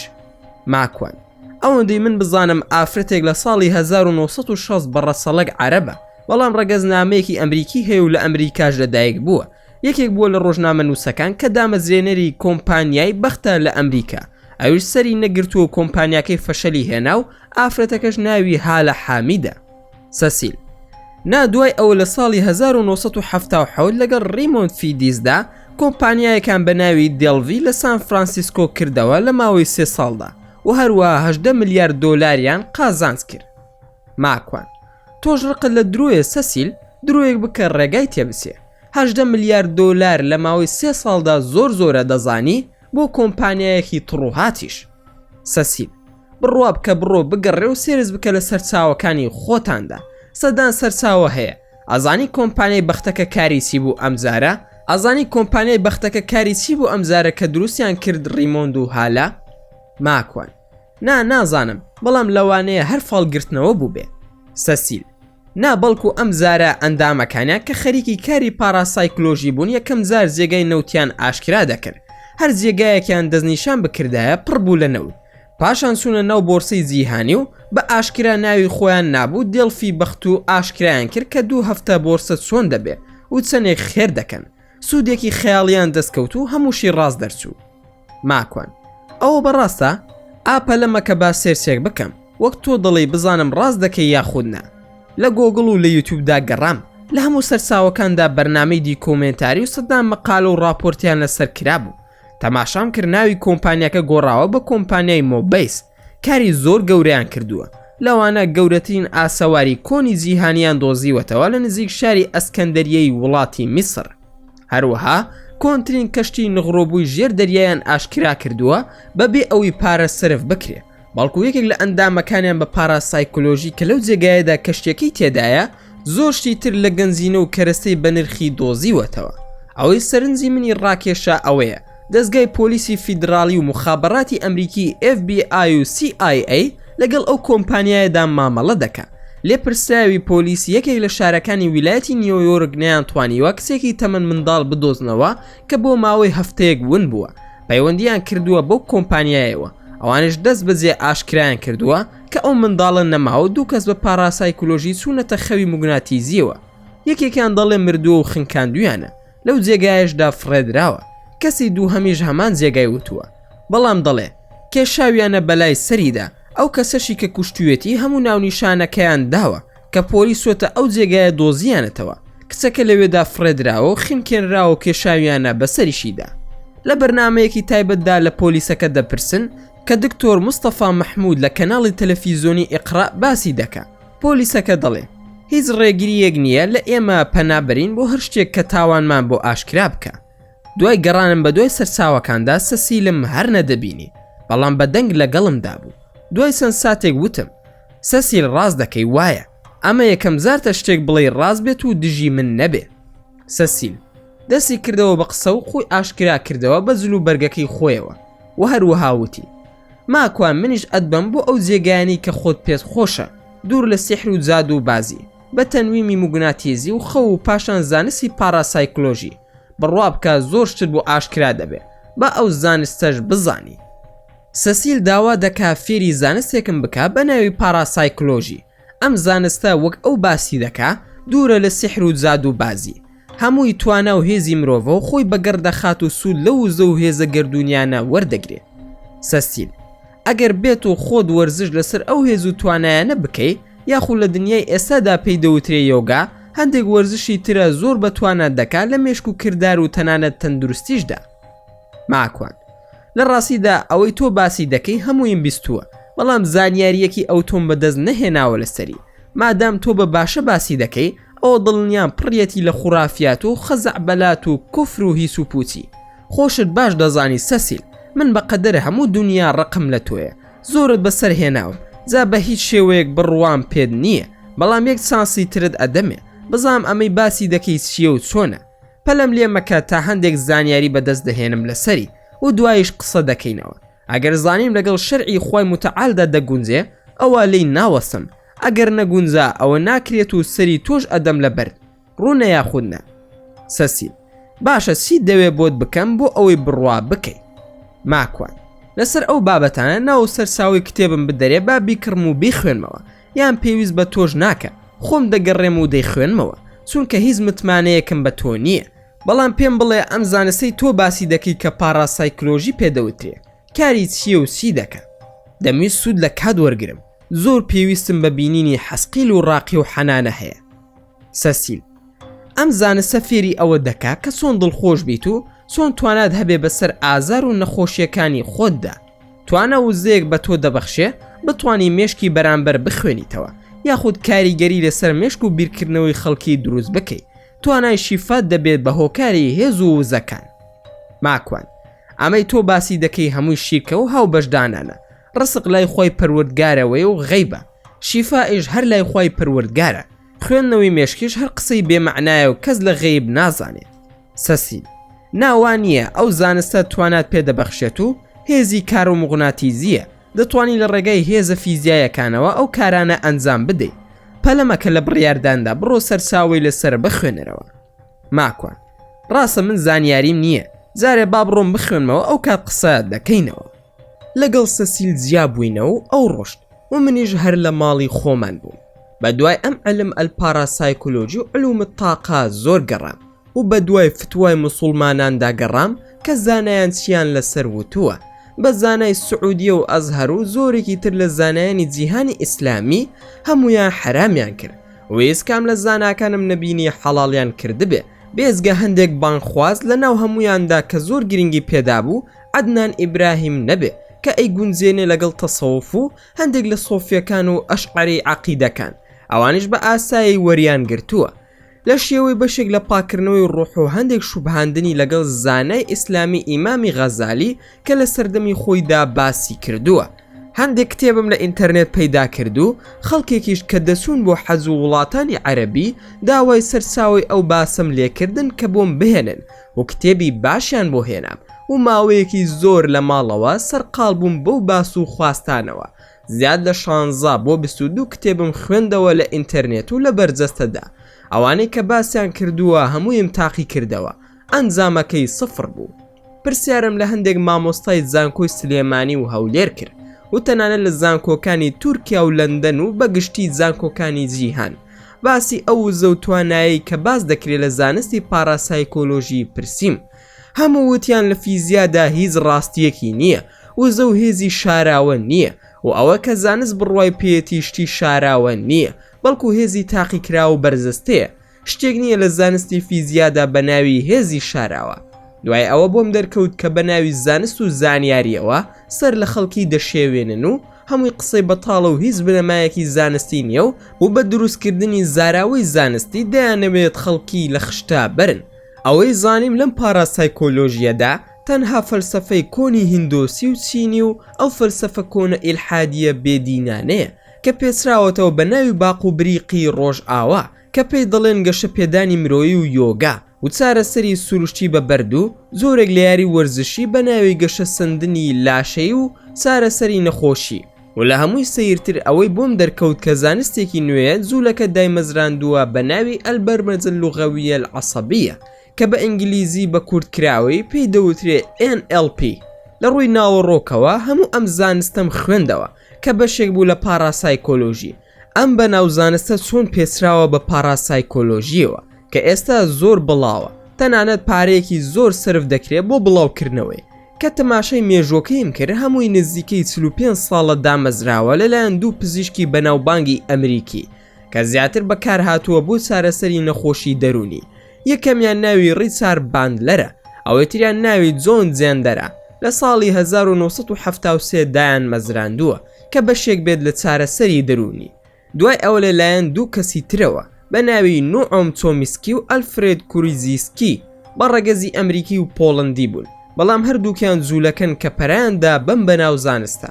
لە ساڵی 1993 کۆنگرەیەکی گەورەیان بۆ گر لە ئەمریکا و لە ساڵی 2003 بە فەرمی لە ئەمریکادا بە زانست ناسێنرا.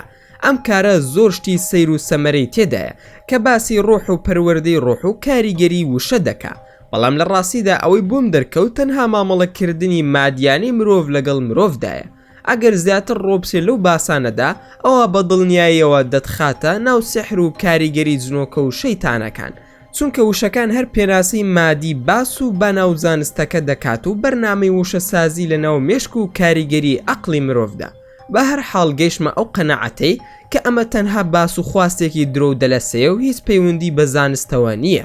پاراسایکۆلۆژی و ئەوانەی کە لەسەر ئەو هەژمار دەکرێن هەمووی زانستی باتڵە، هەرچەندە تا ئێستا وەکو زانست ئیعترافی پێ نەکراوە و خۆی لە چوارچێوەی شتی میتاڤیسکی و غەیبیاتدا دەبینێتەوە کە بە ناوی ڕێکی مایکرۆبایتیک و یۆگا و هەتا دوایی دەبینێتەوە. هەمووی پارە پەیداکردنە و هەڵخەڵەتاندنی خەڵکیە بە ناوی ڕاهێنەری جیهانی و کە هیچی لە هیچدانیە و هیچ پلەیەکی زانستی بڕوا پێکراوی نییە. پزیشک و ئوستازی بەناوبانگی چینی دوگیەس چینگ کە لێکۆڵەر و داشمەندا لە یەکێک لە زانکۆکانی ویلایەتی میجینگ پسپۆڕ و شارەزایە لە بواری زانستی دەروونناسی.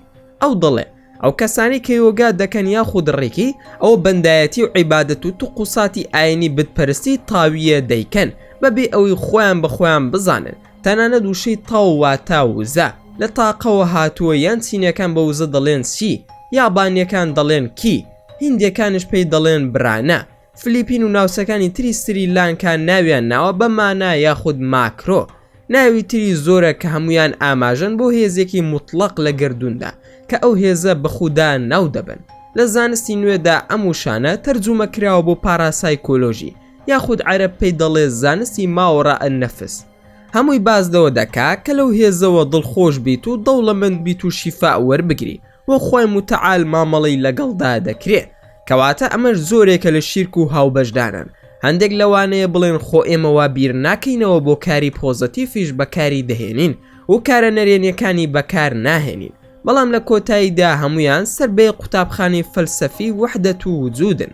ئەم فەلسەفەی وەحدەت و وجودەش کوفرێکی سەریح و ئاشکرایە، پێی وایە مرۆڤ بەشێکە لە خوا و تەنانەت مشکیش هەر بەشێکە لە خوا و هەرسی دروستکراوەکانی خوایە بە هەمویانەوە خوا پێک دەهێنن و مرۆڤ لە کۆتاییدا دەتوانێت ئاوێتە بێ لەگەڵ خوددادا.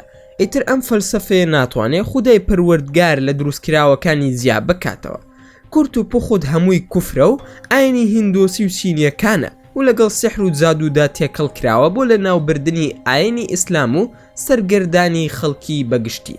لە کۆتاییدا ئەوەم بۆ دەرکەوت کە زیاتر زلهێزەکانی جیهان وەک ڕووسیا و چین و فەڕەنسا و ویلایەتە یەکگرتووەکانی ئەمریکا پاشان ئیسرائیل زۆر گرنگیان پێداوە. بەشێکی گەورە و بودجەیەکی فراوانیان داناوە لە ناو مخابەرەتەکانیاندا بۆ ئەم کارە و لە ناو کاری سیخوڕی و هەواڵگیریدا زیاتر پەرەی پێ ئەدرێ. لە دوای ئەوەی بەدوای ئەو زانیاریانەدا دەگەڕام و سەرقاڵ بووم پێوە ئاواتە خواز بووم یەکێک لە جەماعەت ببینم، بەڵام کەس دیار نەبوو. دەچوون بۆ کەناری دەریا یاخود بە تەنها دەچوون بۆ پیاسا بۆ دارستان و چیا و زۆر جێگای تریش، بەڵکو دەرکەون بەڵام هەر دەرناکەوتن.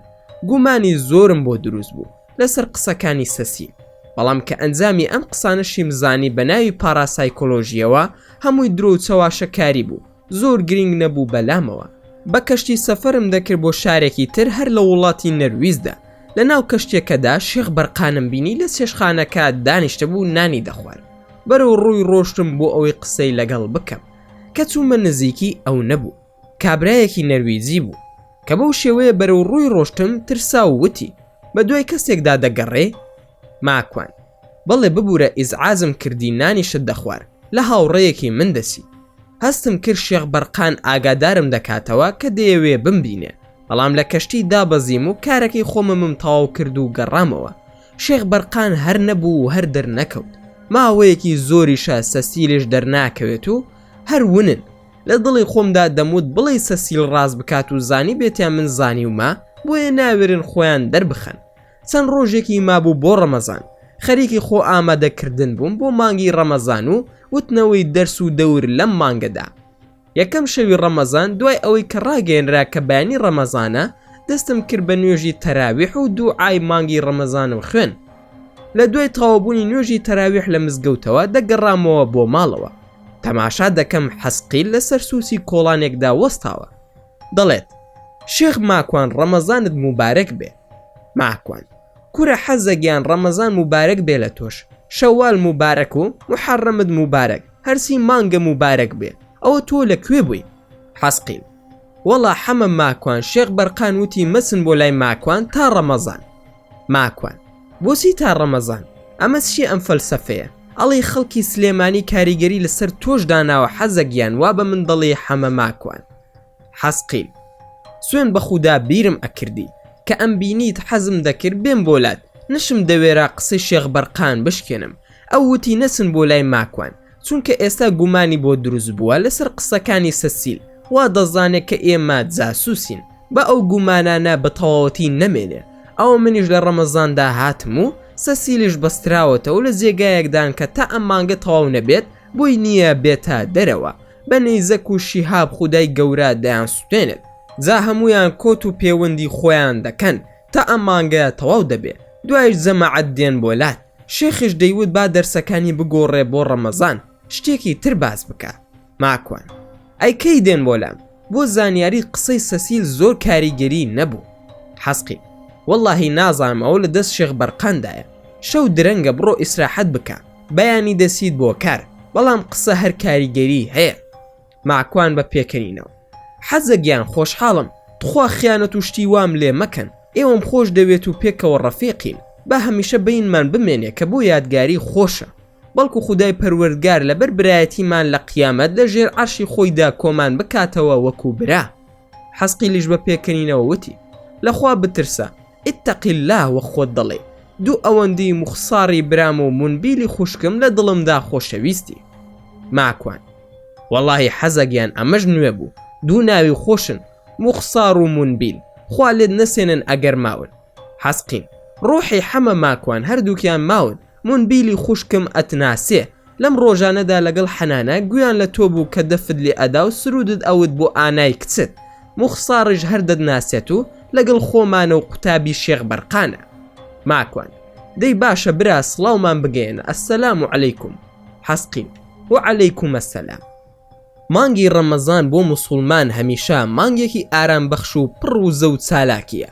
هەر لە نوێژ و ڕۆژوەوە بیگرا تا دەگاتە تەراویح و ویتر و شەو نوێژ. ئەو مانگی ڕەمەزانە زۆر خۆشحاڵ بووین. هەرچەندە هەموو ساڵەکانی مانگی ڕەمەزان هەر مای خۆشحاڵی بووە. ڕەمەزانی ساڵی 2016 بۆ من زۆر خۆش بوو. لە هەمووی خۆشتر زانستی نوێ و زانیاری نوێ بوو وەرم گر لەسەر ئەم ئاینە و ناساندنی کەسانی نوێ بوو بۆ من. لە شەوەکانی لەیلەتول قەدردا تا نوێژی بەیانی دەمامەوە لە مزگەوت. هەرچەندە بە هۆکاری ئەوەی کە ڕەمەزان دەکەوێتە هاوینەوە شەوانی کورد بوو، بەڵام هەر تام و چێژی تایبەتی هەبوو. زۆر شەو کاتژمێر 2:45 خولەک کە لە مزگەوت نوێژی بەیانیمان دەکرد ڕاستەوخۆ بەرەو ماسی گرتن یاخود دەچوومە سەر دەریا. لەوێدا ئەو سوورەت و ئاەتانەی کە لەبەرم بوو دووبارەم دەکردەوە تا کاتژمێر 4 بۆ 5 بەیانی و هەروەها بە تەنهاش دەگەڕام یاخود کتێبێکم دەبر بۆ خوێندنەوە. ئینجا دەهاتمەوە بۆ ماڵەوە تا ماندوو دەبووم. شەوی 23 ڕەمەزان بوو کە لە کەنارێکی دەریا دانیشتە بوون. بە دەنگی بەرز قورئانم دەخوێن. دەمە و بەیانیەکی زۆر ئارام و خۆش بوو. لە پڕ کۆمەڵی خەڵک لە دوورەوە لە پشمەوە دەرکەوتن و دەنگیان دەهات و منیش دەنگی خۆمم هێواش کردەوە. ئەوەندە گوێم پێ نەدان چونکە دوور بوون لە منەوە. ئەگەر بە پێ بەهات نایەتە لای من بە لای کەمەوە 5 خولەک ڕێگا لە من دوور بوون. بەڵام کە سرم داخست و بەرزم کردەوە تەماشام کرد شێخ بەرقان و ڕاقی و حەسقیل و کۆمەڵێکی تر لەگەڵ شێخ بەرقاندا لە پشمەوە وەستان. سڵاویان کرد و منیش وەڵامم دانەوە. بە پێکەنینەوە وتم ئەوە کوێ ڕاگەیشتنە لام؟ ماشەئەڵڵا دەڵی زنۆکەن. شێخ بەرقانیش وتی دەنگ و باسە لەگەڵ ڕەمەزاندا چۆنە؟ ماندوو دەبیت یاخود نا؟ ماکوان ماندوو دەبین بەڵام کاریگەریەکی ئەو تۆی نییە شێخ گیان. شێخ بەرقان ئەی ماڵتان ئاوا بێ ڕۆژوو نابێ لە پێوەری خۆی دەرچێ. ئێوە جاری وا هەیە 19 بۆ 20 کاتژمێر بە ڕۆژوو دەبن. پێوەری ڕۆژوو ئاستەمە لە 16 کاتژمێر دەربچێ. ماکوان وەڵڵا یا شێخ فتوایەکی وا دراوە کە گوایە لەگەڵ سعودیادا بشکێنرێ، بەڵام وا بزام ئەو فتوایە دەقیق نییە و لێرە لەلایەن زۆربەی مزگەوتەکان و ڕێکخراوە ئیسلامیەکانەوە ڕەت دراونەتەوە و بەڵگەشیان لاوازە. شێخ بەرقان نا ئاگام لەو فتوایەش هەیە، مەبەسم ئەوە نییە، ئەوە بە دڵنیاییەوە جائز نییە، بەڵام مەبەسم ئەوەیە کە هەندێک گۆڕانکاری لە کاتەکاندا بکرێ، چونکە ئەو کاتانەی کە خودای گەورە دایناوە مەبەست تەنها پێی پێوەرە. سوبحان الله موسڵمان ئێستا وای لێ هاتووە مانگ و ڕۆژیش دەپەرستێت. ئەو قیاسە بۆ سەردەمی خۆی بووە کە پێوەری کاتژمێریان بۆ دیاری نەکراوە. ئێستا کاتژمێر هەیە بۆ بەو پێوەرە نایکەن. لەسەر فەرمودەی پێغەمبەری خودا درودی خودای لەسەر بێ کە لە باسی دەجال لی دەپرسن ڕۆژی یەکەمی بە ساڵێک دەڕوا. هاوەڵان ڕەزامەندی خودایان لێبێ فەرمویان ئەی نوێژ چۆن بکەین ئەو کاتە؟ فەرمووی کاتی بۆ دیاری بکەن. ئەوەش باشترین بەڵگەیە کە بتوانرێت لە وڵاتە ئەسکەندە نافیانەدا کات دیاری بکرێت. ماکوان آخر ئەوە کاری یەک کەس نییە، ئەوە ئیشی مفتی و مزگەوتەکانی ئەوروپایە. من تەداخل ناکەم لەو باسانەدا و لەگەڵ لیژنەی فتوای ئەوروپادا دەڕۆم، جێگای متمانەی منن. تۆ وازدەوە بهێنە پێم بڵێ جیاوازی ئێوەی جنۆکە لەگەڵ جنۆکەکانی تردا چییە و ئەوان چۆن لەم مانگەدا ئەبەسترێنەوە ئێوەش ئازادن. ئەم باسە زۆر بۆ من گرینگە، هەرچەندە دەچێتە باسی غیبیاتەوە. ئەگەر تاوانبار دەبم ئاساییە باسی مەکە. شێخ بەرقان نا تاوانبار نابیت و ئاساییە، چونکە ئەوە زانستە و دەتوانم من ئیستیهادی خۆمت پێ بڵم. ئەوەی بڕوای پێ کرد وەریگرێ، ئەوەیشی بڕوای پێ نەبوو ئازادە. ماکوان بە دڵنیاییەوە شێخە گیان من بە هەند وەری دەگرم و پێدەچێت لە داهاتووشدا بڵاوی بکەمەوە. شێخ بەرقان ماڵی تۆ نەشێوێت و ئاوەدان بێ. لە کتێبەکەتدا زۆربەی جنۆکەکان هاوکاری دەکەن ناوە مەملەکەتی شەیتان. ئەی بۆ ناوینانی مەملەکەتی پەریەکان یان جنۆکەکان؟ ماکوان وەڵڵاهی یا شێخ ناوەکەی زۆر سەرنجڕاکێش بوو. هەرچەندە خۆشت دەزانی سەرەتا من لەگەڵ شەیتانەکان کەوتمە قسە. خوای گەورە ڕەحمی بە من کرد ئێوە هاتنە ناوەوە. ئەم ناوەش زۆر زەرێری لێداوم، تەنانە لە کوردستان ڕێگەیان نەئەدا چاپی بکەم. دەیانرود مەبەستت یەکێتی و پارتیە، ئەوەش دەچێتە ناوزڕاندن و قسەی ناشرین و تەشهیر. وتم بیخوێننەوە ئینجا لیژنەکەتان قسەی لەسەر بکە. شێخ بەرقان بۆ نەیان خوێندبووەوە؟ ماکوان نەوەڵا هەر لەسەر بنەمای بەرگی کتێبەکە ڕەفزیان دابوومێ. تاسوم قسەم لەگەڵ کتێبخانەی گشتی کرد لە سلێمانی و لەگەڵ بەڕێوبەری گشتی کتێبخانەکە کە ناوی کاک ئالان بوو، کوڕێکی بەڕێز بوو زوو هات بە دەنگمەوە. باش بوو ئەو موافقەکەی بۆ کردم. دیار بوو ئیحراز بوو لە مۆزەفەکانیشی. شێخ بەرقان: کاک ماکوان، بۆ پرسیارەکەت دەمەوێت ڕاستیەک هەیە بیزانی. قورئان هێز و توانا و وزەیە. کەم لە موسڵمانان ئەقلیان بەوە دەشکێ کە قورئان وزەیە. خوای گەورە کە تەحەدای بێدین و خوانەناس و قوڕەیش و هەموو ڕۆشنبیرە جیهانیەکان دەکات بە قورئان، دەفەرموێت سوورەتێکیان 10 سوورەت بهێنن. خۆ بە تەنها سوورەتی کەوثەر 3 ئایەتە. شاعیر هەبوو لەو سەردەمەشدا دەیتوانیت چەندێڕێک بهێنێت و بڵێ منیش قورئانم نووسی. یاخود موسەیلەمەی درۆزن قورئانی دانا لەسەر وەزن و فەعیلی قورئان. بەڵام ئایا کەس وەک قورئان وەریگرت و وتیان ئەمە هاوشێوەی قورئانە؟ ماکوان: بە دڵنیاییەوە نەخێر. شێخ بەرقان: قورئانیش وایە وەک نمونەی کەسێکی پەیکەرتاژ یان شێوەکار وایە پەیکەرێکی جوانی مرۆڤ دروست بکە. بەڵام ئایا دەتوانێت ڕۆح بکا بە بەریدا؟ بە دڵنیاییەوە خۆت دەفەرموویت نەخێر. قورئانیش لەو توخمەیە و کەلامی خوایە و پاشان وزە و هێزی تایبەتی هەیە. لە قورئانیشدا خوای پەروەردگار بە ئاشکرا بۆی باس کردوین کە خاوەنی ڕوحێکی تایبەتە. هەر پیت و وشێک لەو قورئانەدا وزە بەخشە، گوێگرەکەی و خوێنەرەکەی بە وزەیە بەهێز دەبێت. خوای گەورە لە سوورەتی شوڕادا دەفەرموێت: واتە ئابە و شێوەیە کە دەیزانی ئەی موحەممەد درودی خودای لەسەر بێ، ئێمە قورئانمان بۆ ڕەوانە کردی لەلایەن خۆمانەوە کە ژیان بەخشە و وزەی هێزی هەیە بە ڕۆح و گیان و عەقڵ. تۆ نەدەزانی قورئان چییە و ئیمان چییە، بەڵام ئێمە ئەم قورئانەمان کردە ڕووناکی و نورێک کە هیدایەت و ڕوێنمێنی هەر کەس کە بمانەوێت لە بەندەکانمانی پێدەکەین. ئەوانەی دڵی بۆ دەکەنەوە و بە چاکی گوێی بۆ دەگرن. بێگومان تۆ ئەی پێغەمبەر ڕێنیشان دەریت و ڕێنموێنی دەکەی بۆ ڕێگە و ڕێبازێکی ڕاست و دروست. ماکوان: مەبەست لە وزە و هێزە چییە؟ مەبەستە تاقی فیزیاییە کە وجودی هەبێت لەم گەردون و کەونەی ئێمەدا؟ شێخ بەرقان: بەڵێ بە دڵنیاییەوە مەبەستم هێز و وزەیەکی تایبەتە لە ناو قورئاندا کە کاریگەری لەسەر مرۆڤ و لەسەر ئێمەی زنۆکەش هەیە. ئەوەش بزانە ئێمە زووتر هەست بە کاریگەریەکەی دەکەین تا ئێوەی مرۆڤ.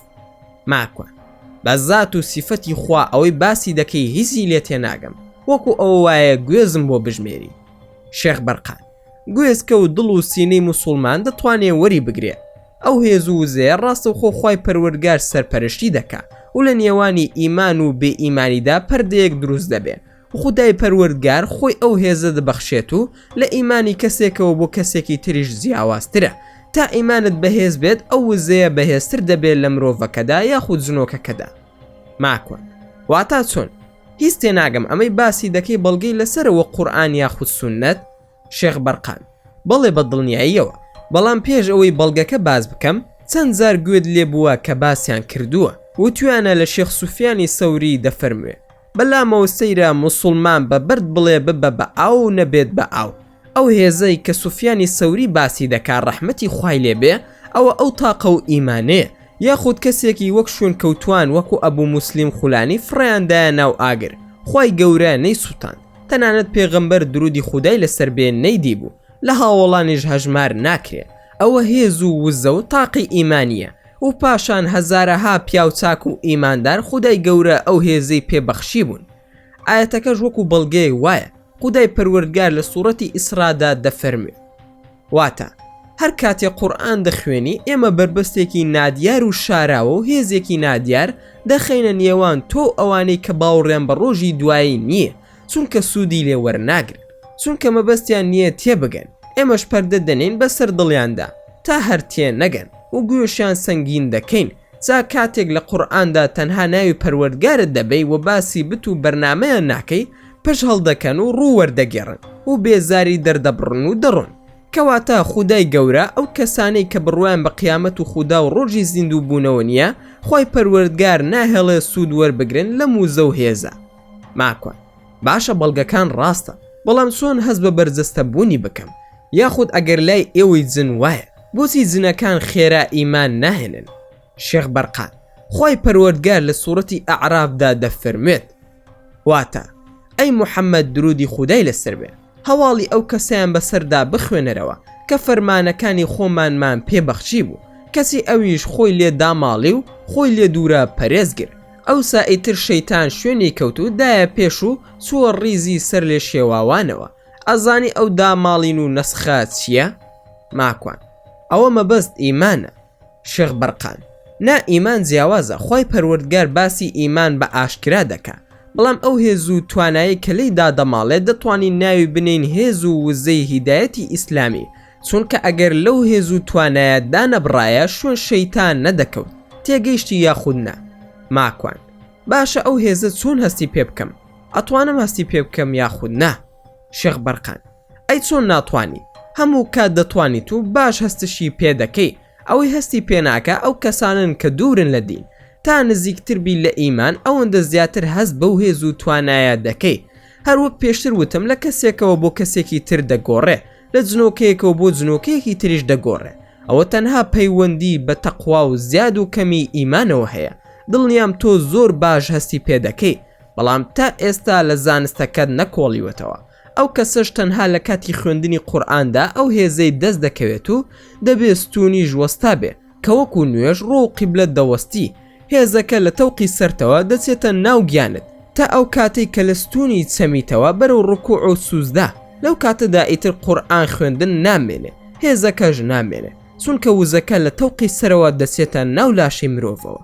ئەگەر جوانتر بۆ شی بکەمەوە تەوقی سەری مرۆڤ وەک پۆپنەی کەڵەشێر خاوەنی ڕادارە وەری دەگرێت ئەو هێزە کە چەمیەوە ڕادارەکە وەری ناگرێ. ئەگەر تەماشای ئەو ئاەتە بکەی کە پێشتر باسم کرد لە سوورەتی ئەعرافدا بە جوانی دەردەکەوێت کە ئەو وزە و تاقەیە نەما هەمیشە هەڵدەلەرزێت، هەناسە بڕکەی پێدەکەوێت و هیچ ئەرزشی نییە بە ئاەتەکەوە خۆی بڵێن کە دەفەرمێ. واتە خۆ ئەگەر بماویستایە ئەوە بەو ئاەت و فەرمانانە بەرزمان دەکردەوە، بەڵام ئەو خۆی چەسپان بە زەویەوە و دەستی کرد بە دنیا پەرستی و شوێنی ئارەزووی خۆی کەوت. جا نمونەی ئەو جۆرە کەسانە وەکو نمونەی سەگ وایە، ئەگەر دەری بکەیت و پیایدا هەڵبشاخێ هەناسە بڕکێتی زمانی دەردەکێشێت، یاخود ئەگەر وازی لێ بهێنی ئەوە هەر هەناسە بڕکێتی. ئەوە نمونەی ئەو کەسانەیە کە ئاەتەکانی ئێمەیان بە درۆزانیوە و بڕوایان پێی نەبووە، کەوا بۆ ئەم جۆرە بەسەر هاتانە بگیرەوە بۆ ئەوەی دابسەڵکێن و بیر بکەنەوە. ماکوان بەڵێ تا ڕادەیەک بڕوام هەیە، بەڵام ڕاو بۆ چوونەکانە سەیرن و قابلی وەرگرتنیشن.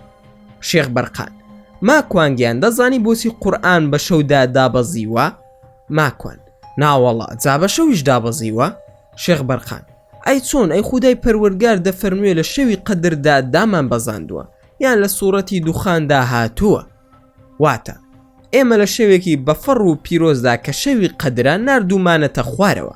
بەڕاستی ئێمە بێدارکەرەوەین، خەڵکی بە ئاگا دەهێنین و هۆشیاریان دەکەینەوە. ماکوان ڕاستە ببوورە بیرم نەمابوو. شێخ بەرقان خۆ من دەزانم دەیزانی، بەڵام تۆ کە ئێمە دەبینی زۆر شتت بیر دەچێتەوە، ئەوەش پەیوەندی هەیە بە خۆتەوە. ماکوان زۆر بە دوای زانستەوەی ئەوەندەت لە مێشکدایە وەک شەپۆلی دەریا مل ئەدا، بۆیە وا مەکە فریای دەکەوی بە پشتیوانی خودا، چونکە زۆر گەڕان بە دوای شتێکدا و ئەگەر خۆت کۆنەکەیتەوە لەگەڵیدا لە ناوت دەبا. ئێمە تازە لەگەڵ تاین و براو کەس و پشتیوانتین بە ئیزنی خودا، مەگەر ڕۆژی خۆت تەواو ببێ. دەنا هەرگیز بە پشتیوانی خودا ناهێڵین هیچ کام لە شەیتانی ئینسوزن زەفەرت پێبرن، وەگوتم مەگەر قەدەری خودای گەورە قەدەرتی تەواو کردبێ. ماکوان خودای گەورە پاداشتی خێرتان بداتەوە، ئەوە لە ساکەی خۆتانە. خوای گەورە هەموو لایەک مەحفوظ بکە. بەس حکمت چییە کە قورئان بە شەو هاتوۆتە خوارەوە؟ شێخ بەرقان لەبەر ئەوەی ئەو مادەی هێز و توانایە لە قورئاندا بۆ مرۆڤ لە شەودا زیاتر کاریگەری دەبێت و کار دەکا. ماکوان باشە ئەو هێزە بۆ خۆی چییە و چاکە و سوودی چییە؟ شێخ بەرقان ئاسوودەییە، ئارامیە، هەتا ئەو وزەیە زیاد بێ فریشتی زیاتر لەگەڵتدا دەبێت. وەک عەرزم کردی ئەو هێزە بە شەودا زیاتر کار دەکات. ئەگەر بڵێم بە ڕۆژدا کاریگەریەکی ئەوتوی نییە تەماشای سوورەتی قەدر بکە. شەوێکمان هەیە بە ناوی شەوی قەدرە، بەڵام ڕۆژی قەدرمان نییە. ئەم شەوەی شەوی ئاسایش و ئاشتی و هێمنیە کە فریشتەکان دادەبەزن، لەگەڵ ئەوەشدا کە خەتی ڕۆشنایی بەرەبەیان دەردەکەوێ ئەو فریشتانە وردە وردە دەگەڕێنەوە بۆ جێگای خۆیان، چونکە خودی شەویش بۆ خۆی مادەیە و مادەیەکی زۆر گرینگە و پێداویستیە بۆ لاشەی مرۆڤ. ئاەتەکەش دەفەرموێ. واتە لەو شەوەدا فریشتەکان کە جوبرائیلیشیان لەگەڵدایە دادەبەزن لەسەر ڕوخسەت و مۆڵەتی پەروەردگاریان. زۆرەها فەرمان و کار بە تایبەت بۆ سەردانی خوداپەرستان، بۆ سەردانی مزگەوتەکان و بۆ گوێگرتن لە قورئان و هەتا دوایش. ئەو شەوە سەلام و ئاسوودەی و ئاشتی و ئاسایش و ڕەحمەت و میهرەبانیە هەتا کاتی بەرەبەیان. پێغەمبەر درودی خودای لەسەر بێت فەرموویەتی: واتە ئەوەی لەیلەتول قەدر بەخواپەرستی و یادی خوددا بباتە سەر بە ئیمان و باوەڕی دامەزراو بە تەمابوونی پاداشت و ڕەحمەتیشەوە، خوای گەورە لە هەموو گوناهەکانی ڕابردووی خۆش دەبێت. هەروەها ئەم فەرموودەیەش بوخاری و موسلیم ڕیوایەتیان کردووە. کاک ماکوان، شتێکە فێر دەکەم کە لە ژیانتدا سوودی زۆری لێوەربگری، خەڵکیش سوودی لێوەربگرێ. دانیشتەکەمان لەگەڵ جەنابی شێخ بەرقان بەردەوام بوو تا هاتە سەر باسی ئەوەی وتی کە دەمەوێت شتێکە فێر بکەم زۆر سوودی لێ دەبینی. ماکوان: ئەو شتە چییە شێخە گیان؟ شێخ بەرقان: ئەو هێزەی پێزیاد دەکەی لە ژیانی خۆتدا ئەگەر زۆر بیڵیتەوە، ئەویش زیکری لا حول ولا قوة إلا بالله العلي العظيم. ئەو هێزە پێدەبەخشێت کە پێشتر لە خزمەتتاندا باسم کرد. وا نەزانی ئەو هێزە تەنها مەبەست پێی شتێکی سادەیە. خودای پەروەردگار لە سوورەتی کەهەفدا بە ئاشکرا باسی دەکا کە خۆی خاوەنی ئەو هێزەیە و دەیبەخشێت و وەریشی دەگرێتەوە لە کەسبوونی ئیماندا یاخود کوفورکردندا. لە باسی چیرۆکی دوو هاوڕێکە کە یەکێکیان خاوەنی باخ و باخاتە و دەوڵەمەندە کە دەفەرمێت: واتە دەبووە کاتێک چوویتە ناو باخەکەوە بدوتایە ماشە ئەڵڵا، ئەم هەموو ناز و نیعمەتە بەخششی خوددایە. بڕوان ناکەم کە هێز و پشتیوانی و هێزی ئەو خوایە بە تایبەت کاتێک کە من دەبینی ماڵ و سامان و نەوەم لە تۆ کەمترە. ماکوان: ڕاست دەفەرمی، بەڵام شێخ گیان لەوە تێناگەم کە شەیتانەکان دەزانن قورئان ئەو کاریگەری هەیە. باشە ئەی بۆچی شەیتانن؟ بە کورتی مەبەستم ئەوەیە ئەو جنۆکانی تر هەر لە جنسی ئێوەن. کەسی ئەوان ڕادەکەن کاتێک باسی قورئان دەکرێت، ئێوەش دەست ئەدەن لە قورئان و لە بەرتانە و دەستنە مزگەوتیش. سرم لەمە دەرناسێت و حکمەتەکەشی نازانم. شێخ بەرقان: سیستەمی ژیانی ئێمە و ئێوە لە یەکەوە نزیکە لە بواری کوفر و ئیماندا. منیش ئەگەر بپرسم بۆچی کەسێکی بێدین ئیمان ناهێنێ سەرڕای ئەو هەموو ئیعزازی قورئانە و باسی زانست و ئەو ڕووداوانەی کە لە مێژوودا ڕوویدا و لە قورئان و ئیسلامیشدا باس کراوە. ماکوان: آخر ئەوانەی ئێمە کە بێدین دەبن هەر یەکە هەنجەتێکی هەیە. بۆ نمونە یەکێک دەڵێ ئێوە تەفسیری خۆتانی بۆ دەکەن، کەسێکی تریش دەڵێ پێش محەممەد باس کراوە، کەسێکی تریش دەڵێ محەممەد لە شارستانێتەکانی ترەوە وەری گرتووە، هەندێکی تریش دەڵێن قورئان هیچی ڕاست نییە. شێخ بەرقان: ئەی کامیان ڕاستە؟ ماکوان: هیچیان، هەمووی لە جاهیلی و بێمێشکی خۆیانەوە قسە وەرناگرن، بەڵام کاریگەری شتێکی وایان لەسەر نییە کە وەک ئەوەی ڕەمەزان نەتوانن بێن بەلای موسڵماندا و ببەسترێنەوە. مەبەستەکەی من ئەوەیە ئەو جنۆکانە کە دەزانن قورئان ئاوا کاریگەری لەسەریان هەیە، ئیتر بۆچی موسڵمان نابن؟ شێخ بەرقان: ئەگەر تەماشایەکی هەردوو لا بکەی هەر وەکو یەکە. ئەوانەی ئێوە هەنجەتی زۆر بێمانات دەهێننەوە، ئەوانەی ئێمە جاهیلێتیان هەیە و جاهیلێتەکەشیان گەیشتۆتە ئەو پەڕی. دڵی ئێمەی جنۆکە وەک ئێوەی مرۆڤ نییە کە نیەتی تێدا بێ یا خود خوێن بەرێت و خوێن بهێنێ. دڵی ئێمە وزەیەکی بارگاوی دەهێنێت و دەبا تا ئەم لاشە ناسک و شەفافەمان زیاتر کار بکە بۆ کوێ بمانەوێت لە کەمترین کاتدا بڕۆین. تەنها مێشکی بیرکردنەوەمان هەیە، بیرکردنەوەش لای ئێمە زۆر لاوازە. ئەو جنۆکانەی کە دەگەنە ئاسی بیرکردنەوەی باش ڕاستەوخۆ موسڵمان دەبن، یان بەداخەوە ئاینەکانی تر هەڵدەبژێرن و دژی موسڵمانەکانیش دەوەستنەوە. زۆرترین جنۆکە ئێستا جوولەکەن، واتە سەر بە ئاینی یەهودیەکانن. ئەوەش هەر کاری شەیتانە، هەنجەتەکانی شەیتان بۆ ئەوانەی کە مەسیح و جوولەکان بریتیە لەوەی کە موسڵمانەکان زۆر پیسن و خۆتانیان لێ بە دوور بگرن. لەو مانگەدا تەنانەت خۆتان ببەستنەوە بۆ ئەوی پیسایی ئەوانتان بەرنەکەوێ، یان دەڵێن ئەوە گەورەی عەرشی ئیبلیس یاخود عەزازیلە بەسەریانەوە کە دووریان دەخاتەوە لە موسڵمانان بۆ ئەوی لەو مانگەدا تووشی ناڕەحەتی نەبن و زۆر هەڵخەڵەتاندنی تر، یان پێیان دەڵێن لەو مانگەدا بۆیە دوور دەخرێنەوە ئەو بەندایەتی کردنە بۆ ئیبلیس. خۆ کۆمەڵەکەی ئیبلیس بۆ زیاتر بڕوایان بە جنۆکەکانی خۆیان هێناوە، دەڵێن بڕۆن بۆ لای خەڵکی تر ئاساییە، بەستەنها بەرامبەر بە موسڵمان بەگشتی بەسراونەتەوە. ئاگادار بە ماکوان، زۆرێکش لە زانایان دەڵێن تەنها مەبەست لە زۆری ئەفریتەکانە، دەنا هەموو شەیتانەکان ناگرێتەوە. هەندێکی تر لە زانایان دەڵێن تەنها خودی ئیبلیسە. بەڵام بە دڵنیاییەوە لە مانگی ڕەمەزاندا کە موسڵمانان بەگشتی بە ڕۆژون و پارێزراون لە جنۆکەی بێدین، هەندێکی تریان باش دەزانن خودای پەروەردگار حەق و ڕاستە، بەڵام لەگەڵ ئەوەشدا سەربازێکی مخلیسی ئیبلیسن. ماکوان چۆن شتی وا دەبێ دەزانن کە خودای پەروەردگار ڕاستە و هەیە و بڕواشی پێ ناکەن لە کاتێکدا دەزانن دەستنەوە بەردەستی ئەو زاتە پیرۆزە. شێخ بەرقان دەتوانم بڵێم هەندێکیان بە تەواوەتی دەیزانن، بەڵام سروشتی خودی ئیبلیسیان وەرگرتووە. ماکوان چۆن شتی وا دەبێ؟ ئەگەر بتوانی بۆم شی بکەیتەوە سوپاست دەکەم. شێخ بەرقان پێم وابێ ئەو چیرۆکە لای ئێمە و ئێوەش تا ڕادەیەک زانراوە لە بەشی یەکەمی مەملەکەتی شەیتاندا باست کردووە. ماکوان نازانم باسی چی دەکەی. شێخ بەرقان پێش ئەوەی ئێوەی مرۆڤ لەسەر زەوی بن، ئێمەی جنۆکە بوونمان هەبووە، هەموو چاوەڕێ بووین کە ئاوەدانی زەوی و خلافەتەکەی بکەوێتە دەست ئێمەی جنۆکە. پێشمان وابوو لە هەموو دروستکراوەکان باشترین، واشمان پێی دەبر کە مادام ئیبلیس بەرز کراوەتەوە بۆ پلەی فریشتا، ئەوە پێدەسێت جنۆکە بگاتە پلەی ئەوان و بەرزتریش. بەڵام کە خودای گەورە خلافەتەکەی دایە ئادەم و کتێبی بۆ نارد و پێغەمبەری ئێمەش هەر لە ئێوە بوو، هەندێک لە شەیتانە لوتبەرزەکان ئەو ڕەوشیان پێ قبول نەکرا.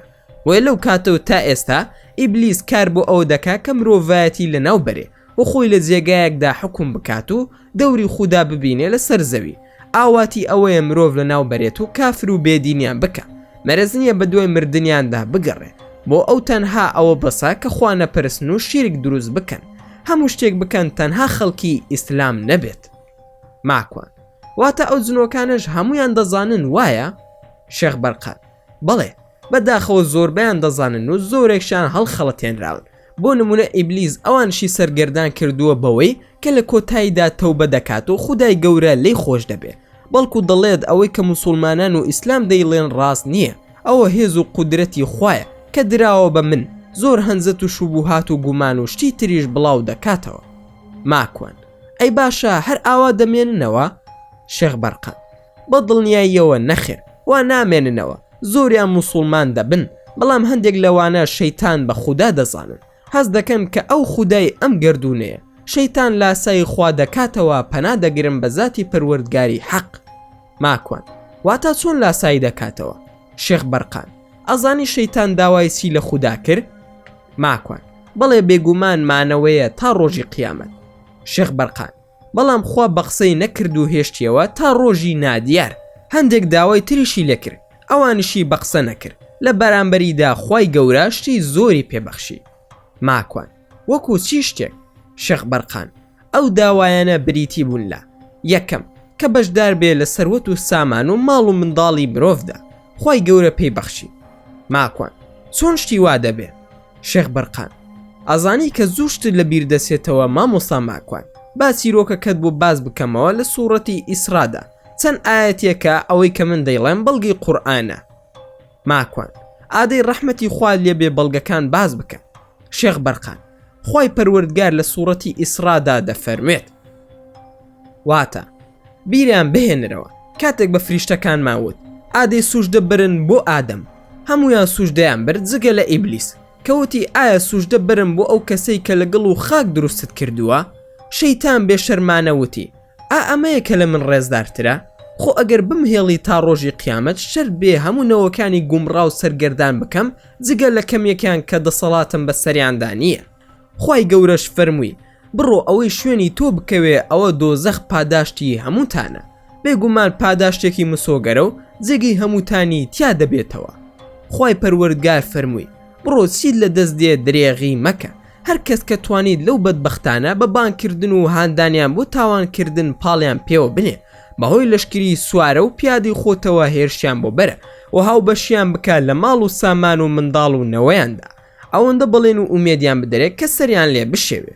بەڵام بەڵێن و هاندانی شەیتان جگە لە فریودان و فێڵکردن و ساختە هیچ شتێکی تر نییە. بەڕاستی بەندەکانی من ئەی شەیتانی نەفرەت لێکراو، هیچ دەسەڵاتی تۆیان لەسەر نابێ و هەوڵ و کۆششی تۆ کاریان لێ ناکا و پەروەردگاری تۆ ئەی ئیماندار بەسە بۆ پارێزگاری و پاراستنت. ماکوان وایە ئەی دووەم شت چییە؟ شێخ بەرقان دووەم داوای کرد کە لە ناو ماڵی موسڵماناندا بژی. خوای گەورە فەرمووی تەنها لە حەمام و توالێتەکاندا دەتوانی ژیان بەریتە سەر. پێغەمبەرش درودی خودای لەسەر بێ فێری کردین لە کاتی چوونە توالێت و حەمامدا بڵین اللهم إني أعوذ بك من الخبث والخبائث ولا كاتي هاتنا دروماندا بڵین غفرانك ماکوان. سێم چی بوو؟ شێخ بەرقان داوای کرد کە ببێتە خاوەنی مزگەوت یاخود جێگای بەندایەتی وەک ئەوەی خوددا دەیبەخشێتە موسڵمانن. پەروەردگاریش بازاڕی کردا جێگای بەندایەتی شەیتانەکان. هەر بۆیە خوددا دەفەرموێ باشترین جێگا لە سەر زەویدا مزگەوتە و خراپترینیش لە سەر زەویدا بازاڕ. ماکوان ئەی چوارەم چییە؟ شێخ بەرقان داوای کرد لە خودای گەورە کە قورئانێکی بداتێ واتە ببێتە خاوەنی کتێب. خودای گەورە شعر و هۆنراوەی داوەتێ. ماکوان زاخۆ منی شعر دەنووسم واتە شەیتانم؟ شێخ بەرقان نامەبەستەکە ئەو کەسانن کە شعر بە خراپ بەکار دەهێنن بۆ مەرامی سەر لێ شێواندن. خوای گەورە لە قورئاندا باسی دەکا بۆمان لە سوورەتی شوعەڕادا. واتە ئایا پێتان بڵێم کە شەیتانەکان دادەبزنە سەر کێ؟ دادەبەزنە سەر کەسانێکی بوختانسی و تاوانبار و گوناهکار واتە جادوگەران. جادوگەرانیش گوێ بۆ شەیتانەکان دەگرن و زۆر بەشیان درۆزن. سەرگردان و سەر لێ شێواوەکانی شوێنی شاعیران دەکەون. ئایا نابینی کە ئەوانە لە هەموو دۆڵێکدا سەر هەڵدەدەن و لە هەموو شتێک دەدوێن؟ ئەوانە شتێک دەڵێن و بەکردەوە نایکەن. کردار و گفتاریان دوورە لە یەکەوە. جگە لەوانەیان کە باوەڕیان هێناوە و کار و کردەوەی چاک ئەنجام دەدەن و یادی خوددا زۆر دەکەن و بەو توانایی کە هەیەە پشتیوانی لە ئیمانداران دەکەن کاتێک کە ستەمێکیان لێ بکرێ. سەر ئەنجام ئەوانەی ستەمکارن دەزانن کە چۆن ژێر و ژوور دەبن و تیا دەچن. ماکوان تێگەیشتم ئەوە ڕوونە. ئەی خاڵی پێنجەمی هەیە؟ شێخ بەرقان بەڵێ زیاتریشی هەیە. ئیبلیس داوای کرد کە خودای گەورە بانگی پێ ببەخشێ. خوای گەورەش مۆسیقای پێبەخشی. شەشەم ئیبلیسی مەلعون داوای ئارامی بە زیکری کرد. خوای گەورە سەرخۆشی پێبەخشی. حەوتەم داوای هاوکاری کرد لە خەڵکی. خودای گەورەش هەرچی فاسق و فازر و نەکبەتە کردیە هاوکاری ئەو. هەشتەم داوای برای لە خودای پەروەردگار کرد. خودای گەورەش ئەو کەسانەی کردە برای کە زێدە مەسرف دەکەن و دەستی پێوە ناگرن و گوێ نادەنا هیچ شتێک لە قورئاندا بە موبەثیر ناسراون. نۆیەم داوای لە خودای گەورە کرد کە ئەو ئێوە ببینێت بەڵام ئێوەی مرۆڤ ئەو نەبینن. خودای گەورە داواکەی جێبەجێ کرد. خودای گەورەش لە سوورەتی ئەعرافدا باسی کردووە بۆمان و دەفەرموێ واتە ئەینەوەی ئادەم شەیتان ئێوەش لە خشتە نەبە هەر وەک باوک و دایکتانی لە خشتە بردو لە بەهەشتدا بە دەرکردنی دان لە کاتێکدا دەستی کرد بە داماڵینی پۆشاکەکانیان تا عەورەتیان پیشانی یەکتر بدا. بێگومان شەیتان و دار و دەستەکەی ئێوە دەبینن لە شوێنێکدایە کە دنیایە ئێوە ئەوان نابینن. جا دڵنیابن کە ئێمە شەیتانەکانمان کردووە بە یار و یاوەری ئەوانەی کە باوەڕ ناهێنن. دەیەم داوای کرد کە بەناو خوێن و دەمار و لاشە و کون و کە لەبەری مرۆڤدا بڕوات و بگەڕێ. خوای پەروەردگار هەمووی پێبەخشی لە فەرموودەیەکدا کە پێغەمبەری خوددا درودی خودای لەسەر بێت دەفەرموێ إن الشيطان يجري من ابن آدم مجرى الدم في العروق فضيق مسالكها بالجوع. ئەمە ئەو خاڵانە بوو کە ئیبلیس داوای کرد و دەیەوێ بەمانە دەوری خوددا ببینێ عەرشی خۆشی لەسەر ئاو داناوە. ماکوان ڕاستە یا شێخ بارەکە الله فیکم ئەزانی من ماندوم ئەوە خۆر بەسەرمەوە گەرمە و دەبێ بڕۆم ئیسراحەت بکەم و کاری تریشم زۆرە. شێخ بەرقان پێدەچێت دوای جەژن سەسیل بێتەوە بۆلات بەڵام هەوڵ بدا لێی تووڕە مەبە لەوانەیە لەسەر دەستی تۆ خوددا هیدایەتی بدا. ماکوان هیچت بیستووە یا شێخ؟ شێخ بەرقان وا هەز دەکەم کە کاریگەری تۆی زۆر لەسرە بەڵام دەترسێ پێشی ماوتووە کە دەی پارێزین بە ئیزنی خۆی متعال. بیرم چوو پێت بڵێم دیارەکم بۆ داناویت بڕۆ بیهێنە بەڵام تا ڕۆژی جەژن نەچیت بۆ ئەو جێگایە یەکەم ڕۆژی جەژن مافی خۆتە. ماکوان باشە یا شێخ گیان بارەکە الله فیکم ناو جێگا و شوێنەکەی پێوتم سرم دانەوان بۆ کاتژمێرەکەی دەستم سرم بەرز کردەوە کەس دیار نەماب. لە دوای ئەوەی هەموو لایەک ڕۆشن و بە تەنها مامەوە زۆر ماندوو بووم لە کەناری دەریاکە هەستم بە ماندووبوون دەکرد بۆیە گەڕامەوە ماڵەوە خەوتم تا کاتی نوێژی نیوەڕۆ بەڵام مەراقم بوو بزانم ئەو دیارە چییە کە شێخ بەرقان بووی بەجێهێشتم. پەیمانیشی لێوەرگرتم کە تا ڕۆژی جەژن بە هیچ شێوەیەک نەچم بەلایدا جەژنیش زۆری نەماوە. تا ڕۆژی جەژن نەڕۆشتم بەلایدا بەڵام دوای نوێژی جەژن بەرەو ئەو جێگایە چووم کە شێخ بەرقان بووی باس کردبووم جێگاکەش ئەو شوێنە بوو کە کاتی خۆی لەگەڵ سەسیلدا یەکتریمان ناسی. بەلامەوە سیر بوو. بیرم لەوە دەکردەوە کە بۆچی ئەو جێگایی هەڵبژاردووە. چوومە تەنیش سیانزەیەمیندار لە ڕێگاکەوە کە بژاردم. ئەو ناونیشانە بوو کە دابووی پێم. لە تەنیش دارەکەوە چەند بەردێک دانرابوو. لە ژێر بەردەکاندا نووسینێک دانرابوو بە زمانی عەرەبی و بە شێوەی خەتی کوفی نووسرا بوو. خوێندمەوە هیچ مانایەکی نادا. بەو ڕێگایی کە هاتبووم گەڕامەوە بۆ ماڵەوە. کاتێک بەرەو ماڵ دەڕۆشتم لە ڕێگادا سەسیل پەیدا بوو. بە پێکەنینەوە وتم: چیە ناشێت موسڵمان بوو بی وا ئاگاد لە نهێنیەکانی شێخ بەرقانە؟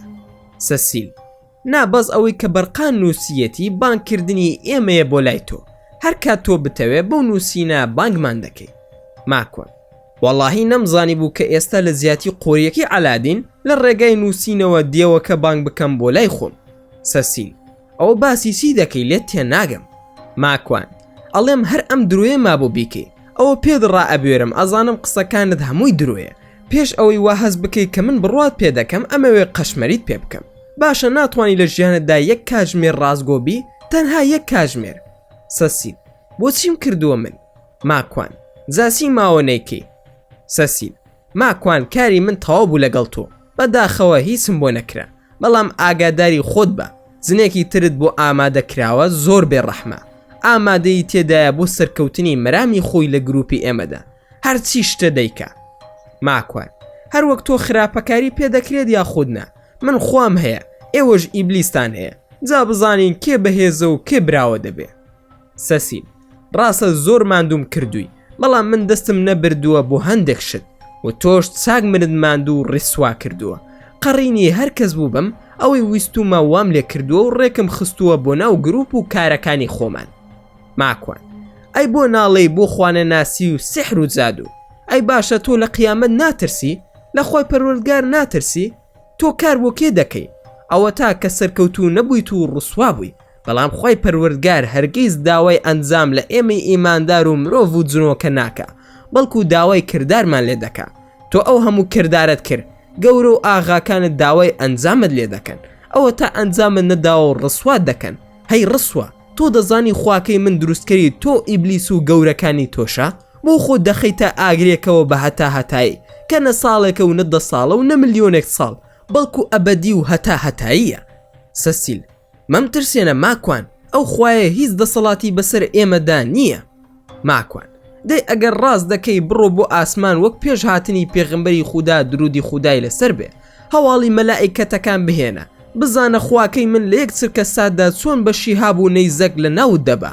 ئەو بەڵگە نییە بەسەرتانەوە؟ ئەی ئەوە بەڵگە نییە بەسەرتەوە کە قورئانی خودای پەروەردگار دەخوێنم خێرا زیڕە دەکەیت و دەڕۆی؟ دەبوو ئێوەی جنۆکە بە زووترین کات بڕواتان بهێنایە. بەڵگەیەکی تر دەبوو بتزانی بە ئەو هەموو هەوڵی کە داوتە لەگەڵ مندا هیچت پێ نەکرا. ئەی ناپرسی کێ هاوکار و یارمەتی دەری من بووە؟ خوداکی من خواکانی تۆی سووک و ڕسوا کردووە، ئەوە تا تۆش لەگەڵیاندا ڕسوا بووی.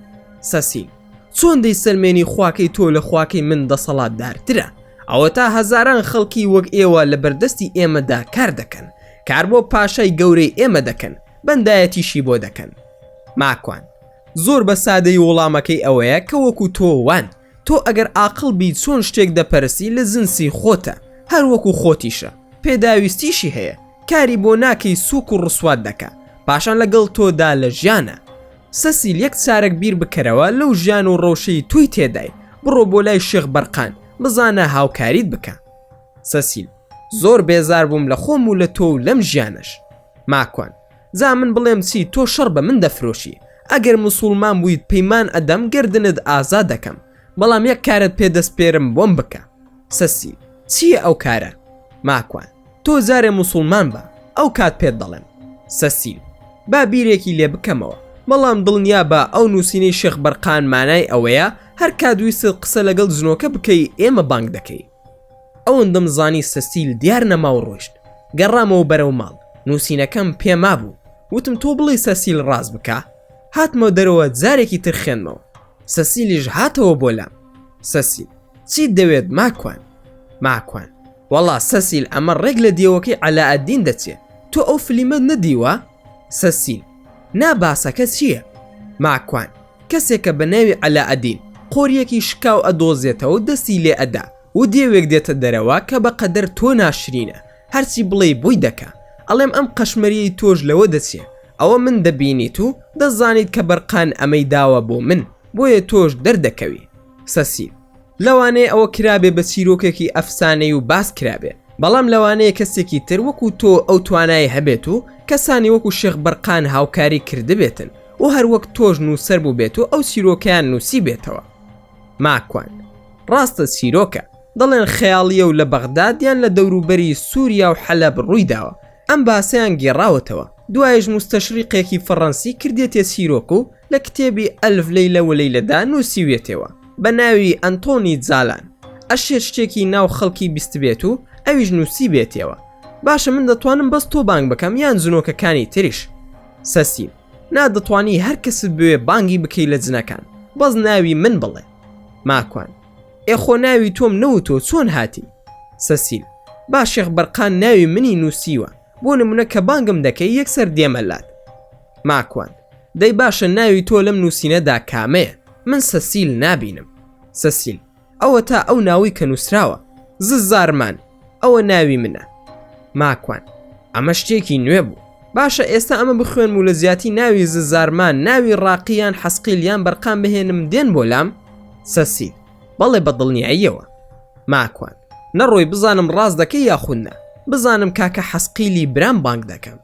سەسیل دەی فەرموو بانگی کە ئەم زارەیان کە خوێنمەوە لە زیاتی ناوی ئەو وتم حەسقیل چەند هەناسەیەکی نەبەر بینیم حەسقیل پەیدا بوو. حەسقیل شێخ ماکوان ئەسەلام عەلەیکوم. ماکوان وعەلەیکوم ئەسەلام وەڕەحمەت اللهی وەبەرەکاتوه. وەڵڵاهی حەزەی برام یەکەم جارە سەسیل قسەیەکی ڕاست بکە بەڕاستی شێخ بەرقان دیارەیەکی نازداری بە من داوە. حەسقیلیش ڕووی کردە سەسیل و بە زمانە قسەیان ئەکرد کە خوای گەورە ئاگادارە لە زمانی زەردەواڵە دەچوو هەمووی زوو بوو هەرگیزیان دەهات ئەوەندە زمانەکە ناخۆش بوو وتم کاکە بیکەن بە خاتری خوا هیچ تێناگەم ئەم بزوو زووبەت چییە؟ حەسقیل وەڵا پێم وت ببە بە موسڵمان ئیتر بەسە خراپەکاری تۆ هەموو شتێکت بۆ ڕوون بۆتەوە بۆ زانیاریت سەسیل بە هۆکاری ئەوەی نەیتوانیوە سەرکەوتوو بێت دەربەدەر کراوە و بۆی نییە بڕواتەوە زێد و جێگا و مەڵبەندی خۆی. ماکوان بەڵێ بۆی باس کردم منیش عەرزم کرد عەبدوڕەحمانی حەسقیلی برام بەڵام نازانم لە چی دەترسێ. حەسقیل لە ویستانە دەترسێ. ماکوان ویستانە کێیە حەزەی برام؟ سەسیل خۆشەویست و هەموو کەسی منە هەر لەبەر ئەویشە دەربەدەر بووم بۆ ئەوەی ئەوم بدەنێ هەرچیان بوێ بۆیان دەکەم بەڵام تۆیاندایە دەستم لە ڕێگەی ساحیرێکەوە کە تۆ تەنزیم بکەم بەڵام خۆم ڕسوا بووم و دەرکرام و ویستانشم لە دەست دەرسوو. ماکوان ئەویش تۆی خۆش دەوێ؟ سەسیل بەڵێ زۆریش. ماکوان دەی بیڕفێنە و بیبە بۆ لای حەسقیل و شێخ بەرقان و جەماعەتەکەی. حەسقیل ئاخر ئەو کچی شاهی ئەوانە باوکی ناوی شار ڕەوخە کار بۆ گروپی ساحیرانی دژی ئیسلامەتی دەکەن ئەوەی خواناس و موسڵمان و دیندار بێ کاریان لەسەر دەکەن بۆ شێواندنی خوایان و ئاینەکەشیان. ماکوان جا ئەگەر کچێک بەم شێوەیە بێت و باوکشی بەو شێوەیە بێ ئیتر بۆ چیەتی؟ بیرم چوو سەسیل خۆی هەر لەوانە وتم ئاخۆ عاشقی چ شیرین و لەیلێک بووە. حەسقیل مارەی لای ئێمە کارکردنە بەڵکو پەلەبەندی و زانست و کارکردن و ئازایەتیە جوانی ڕوخسار لە ناو ئێمەی زندان نییە لای ئێمە جنۆکە عاشقبوونی هۆکارە نەک ڕوخسار. ماکوان وەڵڵاهی حەزەی برام لای ئێوە زۆر مهمترە بەداخەوە لای ئێمە تەنها ڕوخسارە. حەسقیل و سەسیل دەستیان کرد بە قسەکردن وتم با شێخ بەرقان بانگ بکەم بزانم دێت یاخودنا بەڵکو قسەیەکی خێری تێدا بکە. دەستم کرد بە خوێندنەوەی خەت و خوتوتەکە و ئەوەندەم زانی شێخ بەرقان هات لە دڵی خۆمدا وتم بەخوا قۆرێکی عەلاءەدینیش ناگاتە ئەم نووسینە. لەگەڵ خوێندنەوەی ئەو باسی کە شێخ بەرقان بە دیاری دابوویمێ لە شێوەی نووسینی زمانی قەرەز دەچوو کاتێک دەم خوێن یەک سەسیل و حەسقیل و شێخ بەرقان ئامادە بوون. شێخ بەرقان ماکوان ئەوە خێرەوە بانگمان دەکەی؟ ماکوان شێخی برام ئەم نووسینەی زەنابت بۆ من زۆر گرینگە کە دەی خوێنمەوە ئێوە دێن من زۆرم پێخۆشە بۆیە حەزم کرد تەشریف بهێنی ئەوە سەسیلیشی لێ بەڵکو تۆزێ قسەی خێری لەگەڵدا بکەین. شێخ بەرقان جا پێش ئەوەی تۆ بانگمان بکەی هەمومان بەیەکەوە بووین ئەوە هاتینە لای تۆ. ماکوان بەڕاست ئەی چییە بۆ من تێناگەێنن؟ شێخ بەرقان چی تێبگەێنین تۆ محوەرێکی لە محوەرە گرنگەکانی ژیانی سەسیل. ماکوان من تێناگەم باسی چی دەکەن، من چی بکەم و محوەری منیش چییە؟ سەسیل و حەسقیل نزیک بوونەوە لە من. شێخ بەرقان بە سەسیلی وت هەوڵ بدە لە دنیای سحر و زاد و شەیتانەکان وەرە دەرەوە، لەگەڵ خۆماندا بەو. ماکوانیش دوعای خێرت بۆ دەکا. ماکوانیش وتی جاوەک ئەوەی کە دەفەرمونون ئەگەر بێت و سەسیل مسلمان بێ ئیتر برامانە و چی بوێت و ئەوەی لە توانای مندا بێ بۆی دەکەم. سەسیل ئەتوانیت بەیەکەوە تەمسیلیەک بکەین و سیناریۆیەک دابڕێژن بۆ ئەوەی نەجاتم بێ لەو کۆمەڵە خراپەکارە و ڕزگار بم و لەبیر بکرێم و کۆتای بە ناڕەحەتی ژیانم بێ. ماکوان ئەوەی تۆ بەسرت هێناوم کەس بەسەر منی نەهێناوە. ماکوان ئەگەر مسلمان بیت هاوکاری تەواوەتی دەکەم، بەڵام بە مەرجێک شێخ بەرقان ڕێنماییمان بکە. ئەگەر ناخۆشی تووشی خەڵکی بکەی دڵنیا بە خودای گەورە تووشت دەکاتەوە. خودای پەروەردگار لە سوورەتی ئالی عومراندا دەفەرموێ واتە ئەگەر زام و سەختی و ناخۆشیەک تووشی ئێوە هاتووە ئەو خەڵکەش تووشی هەمان زام و سەختی و ناخۆشی هاتوون، ئێمە ئەو ڕۆژە دەگێڕین بەناو خەڵکیدا تا لە جیهانی واقعیشدا ئەوانەی باوەڕیان هێناوە خوددا دەریان بخە و هەندێک قوربانی و شەهیدیشان لێ وەرگێ. بێگومان خودای گەورە ستەمکارانی خۆش ناوێت. کە ئاەتەکەم خوێن سەسیل دەستی کرد بە گریان، هەستم دەکرد دەلەرزی. وتی باشە من مسلمان دەبم و مسلمانیش بووم لەسەر دەستی شێخ بەرقان. با ماکوانیش بزانێت لە پێش ئێمە وتی ئەشهد ئەن لا ئیلاهە ئیلا الله و ئەشهد ئەن محەممەدەن ڕەسوول الله. کە ئەو شایەتومانی هێنا خەریک بوو باوەشی پێدا بکەم. شێخ بەرقان وتی نەکەی ئەوە لە ئێمەیە نەک ئێوە، ئەگەر باوەشی پێدا بکەی ئەی کوژیت. ماکوانیش دەڵێ منیش لە خۆشیدا سرودێکم وت. هۆنراوەکە دوور و درێژە. بیلال و عەبدوڵڵای کوڕی ڕەواحە و هاوڵەکان ڕەزامەندی خودایان لێبێت بۆ پێغەمبەر درودی خودای لەسەر بێت و تویانە. حەسقیل دەگریا و ئەوەندە مزانی حەنانە و ڕاقی ئامادە بوون. ڕاقیش گوێم لێبوو بە شێخ بەرقانی وت هەر بۆیە ناومان ناوە ماکوان. دوای سۆنی و ساکی لەگەڵ حەنانە و ڕاقی وتم چیتان ناوە ماکوان؟ ڕاقی منداڵێکمان بووە ناومان ناوە ماکوان. ماکوانش دەڵێ ئەوەی تر پێکەنیم، واتە لە ناو جنۆکەشدا ماکوان ناو دروست بوو و بوونی هەیە؟ ڕاقی بەڵێ منداڵەکەی خۆمە من بە ناوی تۆوە ناوناوە. ماکوان تەمەەن درێژ بێت و خوای گەورە ساغ و سەلامەتی بکە برا ڕاقی. سەسیل ماکوان هاوکاریم دەکەی؟ ماکوان کوورە لە خزمەت تام سەلەگیان نەک هاوکاری خۆم فیدای مسلمانان و دینەکەیان دەکەم. چیت دەوێ بیکەین؟ شێخ بەرقان پێش ئەوەی هەرچیەک بکەن هەوڵ بدەن مبارەک بن. ماکوان چی بین؟ شێخ بەرقان مبارەک. ماکوان مبارەک بوون واتای چییە؟ شێخ بەرقان خوای گەورە لە قورئاندا مبارەکی ناو بردووە بە واتای خزمەتکردن و هاوکاریکردنی یەکتر. وشەی مبارەک ئەگەر بە هەر کەسەوە نرا پێویستە خزمەتی خەڵک و چواردەوری بکە. داواکردنی مبارەکیش تەنها بۆ پێغەمبەری خودا درودی خودای لەسەر بێت جائیزە کە وەک دوعا بکرێت و تەنها پێغەمبەری خودا درودی خودای لەسەر بێ پلە و پای پێبەرز دەبێتەوە.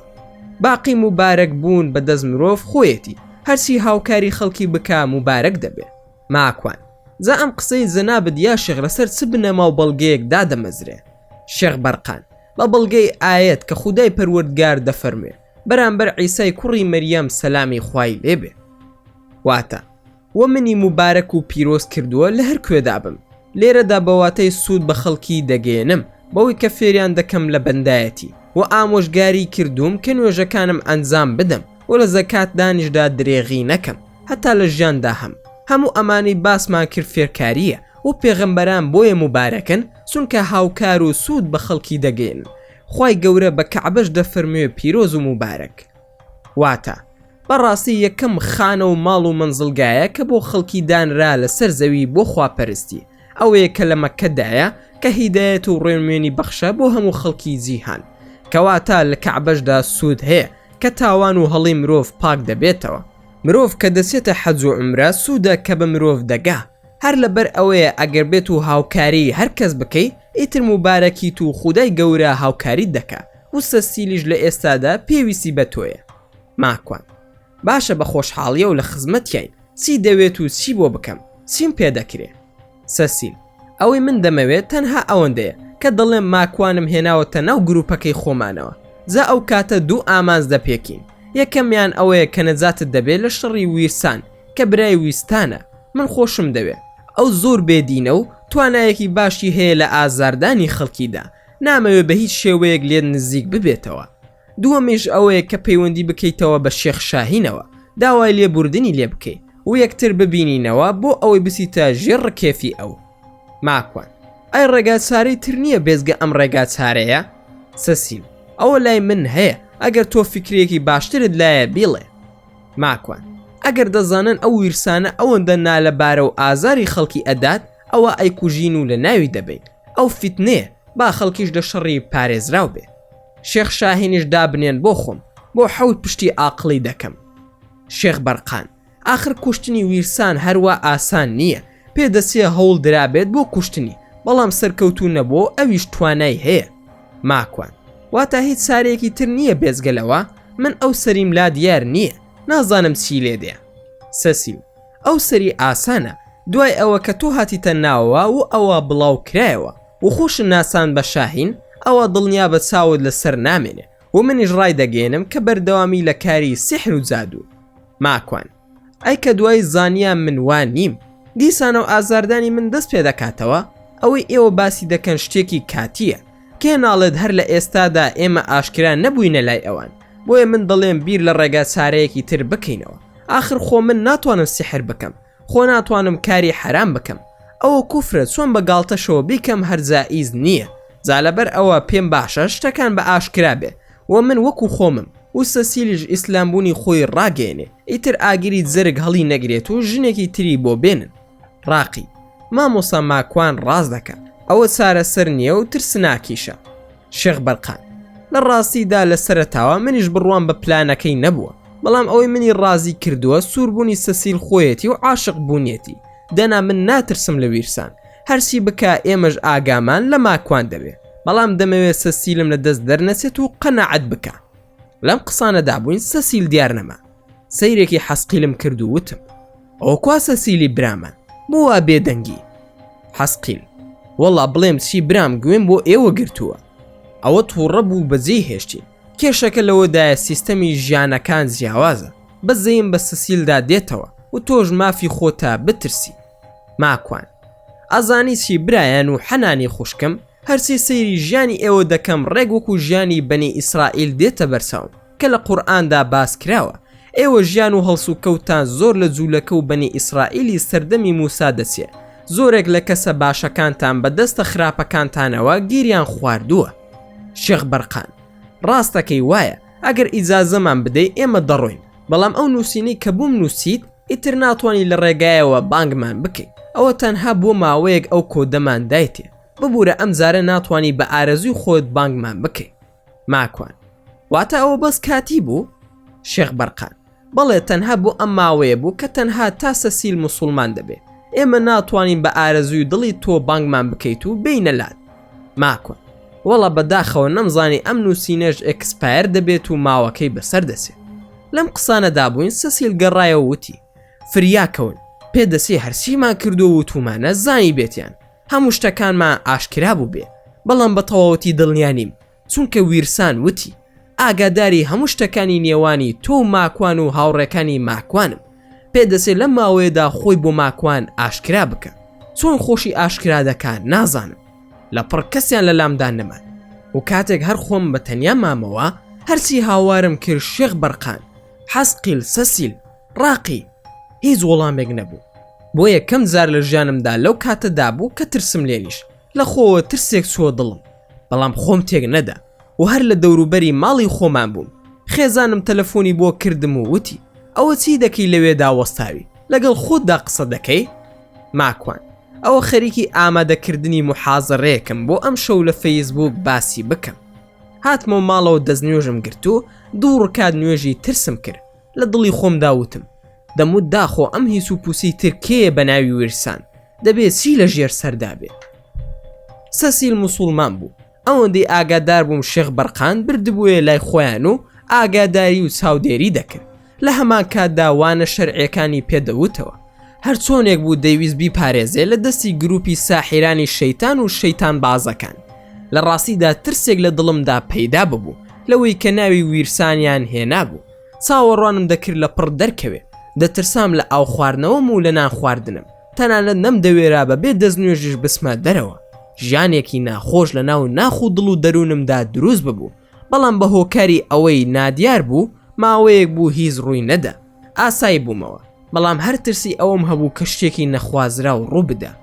ڕۆژێک سێرڤیسی ساڵانەی سیارەکەم داگیرسا بوو و بە دوای شەریکەیەکدا دەگەڕام کە بە هەرزان بۆم سێرڤیس بکەن.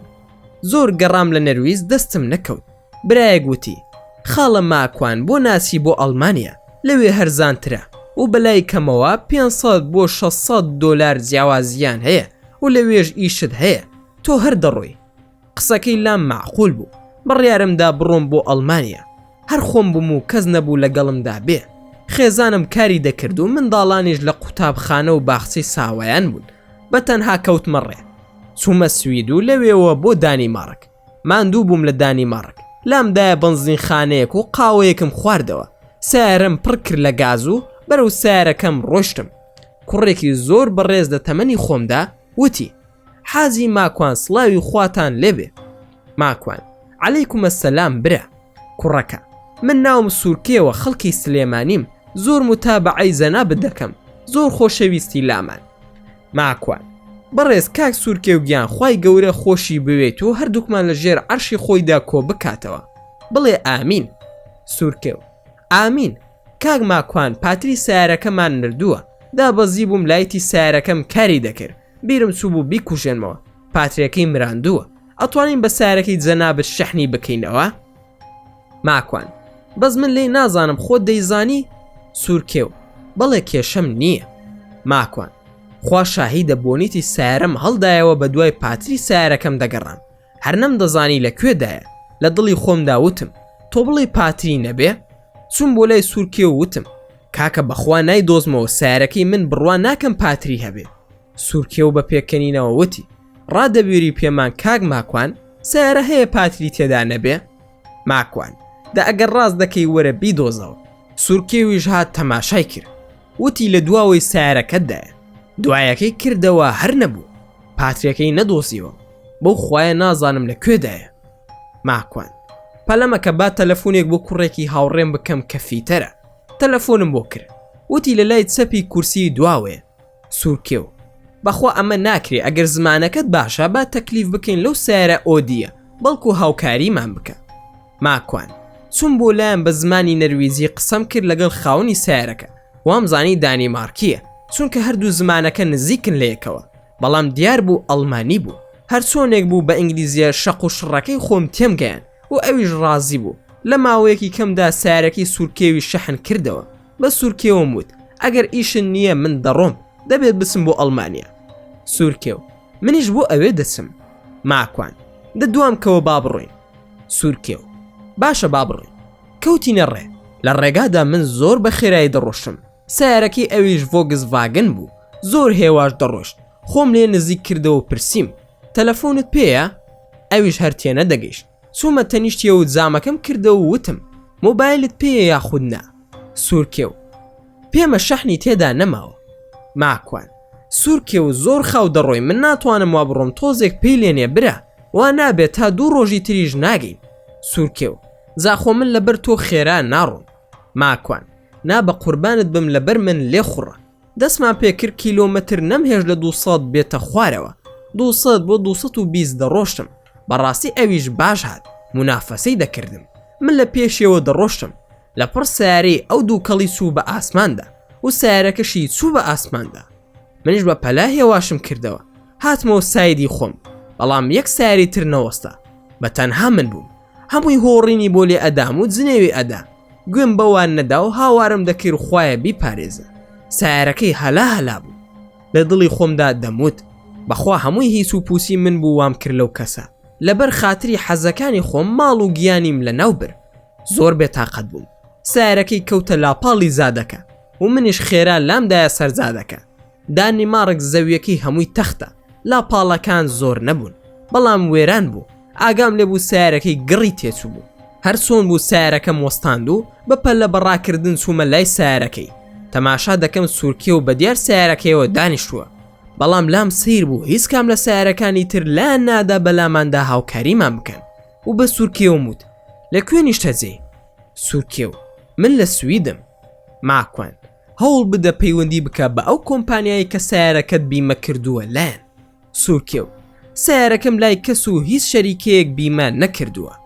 ماکوان ئەی کاکە ئەوە زۆر خەتەرە ئێستا پۆلیس بێت ئەتگرێ. سوورکێو ئەی ئاساییە لەگەڵ سەرکەوم تا ئەڵمانیا؟ ماکوان لە خزمەتتام بەڵام براکەم ئەو سیارەیە بە ناوی تۆیە هەر ئەدۆزرێتەوە. سوورکێو ژمارەکەی بە ناوی منەوە نییە بە ناوی دایکمەوەیە ئەویش لە کوردستانە و نایەتەوە بۆ ئەوروپا.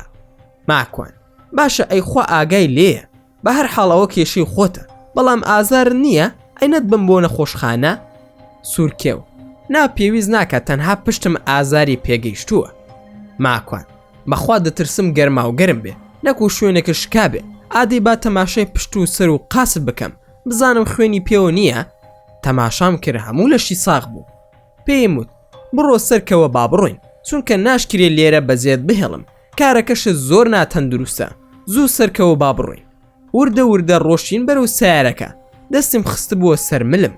لە دوورەوە سەسیلم بینی کە هاوار دەکات و دەڵێ درۆ دەکا ماکوان ئەوە ویرسانە فێڵت لێ دەکا وریای خۆت بە. کە سەسیلم بینی لای سیارەکەی خۆمە دەستی سوورکێ و لەسەر شانم نەما ئاوەڕم دایەوە بۆ لای سیارەکە نە سیارە ماوە و نەدوو کەڵ و نەهیز ئاسەوارێکیش هەموو ئەو سیارانەی کە دەڕۆن لەسەر ئەو زادەیە تەماشای من دەکەن. حەپەسا بووم نەم دەزانی چی بکەم بەرەو لای سەسیل چووم تا گەیشتمە لای سیارەکەی خۆم.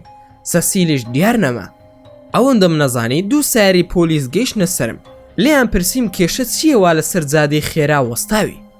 ماکوان وا هەستم کردووە کەسێک لە بان زادەکە کەوتووە و ویستم بچم هاوکاری بکەم بەڵام دیارە هەڵە بوو. پۆلیس خۆ سەرخۆش نیت و نەت خواردوتەوە. ماکوان نەخێر مەشروب ناخۆمەوە. پۆلیس ئەتوانین فەحسی کحوولت بۆ بکەین؟ ماکوان بەڵێ بە خۆشحاڵیەوە بفەرمون. یەکێکیان چوو جیهازێکی هێنا دەبوو فوی پێدا بکەم تا بزان ڕێژەی کحوول لە لاشەمدا چەندە. دوای ئەوەی کەفون پێدا کرد دەرچوو کەسێکی ئاسایم وتیان ئەی نەخۆشی و کێشی چاود نییە؟ ماکوانش بە پێکەنینەوە وتی زارێ شێد نەبووم دڵنیا بن هەر هەڵەی چاوم بووە ئەشێد ماندوو بووم لە ڕێگادا لە بنزینخانەیەک لا ئەدەم و هەندێک پشوو ئەدەم هەموو دەستمان کرد بە پێکەنین و یەکترمان بەجێهێشت و پۆلیسەکان ژمارەیەکیان دامێ و وتیان ئەگەر هاوکاریت پێویست بوو پەیوەندیمان پێوە بکە. منیش زۆر سوپاسیانم کرد و داوای لێبوردنم کرد کە بە هۆکاری منەوە ماندوو بوون. سواری سیارەکەم بووم و وردە وردە کەوتمەڕێ هەرچی قورئان لەناو سیارەکەمدا بوو خسمە سەری و دڵم بە پەلەپەل لێ ئەدا و ناچار جارێکی تر لام دایەوە لە بنزینخانەیەک و دەستم کرد بە دۆندرمە خواردن. دنیاش ساردا هەواڵی جێگەی خەوم پرسی ئەوانش ناونیشانی هۆتێلێکیاندا پێم و بۆ پشودان چوومە ئەوێ جارێ هەر لە ناو خاکی دانیمارکدام کاتژمێرێکم ماوە بسمە خاکی ئەڵمانیا بەڵام ناچار بووم لا بدەم. کاتژمێر 6 ئێوارەیە چوومە ناو هۆتێلەکەوە داوای ژوورێکم کرد خێرا دەستنوێژم کرد و نوێژی شێوان و عیشان بە قەسر و جەما کرد و لێی خەوتم. ئەوەندە ماندوو بووم کاتژمێر 6 بەیانی خەبەرم بۆیەوە و چاوەڕوانی نوێژی بەیانی بووم. تەماشای کاتی نوێژەکانم کرد لە دانیمارک هێشتا کاتی مابوو ناسار خۆم شۆرد و مامەوە تا چارێک بۆ 7 بەیانی نوێژم کرد و هاتمە خوارەوە بۆ ئەوەی نان و چای بەیانی بخۆم. وتیان سێشخانە کاتژمێر 8 دەکرێتەوە. چاوەڕێم کرد و لە هۆڵی چاوەڕوانی دانیشت بووم. ئەنجا ئەو شوێنەی کە من لێ بووم پێیان دەوت مۆتێل. مۆتێلش ئەو جێگایەیە کە لە هۆتێل گەورەترە. لە ئەوروپا زیاتر بۆ ئیسراحەتی گەشتیاران لەسەر زادە گشتیەکان هەیە.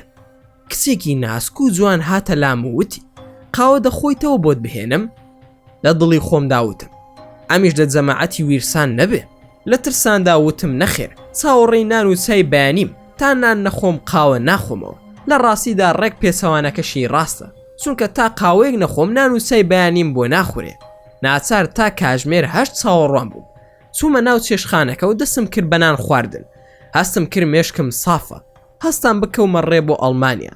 لە دەرەوە لای سیارەکەم سەسیل چاوەڕێی دەکردم کە ئەوم بینی ئاوڕمدایەوە بە ئەملاو لای خۆمدا نەکوو کەسێک بڵێ شێت بۆ و قسە لەگەڵ کێ دەکا چونکە دڵنیا بوون لەوەی کە تەنها من دەیان بینم. زۆر تووڕە بووم نەم دەزانی داخی دڵی خۆم بە کێ بڕێژم. سەسیلش وا وەستاوە هاوارم کرد و زنێوێکم پێیدا وتم ئەو بوا دەکەن بە من. سەسیل خۆت بێ عەقڵ مەکە، ئەگەر من نەبوومایە لەوانەیە شتی خراپت بەسەردا بەهاتە. ماکوان ئەی بۆ ڕۆشی لەو کاتەدا بۆ نەمایتەوە ڕات کرد و منت بەجێهێشت. سەسیل ئەزانیت شەڕێکمان توش بوو لەوێدا لەگەڵ جەماعەتی ویرسان؟ ئەزانی چەند کەسمان لە یەکتری بریندار کرد و یەکێکیش لەوان تۆ خۆشبی؟ ئەزانی شێخ بەرقان بریندارە لەگەڵ حەسقیل؟ شێخ بەرقان خۆی هاتە شەڕەکەوە، خۆ تۆ ئاگاد لە هیچ نییە. ماکوان نەوەڵە ئاگام لە هیچ نییە، خۆ جنۆکە نیم کاکە، چی بووە بۆم باز بکە؟ سەسیل ئەی ناچی بۆ ئەڵمانیا؟ ماکوان با بڕۆ سەرکەوە، دەرگاکە نەکرایەوە، تا من چوومە ناوەوە سەسیل دانیشتە بوو. ئەو چۆن هاتیتە ناوەوە؟ سەسیل لە کوونی ئەو جامەوە هاتم کە تۆزێکی کراوەتەوە. ماکوان بۆم باز بکە چی ڕوویداوە؟ سەسیل ویرسان دەیەوێت دووشت بکە، تۆڵە لە شێخ بەرقان و منیش بکاتەوە، ئەویش بە هۆکاری منەوە، دوایش تۆ بەرێتە ڕیزی خۆیان و ئیسباتی بکە بۆ گروپەکە کە ئەو بەتوانایەوە من نەمتوانی، بەڵام ئەو لە ئێستادا هیچ ئازارێک بە تۆ ناگەیەنێ. دەزانێت تۆ لە جۆرە کەسانی هەتا ڕق بەرقێت لەگەڵدا بکات تۆش ڕقتر دەبی، بەڵام ئەو دەیەوێ بە نەرمی لەگەڵتدا بڕوە و نایەوێت تووڕەت بکە. ماکوان جا تۆ ئەمانە سوزانی. سەسیل لە ڕێگەی ویستانەوە پێم دەگاتەوە. ماکوان بە پێکەنینە وتی عشقیش باشە، بەس نییە ئەو عنسوورە جاسووسەشت هەیە؟ سەسیل خۆ هەموو بۆ یارمەتیدانی تۆ کار دەکەین. ماکوان یارمەتیدانی چی؟ قورتان کردووە بەسەرمە، بە تایبەتی تۆ سەسیل، ئەمە هەمووی پەنی تۆیە پێمانەوە، ئایا ئەم شتە ئەزانی یاخودنا؟ سەسیل ئەو دەتوانێت یەک کار بکە، لە ڕاستیدا دووشتت لێ بکە، بیزانە قەرزارت دەکات و پاشان لە خێزانت زیاد دەکاتەوە. ماکوان حەدی چییە؟ قابی لە منیش ئەوەندە دەست و پێس و تاو نیم. سەسیل نەموتوە کردوێتی، بەڵکو دەڵێم هەوڵی بۆ ئەدا بۆ ئەوەی پلانەکەی بزانی. ماکوان ئەی حەزی برام وەزعی چۆنە؟ شێخ بەرقان باشە؟ سەسیل نەوەڵا حەسقیل باش نییە، بەڵام شێخ باشترە. ماکوان چۆن بڕۆم سەردانیان بکەم؟ سەسیل خۆ ئەمە کوردستان نییە تا شەربەتی نادری بۆ بەری بۆ خەستەخانە، تۆ دەزانی شوێنی پشووی ئێمە لە کیشوەرێکی ترە؟ ماکوان باشە دەی سەسیل تۆش فێر بوویتە ڕائبوێری باسی شەربەتی نادرمان بۆکەی. سەسیل بڕوا بکە ماکوان کێشەی تۆ و خەڵکی تریش ئەوەیە کەەوە خۆتان تەماشای ئێمە دەکەن، کاکە ئێمە زۆر جیاوازی. ماکوان دەزانم قابلە نەزانم ئێوە جنۆکەن و منیش مرۆڤم، بەس پرسیارێک سەسیل چۆن بێمە ناو ئەو شەڕۆ و بەشدار بم، بەڵکو یەک دوانێک لە شەیتانەکان بکوژم و خێرەکەی ئەکەین بە دوو کەرتەوە. سەسیل بە شێخ بەرقان بڵێ ئەو دەتوانێت بتخاتە ناو ژیان و کای ململانەی ئێمەوە. ماکوان سەسیل چیتان لە من دەوێ؟ سەسیل 8 ساڵە نازانی؟ ماکوان با دەزانم، دەتانویست و دەتانەوێت بمکەنە شەریکی شەیتان، منیش حەز بە کارکردن دەکەم لەگەڵ ڕەحمان، بەڵام پرسیارەکەی من ئەوەیە بۆچی ماکوان بەتەنها ناکرێ بچن بۆ لای کەسێکی تر؟ سەسیل چەند جار ئەو پرسیاری تۆم دەگەیان، بەڵام شتێک لە تۆدا هەیە، ئەویان لا مەبەستە کە لە زۆربەی خەڵکی تردا نییە، منیش نازانم ئەو شتە چییە. ماکوان لەوانەیە خوێنەکەم بۆ جنۆکە ببێ، قسەیەک بکە کە جێگەی باوەڕ بێ. سەسیل باشە بۆچی نایی بڕۆین بۆ کەناری دەریای دیتە، لەوێ زۆر شت دەبینیت و لێی تێدەگەی. ماکوان ئەمەیان لەکوێیە؟ سەسیل نزیک هیندستان و پاکستان و ئەفغانستانە. ماکوان ئەزانی تۆش زۆر نەزانی، من هیچ ناکەم دێم بۆ ئەوێ. سەسیل جا کەیفی خۆتە، من بۆ خۆت دەڵێم، من دەبێ بڕۆم، ئەوە کۆنتڕۆڵی ئەڵمانیایە، ئێستا داوای پاسپۆرت لێ دەکەن. ماکوان ئەی تۆ پێت نییە خۆی بکردایە بیان گرتیتایە باش بوو. سەسیل من ئێستا براتم، بۆ پێت خۆشە ناڕەحەتم بکەن و بگیرێم، ئەزانی چەندە شەڕم کردا لەسەر تۆ؟ ماکوان موسڵمان سەرسەر و سەرساون، بەڵام سزن جێگای پیاوچاکانە، دەمەوێ بگیرەی بۆ ئەوەی ببیتە پیاوچاک. سەسیل ڕادەبێری دەزانم، بەڵام ئاگاداری خۆت بە، شێخ بەرقان ناردمی بۆلات، دەیوت ئەوەی کە پێم دابوو بیخوێنێ، بە پشتیوانی خودا یەکسەر دەگەینەوە لای. ماکوان وەرە نەڕووی، لام نەماوە لەکوێ بیهێنم لە نەرویزە. سەسیل ئەوە کێشەی خۆتە، بڕۆ خوات لەگەڵ.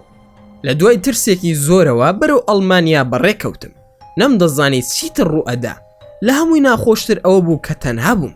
دوای ئەوەی لە کۆنتڕۆڵی ئەڵمانیا دەرچووم، هەر سۆن بوو بە پەلا لە ناو خاکی ئەڵمانیا وردە کەوتمە ڕێ بەرەو کۆڵن نزیک مزگەوتێک بوومەوە لەوێ پشوو بدەم دوای 7 کاتژمێر لێخوڕینی سیارە پاشان چوون بۆ شاری نۆیس لەوێ هۆتێلم گرتبوو نزیک کاتژمێر 10 شەو گەیشتمە هۆتێلەکە لەو ژوورەی کە بۆ من دیاریکرابوو دوای خۆشوردن هاتمە دەرەوە تەماشام کرد شێخ بەرقان دانیشتبوو لە ژوورەکەدا شێخ بەرقان ماکوان گیان ئەسەلام عەلەیکوم ماکوان وعەلەیکوم ئەسەلام دەنگ و باستان چۆنە حاڵ و گوزەرانی تۆ حەسقیلی برام چۆنە گوایە لە شەڕدا بوون بە گوێری قسەی سەسیل بێ منیش نەمزانی بڕوای پێ بکەم یاخود نا شێخ بەرقان ڕاستی کردووە لەگەڵت من ناردم بۆلات زۆر ماندوو بووین ئەم چەند ڕۆژە ئاگاداری خۆت بە بە تایبەت ویرسان زۆر خەتەرە ئەو جنە لە جنسێکی زۆر ترسناکە و ماندووبوون لە ناویاندا زۆر درەنگ دەست پێ دەکە ماکوان جا شێخە گیان ئەی من چی بکەم خۆی کردبوو بە سوورکێ و ناوێک و سیارەکەی هەلا بوو کەسی خۆشی بریندار نەبوو کە سەسیلم بینی نەما و نەمزانی چی ڕووی داوە ئینجا من چۆن خۆم لەناو ئەو هیچ و پوچە بپارێزم کە ئێوە دەڵێن تەنانەت خوێندنی قورئانیش کاری لێ ناکە شێخ بەرقان ماکوان لە مردن دەترسی ماکوان ئەی هەر ئەو ڕۆحەم هەیە کە من خاوەنیم هیچی ترم نییە لێی بترسم ئەویش لەبەر خۆم لێی ناترسم لەبەر ئەوەی 2 منداڵم هەیە هەست دەکەم ئێستا پێویستیان بە منە دەنا لە ڕاستیدا مردن لای من تەنها دەرگایەکە لە ئەم ژیانەوە بۆ ژیانێکی دیکە شێخ بەرقان زۆر باشە سەرەتا فێر بە کە مردن دیاردەیەکی تەندروستیە بۆ ئێمەی زنۆکە و بۆ ئێوەی مرۆڤیش ماکوان من دەمرم دیاردەی تەندروستی چی شێخ بەرقان ڕاستە دەمری ئەو دیاردە تەندروستیە گەڕاندنەوەی هێز و توانای لاشەی بۆ تۆ لە ژیانێکی ئاسایی بۆ ژیانێکی خلود و بێ کۆتایی واتە سەر لە نوێ پرۆگرامی نوێ لە تۆدا بەرجەسە دەبێتەوە واتە بە زمانی زانستی ئەپدەیت دەکرێتەوە ژیانێکی نوێ لە لاشەدا دەست پێ دەکاتەوە لە ئێستادا ژیانێکی دنیایی دەژین نەک ژیانێکی بەردەوامی بەڵکو ژیانێک کە دەستپێکی هەیە و ناوەندی هەیە و کۆتاییشی دەبێ ئەو ژیانی ئەم دنیایەیە کە دەژین ژیانی دنیا کە خودای پەروەردگار ناوی لە ناو لە قورئانەکەیدا بریتێ لە ڕابردوو ئێستا و هەروەها هەوڵدانا بۆ داهاتوو ئەمە زۆر بە سادەی ژیانی ئەم دنیایەیە کە تێیدا دەژین ئەم ژیانە سیستەمی وایە و ناتوانرێ بگەڕێیتەوە سەری و ئەڕوات و لەسەر کەسیش ناوەستێ بەڵام کە مردن دەست پێ دەکات تەواوی ئەو ژیانی کە تێیدا دەژین کۆتایی دێ بۆ ژیانی دنیایی کۆتایی دێ بۆ زیندوی هەمیشەی یاخود خولود ژیانی دنیا لەگەڵ زیندوی جیهانی قیامەت یاخود لە بەهەشت دوو ژیانی زۆر جیاوازە ئەو دیاردە تەندروستیە بۆ ئەوە دەست پێ دەکەن ماکوان ئەی خۆ هەموو کەس ناسێتە بەهەشت ئەی بۆ ئەوانەی کە دەستن زەهەنم ژیانیان چۆنە شێخ بەرقان تۆ جارێ وازە دۆزەخەکە بهێنە و بگەڕێەوە بۆ بەهەشت بۆ ئەوەی جیاوازیەکەت بۆ دەربکەوێ ژیانی بەهەشت وەک ژیانی دنیا نییە نە داهاتووی هەیە و نەڕابردووە نە ئێستا بەڵکو خولودی هەیە واتە ژیان هەمیشەییە خۆی پەروەردگار دەفەرموێ خالیدینە فیها ئەبەدا ئەگەر جوان تەماشای ئاەتەکە بکەیت لەگەڵ ژیانی خولوددا باسی بێ پایانیش دەکا کەواتە مردن بۆ ئەو کەسانەی دەستنە بەهەشت دیاردەیەکی تەندروستی 100% بەڵام لە جەهەنەمدا ژیان هەروەک ژیانی ئاسایی دنیاە خەفەت دەخۆیت و خواردن دەخۆی خەوت دێت و تونوێت دەبێ و هەروەها وەک ژیانی دنیا وایە تەنانەت خوای گەورە دوو وشەی جیاوازی بەکارهێناوە لە بەرامبەر ژیانی بەهەشت و جەهەنەم و دنیادا بۆ ژیانی دنیا و جەهەنەم ئەعیشی بەکارهێناوە بەڵام بۆ بەهەشت یەحیای بەکارهێناوە ئەگەر بتوانم بۆ دووەرگەڕمە سەر زمانی کوردی واتە ژیانی دنیای و زیندووبوونەوەی هەتا هەتایی ماکوان وەڵا شێخە گیان واد لێ کردم مەرگ بە پارە بکڕم شێخ بەرقان نامە بەستم تەنها ئەوە بوو کە بزانی مردن ترسناک نییە وەک ئەوەی کە هەندێک موسڵمان لی دەترسێ چونکە مردن پێویستە موسڵمان بۆی بژی ئامۆژگاری پێغەمبەری ئازیزمانە ماکوان باشە شێخە گیان من چی بکەم لەم حاڵ و گوزەرانەی کە ئێستا تێیدا دەژیم شێخ بەرقان چەند شتێکت فێر دەکەم و ئیتر دەڕۆم کە هەرگیز ناتوانێت بێ بەلاتدا بڕوان ناکەم بە زووی بمبینیتەوە یان بۆ ئەبەدی نامبینیتەوە ماکوان بۆ شێخە گیان بۆ وا بێ هیوام دەکەی بەخوا حەز دەکەم هەمیشە لە خزمەتتاندا بم شێخ بەرقان جوان گوێ بگرە ماکوان گیان کاتی موزامەلەی زۆرمان نییە لەم حاڵەتتدا پێویستە نوێژەکانت لە کاتی خۆیدا بێ و دەستنوێژی جوانی بۆ هەڵبگیری ماکوان جا شێخە گیان ئەوە تۆ بڵیت و نەیڵێ هەر دەیکەین نوێژ و دەستنوێژ فەرزە ئەمە گرنگیەکەی لە چیدایە شێخ بەرقان پەلەمە کە بزانە چی دەڵێم. ماکوان ببوورە یا شێخ بە سادە هاتە بەرچاوم چارە سەرەکە کە خۆم ڕۆژانە بیکەم. شێخ بەرقان ماکوان گیان سادە نییە، زۆربەی موسڵمان نایکات و تۆش لەو موسڵمانانەی کە نایکی. مەبەستمە نوێژە فەرزەکان بە تایبەت لە کاتی خۆیدا بکرێت، چونکە هەموو نوێژەکان لە بەرەبەیانی دەرکەوتنی تیشکی خۆرەوە دەست پێ دەکات تا کۆتایی تیشک کە هیچ شەیتان و جنۆکەیە کاریگەری نامێنێ. ئەگەر دەستنوێژ و نوێژەکان لە کاتی خۆیدا کردبێت بە جەماعەت یاخود ئەگەر بە تەنهاش بێت گرینگە لە کاتی خۆیدا بکرێت و زۆر کات نەڕوا بەسەریدا، چونکە مرۆڤ لەو کاتەدا بارگاوی دەبێت بە بارگەیەکی شێوە کارەبایی کە هیچ زۆرە جنۆکە و شەیتانێک ناتوانێت لێی نزیک ببێتەوە. ئەو 5 فەرزە نوێژە و لەگەڵ شۆردنی ئەو 5 جێگایی کە لە کۆتایی لاشەی مرۆڤدایە. بەڵام ئاگادار بە مەبەستم تەزووی کارەبای ئێوەی مرۆڤ نییە، بەڵکو هاوشێوی تەزوویەکی کارەباییە کە هیچ زۆرە شەیتان و تەنانەت جنۆکە سادەکانیش ناتوانن نزیکتان بکەونەوە مەگەر ئەو کەسێک کە خۆی نوێژ دەکات لە جنەکان. ئەو بارگە کارەبایە لەسەر لاشی ئەویش پێچەوانە دەبێتەوە، توانای دەبێت بێتە لاتان و قسەتان لەگەڵ بکە. ماکوان ئەمە زانیاریەکی نوێ بوو بۆ من شێخ بەرقانی بەڕێز. شێخ بەرقان بۆ ئەوەی بزانی لەوە گرنگتر ئەو وزەی کە دێتە لاشی ئێوەی مرۆڤ لە ڕێگەی نوێژ و دەستنوێژەوەیە. ساڵانەش وزەیەکی بەهێزتر دێتە لاشەتان بە هۆکاری ڕەمەزان کە لە شەوی لەیلەتول قەدردا زیاتر لاشەی مرۆڤەکان پڕ دەکا. مرۆڤ کە دەچێتە حەز زیاتر لە وزەیە لە لاشەیدا جێگیر دەبێ. هەروەها بەخشینی سەروەت و سامانیش زیاد دەکا. زیاتکا دەکەم بەردەوام ئەوەی پێم وتی بیکە و بە پشتیوانی خوددا بە دوور دەبی لە هەموو بەڵە موسیبەتێکی شەیتان. بەردەوام بە لەسەر خوێندنی زیکر و قورئان و خوێندنەکانت. دڵنیا بە خودای گەورە پشت و پەنای هەمووانە و گەورەترە لە هەرچی ئەم بوونەی کە هەیە و خۆی خاڵقە. تۆ لە تەرەفی خودای گەورەی، بیرتە ئەم قسەیت بۆ هەمومان دەکرد. تۆ تەرەفی خوای و ئەوەی دوژمن تا تەرەفی شەیتانە. تەوەکولت بەو بێ. ماکوان بارەکەڵڵاو فیکم شێخە گیان، خوای گەورە لە منتان نەسێنێ. شێخ بەرقان براکەم زارێ خواد لەگەڵ، من دەڕۆم لێرەوە ماڵ ئاواییت لێ دەکەم. لە زیاتی هەموو هاوڕەکانمان لە جیهانی ئێمەی جنۆکە سڵاوی منیش بەو خەڵکە دڵسۆزە بگێنە کە وەک تۆ ئێمەیان خۆش دەوێ و پێیان بڵێ ئێمە برا و پشتیانین، لە ئێمە نەترسن بەڵکو لە شەیتان و جنۆکە بەد ئەخلاقەکان بترسن کە خۆیان دایان کەنا هاوڕێی خۆیان. خواد لەگەڵ بێت. ماکوان کە تەماشای خۆمم کرد لەو کاتەوە بە خاولی حەمامەوە قسەی لەگەڵ دەکەم، بەڵام ناسار وتم خواد لەگەڵ سەربەرزی دنیا و قیامەت بن کە سرم بەرز کردەوە ئەویش دیار نەمابوو. لێرەشەوە کۆتایی بە کتێبی دووەم دەهێنین. چاوەڕوانی سەرەتایەکی نوێ بن لە کتێبی سێمدا بە پشتیوانی خودای پەروەردگار. لێرەش گەیشتین بە کۆتایی ڤیدیۆکەی ئەمڕۆمان. هیوادارم ڤیدیۆکە جێگەی ڕەزامەندی ئێوەی ئەزیز و خۆشەویست بوو بێ. ئەگەر ڤیدیۆکەتان بەدڵ بوو ئەوە هەر ئێستا لایکی ئەم ڤیدیۆیمان بۆ بکەن و هەروەها شێریشی بکەن لەگەڵ هاوڕێکانتاندا. و لە بیرشتان نەچێت ئەگەر ئەتانەوێ هەمیشە بابەتی ناوازە لە کەناڵەکەی ئێمە ببینن ئەوە هەر ئێستا سەبسکرایبی کەناڵەکەمان بکەن و زەنگۆڵی تەنیشتی سەبسکرایبەکەش چالاک بکەن. و لە بیرشتان نەچێت هەر ڕەخنە و پێشنیارێک یاخود بیرۆکەی ڤیدیۆیەکتان بۆ کەناڵەکەی ئێمە هەیە ئەوە هەموویمان لە کۆمنتی ئەم ڤیدیۆیەدا بۆ بنووسن. و دووبارە و سێبارە سوپاسان دەکەم بۆ تەماشاکردنی ڤیدیۆکەمان. تا ڤیدیۆیەکی تر و تا کاتێکی تر هەر شاد و بەختەوەر بن و خواتان لەگەڵ بێت و ئامانەتی خوددا بن.